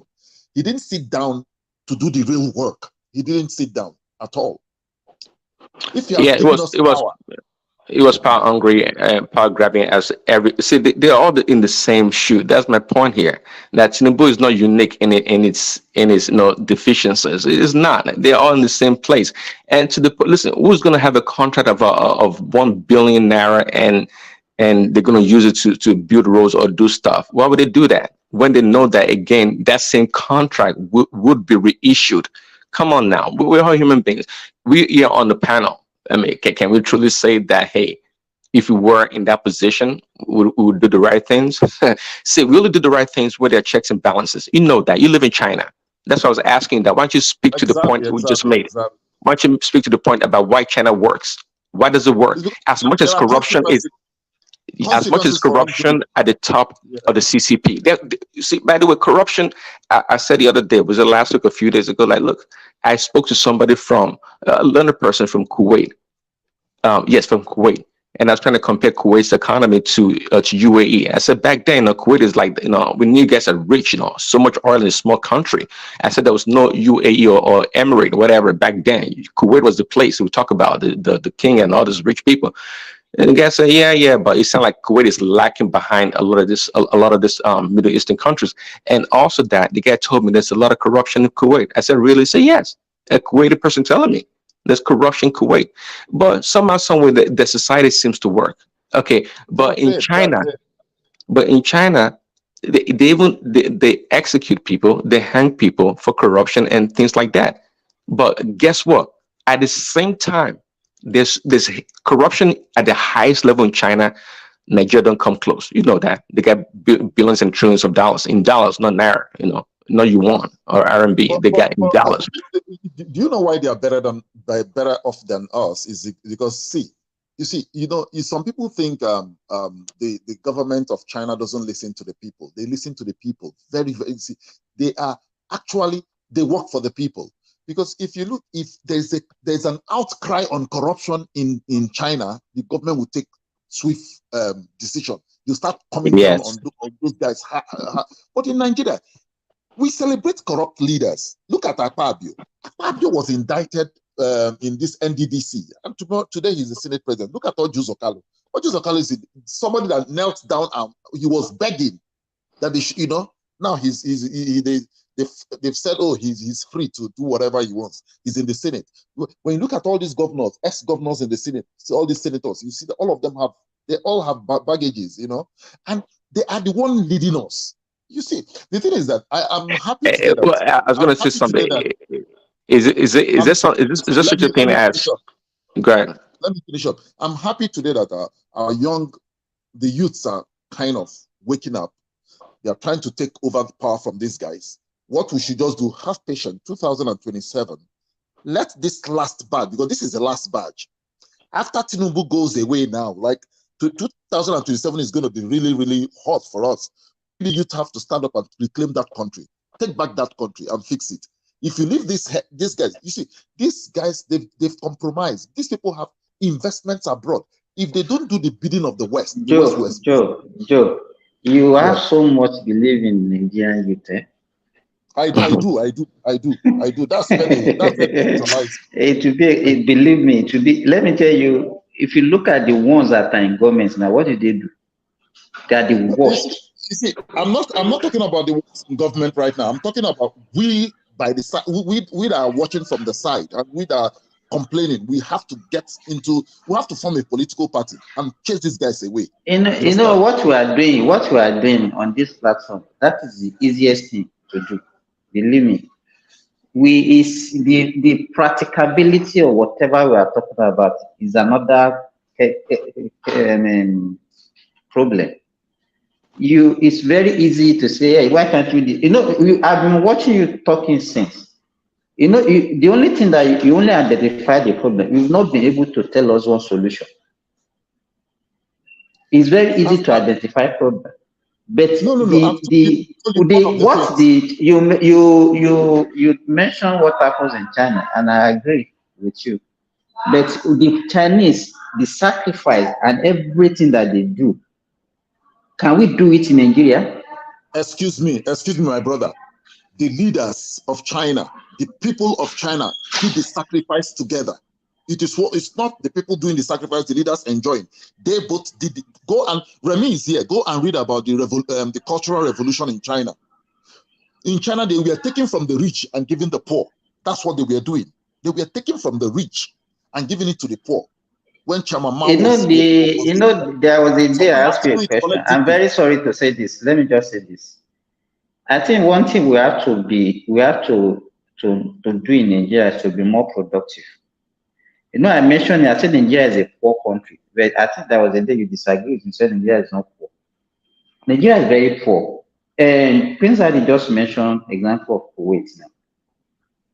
If you know the revenue of Kuwait, it's like times 10 of the whole revenue of Nigeria. Kuwait, there are not more than 1 million people. So even if their leaders are corrupt, how much money can they steal that? Because they have much money, then the little that they give to their citizens, they are still satisfied with it. And that's why you can still see some level of development. But in Nigeria, okay, look at this way. Saudi Arabia produces about 11 million barrels of crude daily. Nigeria, we are talking about 1 million for 200 million people. Saudi Arabia with the immigrants, they are just 35 million. Even if their leaders are stealing the money, they will still have excess to take care of their people. How much money did Nigeria generate? Can I say something? Let me say this. Let me finish this. Yeah, I think I mentioned it on this platform. In Saudi Arabia, what they spend on education alone is more than the whole money that our whole 1 year budget in Nigeria on education alone. So I think we have to look at it this way. The only thing that we always shout about, hey, corruption, hey, they're stealing our money. Which money? Which money are we talking about? My brother. And we are not looking at that. The only thing we are good is to accuse ourselves, hey, this one is stealing, this one is a thief, the other one is a thief. But have we asked ourselves that even this money, even if nobody is stealing it, can it solve our problem? It cannot. Though I agree with you, the little that is coming, we have to manage very well. But still, we have to look at that aspect also. We have to look at that aspect also. We have to. Simba, you say cannot solve our problem. What are you talking about? What is money that people are stealing? They cannot solve our problem. How much is the money that you are talking about? The amount of money that is leaving that country. You don't know the amount. You don't know. Seriously. I don't know. Maybe the money is coming from somewhere. I don't know where the money is coming from. See, from 1.1 million barrels of crude per day. Are we joking? Simbad. You see, Simbad, there's something I want for to 200 million people, and we are talking about 1 million people. Simbad, okay. Simbad, there's something Simbad said here that I really liked. You said we should go into production. Do you know that in the 80s we had all these industrial estates on industrial layouts in Lagos. We had two in Lagos. There are so many of them scattered all over the country. This were when this in the 80s. Then what happened to them? Why can't these leaders revive all those places? You understand? Why have they fixed all their energy in natural resources, in petroleum? The populace are not the problem. The problem is that we've had leaders. These things are there for us to revive. Look at we had Volkswagen in Lagos, Ojo. We had Peugeot in Kaduna. We had all these places. If you go to Ikoni, there is housing estate in Ikeja, the housing estate, all those, sorry, not housing estate, industrial estate. All those places have been converted into churches now. We are there praying, clapping hands. God will do this for us. God will do. My brother, there is no God to help Nigeria. There is no God anywhere. There is no God to go to. Eric Moore. Eric Moore industrial estate. Eric Moore. All those places. My uncle, when I was What a kid, about my uncle used to go What about Lukeju industrial to estate? Solo. It's Solo. My uncle used to go to I passed through those places recently. And I was crying because most of them have been converted to churches. You need to go to Ikeja. You need to go everywhere. Church are taking over. And when they say when we say we should tax them heavily, Nigeria we shall. You don't know God. Blah blah blah. Remy, let me give you one thing. If I'm the president of Nigeria, I will shut down churches in Nigeria. All churches. That religion too. Shut them down. It has to go away because I don't see a reason why somebody driving a private jet and build a 40,000 capacity church and collecting money from them every Sunday and every once in a week. And the people that have been going to this country, their life never improved. The churches are not create employment for them. It's not that they are going to production of this or that. No, what they are just going to production of miracle. God himself worked very hard for 6 days, creating this our beautiful world. And in Nigeria, what you see is religion. Before you say it's a jack in Nigeria, an average Nigerian will tell you, in the name of God, believing you is lying. Remy, the worst thing the West, the worst thing the colonizers did to us, even if they had enslaved us and colonized us without bringing religion to us, would have been better off. Joe, I just want you to leave all this colonial. Can we stop blaming these people for our woes? So I don't want them to left us for how many years? Face our problem. Leave them alone. They are. You know what? Since I came here, I discovered that every country have their own problem.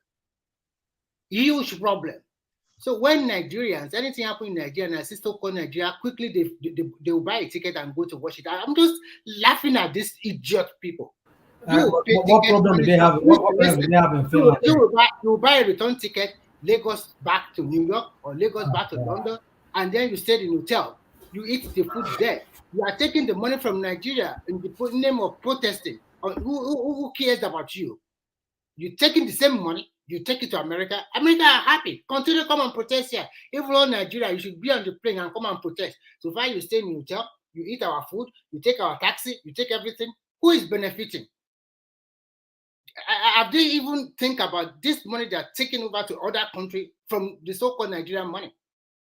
So our people, they can jump to protest. The Labour Congress, they will be protesting for what? For what reason? You know your country is zero. They don't have the money. You are asking to be paying 300,000 per month. Where is the money?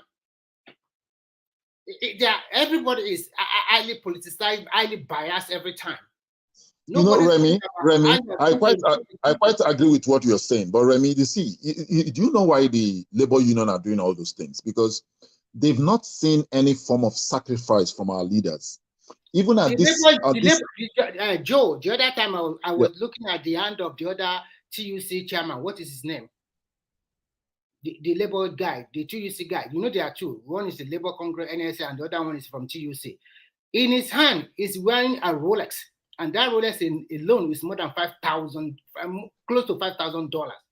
Where did he get the money? Who are they really protesting for? Who are they supporting for? They are just lying to the Nigerian people. And of course, a lot of Nigerians are very lazy. They don't want to go to work. I want to ask Remy, if there's resource control and the state takes care of their labor and all these things, I don't think the labor union thing will just die natural death. You're right, but that one cannot just come with a whim. You have to go to the National Assembly. They have to deliberate about it. And when you get there, some states will say, "Oh, my state is very poor." Don't be surprised. Even your state can say, "No, we don't want it." Yeah, you're right. Look at the local government financial autonomy alone. Even Lagos and some states, they voted against it. And when you talk about that resource control, don't be surprised that none of them know what to do. But because they are lazy, they don't want to plan. because No, they we are, get money from the exactly. allocation every month. If they did not get that kind of money, none of them want to become governor because it's an headache job. How can you get the money to pay salary to the workers to improve the road? If there's no allocation, I bet you 70% of them will not touch that position. Exactly, my brother. Exactly, they my won't brother. touch it because they know that where will I get the money? I don't have the brain for all this. It is that time that you will really see patriotic people coming up on board. Exactly. That's my argument. But for now, everybody just think I can spend all this money. Once I get that position, then I can get it back. When you guys talk about leadership, you guys never even think that leadership comes from followership. All these leaders you are talking about, they were once a follower. Where is Dakwa Abiodun in the 1980s? Where is all this Makinde in the 80s? Are they not probably in the university? No, they are the youth there now. Right. The youth that we are talking about. And the saying that Abiodun is a big player in the oil industry in Nigeria. Where are they? These people that we talk about, Remy, are they older than us? Of course, maybe not. Another thing we should do as a people is this. I feel we should go to the National Assembly. We should protest every part of Nigeria. We should just go there. Tell them we want that constitution to be changed so that states can. You know why, Joe? You know why I'm always afraid of protest in Nigeria, because I always doubt the sincerity of such things, and protest can easily be hijacked and throw the whole country into chaos. I understand. You see, you look at what happened during NSAS, because Nigerians, most people doesn't behave well. You say you are protesting the little infrastructure that you have, you will go there and destroy everything. How can it be justified? Hundreds of BRT buses, new buses were burned down. Houses that were burned down. What were they doing? Is that a protest again?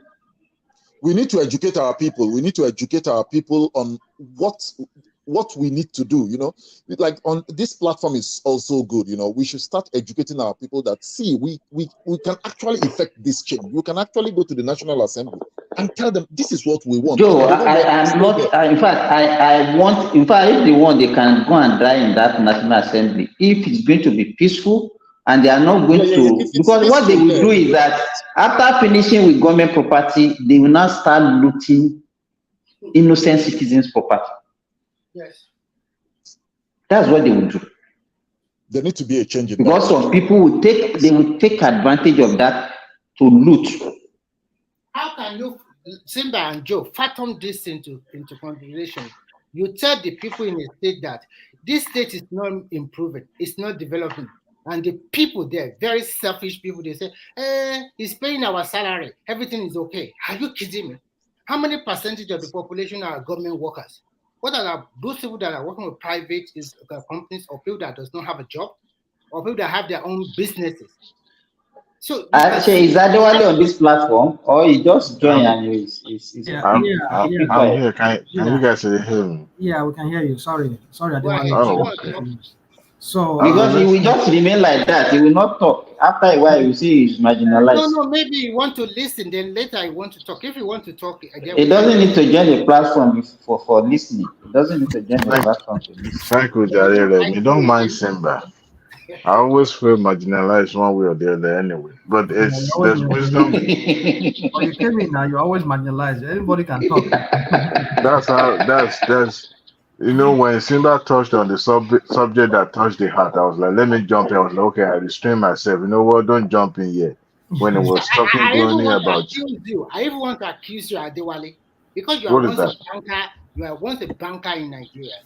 You people, you are also one of the biggest problem. You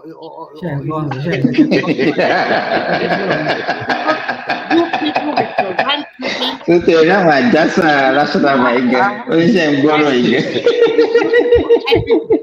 to siphon away Nigerian resources. You are the one that will advise them, go and take the money to Panama Island, take it to UK, take it to Switzerland, and you cover for corruption. But Adewale is one of the corruption advisors. So hello, you hello, pay a big part, and you're only interested in giving loan to all this big shark. When a small, an individual, it will not turn to a bad debt. They will not pay back.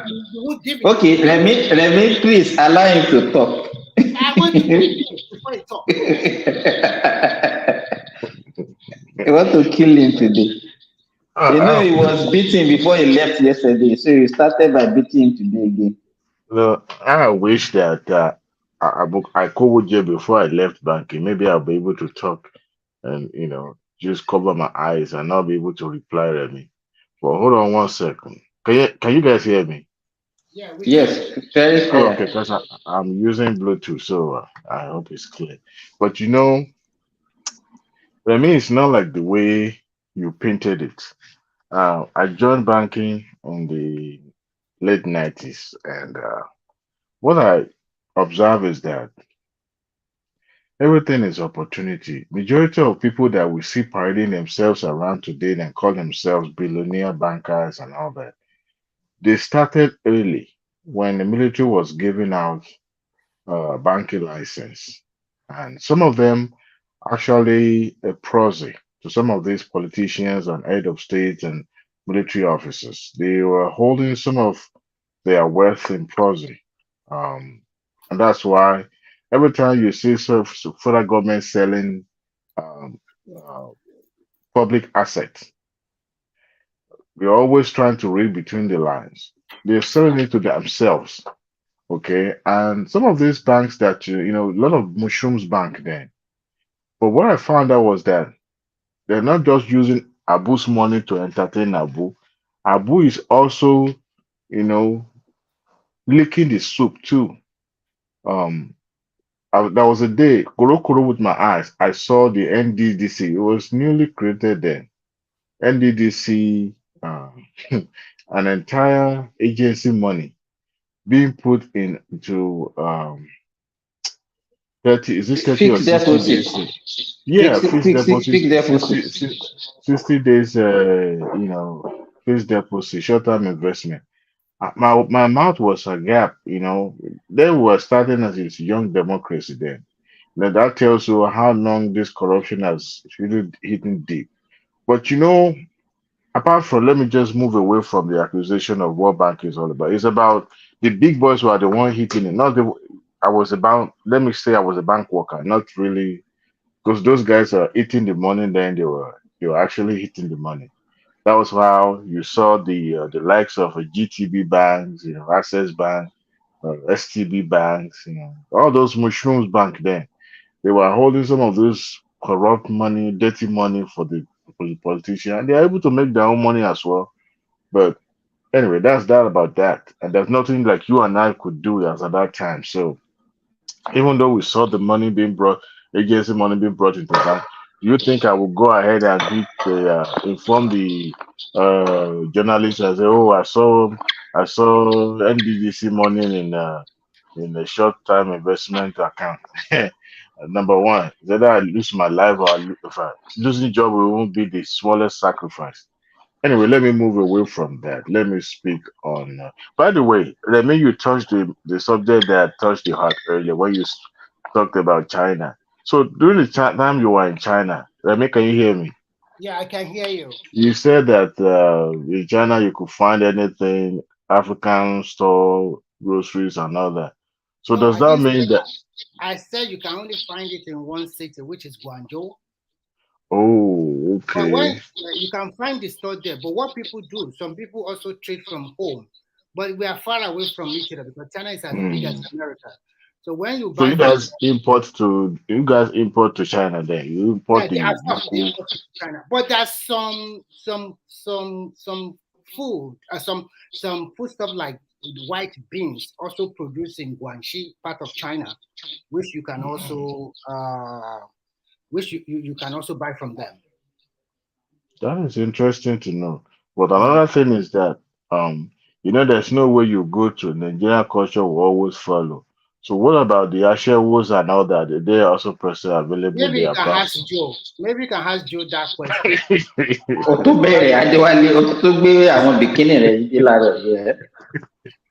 Those are the things that make economics, wet. You call it wet distribution.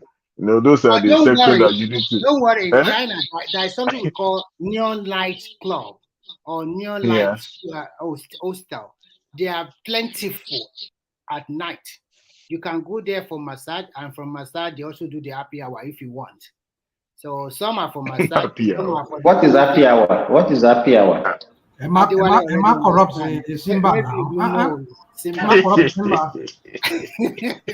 Ẹ mọ̀ pé àfa lèmi o, ẹ má dì mí létí o. Ẹ mọ̀ pé ilẹ̀ Lárúbáwá ló wà. So gbogbo ọ̀dọ̀ máa Aráàmù nìyẹn o. Somebody dropped. Oh, I think that was Adéwálé ti drop. Adéwálé ti drop. Okay.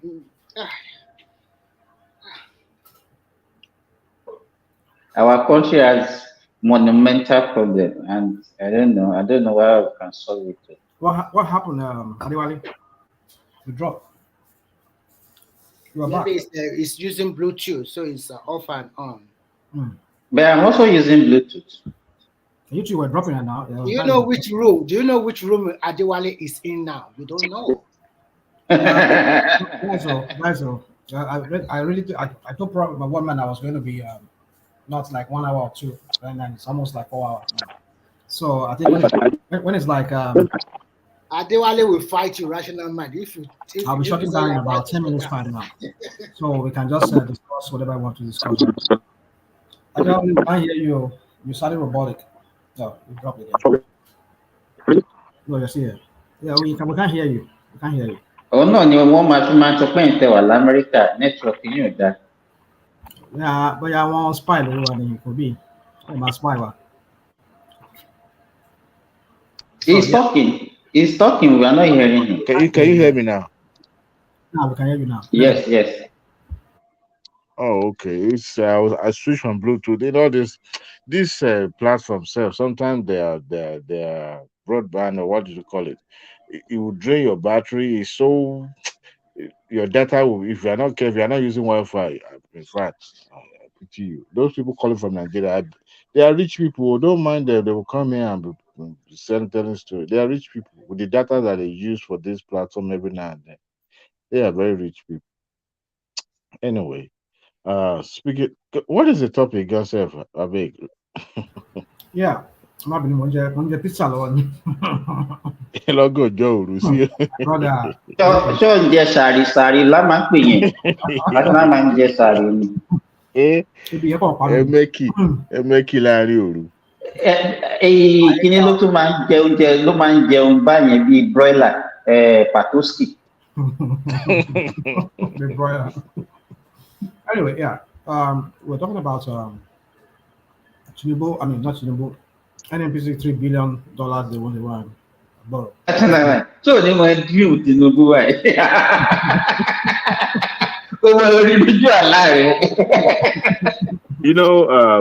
Let me just speak generally. The NNPC issue is like it's like a court where the more you look, the less you see.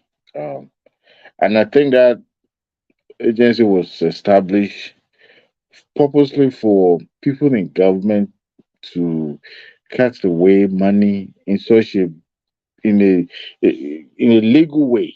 So to say, let me put it that way, because we were told that NNPC is supposed to be a joint body between the oil explorer, what do you call them, oil companies, and also Nigeria oil company as well. Yeah. So, but the way it's running is now a public liability company and supposed to be about money making and all that. Anyway, away from that, I think the problem we have sometimes when I listen to people talking, and one thing that I find one denominating factor that I usually find in every of our complaint is that we blame the leaders most time, all the time actually, but we ourselves we haven't really examined ourselves, in a way, in a very very holistic way. The followers, the followers. One thing I found very prevalent among us as Nigerians is that we seek for immediate gratification, number one. Number two, if you search deeply, our culture, our cultural uh, heritage is more like it's synonymous to corruption. It enables corruption in such a way that hardly you will go to any community in Nigeria that Same in when, Nigeria. yeah, you when you find something to complain about, there will be somebody that will try to justify that action. So the moral ground is completely swept off the feet of everyone. So yeah, you Okay, said alternatively, tó bá lè fún mi Can you mute yourself? Or let me mute him. okay. So in such a way that you can hardly justify all that action, perhaps maybe based on ethnicity, affiliation, relationship, or, even our diversity, sort of, the way we are interwoven. You go to this community, you accuse their son and say, "Oh, it's their illustrious sons, it's the Pope son, John Paul the third, and he's not capable of corruption." But we are the same people that will go behind and say, "Look, among them, those people who are in the public sector, and every single person we found in the public sector are representing certain power blocks, and that is why it's so hard." It's so hard to govern, a state like Nigeria where there's no strong institution. Now, every time leaders make decision, there will be certain people that will not be comfortable with that decision. And if they are powerful enough, they will fight tooth and nail to ensure that that decision does not see the daylight, simply because it's going to affect them negatively. And in some instances, they don't even care if there's collateral, regardless of the numbers of the collateral, as long as it favors them. And you have them like that. Every single ministerial nominee that has been nominated to Tinubu's cabinet are nominated by certain power blocks. They are representing some interest. They weren't plucked or picked from from nowhere. So be it party affiliation, be it community, through community leader. We saw someone kneeling down for governor of the son of former governor Audu, kneeling down, to appreciate the current governor of Kogi State. He himself was not, but it was that means that nominee was representing the interests of the current governor, right? So that is a dynamic that we found ourselves that makes things so hard. And I tell you this, sometimes people may mean well, and by so doing, it may not be well received. And that is will be the where the communication is lost. And it'll be so hard. You can destroy what has been built for years, but to rebuild it will take multiple years, more than how, when it was built. So what we found ourselves in Nigeria is that even though when Jonathan took over uh, as a president. I think it was in his 50s, if I'm not mistaken. It was in the late 50 or middle 50 then. You know, everything was said. Young, educated, vibrant, exposed, former governor. We thought, this individual would do great. And don't get me wrong, it's possible that he meant well. He coming in to do the best of his ability. But you see, there's always going to be stumbling block. And I tell you this, there's no society you find, whether in the Western world or in Asia or in Arab, there's always some power play. It's like a club where you have to belong. And once you belong, all these things we are saying here will be an abstract, probably will not count, you know. And those are the people that hold the key to that society. They control it, they swing it any way they wish or they want. So, and at the end of the day, they make decisions that affect other people's lives, even in advanced countries. But when you have a institution that is built, that is solid, it will be hard. Even there's still corruption in America today. We're still seeing, governors and senators going to prison. here in America. The other day I was watching TV. Well, Rational Man, you remember current governor of Illinois? What is his Yeah, name? yeah, I know that. Something Glugovic or Yeah, something. that's something You know, else. Yeah. yeah. You know, him being a Democrat, it was pardoned by Trump. It was very controversial then. This is a guy that was trying to sell the position, the seat that Obama vacated Yes. when he became president. And he was trying to sell it to the highest bidder. And the FBI got wind of it and they tapped him, recorded him, and prosecuted him and sent him to prison as a governor, right? So that means no matter how any country is being painted, there's always going to be corruption, even in China. But you know, when you have a institution that is strong, that can withstand all those pressure and and interferences and all that, then the nation can build, and we cannot be thinking of a reformed. Even if Obi becomes president today, he will face the same problem that his current person in the office is facing. How do I know? The system, Nigeria is going to work against him. All those things that I mentioned earlier will work against him. Even the same people that voted for him that makes him president, they will turn around to say, you know what, you are not doing enough. Someone sent me um, a photo. I sent it to my Facebook page. In 2020, gas was $1.68. Diesel was $1.98 or 96. 2020. That's when we were in the middle of early 2020. And we're just starting COVID then. Fast forward to now. Today I bought gas as $3.28. That's because where I live is closer to where there's refineries and all that. But if we start going, far away from where I live, you see the gas at $4. What change? The same state here in Texas, they are Sorry, what do you call it? just a question. Is it $4 per liter or $4 per gallon? Per liter. Wow, my God, it's expensive. Yeah.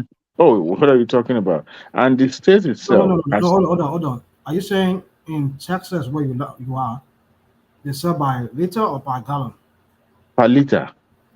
Why is that in America? It's per gallon. Is it gallon or liter? I think it's No, liter. it's No, not. It's per gallon. They don't no. sell it like that. Sorry. It's per gallon. Liter is the one you buy at the when you want to buy at the at the gas station. It's per gallon. I So beg it's, your it's pardon. about 4 liters per gallon, right?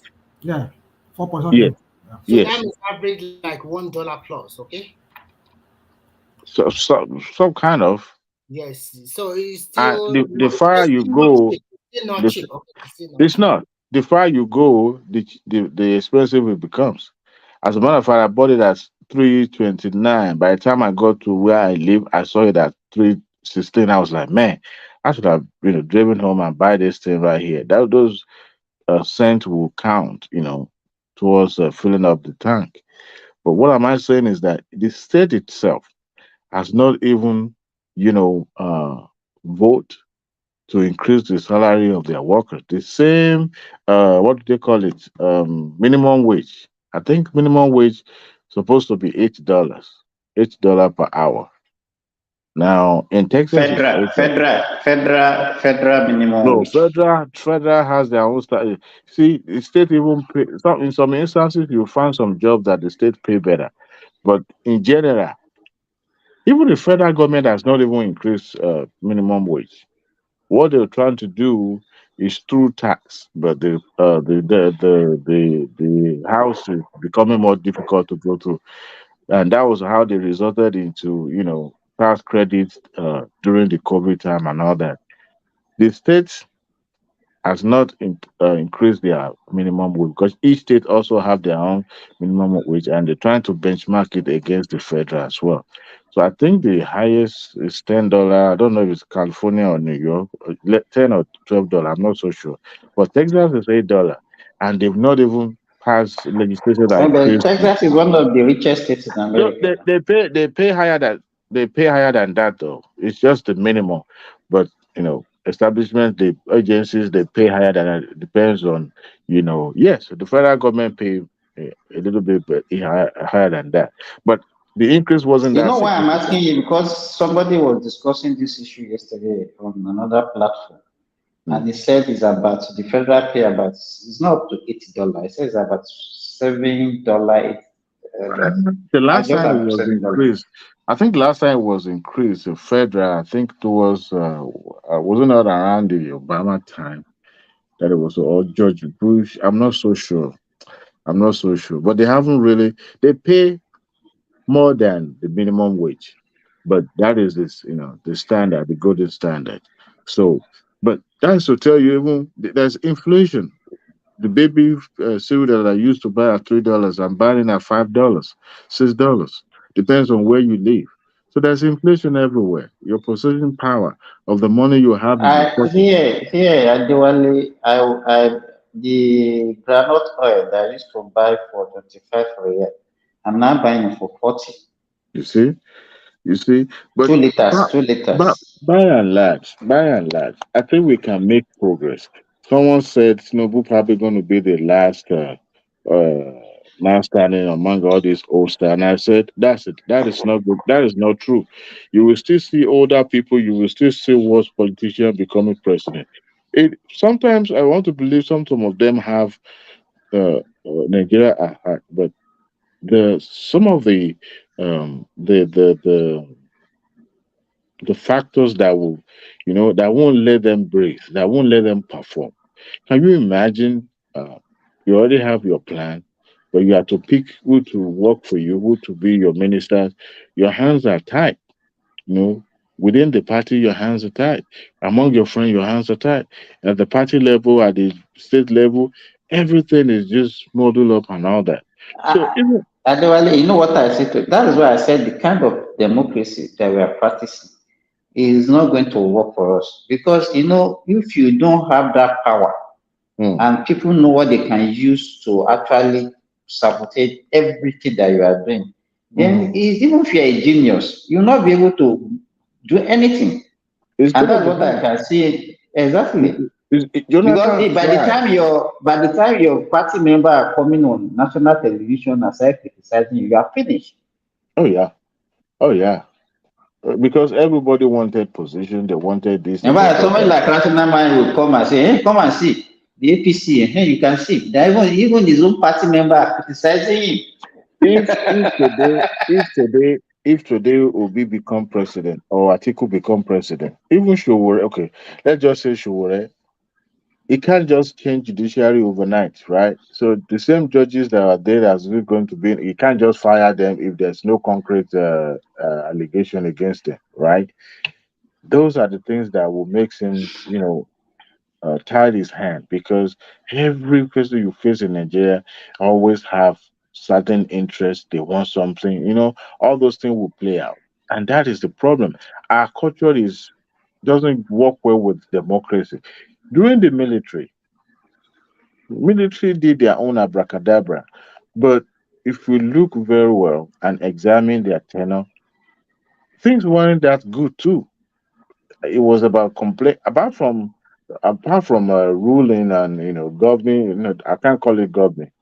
Apart from ruling people, they were brutal. Hardly people can say anything or have a voice when the military had sway and all that. So But don't you think we need a mix of maybe some force and then the democracy, a mixture, not this kind one that you are just powerless. Because Nigeria, I think we need some iron hand for us to be able to achieve certain then that things. will And turn you to a dictator. You can't do that in democracy. Emefiele, you think it will now the way we are going, are we going to make progress with all this? we Whereby you will. have people with diverse interests, and they are not even the interest is not even to the benefit of the people. It's for their own selfish interest. We will. It's just that we haven't built institution. It's a matter of time. Today, if FBI could arrest Donald Trump, come to his house and arrest him and charge him to court, and in fact, where's Prince Daddy? His uncle, they just indicted him on the fourth count now, so 14 count. So you should tell me a whole. Okay, Trump is Prince Daddy's uncle. I'm just saying. I know where you're going. Because they are Trump supporters. If Trump will get indicted, and it tells you that a country has already built institution, whether it is being used or weaponized, at least they are working, they're doing something, right? That is the beauty of democracy. But you see, I'm not disputing that they cannot be used or weaponized, though. But the point is that those institutions are being built, and not to serve certain people, but to work for the growth of democracy, and that is the beauty of it. You know why, Adewale, you know why those institutions are working there? Yeah. Because an average man in US, let's say majority, are not lucky. Don't say that. And they can live. No, let me finish. You know why? In an environment where poverty is entrenched, you cannot have an institution, because those people who you put in those institutions will not work, because they are also poor. They have a price. You can buy them for anything, and that is what is happening in Nigeria. No, see, where you have, to me, I believe that there are poor people too in America. There are very poor people. Jesse Jackson Jr. Him too went to prison, right? He went to prison. That's where that he came from affluence. His father being an activist. Let me tell you this. I have a cousin that are working with prison in Nigeria. You see prison warders that are working for the prisoners. They will be the one that will go. They will be the one that will go and be buying Indian hemp, because they will dash them money. Can you? So what kind of institution are you talking about? If prisoners can be using prison water and be sending them messages, because they are going to give them money. Simba, it's like that here in America too. It's like that here in America. We have corrupt people. Adewale, Yeah. just give me a minute. Ewa, are you there? AY cannot come here and keep quiet. I know you are. So I'm just surprised too. I mean, I've been here. I've just been listening to everyone. I didn't just talk. I'm here. I mean, I would please bear your indulgence because I have to go to bed. But let me just ask AY. So AY, you've seen some of the questions, some of the topics we have, but I think only one of them I will maybe put to you. The issue of I would like to give you a closing comment, but let me just ask so that we can document, like one man would say, document his voice. AY, what do you have to say about the 3 billion? What's your understanding of it, and what do you think is the way forward of the $3 billion that NNPC is going to? For me, I think. No, so I looked into the deal, and I think the deal is a good short-term fix for the FX. Mainly, the reason why NNPC is really, securing that 3 billion deal is just for them to. If you remember, there's a 3 billion backlog that CBN has not been able to fulfill. I mean, in terms of the crude deals and all of that. So the 3 billion is meant to cater for the $3 billion backlog, and it will be deducted from our volumetric production of crude. It sounds good. It sounds like a good deal to me, as a short-time fix to stabilize the naira. And I expect that the naira will keep further crashing down, and maybe it will set to around 700. At least if naira is stable to 700, then we can begin to build from that. I think the true value of naira now is about 650, 700. The true value, apart from these speculators that are causing it, No. How do They you said know? true How do value. you know it's the true value? How do you know it's the true value? yes. No, Say Wale how do you just know? said it now. The commissioner of Minister of Finance said it. He said Who it. He said said it? the fair value of naira is 700. Wale But Edun I said mean, it. Simba Minister said of 600. You're Finance. He saying said it 700 now now. in his I said interview. 650, 700. That's what I said. I said He 650, said I think I know. 700. 650. Okay, go on. Yeah. So that's the fair value of naira. So, and I think it's nice. It's a good welcome deal. However, the truth reality of the situation is we don't have FX reserves. We don't have foreign reserves anymore. Our foreign reserves is under 12, 20 billion as of today. If you do the netting, and I don't think Emefiele should come out of that dungeon where he is, because he really messed up our economy. And I think this investigation will also indict AY, Buhari real quick. at some AY, point. But I think, mhm, AY, mhm. Hey, what's one real of that quick. question? Do you think I federal can hear government you. should I ban? can hear you.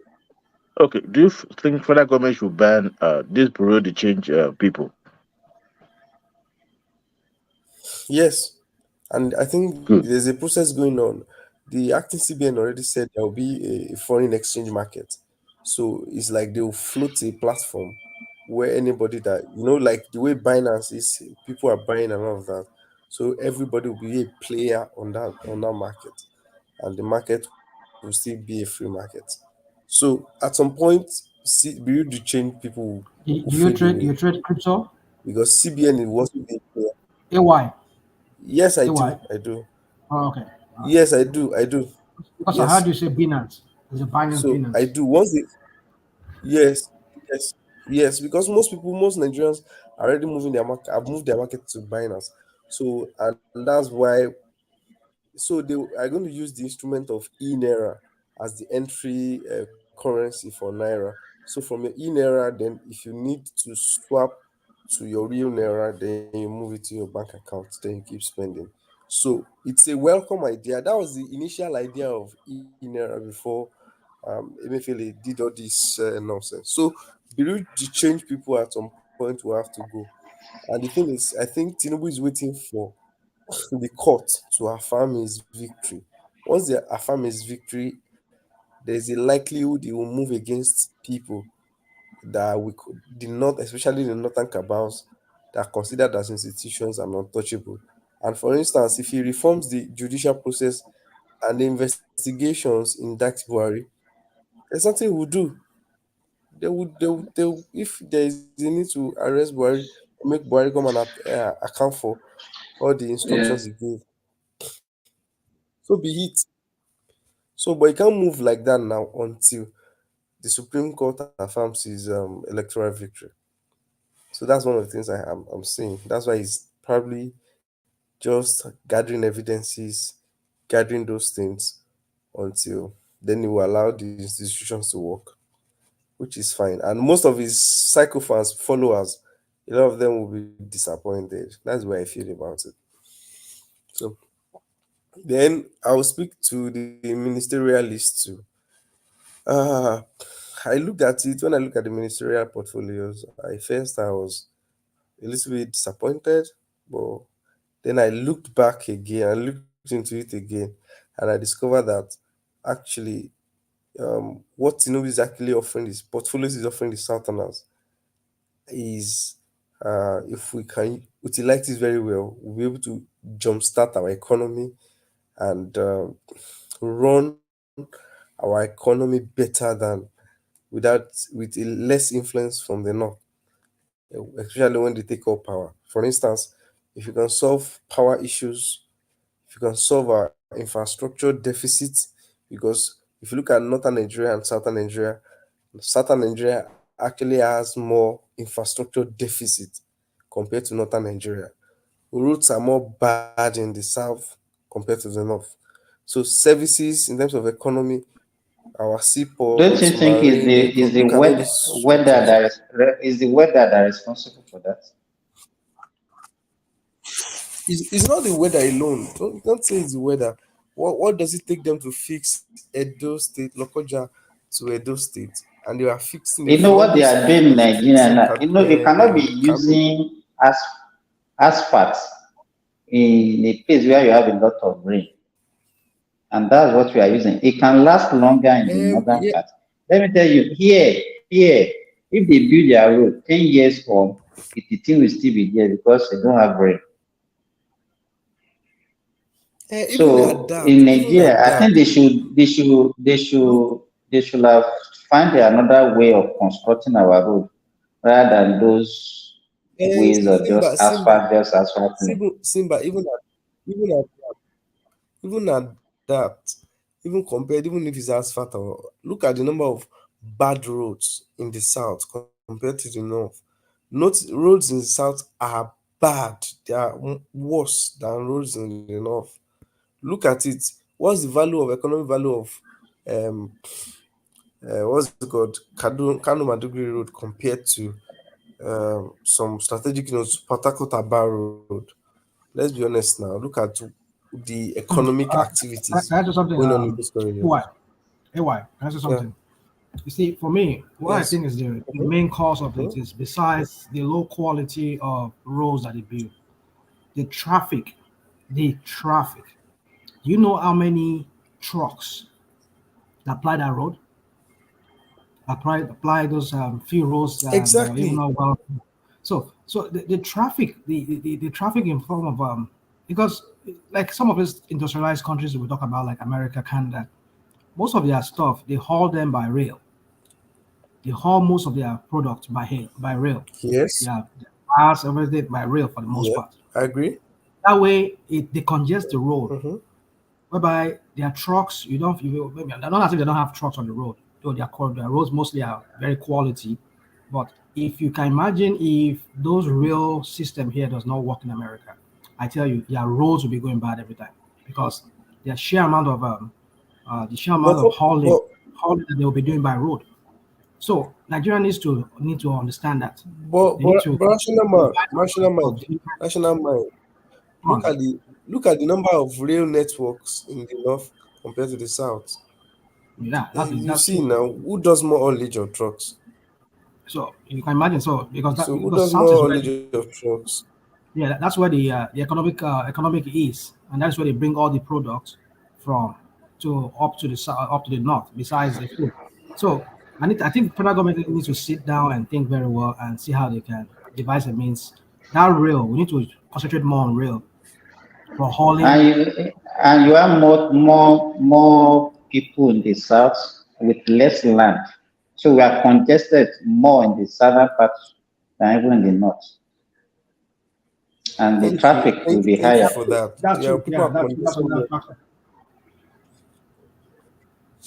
That's another factor. Yeah. So I think it's balanced.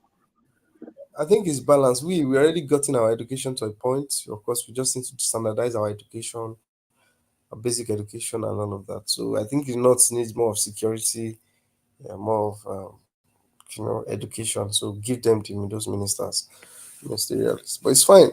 But let's see how it goes. The government is still getting stable, and on this clamp down on all eyes on judiciary.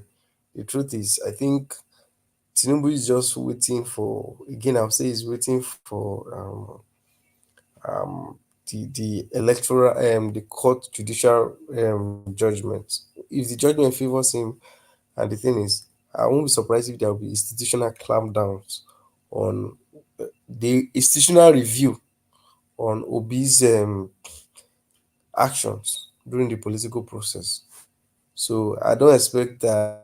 It's not as a form of vendetta, but it's just as a deterrence for politicians. Don't say this. We know where this is going. No, I'm saying the truth. Hold on. The thing is, everybody at some point, no. Good night, guys. I need to go and sleep. Well, yeah. Thank you so much. At some point, everybody will have to account for what you say. No problem. Go on. Just make your point. Make your point. So, I say at some point, everybody will have to account for their actions. We don't know the laws that infractions that might have taken place. You understand? Within this political process. infractions against the judiciary, assaults against the judiciary, and all of that. So all those things, I said it will be reviewed. I won't say that an action will be taken against OB or directly. Might just be there will be a review and there will be a law that will, there will be. We expect that the electoral laws will be reviewed again and they will be strengthened, and all these experiences will be captured in the new electoral law or the amended electoral proposed amendments for the They can electoral even laws reduce to sanitize the time allotted to this political judicial process. process. They can reduce it so that it will not be What time are like. you talking about? What time are you talking about? No, what I'm saying is that like 180 days that they are allotted to this appeal court listen, they can reduce it like 120 or even 80 days. Yeah, you're right. You're right. Yeah, guys, let me just build Then because the, it's past midnight, being night here already. then So the yeah, issue of the internal democracy of all just right. make the point. Make the point. Make the point. Real quick. Make the point. I said Are you there? also the issue of internal democracies. Most of the court cases are relating to internal democracies of each parties, of removing chairman, of telling the chairman to go, sacking chairman, ward, factionalization of the parties and all of that. So I believe the proposed amendment will take care of this and everybody will come out good. So, all right. Thank you so much. Okay, thank you, Rational Man. Goodbye. Thank you, guys. I appreciate you guys being up today, helping me to this hour. All right, guys, everybody. It's been a wonderful session. We thank you all who waited and listened to our our rants and all of that. Though they're not rants, there are things you can always confirm on your own. We would implore you rather to fact check some of the things we said. We're not saying we know it all, but we're here discussing matters as we see them. Um, no hard feelings, no ill feeling towards anybody or your candidate or however you identify or whoever you identify with. So hopefully we'll see you all in the next session, maybe in a few hours from now. I just hope I can join. And I will say good night from here and see you soon.